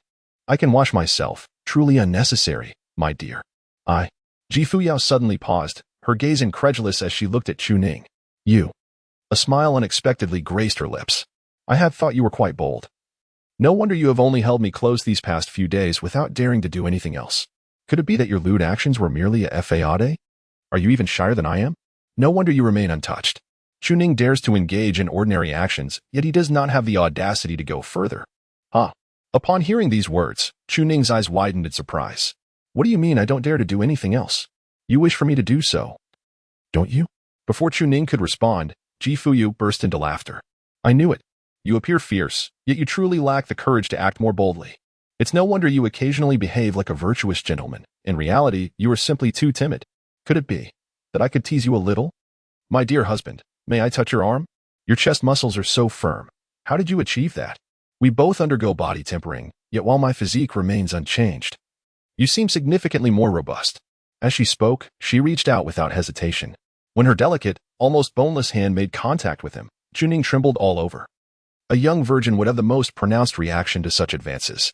The most crucial part was that she was teasing him while touching him. He abruptly turned to face Fuyao, expecting to see a blush of embarrassment, but instead, he encountered a glimmer of pride and provocation in her eyes. It was as if she felt she held the upper hand while he was the one at a disadvantage. He couldn't fathom the workings of Fuyao's mind. Yet it was evident that she was playfully teasing him. "Have you lost your mind? If you continue like this, I will retaliate." Fuyao paused at his words, but her confidence remained unshaken. "Aside from hugging and kissing me, what else can you do? Do you think I am afraid? Just a moment ago, you were shy and reserved, and now you dare to threaten retaliation? Well then, let's see you try. Retaliate? Isn't that all you are capable of?" "Humph." Chuning suddenly burst into laughter, chuckling heartily for quite some time. Well, is this how we play it? Who instilled in you the confidence to believe that I would not dare? I am merely contemplating the nature of our relationship and what the future may hold. Although I fear death, I find solace in the thought of dying beneath the peony blossoms." Chuning had deceived her into the bath, and now he seemed unperturbed. "Oh, a vixen?" Fuyao's smile vanished in an instant as she spun around, her voice filled with indignation. "My husband is bathing. What do you intend to do here? Wait, the door isn't even open." Suddenly, a pair of hands encircled her from behind. The bath was not particularly spacious, yet the two of them fit comfortably within it. A gasp escaped her lips, followed by a splash. She had no idea how many times she had fallen for such tricks. This time was utterly outrageous. What a detestable rogue. She immediately began to struggle, but then unexpectedly encountered something that sent a wave of terror through her. Fuyao surfaced, desperate to escape, only to find Chunning pressing closely against the edge of the tub. The wet fabric clung to her figure, revealing her alluring form. An undeniable allure that she usually kept hidden.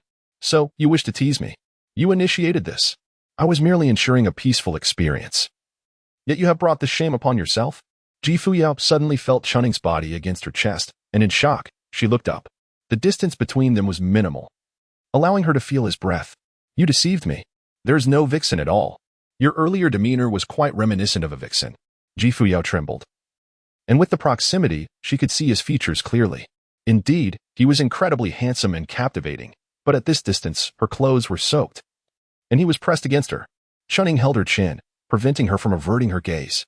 My lady, I have tried. What more shall I do? As soon as he spoke, an icy killing intent enveloped the air, accompanied by a surge of demonic energy. Fuyao's eyes reflected not only fury but also a murderous intent. How infuriating. Yet, that cold, elegant demeanor was swiftly replaced by a deep blush that crept to her ears.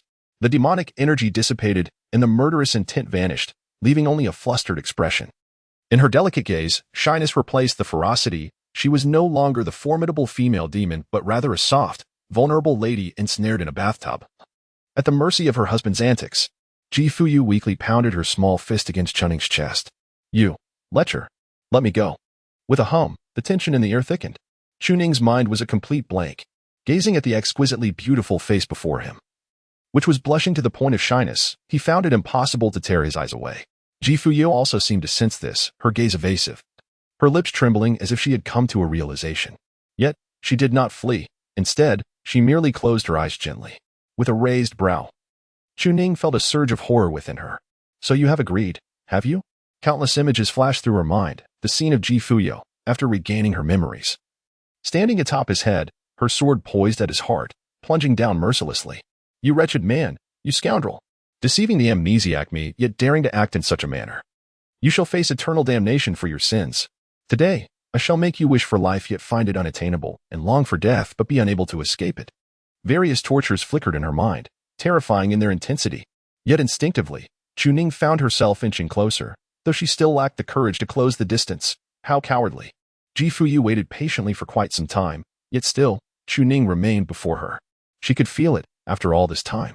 Will you? Or will you not? Kiss me?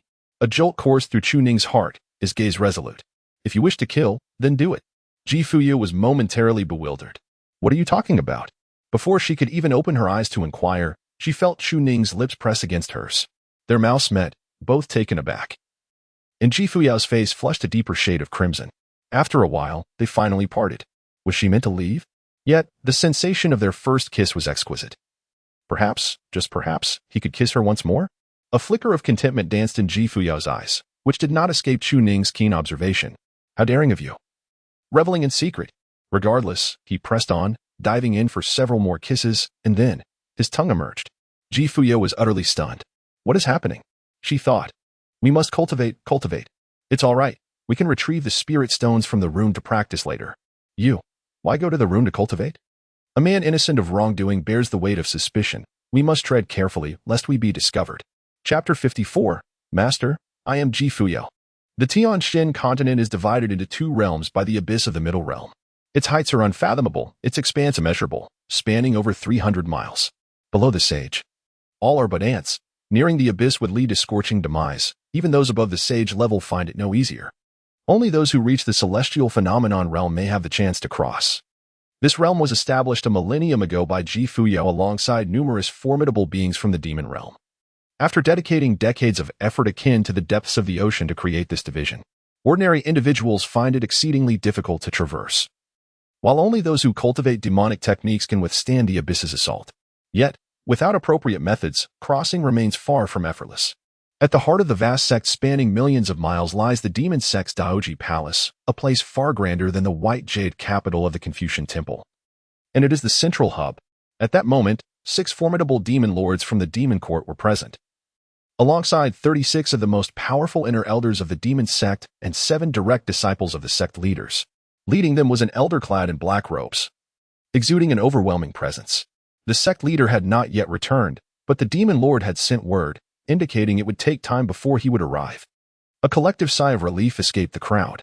Fuyao's troubles had cost the demon sect its formidable combat strength, significantly diminishing their power. Why has the sect leader not returned yet? Questioned the Grand Elder. That ancient mysterious technique diminishes cultivation. Wouldn't it be safer to practice within the demon sect? Confusion was evident on their faces. Mo Yuan slowly shook his head. I am unaware of this matter, but since the demon lord remains in the human realm, it likely poses no grave danger and must be part of a larger scheme. That is reassuring, with the sect leader's prowess. Regaining peak strength within a year should pose no problem. However, this time, negotiations with the human realm may not be necessary. A direct assault to eradicate the sect will suffice. This must be addressed upon the sect leader's return. For now, we must ensure stability across all regions. Recently, there have been unusual activities in the extreme northern abyss. Second Elder, you shall lead a contingent to investigate. I suspect something amiss there, possibly related to the ascension path. Moreover, the demon lord has already ventured to probe the depths of the three teachings. The number of remaining sages is likely no more than 500. Once everything is arranged, we shall await the sect leader's recovery before devising a plan. The elders, along with the 6 formidable demons nearby, all bowed in agreement. The allegiance of the demon court to the demon sect holds substantial influence. After issuing Fuyao's orders, Mo Yuan's eyes glimmered with relief. As long as the sect leader remains unharmed, there is no cause for major concern. Yet, what could the sect leader be doing in the human realm? What could possibly be of value there? In a small room at Wudong Temple, Fuyao was left bewildered by the kiss. She had just bathed when Chuning mentioned cultivating together, suggesting they retrieve spirit stones for shared refining. Yet, in a moment of distraction, he had embraced her. It seemed that previously he had hesitated to kiss her. But after she uttered those words, he appeared to be unrestrained. No, do not kiss me, my husband. Did we not agree to cultivate? Chuning chuckled sinisterly as he released his grip, finally granting Fuyao a moment to catch her breath. She collapsed onto the bed. Her mind a blank canvas, her gaze vacantly fixed upon the ceiling beams. Had she known better, she would not have taken the initiative. This fellow seemed rather pleased with himself, as if something that was not rightfully his had somehow become his, which accounted for his brazen demeanor. Although she did not entirely detest the situation, it was still broad daylight, and merely afternoon at that. Shouldn't they be engaging in more serious pursuits, rather than indulging in such embraces and kisses as they were now? TCH. It's not as if I planned to flee come nightfall. Chuning sat beside with a cheerful demeanor, gazing at the smile that graced the corners of his wife's lips. Hiki, you invited my kiss, so do not blame me. Initially, Chuning was indifferent to such matters of the heart. However, he later changed his mind. Yet after being playfully deceived by Fuyao, his desire waned even further. In the next moment, Fuyao sensed Chuning drawing near and instantly sprang back, alarmed. No, no, no. This cannot happen now. You promised to focus on our cultivation. The demon sect has provided us with ample resources, and Mr. Zhao is to deliver spiritual stones tomorrow. We should not indulge ourselves. We must prioritize our training. Do we not? After speaking, Fuyao's face flushed as she implored, Please, my husband, refrain from kissing me. My mind feels utterly scrambled if this continues. We shall become utterly useless. Chuning chuckled softly, I never mentioned kissing you. I merely wanted to discuss something. Fuyao wore a skeptical expression. You even stuck out your tongue. What else could you possibly mean? The literary fortune of Confucianism can cultivate one's spirit, he replied. Fuyao appeared somewhat perplexed. Isn't that splendid? You could use it for your cultivation then. Chuning shook his head, pondering his words. I suspect that your dreams are rather complex. It seems that as you cultivate and strengthen your spirit, you are able to perceive more. With the 3 realms of spirit cultivation, is it not plausible that those thoughts have suddenly manifested in your mind? Today, during my own cultivation, I discovered that literary fortune is quite extraordinary and serves many purposes. I intend to assist you in refining your spirit. Fuyao paused momentarily, slightly taken aback, before shaking her head. I already progress faster than you in my cultivation. I do not require this. If I had spirit stones, I could cultivate on my own. As for spiritual refinement, is there not a method for that? I have attempted it, but the results are not as swift as the recovery facilitated by literary fortune. I wish to uncover more from your dreams. What if they hold a clue? Furthermore, there is much to be learned from your visions, which may very well pertain to our future. Upon hearing this, Fuyao seemed momentarily stunned, as if she grasped Chuning's implication. Was she concerned that certain events might unfold in the future? Chuning nodded solemnly, his gaze earnest. Thus, it is for the 2 of us to confront this together. Chuning resolved not to continue in the same vein. He decided to assist Ji Fuyao in hastening her recovery of memories, thereby seeking to uncover more truths. The technique he possessed contained profound records of the spirit. It allowed one to share what they witnessed, enabling immediate perception upon occurrence. His goal was to restore the complete essence of the female demon, rather than merely the singular identity of Xiao, for she was but a chapter in Ji Fuyao's extensive life. Moreover, lacking understanding made it difficult for him to engage with Ji Fuyao. Her restoration was inevitable, and it was unlikely she would confide in Chuning thereafter. Upon hearing these words, Ji Fuyao's expression gradually grew serious. If that is the case, I shall not hold back. However, my dear husband, you have witnessed my dreams, which are quite terrifying. I fear that you— Fear what? He retorted. Have you ever seen me afraid? I dared to kiss you. I can certainly deceive the Lord of the Demon Court while walking the line of death. I fear nothing. The only concern I harbor is that you might someday flee, and I would be left pondering how to retrieve you. Gaining insight into Ji Fuyao's past would be Chuning's future anchor. Understanding her interests, her history, and her experiences, whether they brought despair or insurmountable burdens, was evidently not an issue. This was the price of captivating the female demon. I have been assigned the task of guarding. Chuning is now a soul of the third realm, a practitioner at the advanced stage of the third realm. The memories from the last 3 years nearly overwhelmed him. In this time he wonders how much he will witness. Yet, if he can endure it, he shall observe more. Ji Fuyao said no more, merely glancing at the soul cultivation technique, which seemed to be innately comprehensible, directly related to the bond he shares with Chuning's soul. Moreover, the literary fortune within Chuning is also being activated. This element proves to be immensely useful, but he does not find it difficult to part with it. The delicate strands of literary fortune are being refined by Ji Fuyao. Initially, there was resistance, yet soon they are assimilated, nurturing his nearly withered soul. Suddenly, the crimson world materializes before Chuning. He observes from a first-person perspective. Before him stands an elderly woman, her face radiating admiration as she gazes upon her disciple, who has just broken through to the third realm. By the way, my disciple, what is your name? She inquires, respectfully answering, Master, I am Ji Fuyao.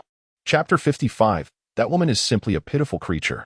The moment Chuning speaks, a chill runs down his spine. It splits open. Isn't this evident?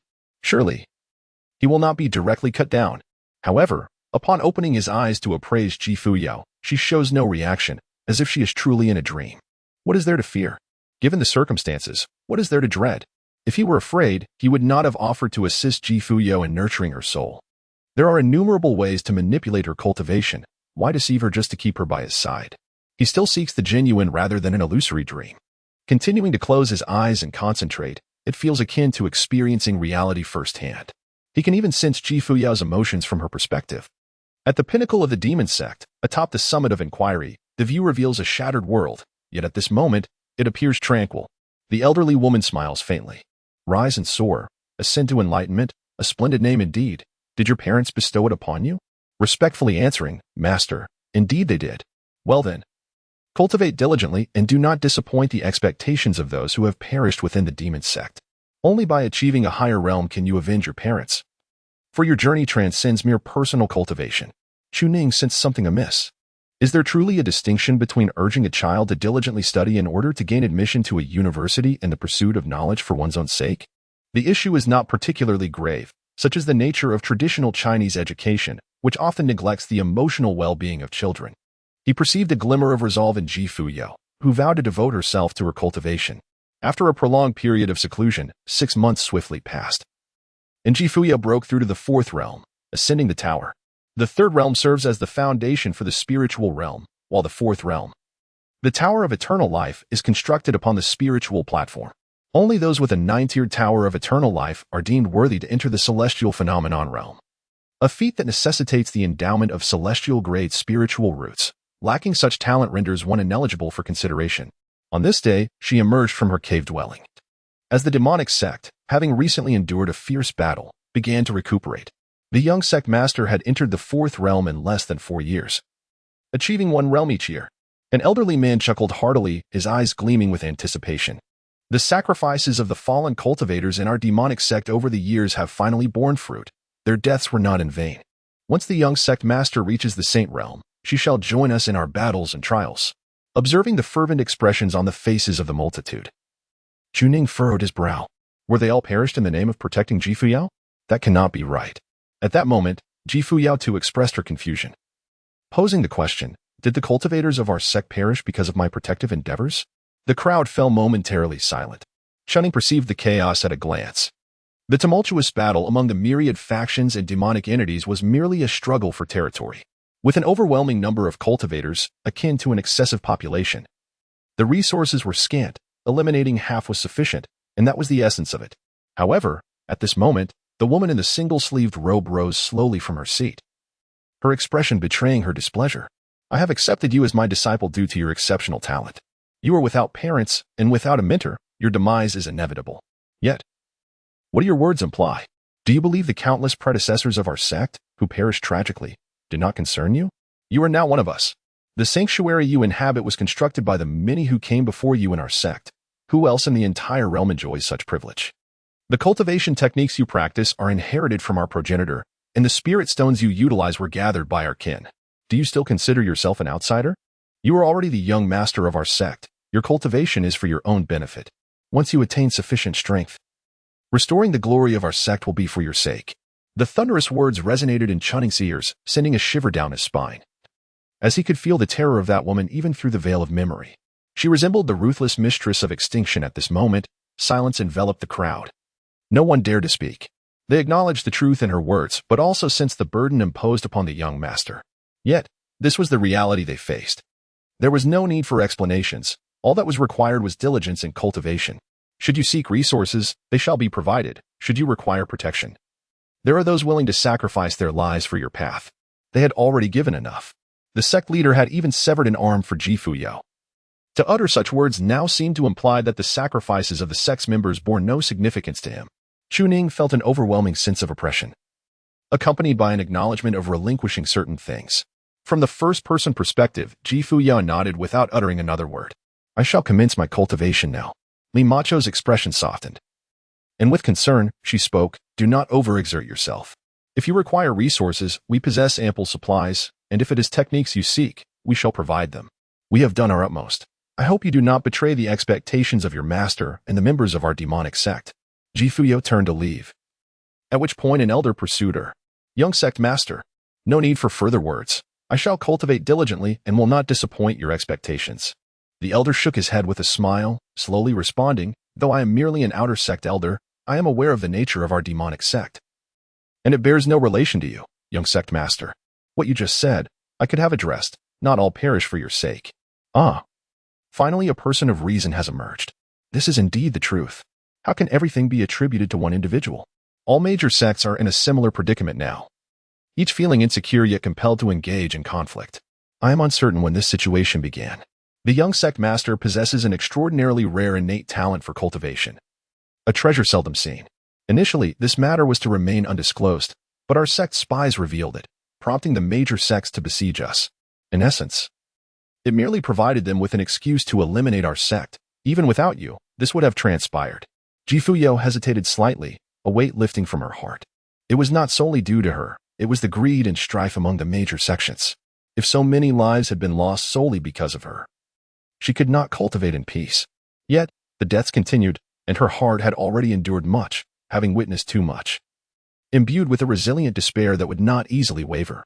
After bidding farewell to the elder, she returned to Mount Winding, only to find the one-armed elder woman awaiting her.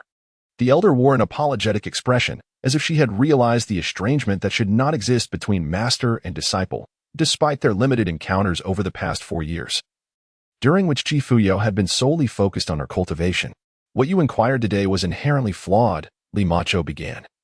You are now standing from the perspective of the entire demonic sect, not that of an outsider. The sect provides you with resources for your peace of mind and cultivation, not for you to voice such words that may shake the hearts of our members. Are you aware of the magnitude of impact your words may have? Fuyao, puzzled, replied, I merely asked my question, and I have now received my answer. There is no need for you to elaborate further, master. Li Macho frowned. What answer? The current crisis of our sect is not caused by me, but by the turmoil among the world. Our demonic sect has merely become a target. In this chaotic world, who can ensure their own safety? The peril facing our sect is not entirely due to me, and my future aim is to resolve this matter. However, Before Ji Fuyao could finish, Li Macho's countenance darkened to an extreme. Nonsense. Utter nonsense. Before you, our sect was not in such a state. Your emergence led to our current plight. Otherwise, how could I have lost an arm, if not to protect you? Now, by uttering such words, do you not render our sacrifices futile? You possess this qualification, which is precisely why they seek you, or wish to eliminate you. Ji Fuyao was even more bewildered. Is there no one else in the world with a divine innate talent? Are there none within the three teachings, none within the demon race, only within our demonic sect? Would my abduction alter this reality? No, they would only become more fervent in their assault on our sect, seeking various justifications. Yet, I have conceived a plan. If the three teachings pride themselves on righteousness, why don't we? Silence. Li Macho thundered in anger. What solution could you possibly propose? You are merely a novice in cultivation, knowing nothing beyond the path of practice. Moreover, your assertions are utterly absurd. Without you, at the very least, our sect would not be besieged by the major sects. Chunning's heart abruptly tightened, as if an endless despair surged within him. This was the tumultuous emotion of Ji Fuyao at that moment. Husband. He suddenly sensed something. Beside him, Ji Fuyao enveloped him in her embrace. Her voice almost hoarse and devoid of strength as she spoke. She articulated the thoughts she had harbored in her heart, memories that no one else could possibly know. Only the strong are entitled to voice their truths, otherwise, no one will listen. We must devote ourselves to cultivation. This world is truly not as benevolent as it seems. From that moment forth, Ji Fuyao's memories were consumed by seclusion, no longer sharing her insights with anyone. A year. 3 years, 5 years. The 9-tiered longevity tower. The golden spiritual sea. The 81 layers of divine rivers. Each was a pinnacle that countless cultivators yearned for. In the span of 5 years, she traversed the tower, gazing upon the sea and rivers in their entirety. Meanwhile, within the chamber, the spiritual stones in her storage pouch were continually being absorbed.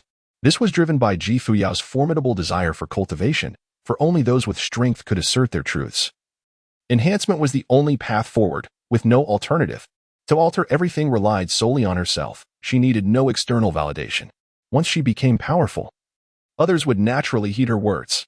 Completing this journey in memory, she was now embodying that very path. The process of cultivation bore no bottlenecks.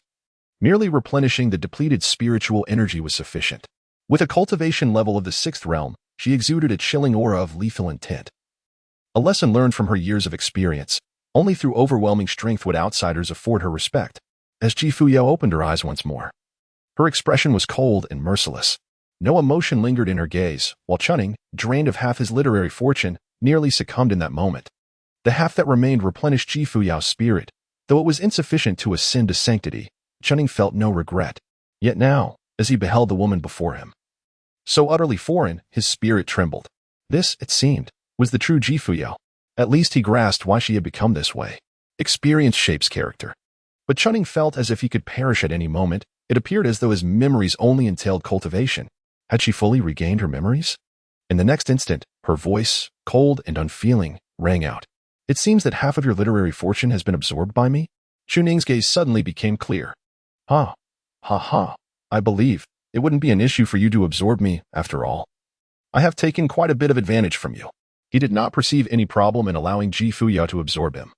He thought it was perfectly acceptable, as long as she remembered him fondly. Then, perhaps she would spare his life, granting him the opportunity to grow a little. He felt that his future still held promise. You are mistaken. Ji Fuyao's eyes gleamed with coldness as she let out a chilling laugh. Chuning also wore a smile on her face. Ha ha, it's time to send it off. That woman is not as amiable as you described. She is utterly unworthy of being a teacher. Even if that memory belonged to me, I would not consider her qualified to be my mentor. Chuning was taken aback. It hasn't recovered, has it? Chuning was now caught in a dilemma, fearing both Ji Fuyao's recovery and her lack thereof. The former terrified him with mortal dread, while the latter nodded him with doubts of authenticity. A paradoxical torment. Yet at this very moment, Ji Fuyao's eyes brimmed with profound bewilderment. Why was the figure in those visions addressed as Ji Fuyao? Wasn't he that detestable old woman supposed to bear the name? That woman. Li Macho. Wasn't he it? But who exactly was Li Macho? No matter. When that vixen from the demon sect arrives, she would simply inquire. Yet now, as she observed Chuning's flustered demeanor before her, her puzzlement only deepened. Why such unease? Chuning was taken aback, quickly breaking into a smile. Ha. So spirited. But why have you turned pale again? It's the wax for keeping warm, Ji Fuyao remarked. My husband has his moments of folly. It feels quite odd. On a sweltering day, you apply will wax? Have I consumed much of your literary fortune? Fuyu sighed softly. Originally bestowed upon you by the sage, now used up in part on me, even though I lost control back then. Speak. How long do you wish to kiss? You may do so as long as you desire. Upon hearing this, Chuning let out a bitter smile. Do you truly think I dare to kiss you now? I'm not the same person anymore. Fuyao keenly sensed something amiss with Chuning and immediately conjured a reflective surface to examine herself. Her expression was icy, her gaze fierce, resembling a fearsome sorceress. Was it the memories that haunted her? Yet for Fuyao, those memories were akin to cruelty and despair. Who could endure such experiences without succumbing to hopelessness? Had there been even a glimmer of hope, she would not have been so affected. But those thoughts were behind her now. She had returned to reality. You are afraid, aren't you? But that is not me. Even if it were, what are you afraid of? Can I not best you? As her own realm ascended, she naturally perceived these truths. Yet, Chuning was willing to accompany her through it all, offering his literary fortune earned from becoming a sage. Still, she could not fathom what he feared. Is it my current state that frightens you? What does that have to do with me? Chuning hesitated for a moment. What if I say that is your memory? Fuyao's gaze sharpened. My memory? What do you mean? Regardless, she lunged forward and pinned Chuning down. After witnessing all this, she merely longed for a comforting embrace. That unfortunate soul, with no one willing to listen to her words, no one to console her, and no one to accompany her. An entire sect regarded her merely as a tool for conquest, including that so-called master. Such a pitiful creature. She has a husband. Chapter 56. The heart's resolve strengthens. One cannot advise against the past, nor can one chase after the future. The path of confusion is now distant. Today is clear while yesterday was not. Regret? Chuning felt no such thing. Having sacrificed my pride, would I still fear regret? The only fear she harbored was that Fuyao might end her existence. At times, Chuning considered her life to be of utmost importance, yet at other moments, she believed that dying beneath the peony blossoms was a fate worth embracing. She wished for Fuyao to regain her memories, yet simultaneously yearned for her to remember the entirety of her being. The initial glimpse revealed a chilling demeanor, seemingly shaped by the unbearable memories of the past. What had she done after reaching the sixth realm, and what had transpired in the years that followed? Chuning was eager to know, though uncertain of the opportunity. Yet his curiosity persisted. The so-called female tyrant in the eyes of outsiders, and the realm appeared far from the dismal portrayal they painted. Fuyao resembled a stunning flower adorned with thorns, captivating Chuning while simultaneously drawing him in deeply. He harbored a profound curiosity about her past. What was she truly like? What constituted her complete self? Approaching her surely bore the risk of being wounded by her sharpness, while retreat offered numerous alternatives. Yet venturing forth remained shrouded in uncertainty. Although he harbored a slight fear of death, it did not deter him from wishing for Fuyao to regain her memories. On the contrary, he was eager to witness her recovery before contemplating their future interactions. Her prior words were quite explicit. That memory belongs to you. Ponder whether it's possible I've deceived you, and perhaps you might respond in some manner. Fuyao retorted, what does that have to do with me? And immediately leaped forward to embrace him, her arms wrapped around Chuning, unwilling to let go. She perceived the individual she had seen as pitiable, stripped of family, thrust into an unfamiliar sect where one's feelings were disregarded, and all that mattered was cultivation, bringing joy to everyone else while she was expected to meet their expectations. Impositions weighed heavily upon that individual, suffocating her, as true power alone could grant her a voice. She yearned for a different path. Why should she toil under such conditions? Their lives were inconsequential to her. Indeed, she had appropriated their resources, but was it her obligation to fulfill their demands? Why was she being blamed by a woman named Macho for everything? Was it truly her fault? Fuyu believed otherwise. Therefore, the woman in the vision had but one message to convey.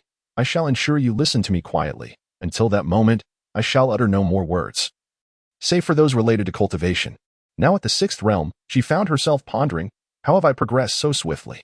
I absorbed the literary fortune and countless spirit stones. Indeed, she mused, I am truly a prodigy, surpassing even Chuning, whose foolish husband remains merely in the late third realm, now trailing behind her. There were many discrepancies, but Fuyao chose not to dwell on them. Unwilling to engage further in contemplation, I do not know why you suddenly fear me. Perhaps there is something about me you dare not voice. Yet I sense you harbor feelings for me, as I do for you. When mutual affection exists, why ponder so many concerns? You have already sacrificed so much for me. What more could I possibly demand? Her embrace conveyed a resolute message. I shall never forget the things you have done for me. When love is present, let it flourish. If troubles arise in the future, that is a matter for another time, and what relevance does it hold to the present? Chuning's gaze subtly shifted as he looked at Fuyao, whose body was pressed against his chest, trembling ever so slightly. A reaction born from a blend of trepidation and relief. Upon contemplating her words, he pondered whether her perspective might reflect that of Chu Xiu rather than his own. If it were him, he recalled all that Fuyao had endured. The days she faced before reaching the sixth realm were far from ordinary. She was utterly alone, silent and reticent, and after her conversation with Li Macho, she had not uttered another word. It was rather pitiable. Though he felt he lacked the standing to feel pity. Yet, in terms of identity, one could say he was indeed her husband, right? And it was true. One can love freely, but when circumstances arise, one may shamelessly act without restraint. Who dares to desire a wife while still clinging to dignity? Who else would have the opportunity to approach the currently most vulnerable Fuyao? Seizing this moment of her weakness, he could coax her into becoming his wife. Afraid of death? Though he was indeed fearful. Then go ahead and end my life. Once I'm gone, there will be no one left for you to embrace. Although the story began quite melodramatically, at least the journey was somewhat enjoyable. Moreover, considering the nature of your demonic sect, might my abilities serve as a lifeline of sorts?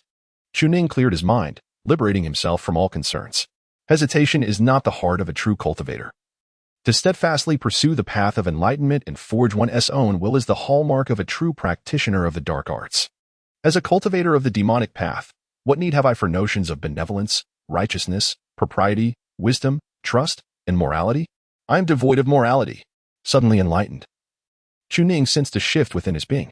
It was as if countless demonic runes surged forth from the Dao platform within his spiritual abode, embodying the essence of a practitioner who had achieved a certain level of mastery in the demonic way. Chuning, age, 18. Cultivation level, 3rd Realm Dao Platform Progress, late stage 35. Divine Soul, 3rd Realm Spirit Clarity Progress, 27. Techniques, Heavenly Demon Rotation Technique, Divine Grade. 9 Swords of Inquiry, Immortal Grade, Supreme Profound Divine Scripture, Immortal Grade. The magical figure possesses a gluttonous beast, a formidable being from the archaic primordial era. A cultivator of divine artifacts, capable of refining all things. He possesses 30 million spiritual stones, of which a portion has been consumed, yet a substantial amount remains. The literary fortune bestowed by the most holy ancestor, although halved, still holds significant value. As for the artifact, it sways others with virtue and strikes at their faces. What cultivator, having practiced for less than half a month, can accumulate such wealth? Do not inquire about its origins, simply acknowledge its existence.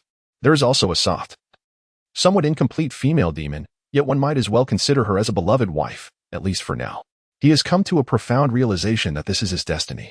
With destiny in hand and possessing all these treasures, how could he lack the capital to attain a complete female demon in the future? If she wishes to take a life, he shall leverage their literary connection against her. Using her willingness to embrace him as leverage. After all, he has no shame, it's merely a question of her willingness. The path of the Tao lies beneath his feet. To be swayed by the fleeting seasons and the pangs of gain and loss is not the way of Chuning. Suddenly, Fuyao, who had been nestled in Chuning's embrace, realized that he too was holding her close. She pondered why Chuning would act this way. With her keen perception, she sensed something was amiss. Yet how could her husband be in the wrong? Did he harbor concerns that prompted such words? He embraced her. And she felt it, his affection for her. This is indeed her husband. Raising her head, Fuyao, now half a female demon at the pinnacle of the 6th realm, radiated an aura that deterred intruders, yet her gaze towards Chuning conveyed a certain tenderness. Her endearing nature only surfaced in his presence. Her cheeks flushed as she scrutinized Chuning's expression, only to be suddenly captured by his kiss. Her body instinctively struggled for a moment, yet the resistance was minimal. If he were to kiss her, at least offer some response, locking eyes for a moment, closing her eyes would have been the signal. Why did he kiss her directly? TCH. Nonetheless, she felt a flicker of joy. Their lips met in a tender embrace, feeling each other's breath and warmth. Fuyao sensed Chuning's tongue becoming bold, and though she symbolically struggled, she offered little resistance. You don't find it disgusting? I've lost my saliva to you. Yet, this act was overwhelmingly potent for the soft Fuyao, as her previous composure evaporated, leaving her breathless until, after a while, Chuning finally released her. A crystalline thread connecting their gazes. Fuyao, blushing with indignation, punched Chuning lightly. How disgusting. The latter wore a satisfied grin, chuckling mischievously. No more kisses. You should continue refining those spiritual stones and focus on your cultivation. He yearned to witness more. However, Fuyao resolutely shook her head. I am currently at the peak of the 6th realm. To break through to the 7th realm, these spiritual stones are likely insufficient, and even your literary fortune falls short. It would be wiser to reserve them for your cultivation. Moreover, I do not wish to see those horrors again. Am I mad? My life is perfectly fine. Why should I be subjected to those brutal, despairing fragments? Hearing this, Chuning was momentarily stunned. Oh dear, is it not enough? It seems using everything on her would not suffice. Well then, I shall reserve them for my own cultivation. This is not about me failing to aid your recovery. It's simply a matter of insufficient resources, right? Blame that vixen for providing too little. It has nothing to do with me. Chapter 57, The Ultimate Law? Outside the Taoist temple, the gluttonous beast lounged in a chair, casually crossing its legs. Beside it were its snacks. TSK, quite a generous offering. I shall keep an eye on your door. Its existence is far from simple. Were it not for Chuning's restraint, it could ascend with terrifying speed. 3 realms in 3 days? What a jest. In 3 days, it could devour the very heavens. Alas, after rebirth, this once mighty being has been reduced to a mere gatekeeper, a true torment. Yet, it appears rather nonchalant. What of being a dog? Is it not far better than being tethered to the heavens? Additionally, the two here provide sustenance, allowing it to bask in the sun and enjoy snacks daily. What a delightful existence. This is the retirement life of a primordial great demon. As twilight descended, the gluttonous beast remained indifferent to the 2 repugnant human beings inside the house. They were merely engaged in the act of mating. With a creak, the door swung open. Chuning approached and tossed a pouch of spiritual stones to Tao Dai. This contains 1 million. You may indulge for now. Tao Dai abruptly sprang to his feet, exclaiming, What on earth? As a cultivator of the 3rd realm, how could you possess such an immense fortune? How much did the demonic sect grant you? Chuning chuckled lightly. So, shall we proceed? The Tao Dai showed no hesitation whatsoever. Tomorrow, I shall elevate you to the realm of a sage. How does that sound? How generous. This offering surpasses the inferior quality of low-grade spirit stones by far. It is of superior quality. A direct payment of 1 million. Such audacity. Nevertheless, after receiving the spirit stone, Tao Dai cast a discerning glance at Chuning. Your soul realm is indeed commendable. The highest level for a soul at the 3rd realm is the spirit clarity. To advance, you must continue to break through. As for your foundation, it is quite solid due to your demonic arts. However, given your exceptional talent, there is truly no need to pursue speed. It may impose limitations on your future potential. Upon hearing this, Chuning was momentarily taken aback, filled with confusion. What does that mean? Tasting the air, the divine beast Tiao let out a soft snort. Given the spirit stones you have offered, I shall enlighten you. After all, my knowledge remains intact. Are you aware of what innate beings are? No, I am not. Tiao pondered briefly and rephrased. The essence of the human form comprises 3 fundamental tenets: spirit, cultivation, and physique. Mastering all 3 to their utmost leads to the pinnacle of existence. Innate beings are born at this pinnacle, yet their existence is exceedingly rare, and they have long since perished. With a cheerful demeanor, Tiao continued. Your cultivation has indeed progressed steadily, and your spirit is commendable. Should you strive to elevate your physique to the ultimate realm, it would be greatly advantageous for you. Who knows, you might even reach the pinnacle. After a moment of silence, Chuning pondered. Is it true that a spiritual cultivation bar has appeared on the system panel today? A cultivation bar for both cultivation and spirit, as well as a physique cultivation bar? It is akin to the physical refinement understood by you lowly beings. Though my words may seem harsh, I speak with sincerity in my eyes. You are indeed akin to mere ants. Chuning's lips twitched, yet it seemed that this was indeed the case. However, is not body tempering the initial practice for cultivators? The gluttonous creature chuckled as it elucidated. Due to the rampant spiritual energy, your human race possesses inherently frail bodies that cannot withstand such turbulent forces. Thus, body tempering is necessary. The cultivation techniques themselves inherently incorporate body tempering. Hence, the higher the cultivator's realm, the stronger their physique becomes. Yet, there exists a certain type of individual who attains enlightenment through sheer physical strength, defying the heavens with their bodies, capable of subduing great existences solely through pure physical cultivation, breaking through myriad laws. Do you understand? It casually mentioned this to explain to Chuning, for indeed, he possessed remarkable aptitude. If I reside within you, does it not imply that if you grow stronger and ascend higher, I too shall rise alongside you? Chuning comprehended the essence of the matter. It appears there are 3 paths: the path of the physical body, and the path of the spirit.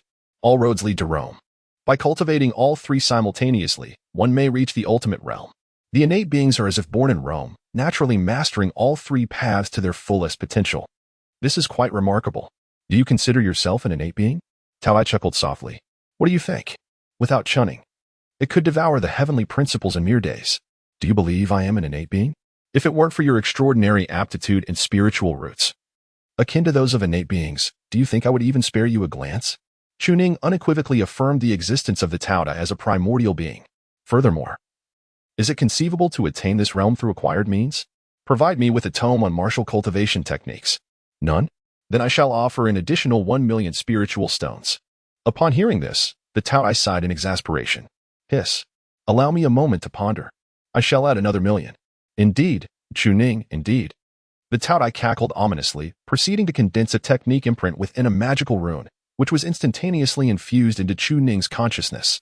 What nonsense! Although I have not engaged in righteous endeavors over the years, I have nevertheless consumed a plethora of exquisite delicacies. Body refinement techniques? In that era, the physical form was the most formidable entity. Those who cultivated the body surpassed those who practiced the arts, and those who mastered the arts eclipsed the divine cultivators. Thus, in ancient times, the great demons were the most fearsome beings. Indeed, such methods exist. Moreover, there are those that align with the cultivation practices of the human race. In an instant, Chuning was taken aback, and a nearly overwhelming script emerged vividly in his mind. It was composed of the ancient characters from a bygone era. Yet he could perceive it all thanks to the presence of the gluttonous beast. The origin of this technique stemmed from a formidable being of the human race who, through profound exploration of the great Tao, refined the human physique, striving to discover the most effective means for enhancing the postnatal cultivation of humanity by experimenting on countless lives. The innate physique of the demon race was notoriously fierce, compelling the human form to continuously converge toward that of the demons, albeit resulting in an inevitable distortion of nature. However, humans excel in spiritual techniques, utilizing these to bridge their corporeal forms towards the demon race, in pursuit of the most suitable demon manifestation for human beings. This entity endeavored through countless great demons, manipulating those regarded as experimental subjects among humanity, ultimately uncovering a method. The cultivation of the physical body through techniques, known as dual cultivation, harmonizes perfectly with the human form, manifesting as the Shura among the primordial demons, the Shura sacred body. Upon glimpsing this technique, Chuning recognized its significance. It was a method of cultivation that countless human lives had exchanged for the most compatible means for enhancing the physique during that epoch, enabling one to closely follow the steps of innate beings and serving as humanity's greatest reliance in that era. Suddenly, demonic energy surged. The gluttonous beast was momentarily stunned. Bewildered, you can just see it and know it. The spiritual essence solidified into form. The demonic energy appeared in a purplish-black hue. This was Chuning's original cultivation method. The Shura sacred body was manifested in a pitch-black color. Demonic techniques inherently offered substantial enhancement to the physique, surpassing the teachings of the three doctrines.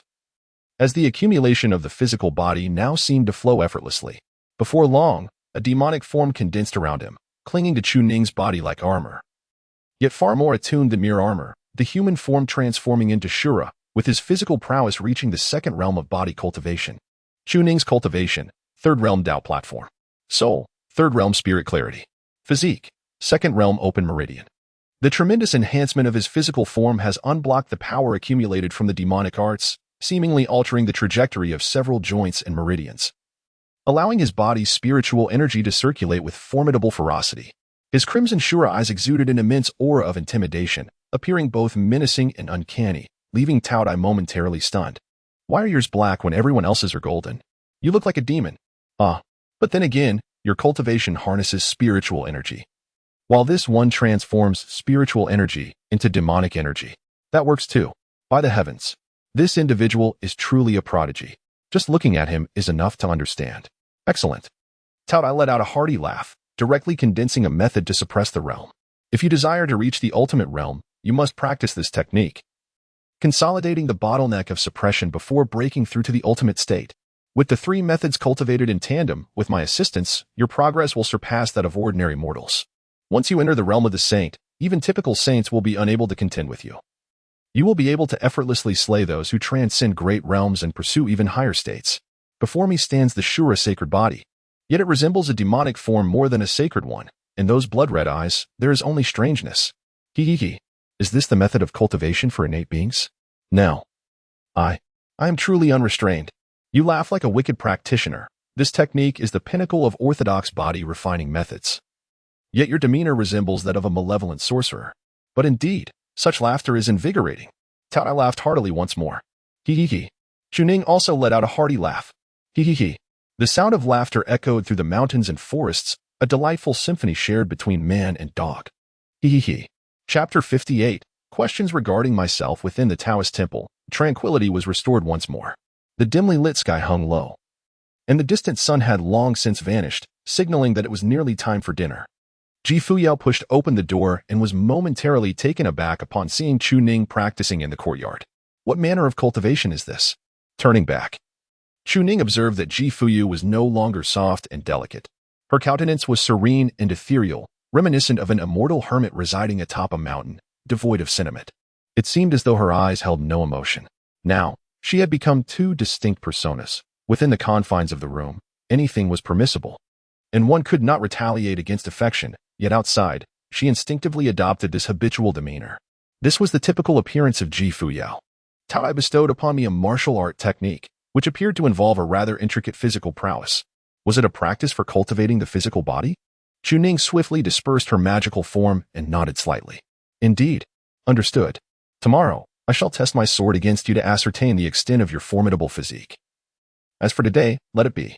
She spoke coolly. It is rather late. We ought to prepare and partake in our meal. Tao observed the peculiar interaction between the two, sensing an odd distance between them. How strange. It seems as though there is a lack of familiarity, despite their previous closeness. These two are truly baffling. I cannot comprehend. However, Tao paid no mind to this and continued to lounge in his chair, munching on the sparkling stones. Chuning rose to prepare a meal, while Fuyao approached slowly, her expression devoid of emotion as she lifted the creature known as Tao Tiao, scrutinizing it closely. Tao Tiao felt increasingly peculiar.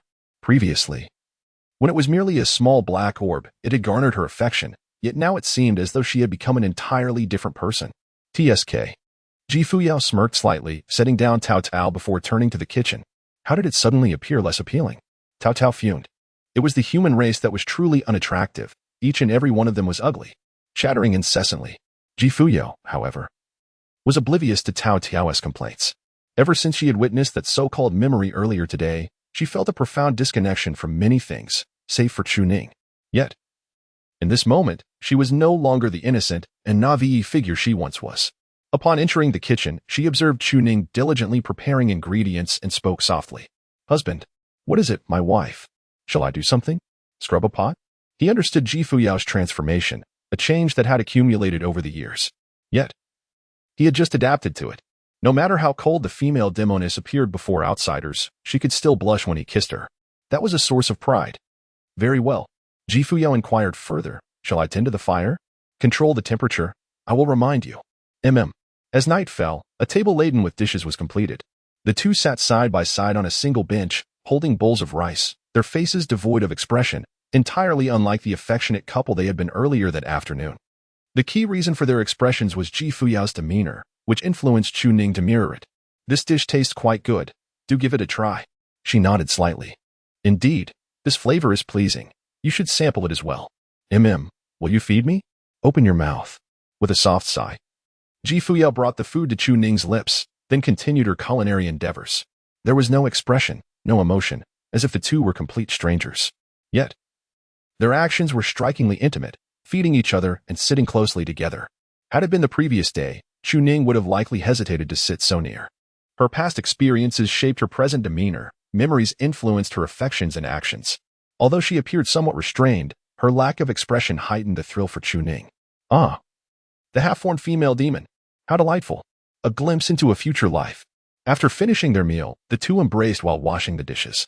The glutton could no longer bear it. What was wrong with these two? They seemed less like lovers and more like strangers coerced by their parents to coexist. The complexity of human emotions was becoming increasingly baffling. After cleaning the dishes, they stepped outside where candles flickered to life.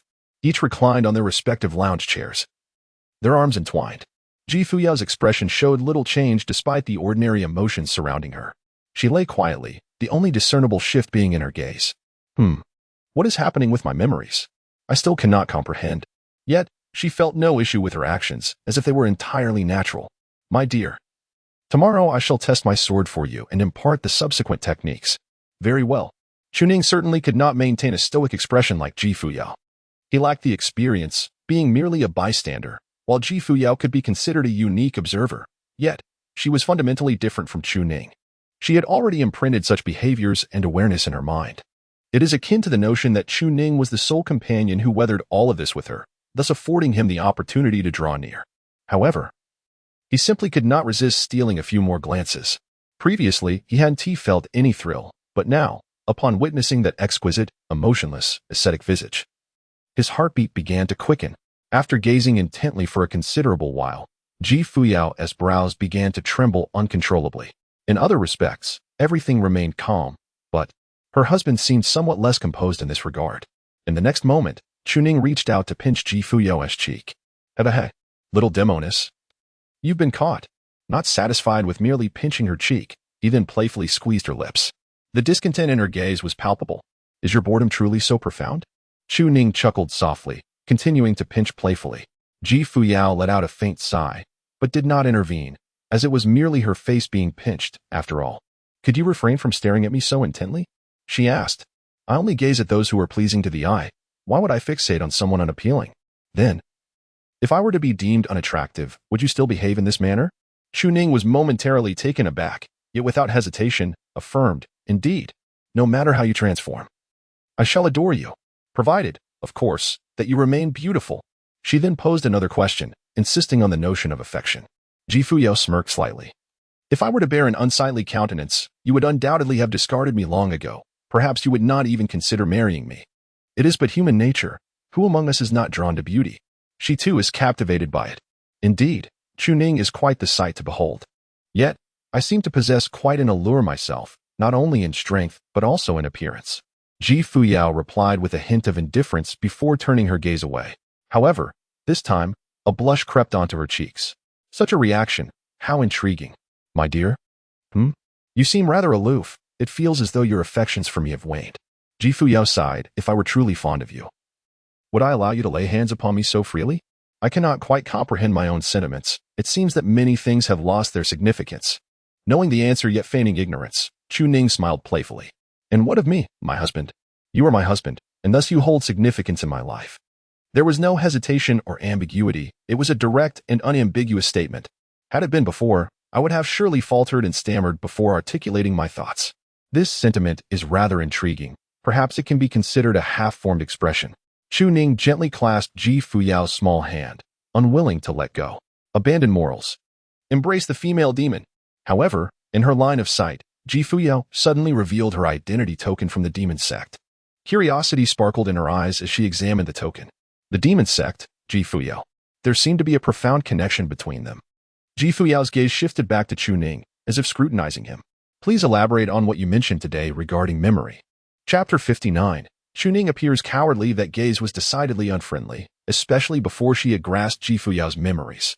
At this moment, she had reverted to her previous mannerisms and expressions, refraining from uttering a word unless it pertained to Chuning. Her demeanor was notably frigid. If Chuning were unaware of the origins of her gaze, he would surely feel a pang of anxiety. Yet, he was acutely aware of the past burdens Ji Fuyao carried. In this moment, Chuning remained calm, silently meeting Ji Fuyao's scrutinizing look. You must carry something heavy.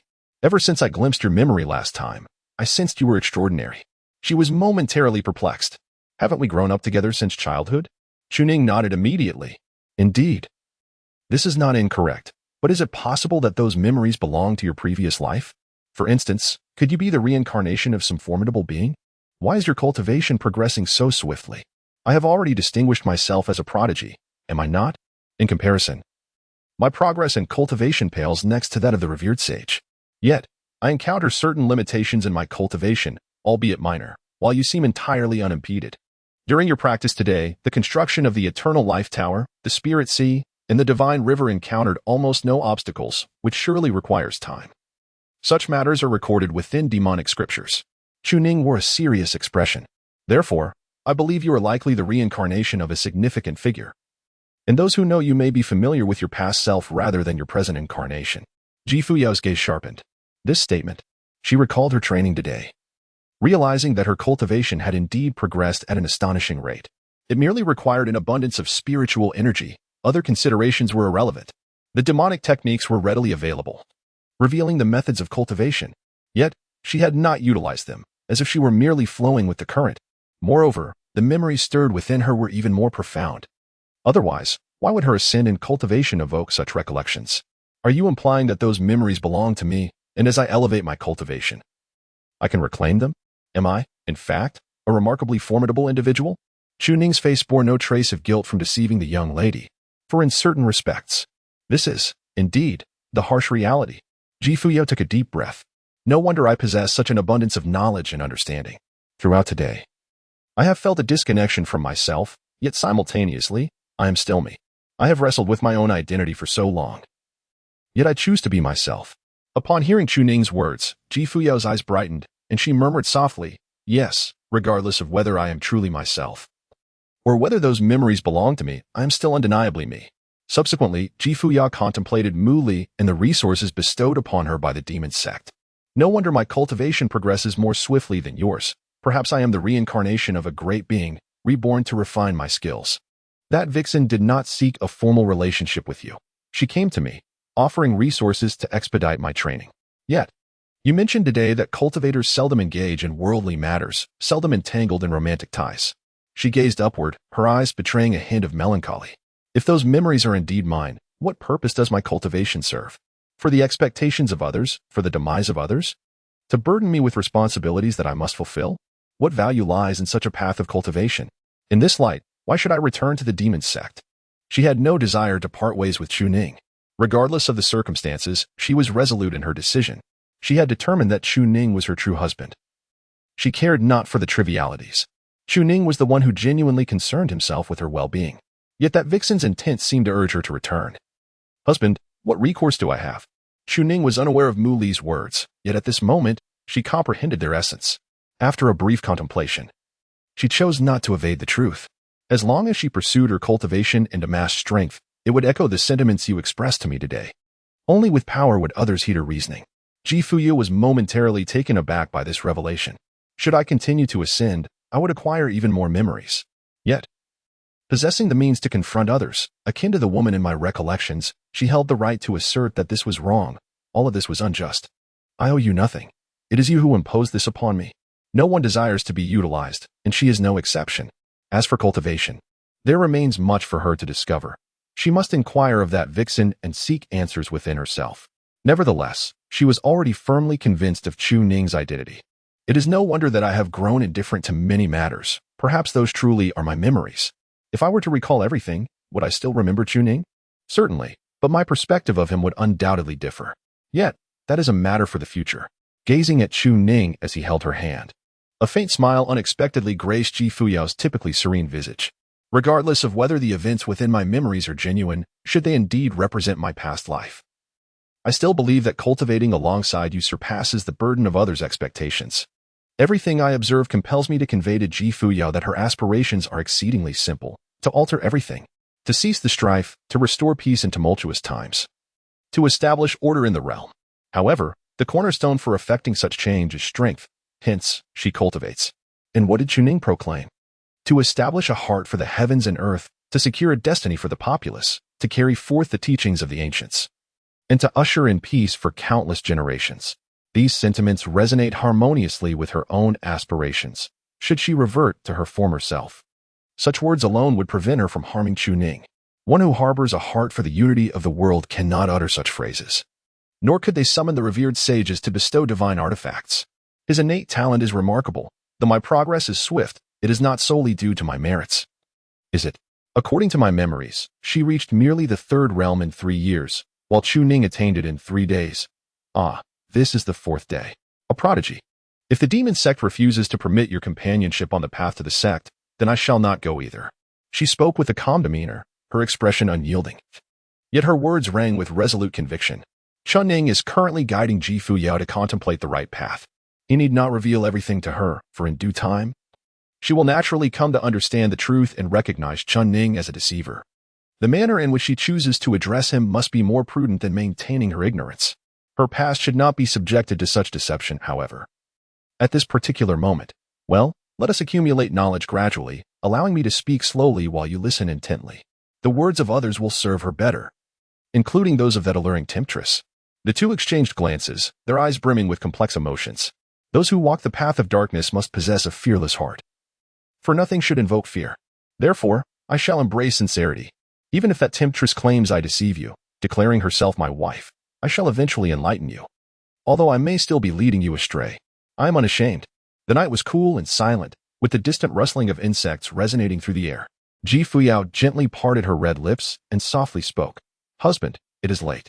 The hour had grown late, hadn't it? Fuyao continued to gaze at Chun-Ning. Yet he remained silent. Growing somewhat impatient, she took his hand and led him inside. It was indeed late. Rest was necessary. Must I be the one to speak? You coward? I merely possess a slightly higher cultivation. She wished to avoid the ethereal inquiries and the disheartening discussions of the past. All she desired was to be embraced by Chun-Ning as she drifted into slumber. Reflecting on those memories only brought numbness, rendering life devoid of meaning. While only in his arms did she feel warmth. You'd best kiss me. I am not inclined to broach this matter myself. Regarding updates. For chapters from Monday to Friday, 5 on weekends, a humble author seeks encouragement for updates. Thank you. Chapter 60. If you don't say you love me, you won't get a kiss. In the desolate cold of the moonlit temple, the night was eerily quiet, and the candles within the Taoist temple were extinguished one by one. The gluttonous beast was promptly subdued to avoid unnecessary disturbances from the barking outside. In this 800-mile stretch of the soul-destroying mountain, only they could converse. The only light emanated from that room. The door was firmly shut and latched, while a flicker of light danced in Fuyao's eyes. It is late. And slumber beckons. Of course, one could forego sleep. After reaching the first stage of body refinement, sleep becomes unnecessary, as one can rely on cultivation. Yet, balance is essential. Is it not?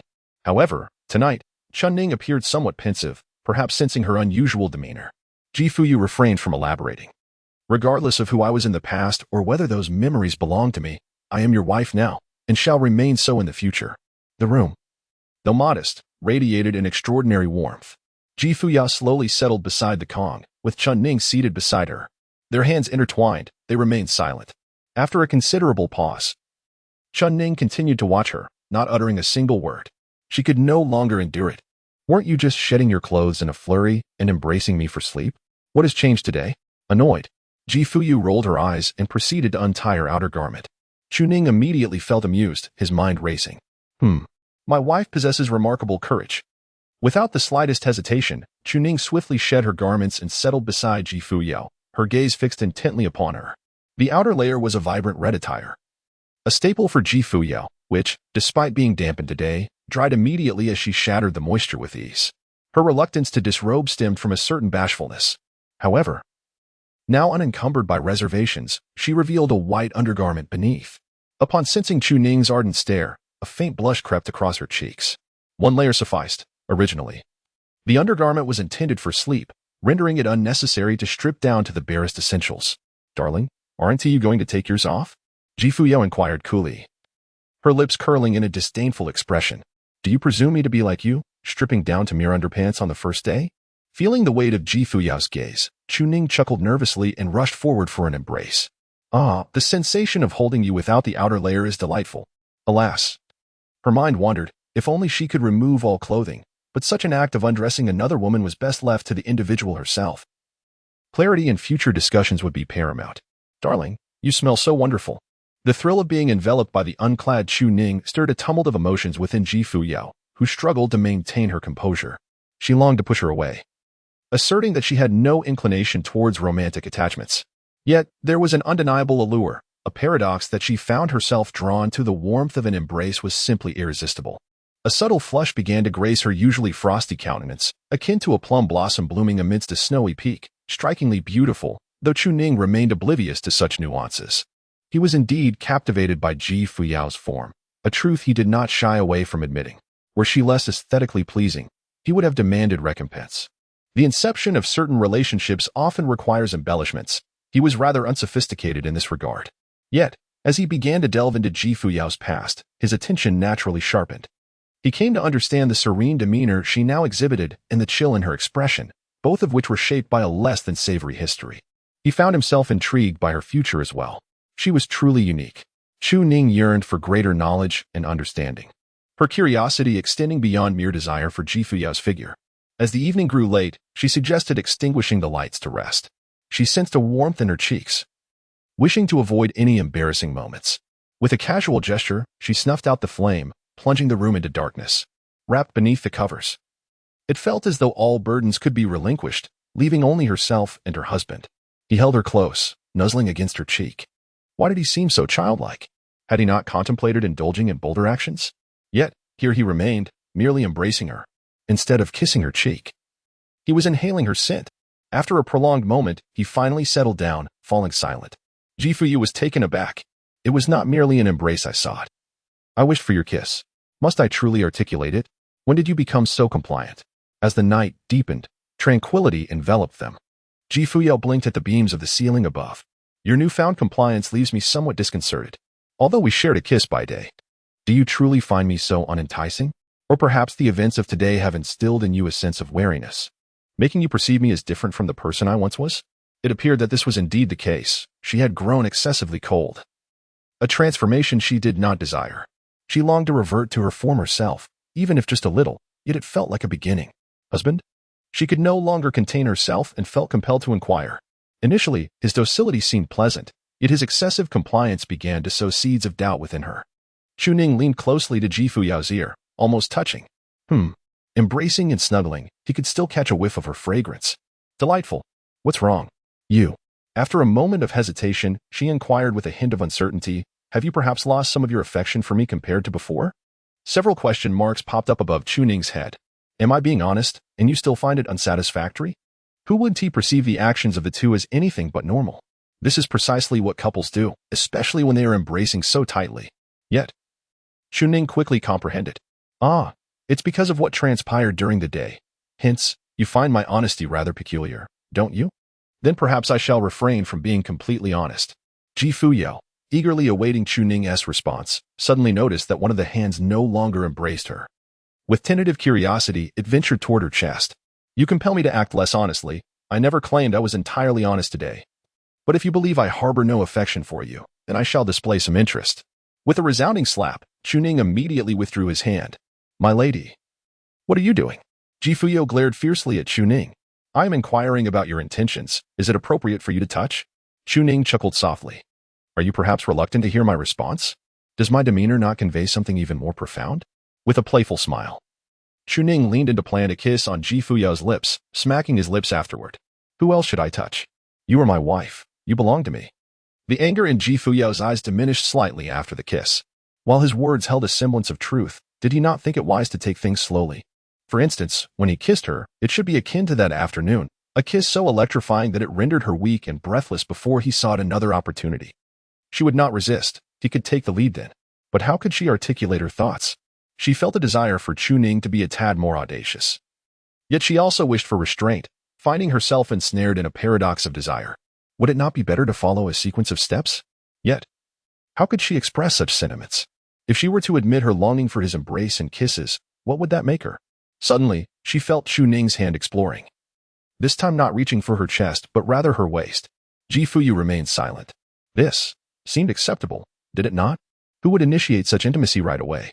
Chu Ning's hands were not idle, nor was his tongue. He leaned in to steal a kiss. This time, Ji Fuyu felt quite different. Indeed. As I lay in your embrace, cradled by you, it would be rather foolish to remain dazed, wouldn't it? Have you not observed those scenes? Are you unaware that the person in those memories craves affection, yearning for warmth? And you are the sole individual capable of offering such solace. If the roles were reversed, would it not be solely you who could provide me with such comfort? I still retain my essence. There is no need for you to be overly concerned. Allow me to subtly remind you of this reality. Indeed, do not leave me on the sidelines. I am not contemplating sleep at the moment. I am not the least bit tired. Previously, Ji Fuyu would have coyly expressed herself, but now she merely felt a hint of awkwardness, conveying her feelings in a different manner. Yet, the essence remains the same. Oh, you wish for me to be a bit bolder, do you? Ji Fuyao's complexion instantly flushed as she turned her head away, a cold huff escaping her lips. I did not say that. Oh, then I shall refrain from being audacious. The hour grows late. Chuning refrained from kissing, merely holding her close, with a gentle smile gracing his lips. The dynamics of different personas necessitate varied responses. I cannot contravene a woman's wishes, especially when she has not explicitly voiced them. Fuyao's eyes widened in disbelief at these words. Previously, you were utterly shameless, so lecherous.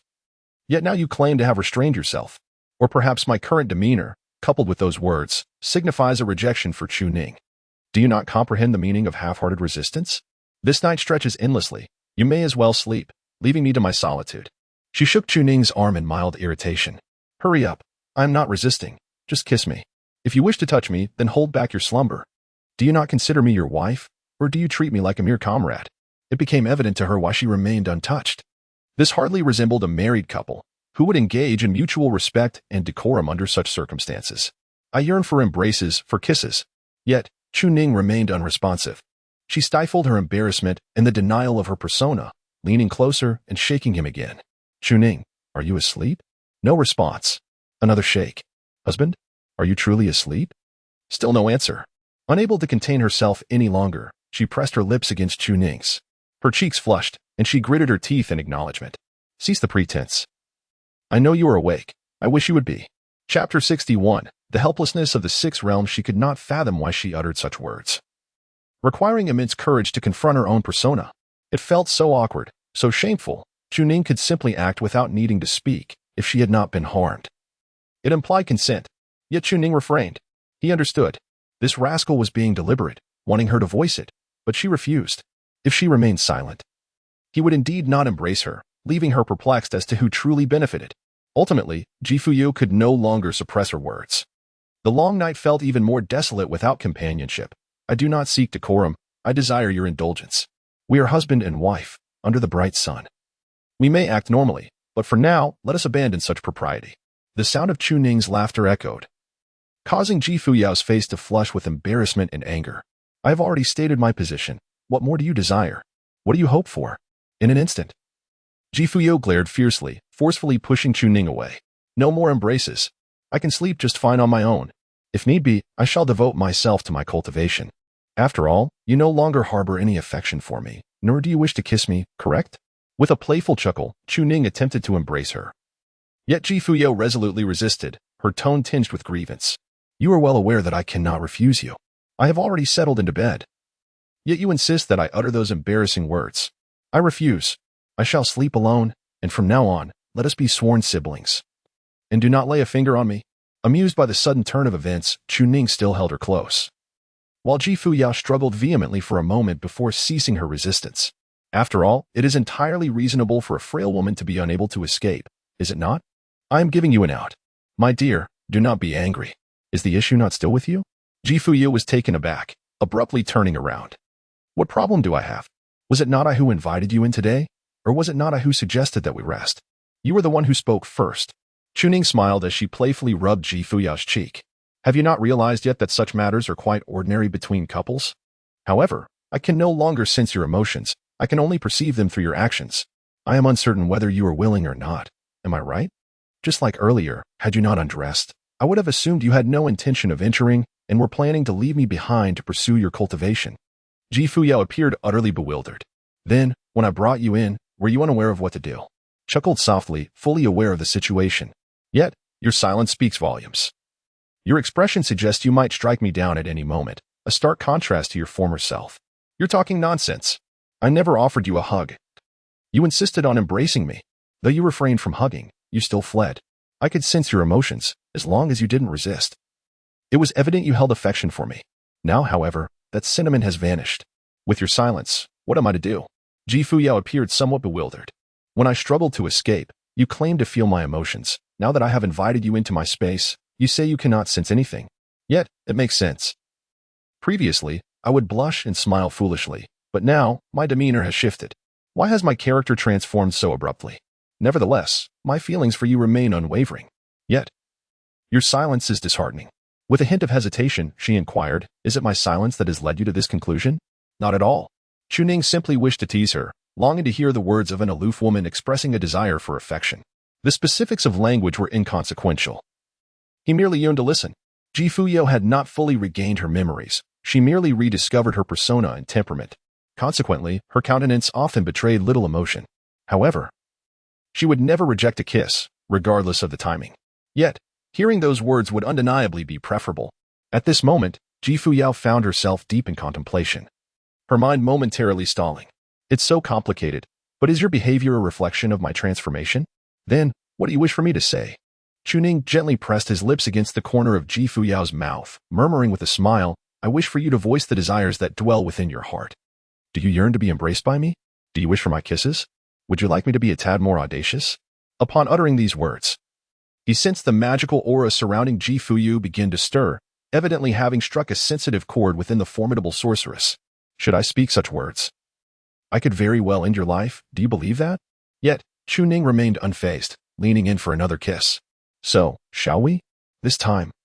Not only was there a surge of magical energy, but also a hint of murderous intent. Nevertheless, her cheeks were already flushed crimson, turning red all the way to her ears. I cannot articulate it. Must we adhere to this ritual? I do not wish to speak. Cannot you simply act? But we are husband and wife. Are such words forbidden between us? Or do you wish to share them with another? She immediately refuted. If I cannot even express this to you, how could I possibly say it to anyone else? Chuning was instantly amused, embracing Fuyao and turning around, her entire body pressing against her. Her breath quickened in an instant as she struggled to adjust her emotions, thinking, it's done, let's begin. I am about to close my eyes. Now, I shall pose a question to you. You must provide an answer. Do you like it or not? With me pressing down on you like this? What do you say? You are nearly suffocating me. Yet, the weight of a person and their actions evoke certain thoughts in her mind. Not liking it. Certainly not. But if she were to like it. She indeed felt a twinge of fondness. From her elevated position, Chuning gazed upon Fuyao's face, leaning down to whisper in her ear. Speak. Do you like it or not? If you remain silent, I shall leave. Upon hearing this, Fuyao immediately embraced her tightly. I thought you were foregoing the formalities, yet you still wish to continue this. You intend to leave me alone, do you not? Chuning. I do not wish to speak. Why must you compel me? You were able to articulate before. Why not now? Her face flushed. Rendered momentarily speechless, I was not like this previously. Are you not yourself? You just claim that you are. As long as you say you like it. I will not inquire further today. I know you desire it. Otherwise, you would have acted upon it, yet you did not, which signifies your yearning, does it not? Chuning squinted, preparing to speak once more. Do I like her or not? The demonic energy and sword intent had become frenzied. And Chuning could feel a constant sting throughout his body, yet it was of no consequence. Goodness.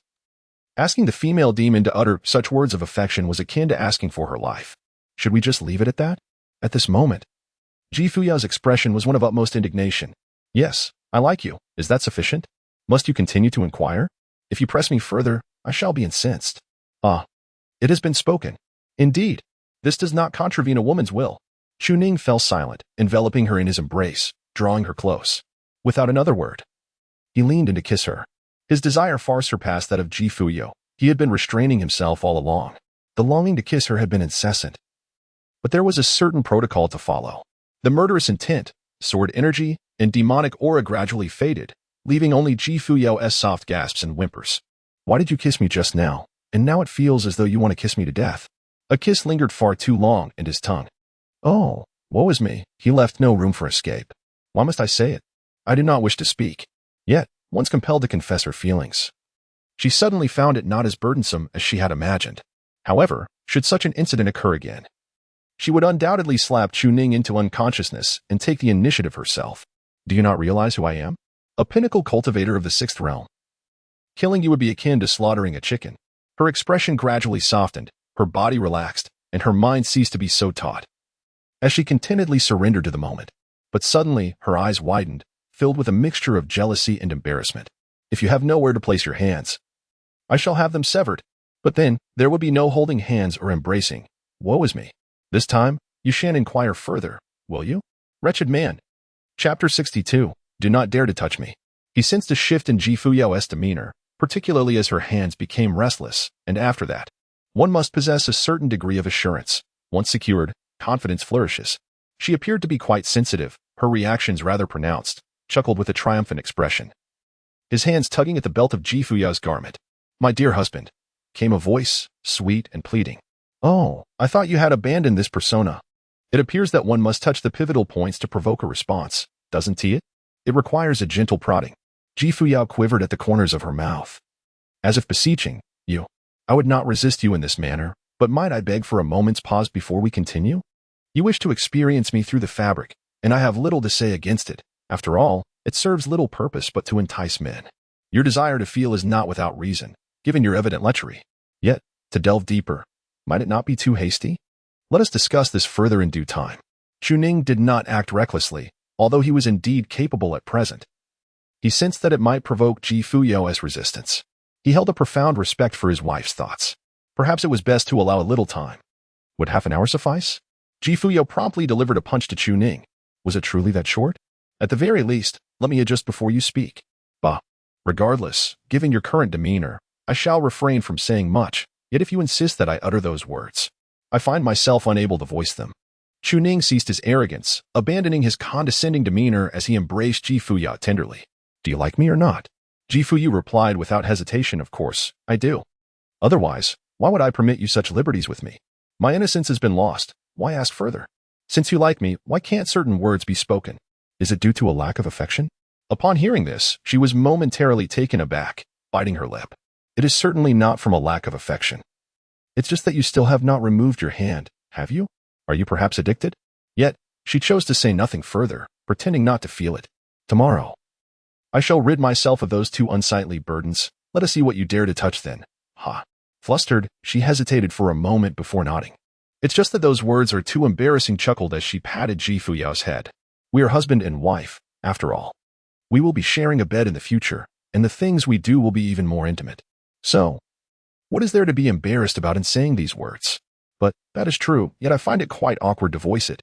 You may call me husband, and I can call you wife, but you insist on making me express my fondness for the things you do to me. Woo-woo. Husband. I cannot do it. Indeed, when emotions reach a certain threshold, one ceases to maintain an aloof demeanor, reverting back to their true self. Has your persona been fractured? It seems you have yet to fully adjust, as the past and present are not entirely reconciled. However, once you adapt, things will improve significantly. Chuning continued to indulge in the moment, overwhelmed with pleasure. While I may not be particularly concerned about these matters, it is essential for me to sense your emotions and ascertain your preferences. He provided a reasonable explanation. After all, we are husband and wife, and thus, there should be no unspoken boundaries between us. If I were to engage in actions that displease you, such as attempting to reach out earlier, and you were to express your discontent, I would certainly refrain from proceeding. It is merely a gentle touch, is it not? How can you muster the audacity to utter such words? Chuning remains utterly indifferent. Thus, regardless of whether you feel joy or sorrow, you must convey your emotions to me. And I shall reciprocate. For although I initially approached you drawn by your beauty, I now believe it is imperative to delve deeper into your past. I am quite familiar with that graceful figure you present, yet the shadows of your history remain largely unknown to me. This knowledge will ultimately shape our future. Will it not? Fuyao was momentarily taken aback upon hearing these words. Ah, you wish to understand me, yet you are unfamiliar with the memories I hold, correct? For once I embark on my cultivation, certain recollections inevitably resurface along with visions. Do you ponder whether our actions together might bring me discontent? Yet I am not unhappy. In fact, I find myself rather joyful. However, upon hearing this, Fuyao seemed to comprehend. Then, I shall speak of it next time. Indeed. It is essential to share. Silence is not an option. Very well, my dear husband, let us take a respite. I am now content, thoroughly embraced and elated. I wish to be held as I drift into slumber. Chuning smiled and nodded. All right, time for sleep. Husband, could you please remove your hand? Your constant touch is preventing me from falling asleep. Is that too much to ask? Fuyao paused for a moment in silence. Is it really necessary to be this worked up over it? It should be over soon, shouldn't it? Half an hour later. Husband, are you still awake? Not yet. I am lost in thought. Could you refrain from touching me while you ponder? Your mere caress is one thing, but you have been needing for quite some time. I need to sleep. It's all right. You carry on with your slumber. Fuyao fell silent once more. I will endure. Another half an hour passed. Are you going to sleep or not? If you're not, then kindly leave. My dear, I simply cannot resist. How long have you been at it? I told you I need rest. If you continue, I might just sever your hand. I can hardly bear it any longer. Do you think I am devoid of emotions? She lost her temper. This time, Chuning ceased his touch. Fuyao snorted coldly. If we are to sleep, Then let us sleep. Do you intend to keep this up until dawn? Hold me, but do not move. If you dare to stir, I shall take action. A subtle threat. Chunning immediately complied and embraced her. Fuyao's lips curled into a slight smile. Indeed, this is the most effective way to resolve issues. Time to sleep. Meanwhile, within Jiayangwen and Guanhai Academy, Luo Tianyou's body had been returned, bringing this matter to a close. In the study, Zhao Ziming gently rubbed his forehead. Truly, had it not been for Chunning, this trouble could have escalated significantly. If the treasured artifact of the sage ancestor had been stolen, it would have been a tremendous embarrassment for Confucianism.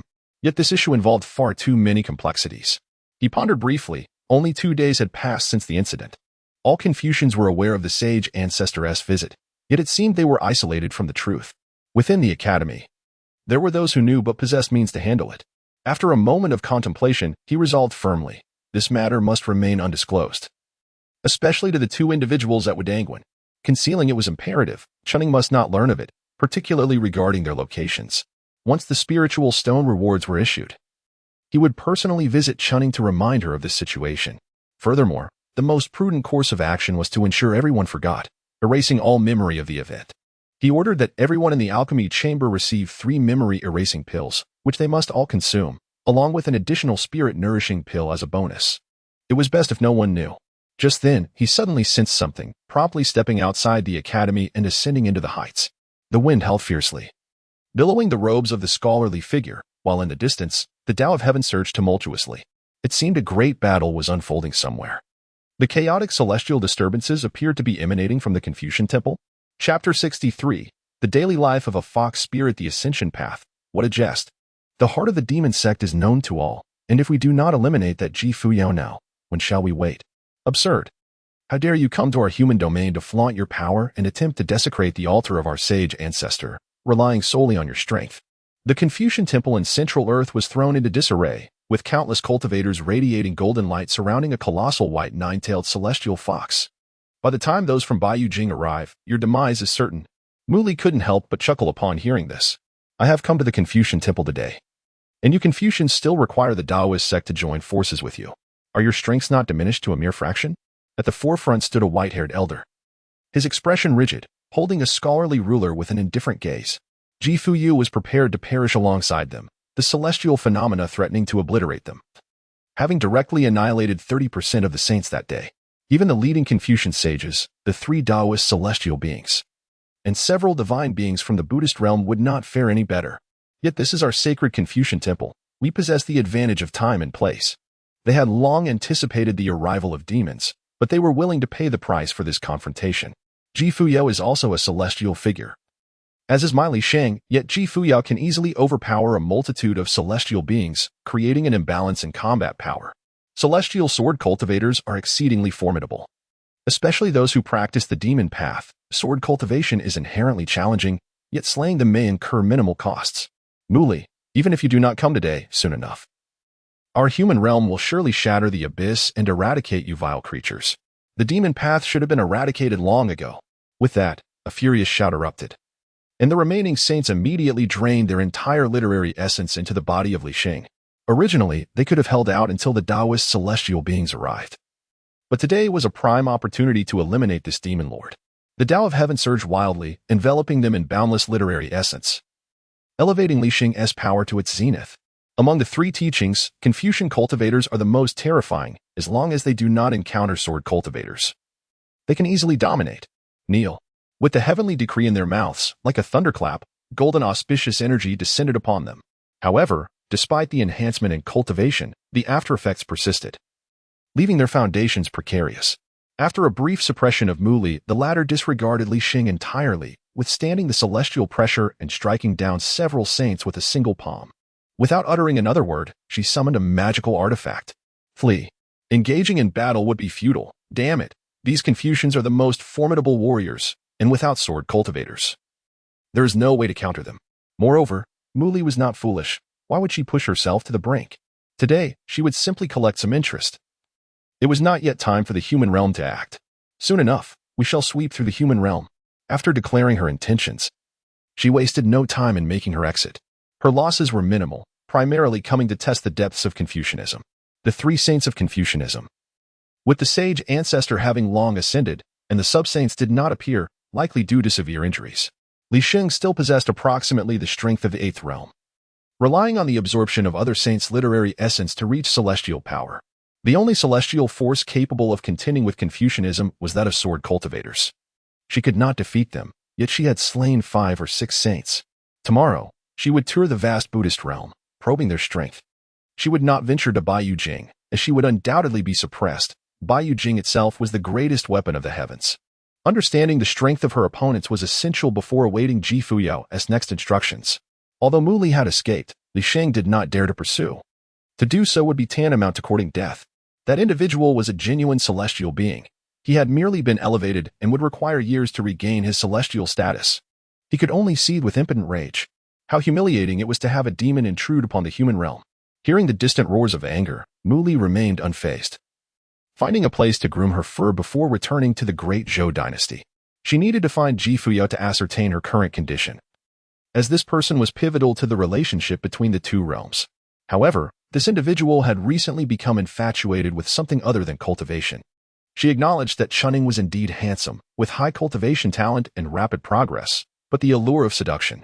It could only be said that Ji Fuyao was indeed a practitioner with grand ambitions, resorting to any means to achieve her objectives. It's no wonder she is so powerful.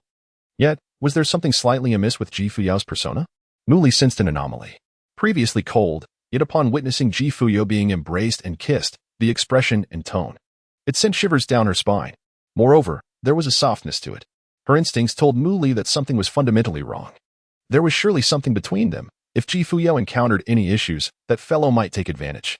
Yet, that could also be advantageous.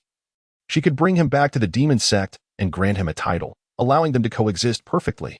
The emergence of a practitioner who could undoubtedly surpass Ji Fuyao would make extinguishing the 3 teachings a trivial matter. She swiftly arrived outside the soul-dispersing mountain, resting temporarily. And at dawn approached the Taoist temple. In her sight, the two were busy preparing breakfast. Mu Li paused momentarily, her gaze falling upon Ji Fuyao. 6th realm. In just a day without seeing her, she had reached the 6th realm. Such a rapid pace of recultivation was astonishing. It seemed she was not solely preoccupied with romance but also focused on her cultivation, surpassing the normal speed considerably. As for that fellow, he was rather extraordinary. His physical strength seemed remarkably robust, and the state of his soul. She was even more astounded. The 3rd realm of spiritual clarity. How did he cultivate so rapidly?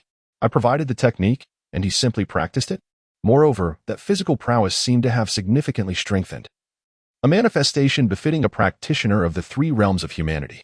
However, in the next moment, she suddenly sensed a gaze directed towards her. It was the canine creature in the courtyard, munching on spirit stones. How did it detect my presence? This lecherous mutt appeared rather formidable, glaring with an intensity that could extinguish life.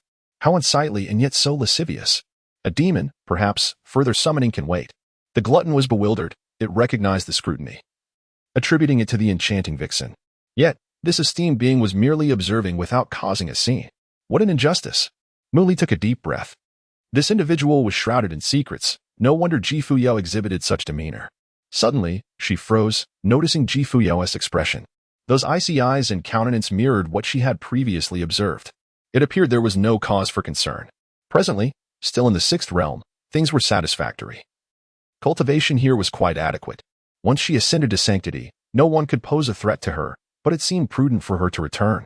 However, it appeared that due to Chu Ning, she was unable to depart. Perhaps hastening to bear him a child would compel him to take responsibility? After all, her cultivation had plateaued. If she bore a child while he trained, they would eventually become invincible in the mortal realm. As Mu Li pondered, a glimmer of hopeful anticipation graced her face. Yet, she was suddenly taken aback upon witnessing that ice-cold woman being embraced by Chu Ning, her expression seemingly unchanged. And then the hands that had been clasped at her waist slowly began to rise, only to pivot unexpectedly. Mu Li was momentarily stunned, her form instantaneously relocating to the opposite side. Did you just touch her there? She was utterly flabbergasted. It seemed Ji Fuyao was not that sort of person. Yet her expression and demeanor suggested otherwise. Was this tacit approval? She had not observed any inappropriate contact. Only the awkwardly smiling Chu Ning and the blushing Ji Fuyao. She remarked, "Do not engage in such antics during daylight." Daylight? What of your nocturnal escapades? Mu Li was utterly astonished. Indeed, there were advantages to high cultivation. One could perceive everything. How utterly delightful. Yet once Fuyao attained sanctity, such sights would be forever obscured. Who would have thought this woman could blush? Clearly, she had fallen deeply in love, but one must not blur the lines of pretense. You have aspirations yet to fulfill. I understand your intentions to persuade him to join the demon sect, but there is no need for such theatrics. Muli's grin widened as she leaned against a tree, observing the scene, exclaiming in delight. Oh, they were sharing a meal together, and he was feeding her. Open your mouth. How delightful. Wait. This woman was even feeding that young man herself, and she did not retaliate when he embraced her waist. Such a breathtaking spectacle. Engrossed in this voyeuristic delight, Muli momentarily forgot her original purpose, simply watching the pair as they dined and blushed. As daylight brightened, they made their way to the courtyard. Muli overheard Fuyao suggesting a trial of her physical strength. Engaging in unholy acts in broad daylight? Was this the place for such experiments? I must see if she bore the same expression then. Yet, it seemed this was not the case. Chuning nodded, and both their gazes turned solemn. Fuyao steadied her sword, while Chuning stepped back 3 paces. Dark energy surged. She watched with curiosity, uncertain of their intentions. Indeed, the strength of a demon cultivator was commendable, yet it paled in comparison to the innate might of the beast tribe, whose physical prowess was unparalleled. However, in the next moment, a bizarre and menacing demonic figure took shape. Its body was etched with intricate demonic runes, resembling a deity of chaos, with crimson eyes that seemed to gaze into the abyss. Muli felt a chill run down her spine, startled by the sight.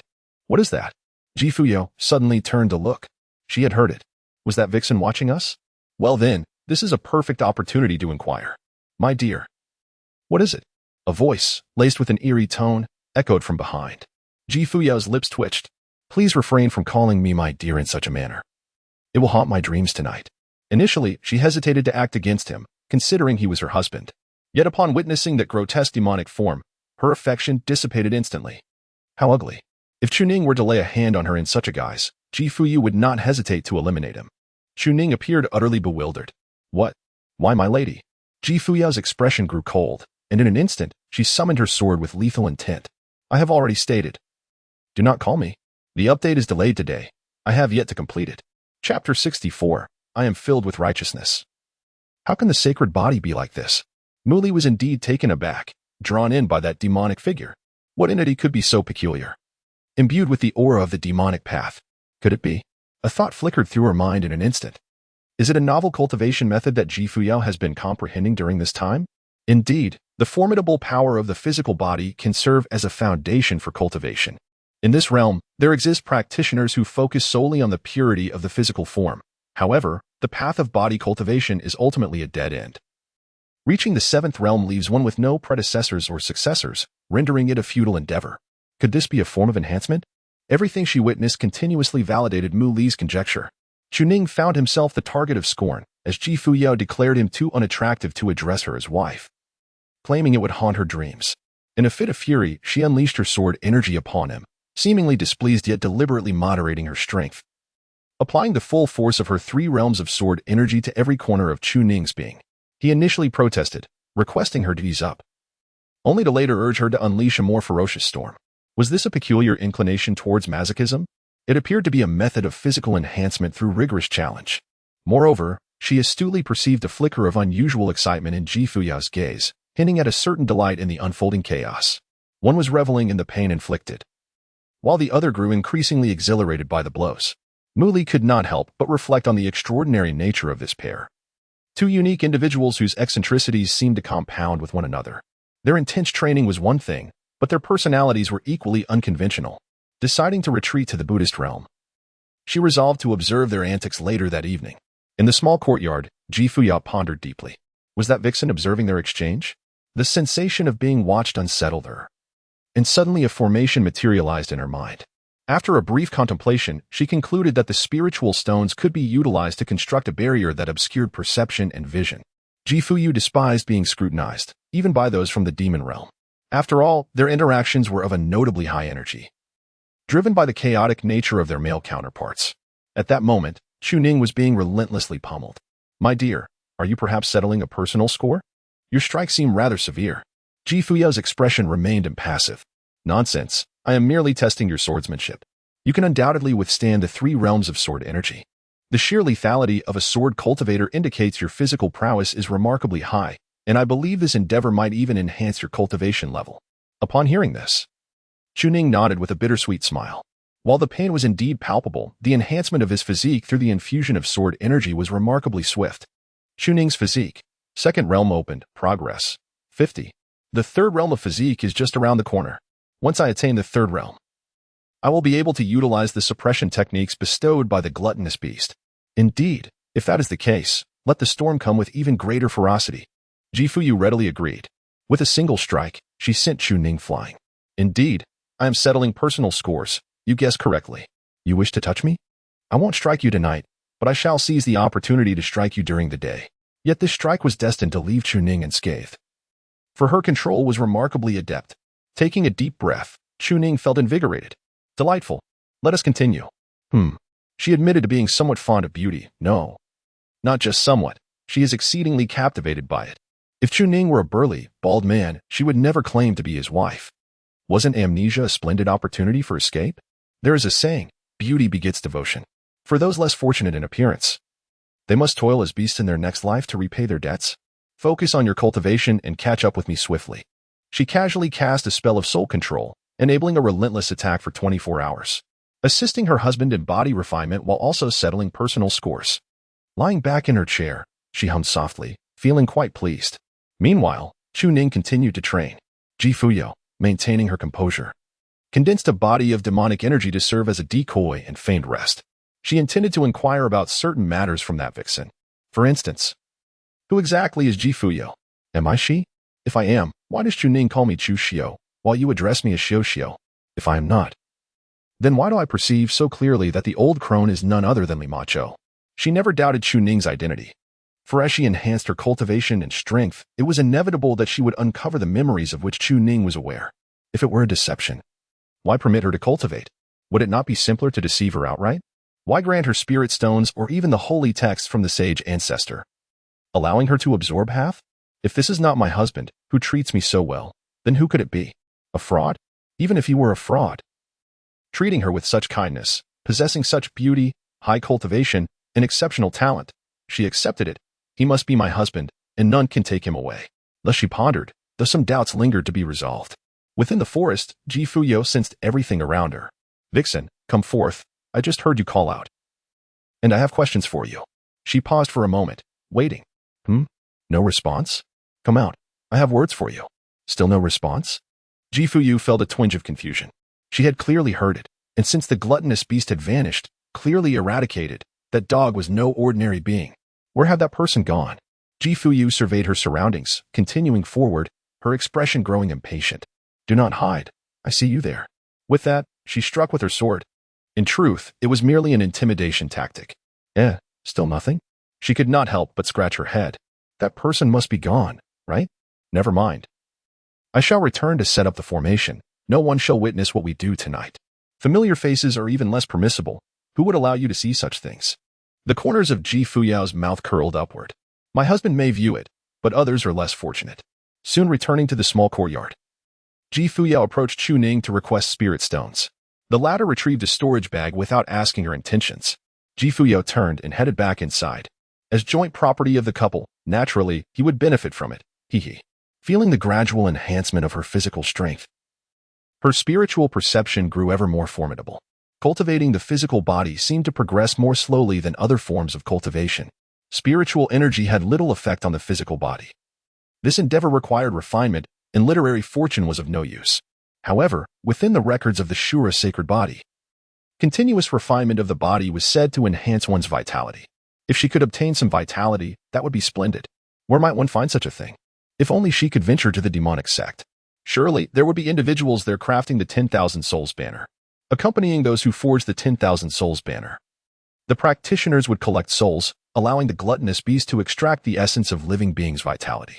It seemed an exceptionally perfect endeavor. Is killing immoral? What a joke. The souls are gone, and the physical bodies are left to rot. This is a measure to prevent local plagues from ravaging the populace. Of course, there is no need for outright murder, for she still retains a shred of morality. Although unaware of Fuyao's actions, Chuning remained focused on absorbing the sword energy for body refinement. 2 hours later, the sun reached its zenith. The cultivator had progressed directly from the early to the late stages of the second realm. If it were a magic cultivator, they would have long since broken through. But it mattered not. This was quite enjoyable. Chuning cultivation level, third realm Dao platform, progress, late stage 67, soul, third realm spirit clarity, progress, 72, physique, second realm meridian opening, progress, 97. What he currently seeks is the third realm's ultimate state. For the gluttonous beast has proclaimed its existence, and it is undoubtedly formidable. He would never relinquish his pursuits so easily. While others may specialize in a single path or dual cultivation with ample resources, he directly engages in tripartite cultivation. He aspires to reach the ultimate state, rivaling innate beings with acquired spiritual essence. Moreover, even with tripartite cultivation, as long as resources are sufficient, his progress shall not be sluggish. He continues to refine his physique. 98. 99. In an instant, Chuning's body underwent a dramatic transformation. The once obscured dark skeletal frame became increasingly robust. With spikes emerging from his shoulders and elbows, and his entire form radiated an even greater malevolence. Third realm, shattered fate, progress. 1. Cultivation of law, refinement of body, spirit. And Dao platform, cultivation of spirit, human clarity, profound clarity, spiritual clarity. Cultivation of body, subtle meridian opening, shattered fate. My dear, please sheath your sword. The sword energy vanished without a trace. It seems she is preoccupied with some matter. Chuning immediately employed the method of suppressing the realm transmitted by the Tao Dai, preparing to accumulate energy and break through to the extreme state. However, at this moment, Chuning conjured a mirror image before him. Gazing at the reflection of himself in the image, he couldn't help but feel a sense of dismay. How could it be that, despite embodying righteousness and integrity, the manifestation of his holy form appeared so sinister? This was hardly the demeanor of a virtuous person. Nevertheless, he decided to head to the kitchen. For a good man ought to possess culinary skills. Chapter 65. The husband is the clingy type. In the room, Fuyao was condensing spiritual energy to form a painting array. With her current cultivation, she could at most inscribe an 8th grade array. The vixen, as the lord of the demon court, likely possessed a higher realm, yet an 8th grade array would suffice. After expending approximately 2 million spiritual stones, the array was finally completed. It seemed her expertise in this area was commendable. Soon, the grand formation unfurled, enveloping the entire Taoist temple. Outsiders, unless they approached closely, would be unable to perceive the presence of this place with their divine senses. This alleviated her concerns about being spied upon at night. As she turned to leave, Fuyao felt somewhat elated. Her husband was in the kitchen, although his expression remained cold. She couldn't resist stepping into the kitchen and seized the opportunity to embrace him from behind. Tell me, have you poisoned the food, intending to harm me? Did you think I wouldn't notice? The cool voice echoed, words that seemed entirely at odds with his persona. Yet feeling the softness behind him, Chuning chuckled. Oh, how did you see through it? I thought I was being quite discreet. A look of confusion crossed Fuyao's face as she gazed at him in puzzlement. You would actually go so far as to poison me, would you? Though I may have overdone it a bit today, it was for your body refinement. You seem stronger, don't you? Is that so? You touched me, and I gave you 2 swords to assist in your enhancement. Isn't that the principle of returning good for evil? Yet you still consider poisoning me indeed. I've slipped in some peculiar aphrodisiac. If you can't sleep with me, you might just perish. Fuyao smirked and, without further ado, delivered a swift elbow to Chuning. How utterly boring. That substance is of no use to me. Chuning turned with a smile, inquiring about the utility of that peculiar item. Fuyao, with a cold chuckle, turned away to tidy up the dishes. I am currently at the 6th realm, possessing considerable prowess. Moreover, those aphrodisiacs primarily affect the minds of disordered women.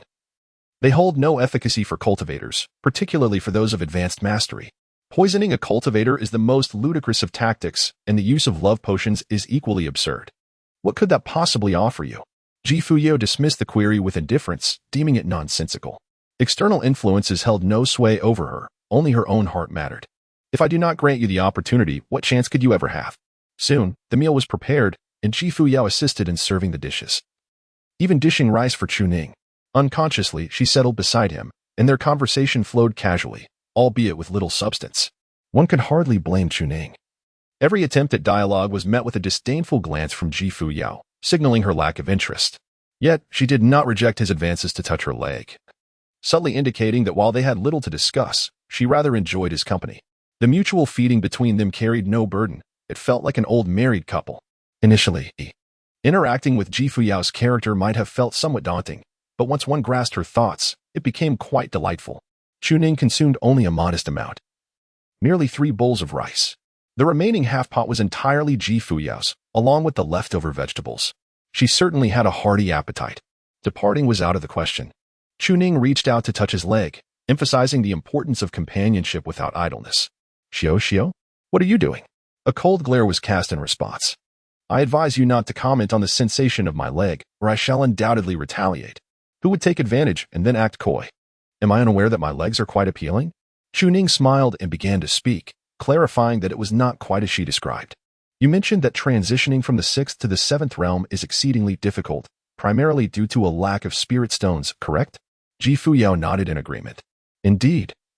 The 3 realms of humanity are the body refinement, the spirit abode, and the Tao platform. The 3 realms of immortals encompass the ascending tower, the observing sea, and the gazing river, and the 3 realms of divinity are characterized by the breaking of the void, the limitless, and the celestial phenomena. The transition from immortal to divine is essentially a process of transcending the ordinary and achieving sanctity. The Confucian scholars interpret all things through text, while nature elucidates the path of cultivation. This transformation resembles a significant metamorphosis, akin to the qualitative change you previously mentioned. Ji Fuyao casually conjured an illustration of the human form and remarked, though the gap between the realms prior to the 7th is considerable, it is not insurmountable. However, the disparity between the 6th and 7th realms is as vast as heaven and earth. A practitioner of the 7th realm, should they wish, could easily vanquish any number of 6th realm opponents, a phenomenon far more terrifying than mere qualitative change. The term sanctity aptly describes this state. Once a practitioner attains sanctity, they harmonize with the celestial principles, achieving longevity. Provided there are no unforeseen circumstances, they can exist without the constraints of lifespan, much like the 72 sages of Confucianism, many of whom have lived for 7 or 8,000 years. As for the upper limits of longevity, such knowledge remains elusive.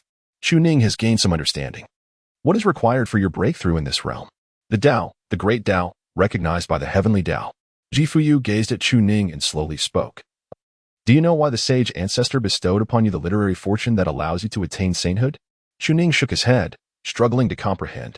The words you utter, recognized by the way of heaven, constitute your path. Thus, you are able to enter the inner sanctum, already possessing the potential to attain sainthood. This elucidates why Confucianism teaches that understanding the principles can lead one to become a sage, for the state preceding sainthood is merely an accumulation of experiences, while attaining sainthood itself is the crux. Without the acknowledgement of the way of heaven, one lacks the qualifications to achieve the realm of a sage. This applies to you, to me, and to many others who, throughout their lives, remain mired in difficulties, unqualified to attain the exalted status of a sage. Upon hearing this, Chuning couldn't help but chuckle. This literary fortune brings me a sense of balance, for even if such a thing were to remain with Chuning, he could never attain sainthood. This is not something Chuning asserts. Only by invoking the teachings of the esteemed Zhang Zai can one achieve such a status. The path must be one's own, a path recognized by the heavenly decree, not merely Chuning's personal journey. Thus, it holds little value. Ji Fuyao hesitated slightly but refrained from elaborating. I shall compensate you for these expenditures, rest assured. Your swift advancement would be the greatest form of compensation for me. Allowing me to indulge a little, perhaps? At this, Ji Fuyao smiled. That is not entirely out of the question. After all, my progress in cultivation has always surpassed yours. However, you truly cannot seem to refrain from wandering thoughts, can you? Indifferent to the frivolities of a certain man who preoccupies himself with such trivial matters, unlike her. One diligently consumes his meal, while the other languidly indulges in idle pursuits. Chuning appeared to be merely caressing a leg. Yet his mind was engaged in profound contemplation. He aspired for Ji Fuyao to elevate her realm, thereby acquiring greater wisdom. However, it seemed that the matter at hand transcended mere spiritual stones. It required the acknowledgement of the Tao by the heavens. How does one even seek such a thing? Who possesses knowledge of it? Yet, he was certain that he could not ascend to sainthood through Confucian strength alone. It would not be in vain to bestow such gifts upon his wife, for they were of his own kin. He chose to focus not on distant aspirations but on the present moment. The flourishing of literary prowess nourishes the soul, while the gluttonous pursuit of spiritual energy and so forth. Suddenly, Chuning was struck by a thought. Goodness, my gluttony. I have squandered the entire morning in my cultivation. Chuning immediately concentrated and the gluttonous beast had already collapsed. Damn it, how long have I been stuck in here? Who have I offended? That vixen won't even let me catch a glimpse. It's infuriating. Upon hearing this, Chu Ning was momentarily taken aback. What? The vixen has arrived? When did that happen? Have you exhausted all your spirit stones? Not yet? Then why are you hesitating? Hurry and consume them. Do not squander my time for cultivation. Tout I rolled its eyes in response. Well, your words are not entirely baseless. I shall venture out to leisurely stroll while indulging in food. As Chu Ning observed his cultivation level steadily rising, a sense of comfort enveloped him. You take your time eating spirit stones, yet you are so slow. It is evident you are merely idling about. Neglecting your training will only lead you to the realm of the wandering souls. He had no desire to visit such a place. Stop dawdling. I have finished my meal and will now wash the dishes, Fuyao suddenly interjected, pulling Chu Ning back to reality. Goodness, you have left nothing behind. Chu Ning immediately ceased to caress her legs and instead embraced Fuyao, entwining herself behind her. She switched to a different form of touch. The latter wore an expression of disdain. TCH. Am I the clingy one? It's you who is overly attached. It's utterly exasperating. Chapter 66. The Confusion of Zhao Ziming. Is human nature innately evil? For Fuyao at this moment, the seventh realm lacked an opportunity. As for what this opportunity might be, she was uncertain, yet she sensed that a breakthrough would be remarkably straightforward. After all, she was currently at the pinnacle of the sixth realm. Upon finishing her meal, Chu Ning clung to Fuyao like a koala, trailing behind her as she ambled out. There were hardly any people around, not even a dog in sight. Truly, this clinginess is unbearable. She couldn't help but let out a sigh. It seems that the companionship missing from her memories has all been restored. While her face expressed disdain, her heart felt a certain joy. However, it was somewhat peculiar for a man to behave this way. Yet, it was not entirely an issue. Her cultivation was relatively advanced, and Chu Ning could be considered somewhat dependent, perhaps not at present, as she would be consuming the meals prepared by Chu Ning, but surely in the future. She was hesitant to break through to the sixth realm, as she could not anticipate what unknown influences might arise. What if, upon reaching that point, her feelings for Chu Ning were to wane? Husband? A head rested against her chin, and a hint of worry flickered in Fuyao's gaze. If I were to advance in my realm and encounter those things, what if it leads to further changes in me? What she had previously witnessed had already caused significant alterations. She was reluctant to undergo any more transformations, especially since Chu Ning had seemed a bit frightened yesterday. It's all right. I like you regardless. At worst, I'll pursue you. However, you must allow me to see as well. Otherwise, how can I find a way to chase after you if I don't understand you? If it weren't for those revelations, I would have never grasped the reason behind your expressions and demeanor. I might have thought you cared less for me. With a slight, helpless sigh, she reflected, No. It's just instinctual, yet I still care for you. Chu Ning chuckled softly. You must keep me informed of future events, even if your affections have waned. With my appearance and charm, capturing your heart should be effortlessly within my grasp, should it not? Fuyao rolled her eyes in response. How conceited, But who was it that insisted on keeping me awake last night, demanding kisses? Thus, even if you maintain your icy demeanor, there exist vulnerabilities that can be exploited to unlock the chambers of your heart, do they not? Fuyao chose to ignore the remark. That was not me. That was another version of myself. I was possessed.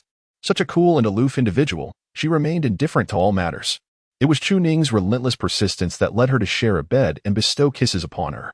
Indeed, had it not been for Chu Ning, would she have become this way? The true culprit had the audacity to deliver an acceptance speech? Shall you continue with body refinement? Certainly. Then release me. I must rest after lunch, dear wife. At these words, Fuyao felt a flicker of interest. Skipping sleep might be feasible. Yet the allure of rest was not entirely dismissible. How long shall we indulge in slumber? Perhaps half an hour. Instantly, Fuyao found herself at a loss for words. Half an hour of kisses would hardly suffice. Let us make it an hour, considering you have been practicing diligently this morning. Gazing at her exquisitely beautiful profile, Chu Ning's eyes twinkled with delight. Very well, then, an hour it is, as I too have been engaged in cultivation this morning and so. The two retreated to their chamber. However, upon entering, Chu Ning's gaze fell upon the intricate array diagram, leaving her momentarily perplexed. What is this? It is an array I set up, sensing the presence of a seductress nearby. This contraption serves to obscure perception. Chu Ning was quite perceptive. He was thoughtful.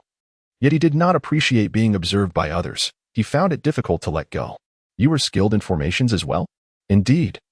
I am proficient in all 9 ranks. Would you like to learn? A wealth of skills is never burdensome. Please teach me. This afternoon. I shall draft a commentary on formations. Your innate talent allows for self-study, provided your spiritual strength is formidable. You will have no difficulties understanding this.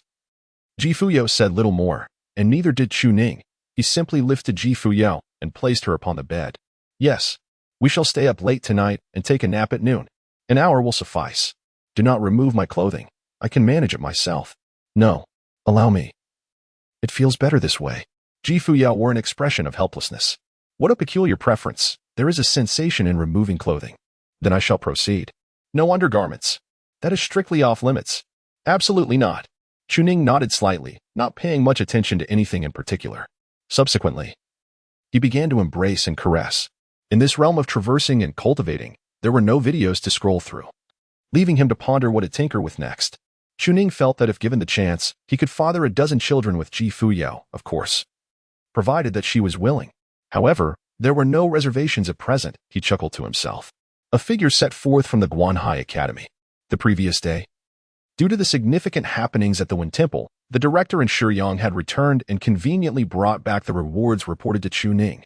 200,000 spirit stones and over 20 bottles of elixirs for cultivation at the 3rd, 4th, and 5th realms. Utilizing the funds from the Wen Temple. Leveraging his own connections, Zhao Ziming was quite adept at securing benefits for Chu Ning. The Wen Temple was affluent and could easily afford it. As he soared through the skies on his sword, he pondered. It was truly a pity that such talent as Chu Daolong's was not aligned with the Confucian school. Sigh. The practitioners of the Xianmin Dao lineage, one could only wonder which celestial being was behind him. Such extraordinary talent, astonishing and unparalleled. Although he could not persuade Chu Ning to join the Confucian school, he contemplated discussing the doctrine of inherent human wickedness with him. As he set off, it was to report on his actions during this period. Departing in the afternoon, he arrived shortly thereafter. Outside the temple, he paused to gaze into the courtyard. A dog lay sprawled on a small grass mat at the entrance, basking in the sun, its belly facing the sky. Goodness, a 3rd realm dog. Moreover, it bore a rather peculiar appearance, sprouting antlers. Could it be a spirit beast? He had not encountered such a creature before. Nearby, seated at a stone table, was Ji Fuyao, deeply engrossed in her writing. On the other side, Chu Ning was practicing swordplay. Oh, this sword technique was not simple at all. Chu Daoyu, Ju Fu Ren. Zhao Ziming greeted with a bow, smiling as he approached and produced a storage bag.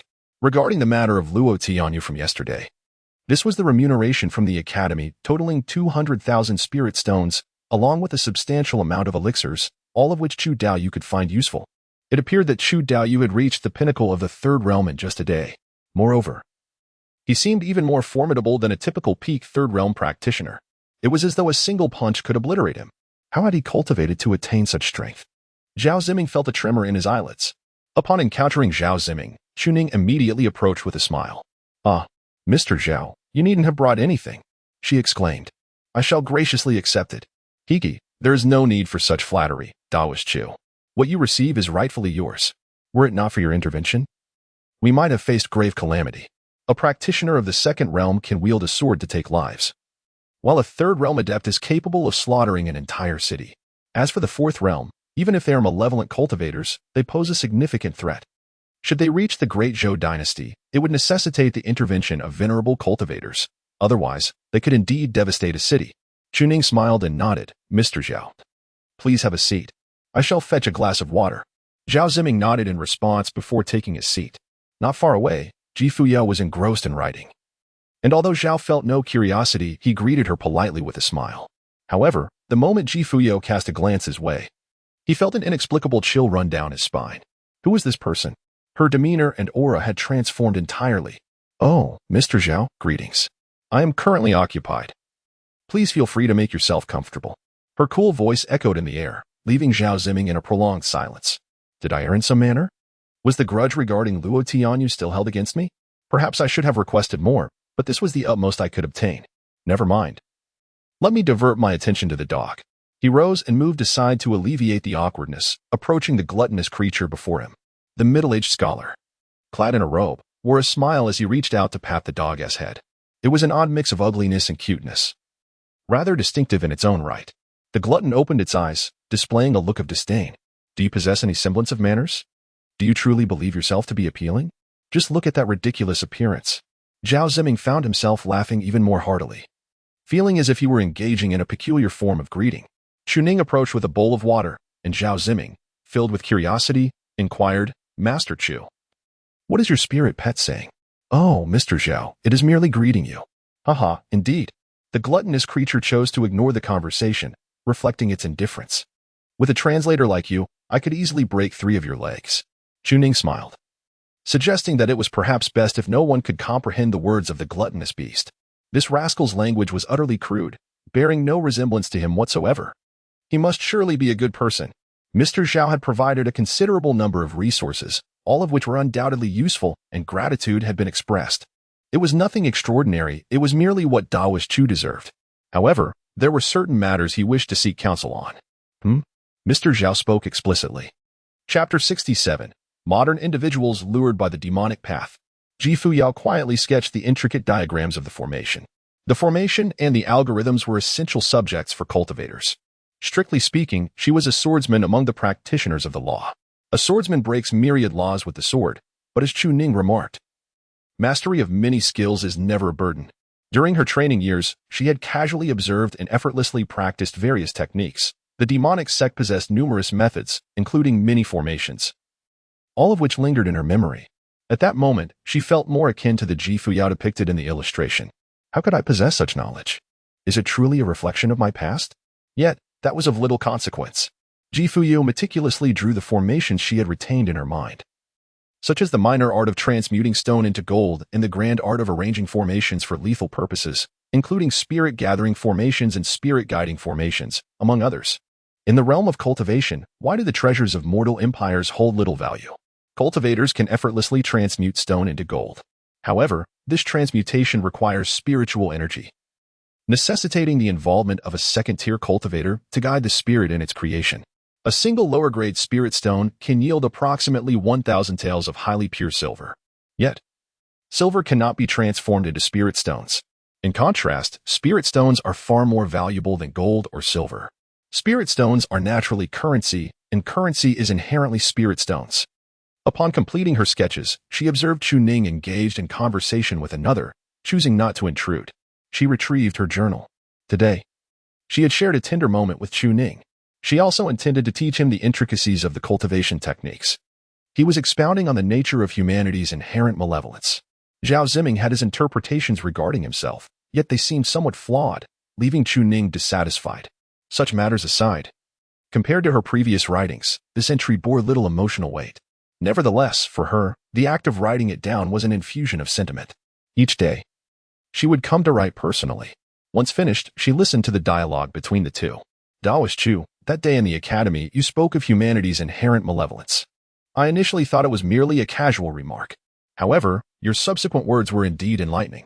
If one is born evil, then the teachings of Confucianism acquire their rationale, leading to further educational endeavors.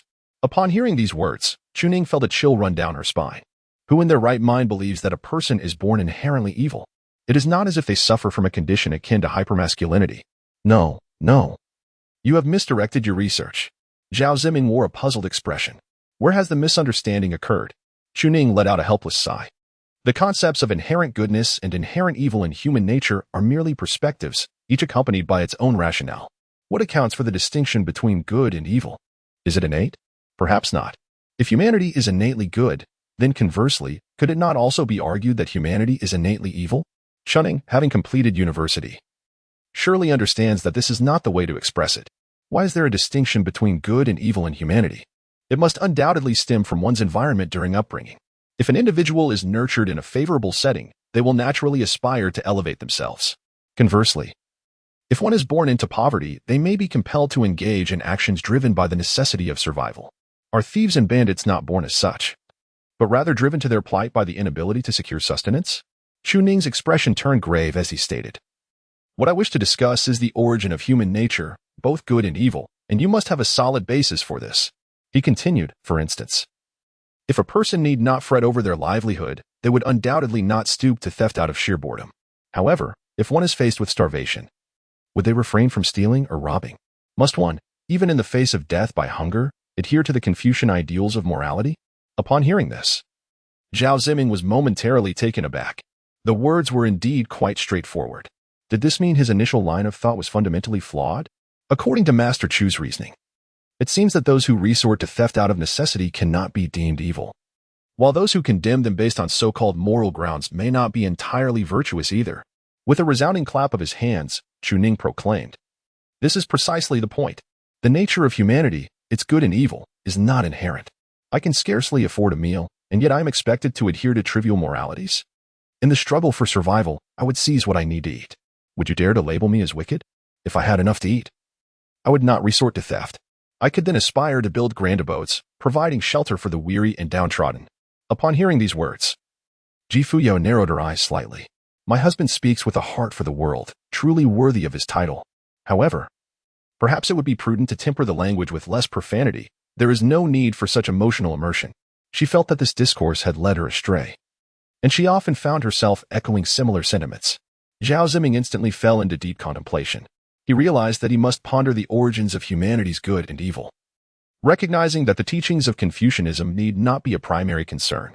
Regardless of how well one is educated, it cannot alter the fundamental issues at hand, which seem to be the most significant dilemma. As the stars rotate and the sun and moon illuminate the sky, the four seasons govern the world.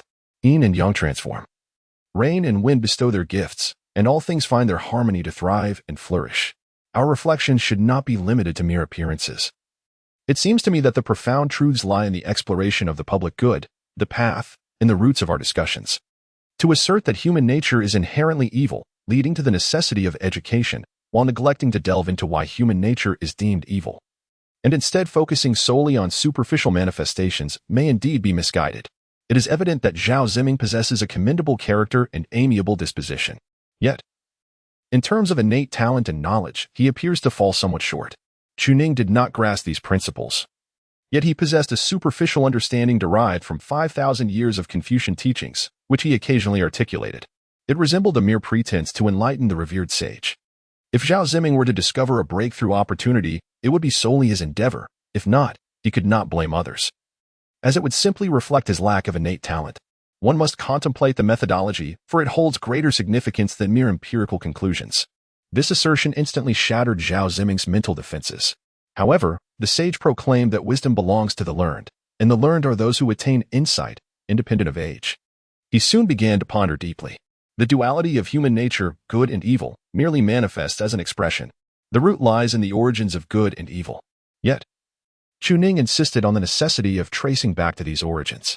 From whence does the essence of good and evil arise? Following this, he elaborated on the celestial principles, the four seasons, and the interplay of yin and yang. It originates from the heavenly way. The heavenly way is devoid of affection, while all beings are filled with emotion. The heavenly way is fundamentally the essence of primordial existence. With the emergence of sentient beings, diverse phenomena arise. Were all individuals in the world to be equal, it would represent the most exquisite construct. If every person had access to identical resources, their human nature would find satisfaction, thus creating a reality that countless aspire to. Yet, disparities exist among individuals. The descendants of sages may directly cultivate within the Confucian temple, while others are barred even from its threshold. This notion extends to dynasties, nobility, merchants, commoners, and beggars, and so forth. Equality is a mere illusion in this world. Disparities are inherent. The differences give rise to varying resources, as the affluent indulge in excess while the impoverished struggle for existence. All of this can be encapsulated in a single word: profit. The disparity leads to differences in resources, which is of paramount importance. The unfulfilled desires of the human heart are secondary. Ultimately, everything revolves around the pursuit of profit. Whether good or evil, this remains true. Suddenly, Zhao Ziming spoke out, gazing intently at Chuning, and in the next instant, his aura surged dramatically. He ascended to new heights, achieving a breakthrough. Haha, I understand now. I comprehend it all, Zhao Ziming exclaimed joyfully, rising abruptly. Daoist Chu, I have grasped your words. I shall return and expand upon this knowledge. Once I have compiled my insights, I will present them to you. With a fervent desire for learning, Zhao Ziming exclaimed in excitement and hurriedly departed. This left Chuning momentarily stunned. My goodness, why could I not achieve such breakthroughs? Confucians can do it, so becoming a sage through study is indeed possible. Why can't I? I have articulated these ideas. He had expected to astonish the revered sage, yet instead received 3 immediate inquiries in return. It seemed his knowledge offered him little tangible benefit. Fuyao smiled gently and explained. Those who practice Confucianism dedicate themselves from a young age to the study of texts, deeply contemplating the way of the sages to attain their cultivation. To become a sage is to realize one's own path through genuine understanding and a scholarly heart. Though my husband may articulate such ideas, they are merely citations. Perhaps they are his thoughts, yet he does not truly embrace those principles. Clearly, he cannot attain sagehood through Confucian cultivation. Upon hearing this, Chuning could not help but roll his eyes. That hardly seems fair, yet I must admit I do not endorse those principles. To establish a heart for heaven and earth? Am I so idle as to concern myself with such matters? Does it require my heart? To establish a destiny for life? When I was starving, did they provide me with a destiny? To inherit the lost teachings? That is the business of scholars. To usher in peace? That is acceptable. A world in harmony. But the first three tenets I care not for. They are but lofty ideals of scholars. I am a practitioner of the demonic path, bearing the weight of the celestial way, shattering the confines of existence. Unrestrained and carefree throughout the world, nothing in this realm shall elude my grasp. At this moment, Chuning finally comprehended Fuyao's assertion. For he had always harbored a heart aligned with the demonic path and a heart so untainted. Not only him, but it seemed that even those from the modern world were similarly inclined towards the demonic way. At this time, Chuning was also deep in thought. While Fuyao observed him with curiosity, her husband possessed profound understanding of such matters. How then did he perceive the concept of universal harmony? In her memories, all the tribulations and persecutions she had endured had ignited within her a singular desire, the aspiration for a world of unity, where all beings are treated equally. Upon hearing this, Chuning was momentarily taken aback, then burst into laughter. I may not excel in many areas, but this is certainly within my grasp. Just consider whose descendant I am. Chapter 68, A Harmonious World. The demeanor of a sage, what was previously articulated, resonated with Fuyao. Zhao Ziming and Chuning had just delved into a discussion regarding the origins of human nature, whether it be good or evil. Zhao Ziming concluded that, ultimately, it is one's self-interest that delineates morality. This assertion, however, borders on the dogmatic, as the complexities of human nature cannot be so easily categorized. Nevertheless, this line of thought is indeed a valuable insight that warrants further contemplation on human nature. Fuyao reflected on the scenes she had witnessed, vast fields transformed into scorched earth. Beneath the sage, all were but ants. Those once arrogant cultivators were rendered insignificant in the face of such devastation. What of the common folk? She identified with those defenseless citizens. Aware that even the remnants of a powerful cultivator's spell could shatter her being, she beheld countless lives extinguished, the wails of the grieving echoing as blood stained the earth. While the heavens wept in crimson sorrow, thus she embarked on her path of cultivation, yearning to articulate her philosophy. Deep within, she was resolute. Could there exist a means to hold cultivators accountable, ensuring that the unqualified commoners had the right to exist, while preventing the qualified cultivators from becoming overly arrogant and oppressive? Confucianism had long established such principles, yet they were mere facades. For when the time came, it was the one who set the rules who wielded them to judge others, rather than themselves. Thus, the pretense of righteousness prevailed. A truly harmonious world should encompass all beings, cultivators, great demons, and humanity, binding the powerful to respect the vulnerable in their pursuits. She found herself intrigued by this notion, while Chuning seemed to possess his own insights on the matter. All things thrive through harmonious existence and flourish through mutual sustenance. Chuning spoke slowly, and Fuyao nodded slightly. You had just mentioned this to Mr. Zhao. Chuning smiled gently, expressing the necessity of addressing what everyone requires. The concept of equality, while seemingly straightforward, where all individuals are treated equally, fails to account for the inherent disparities among people, which are often more pronounced than the differences between humans and dogs. Fuyao affirmed this notion, particularly in the context of cultivators.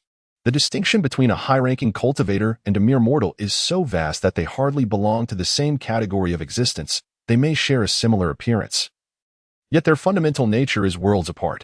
A high-ranking cultivator would never regard the lower classes as equals. They might refer to them as aunts, friends, or seniors. Yet this so-called equality is merely superficial. Even if it were to manifest within the realm of cultivation, it would still be a fade, as the underlying contradiction remains the disparity between classes.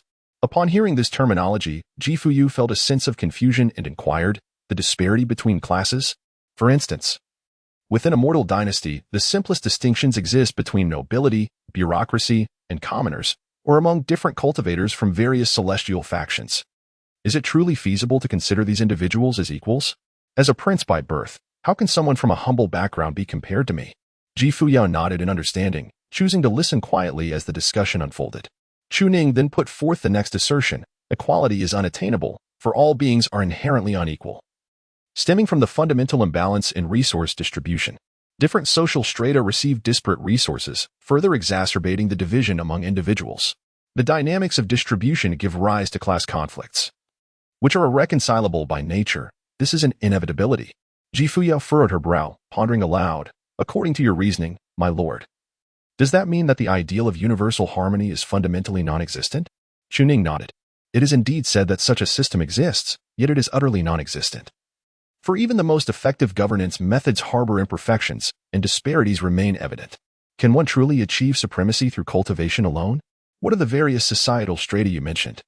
From the perspective of the weak, you may indeed appear formidable. However, from the vantage point of the strong, have you truly attained equity? The majority are weak, while the strong are but a handful. Is it not advantageous to exchange the interests of the few for the welfare of the many? Chuning smiled, finding Fuyao's perspective rather peculiar within the context of the cultivation dynasty. She harbored significant doubts, suspecting that perhaps he had perused Marx's works. The notion, while commendable, lacked practicality. One might suppress dissent temporarily, yet inevitably, one must depart. Who shall uphold this system in the future? The vested interests may revel for a time, but ultimately, they will face a more profound backlash. Fuyao pondered deeply, recognizing the validity of this argument. She could indeed foster a harmonious world, provided her cultivation was sufficient, enabling her to enforce suppression. However, should she vacate, the entire structure would unravel, and harmony would vanish instantaneously. This was merely a method of formidable suppression, nothing more. What does my husband think? It fundamentally revolves around analyzing the interests of various strata and discerning their desires. Chuning exemplified the societal hierarchy through the metaphor of a pyramid. At its base lies the common folk, who constitute the majority. What do they yearn for? Human nature is inherently greedy. No one truly comprehends their desires. Once they attain something, their aspirations only grow. Let us envision an ideal scenario: fertile land, a home, a loving spouse, children, a steady income, and a modest savings. Fuyao contemplated this notion and concurred. With sufficient sustenance and shelter, most individuals tend to be law-abiding and relatively placid.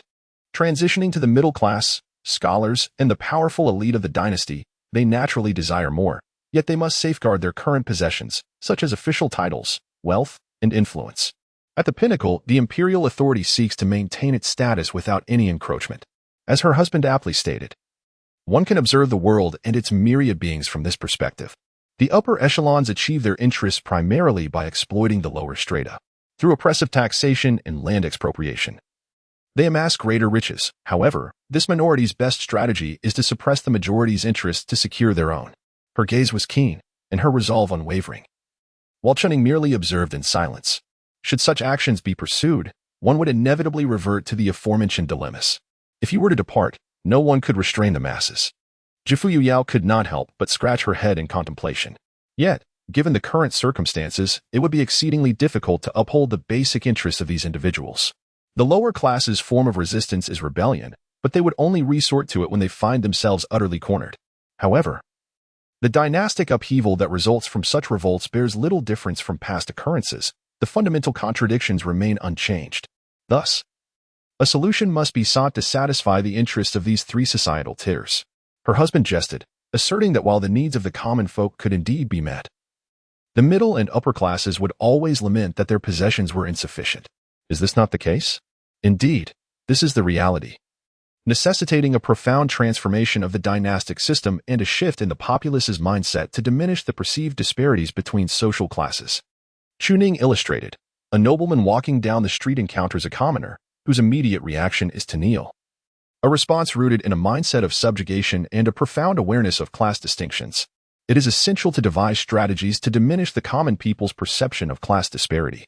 Fuyao pondered briefly, beginning to grasp the implications. The notion suggested reform. However, the nobility possesses the power to ruthlessly slay the commoners. If the class divide were to be weakened and inadvertently provoked, would it not lead to certain death for the common people? Chuning spoke with a smile. Why can there not be checks and balances to deter the nobility from acting recklessly? How, you ask? Through institutional reform, by diminishing the influence of the common people's perceptions, and by revising the laws to safeguard the interests of the vast majority. When strolling through the streets, the common folk should not bow in reverence to the nobility, but rather engage in spirited discussions with them, thus bringing about a new dynamic. Fuyao suddenly smiled, finding Chuning's optimism rather naive. How could the nobility ever acquiesce to such a notion? Chuning also smiled. The fundamental interests of the noble families remained unscathed. They still possessed power and wealth, and the core interests of the royal family were untouched, maintaining their dominion. The essential interests of the common people remained unchanged as well, preserving the stability among the classes. What truly transformed were human rights, the rights of the underprivileged to exist and survive. Fuyao pondered for a long time, unable to suppress her thoughts. Was this not a society that appeared equitable, yet in reality, harbored little substantial change? The notion of human rights seemed to be a coveted aspiration for those at the bottom. In the eyes of the noble families, the common people were but ants, less than even a dog in their estimation. The ideal of true equality was a mere illusion. Must one seek common ground while reserving differences? The path to collective advancement. Fuyao suddenly experienced a profound awakening, akin to a moment of enlightenment. Thus, her previous contemplations had been misguided, as had those of the figure within her memories. Without analyzing the fundamental interests, one would hardly disrupt the status quo, thereby maintaining societal order. By establishing promotion mechanisms, enhancing the status of individuals with diverse abilities through the imperial examination and martial examination, one could create an almost flawless dynastic system. Perfection in a dynasty is a myth. It does not exist. Yet, the methods proposed by Chuning could enable a self-sustaining system, independent of external oppression. However, Fuyao could not help but contemplate another question. If the interests of the noble families and the royal family were not satisfied through exploitation, how could they be expected to comply? Chuning chuckled softly, unveiling the most fundamental solution. In the realm of cultivation, spiritual energy is an invaluable resource, essential for the development of grassroots production. As productivity flourishes, the relations of production achieve equilibrium, diminishing class conflicts and subsequently weakening social strata. Through the establishment of laws and the reform of dynastic systems, a fundamentally advantageous ecological relationship among all classes can be fostered. Ultimately, this leads to a harmonious society, where the rights of the masses are acknowledged and safeguarded. This is the true essence of harmony. Suddenly, a thunderous roar echoed, resonating with ominous lightning. Fuyao found herself immersed in profound contemplation as the demonic energy within her surged uncontrollably. Chuning's words ignited a spark of insight within her. Yet it remained superficial rather than embodying the profound truth she sought.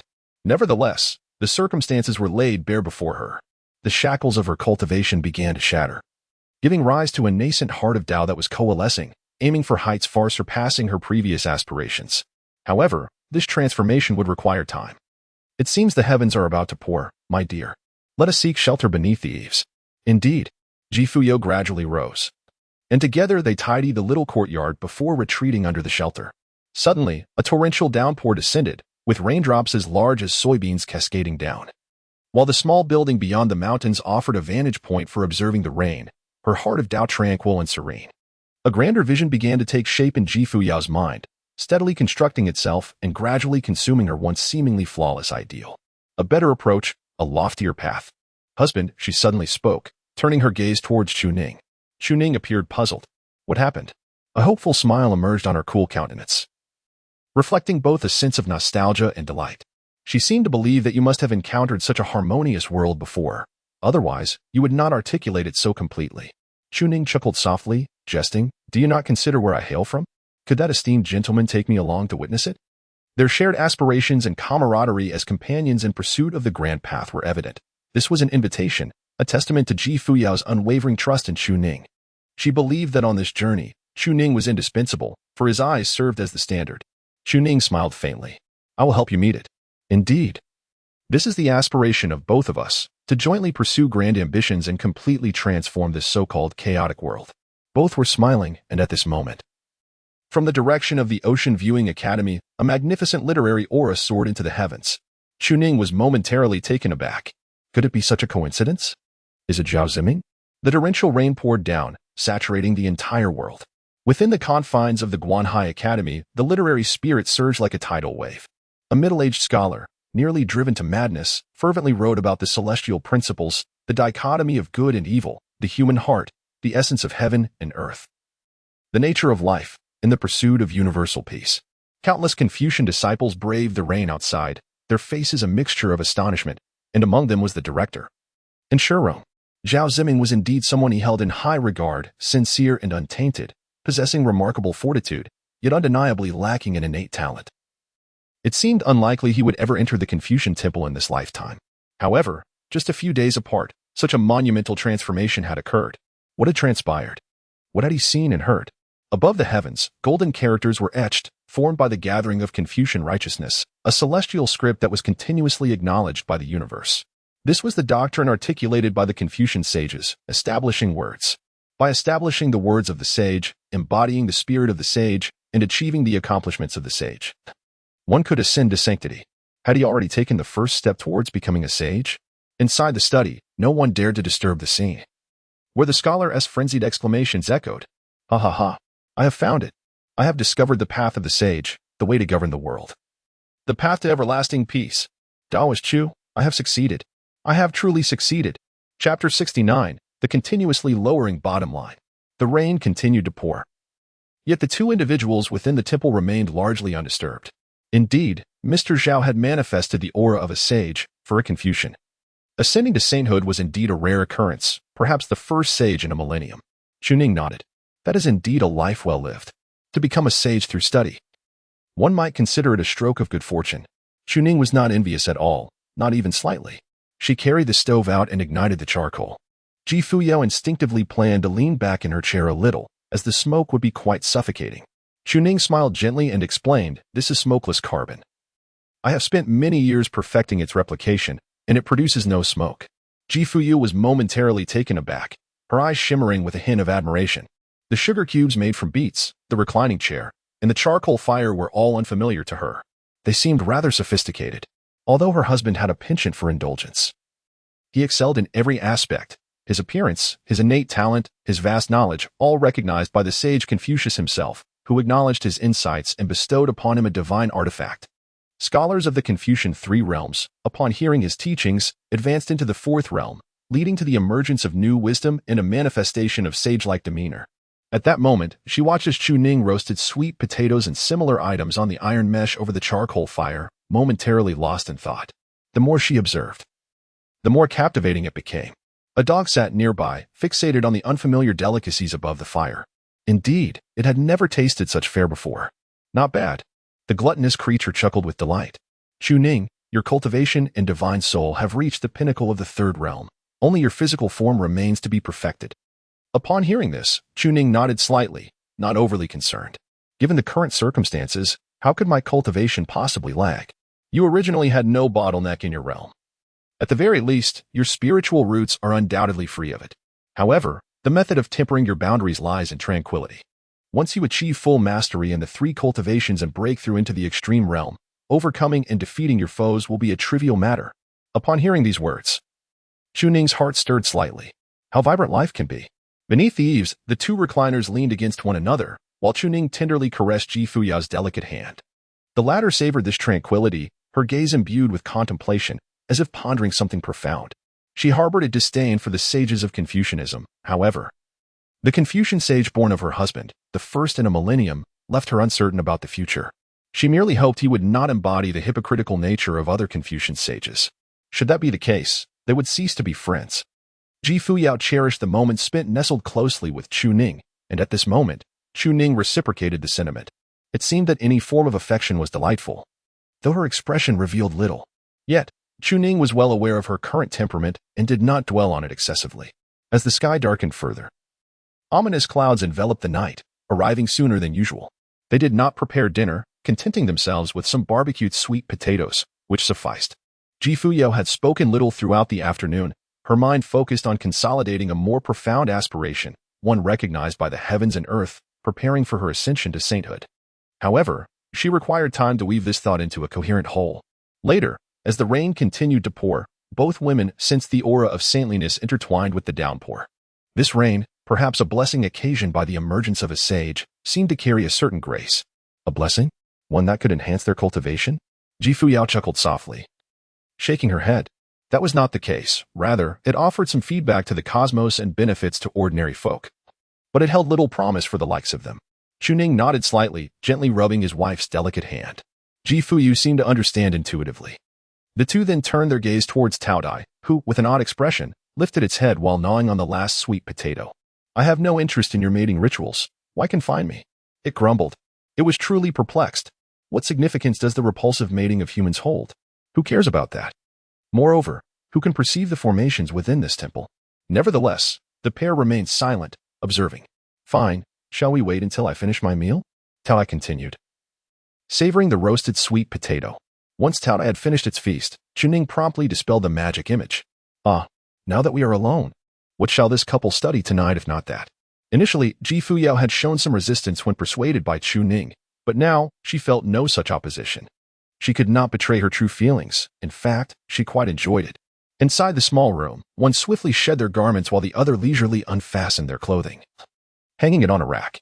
My dear, while it is true that one can sleep in mere undergarments, would it not be better for us to be completely honest with each other? Look, I have already undressed. Chuning unabashedly flaunted the only remaining pair of his undergarments. Ji Fuyao could not help but twitch the corners of her mouth. How can you utter such shameless words? Am I forcing you to undress? He chuckled. Just take a look at the contours of my physique. Ji Fuyao resolutely averted her gaze, yet her peripheral vision caught a glimpse or two. No wonder being held feels rather pleasant. His frame was not that of a terrifying muscle-bound brute. Rather, it possessed a harmonious symmetry, subtle yet powerful. Such an aesthetic is truly the finest. Chuning immediately leaned in with a mischievous grin. My dear wife, I am being utterly sincere. You ought to reciprocate with equal honesty. After all, it is merely this one garment. If I were to remove it today, would I not be compelled to do so again tomorrow? And the day after, would you not have something to say about whatever I might wear? Subsequently, would it not lead us to an inevitable intimacy? Upon hearing this, Chuning was momentarily taken aback. You have already devised plans for the future? That is not entirely unfeasible. Now, move aside. If you wish to sleep, then sleep. If not, you may as well go out and cultivate. With a sigh of resignation, Chuning stepped forward to embrace her. Alas, it seems fate has dealt her a cruel hand. Although this undergarment had become somewhat superfluous, Ji Fuyao adamantly refused to remove it. It would be no issue to reach in and feel, given their level of intimacy, yet the garment remained stubbornly in place. Immediately, they extinguished the lights and nestled beneath the covers. The couple entwined as they listened to the gentle patter of rain outside. Ji Fuyu remained remarkably composed. However, Chuning could not find a moment's peace. It had begun anew, once more. How could Chuning possibly remain calm, having cultivated for an entire day?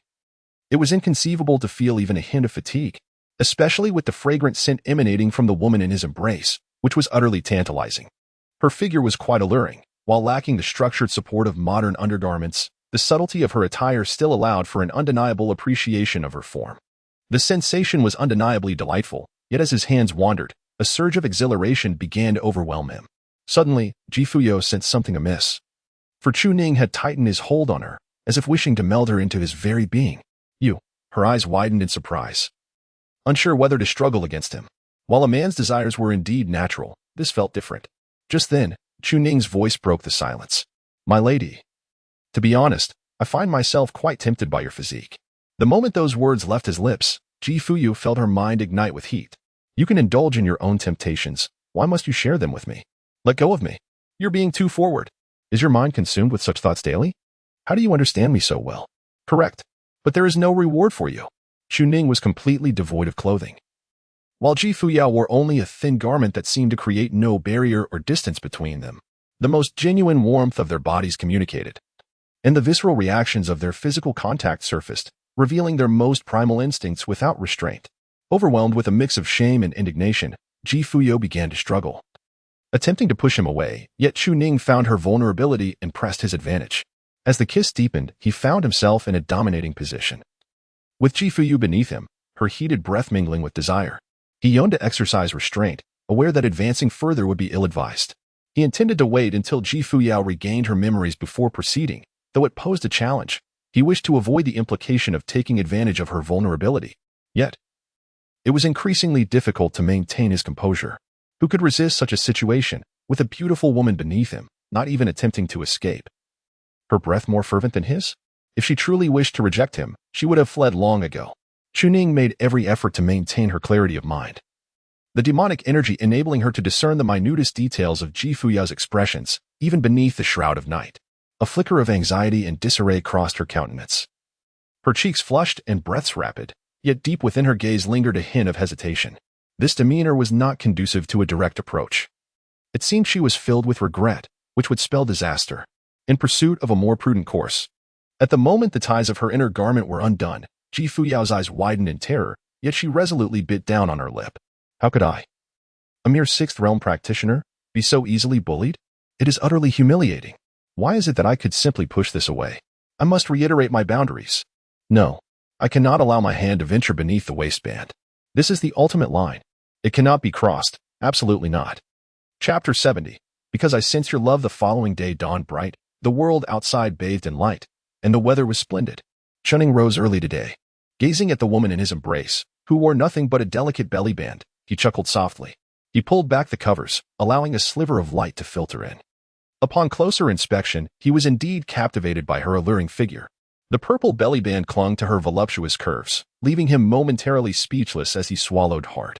Yet, in the next instant, he was obstructed by Fuyao, who had awakened, her face radiating an icy disdain.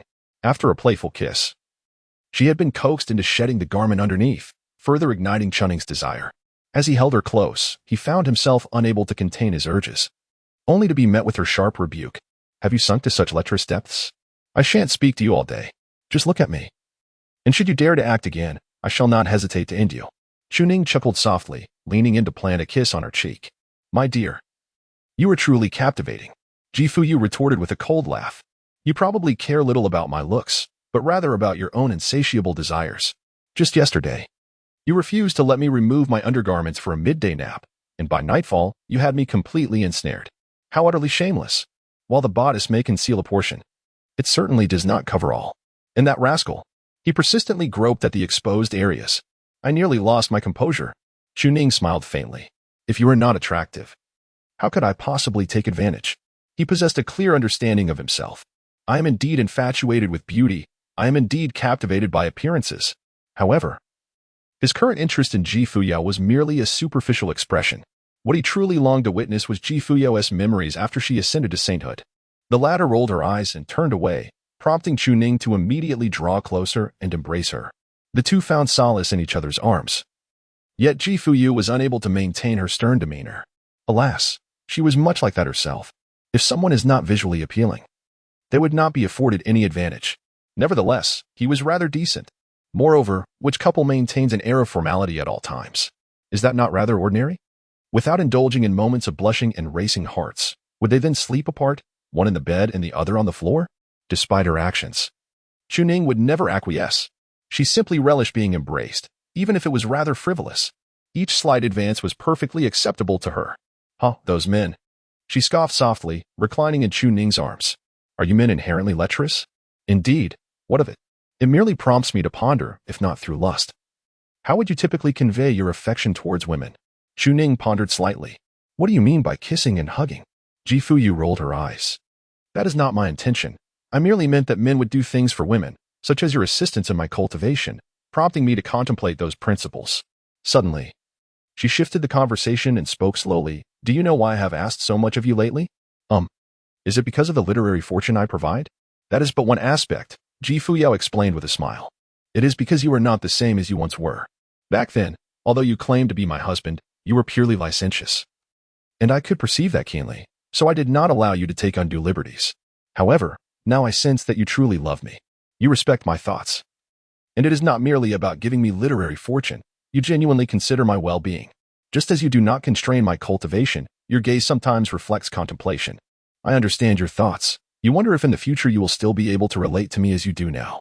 Thus, despite being able to break through to the fourth realm, you have chosen to restrain your advancement, preparing to enter the extreme realm as mentioned by Tao Tai. For you aspire to journey further ahead. If your intentions were solely driven by lust, imposing limitations on my cultivation and understanding, I would not be as I am now. For marriage is not merely about such matters. You are not only my husband, you have become a fellow traveler on my path to enlightenment. She turned her back to Chunning and murmured, Thus, I have felt your love for me, and I shall love you in return. Love is reciprocal. Perhaps you had reservations at the beginning, but you have been evolving continuously, striving for improvement for both yourself and for us. That is the essence of it all. You surpass many in this world. Hearing this, he smiled. Merely driven by lust, there are certainly many things one can do. What I wish to see is the complete Fuyao. Even if I cannot win her affection now, I am confident that I will in the future. This is my belief, destined as it is. To restrict her merely prolongs the inevitable. What must be faced will eventually be faced. Indeed. His initial desire was fueled by her beauty, yet his mindset gradually transformed.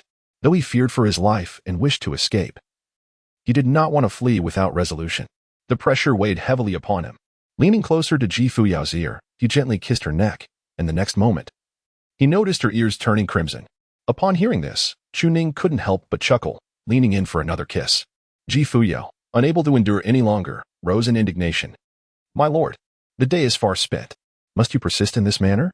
Ah, my dear, is it not true that you are quite capable of cultivation? What is there to fear?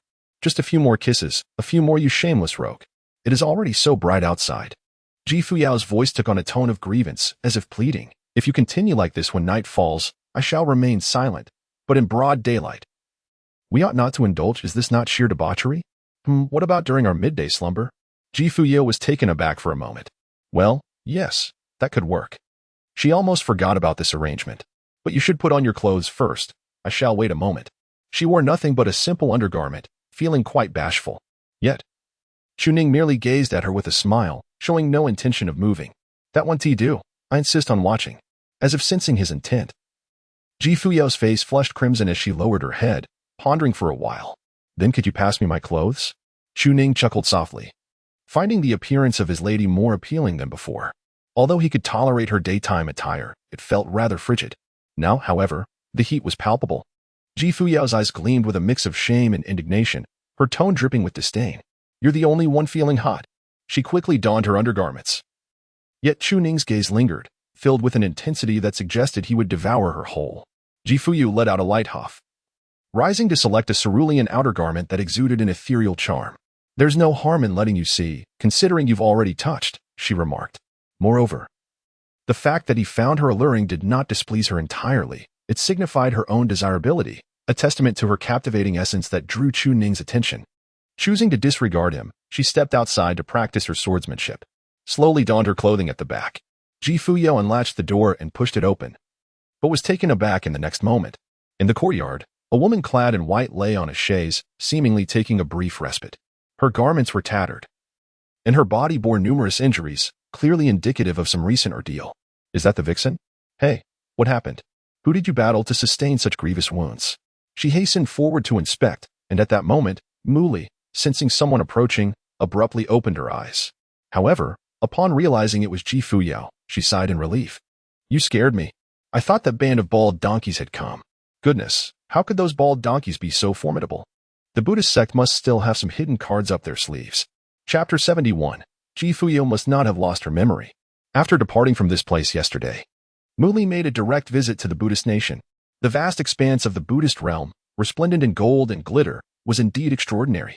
However, she had initially imagined it would be akin to the Confucian school. Yet, upon entering the Buddhist realm, she was immediately surrounded by countless Buddhist sages. They had anticipated her arrival for a test. The formations were already laid out. Fortunately, her strength was not at its pinnacle. Otherwise, she would have truly been obliterated by that cadre of old bald donkeys. After a day and a night of combat, she returned only in the dead of night. Muli felt a bit overwhelmed. The Confucian faction had diminished to a mere fraction of its original strength, whereas the Buddhist sect still seemed to possess at least 70% of its combat capability. It was likely that the fluctuations caused by her relinquishing her cultivation had not sufficiently obliterated those wretched bald donkeys. Their golden bodies were rather formidable. At this, Fuyao was momentarily taken aback. I relinquished my cultivation? What is going on? When did I relinquish my cultivation? She was somewhat puzzled.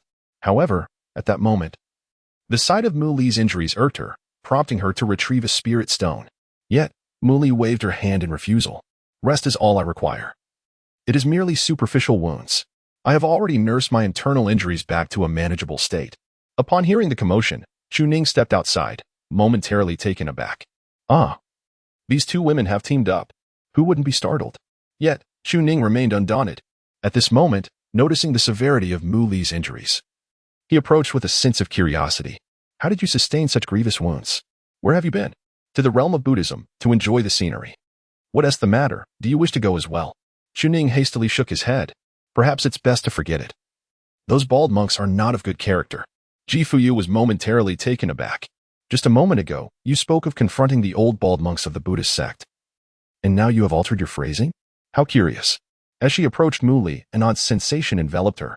Since the resources I brought were entrusted to you, assisting in your recovery is hardly a burden.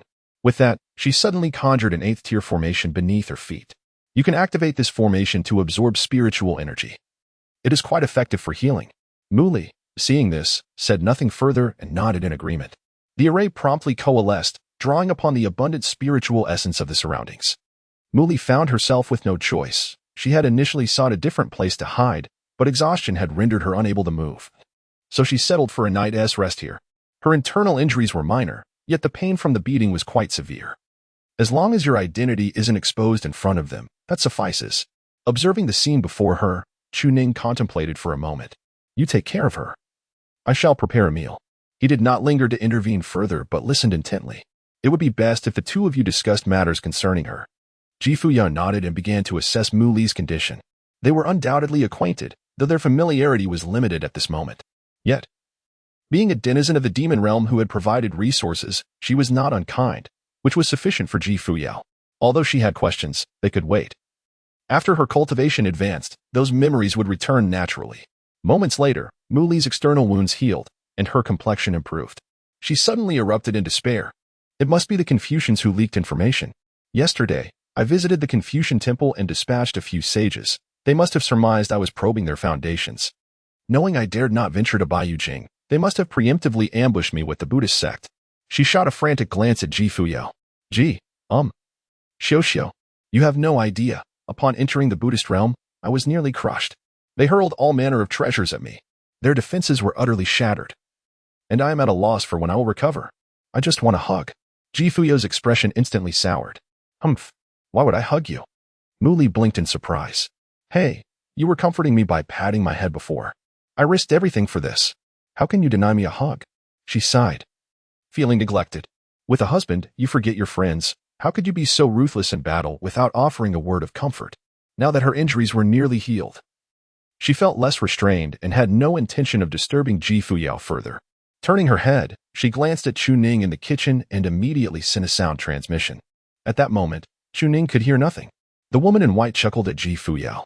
In any case, I have discerned the cards held by the Confucians and the Buddhists. The Taoist sect loves to meddle. They must have guessed my intention to visit the Buddhists. However, their absence indicates a dire situation for them. Presently, the Confucians can muster a figure of celestial significance, while the Buddhists have two. But the Taoists likely cannot produce a single one. Baiyujing remains formidable. She continued, I know you wish to deceive Chuning back. But you must also consider the matters concerning the demon sect. So tell me, what shall we do? Should we follow your plan? Doing nothing and waiting for you to recover? Or seize the opportunity to strike at Tianyuan now? Fuyao was utterly bewildered by these words. What are you talking about? I don't understand a word. What concern do I have with the demon sect? And why would I deceive Chuning? I genuinely care for him. Wait, what does this mean? Why is she saying all this? Fuyao fell into deep thought. I am indeed called Xiao, as she addresses me. Yet, why do her words elude my understanding? Noticing Fuyao's prolonged silence, Muli scratched her head in confusion. What is the matter? Hesitating? That is not like you. Has a man truly muddled your mind? You haven't forgotten your name, have you? Fuyao furrowed her brow. Am I not called Xiao? Why would you say that? He cannot hear you. He is cooking and has no suspicions about us. So just drop the act. Fuyao furrowed her brow again. Act? Why would I pretend? My name is Xiao. You're the one speaking in riddles. I don't even know your name. I only treated your wounds because you are from the demon sect. What do you think? Initially smiling, Muli's expression froze, revealing her astonishment. You don't even know my name. No wonder you didn't hug me. Wait, this must be a joke. He truly cannot hear your words. While I may not be able to best you, I am at least a being of celestial significance. He cannot perceive any of this. Realizing something was amiss, Muli's eyes widened in alarm. If you don't know me, what else do you forget? Moreover, you claim your name is Xiao. Are you so immersed in this charade that you've forgotten your own name? Should I slap you to remind you? Fuyao was momentarily stunned before regaining her composure. There are many things I do not know, but I will come to understand them as my cultivation advances. Currently, learning of these matters from others will only lead to unnecessary speculation. Her thoughts now revolved around the Tao and her husband. Regarding her identity, she pondered who she truly was. Yet, Fuyao deemed this unimportant, understanding that information gleaned from others could conflict with her present knowledge. Leading to irrational judgments and inner turmoil, she resolved to focus on her current state. For now, Fuyao felt quite content with life. Thus, she coolly declared, "I do not wish to converse further. Since your injuries have healed, depart swiftly and do not disturb my peace." With that, she turned and went into the kitchen to assist. At that moment, Muli stood frozen in disbelief, her face a mask of shock. Those words could not have been uttered intentionally by Fuyao, for Chuning was oblivious to their conversation. And Fuyao, it seemed she truly did not remember who she was. Even I have been forgotten. As for Fuyao herself, Muli felt a chill run down her spine. Could it be that she has forgotten even her own identity? Is that why things are as they are? She stared in astonishment toward the kitchen. Fuyao was not deceiving you into the demon sect. Could it be? Chapter 72. Fuyao, have you forgotten your grand ambition to unify the world? In the small courtyard, Muli remained alone, utterly bewildered. What has transpired? The more she pondered, the more uneasy she felt. Are you truly jesting with me, or is this for real? Yet her demeanor and attitude remained unchanged. Fuyao had always been like this. Now, it appears that Fuyao is likely not the person she once was. How could such a thing occur? She yearned to rush in and confront them, yet feared that it would disrupt Fuyao's carefully laid plans. Her mind was now a tempest, utterly unsure of how to proceed. Losing one's cultivation could be remedied through practice, but if memories were lost, then she would no longer be Fuyao. Was this not tormenting the enchanting fox spirit? In the kitchen, Chuning felt a twinge of anxiety. Indeed, he had heard not a whisper. They must have been shielded from sound. He had no idea what Muli and Fuyao were discussing. However, he remained unperturbed. For panic was not the solution to their dilemma. On the contrary, it would be far more advantageous for Fuyao to possess certain knowledge. The woman entered the kitchen, observing Chuning as he prepared the ingredients, and did not stand idly by. "Shall I clean the pots and kindle the fire?" Chuning was momentarily taken aback. Turning her head, her expression remained unchanged, as if she had not heard anything at all. "Sigh, did she truly not say anything to you? Well, let me first clean the pot and boil some water. I will prepare these vegetables." Fuyao nodded slightly, expertly scrubbing the large pot and tidying up. Then, she squatted in front of the stove to start the fire. The two worked in harmony, one cooking and the other tending to the flames, their cooperation remarkably seamless. Just as it had been 2 days prior. Occasionally, Chuning would cast a glance at Fuyao, yet the expression on Fuyao's face betrayed nothing. Did she truly have nothing to say? "Husband," she suddenly spoke, startling Chuning and causing him to break out in a cold sweat. "Goodness, you frightened me." This reaction did not escape Fuyao's keen observation. Indeed, it was evident that she harbored some secrets, ones that Chuning had not disclosed. She was astute. A single detail could unveil a multitude of truths. Moreover, considering the preceding conversation, she suspected that Muli might be somewhat unhinged, as she could potentially be the one who knew the deepest truths, while Chuning undoubtedly possessed some secrets of his own.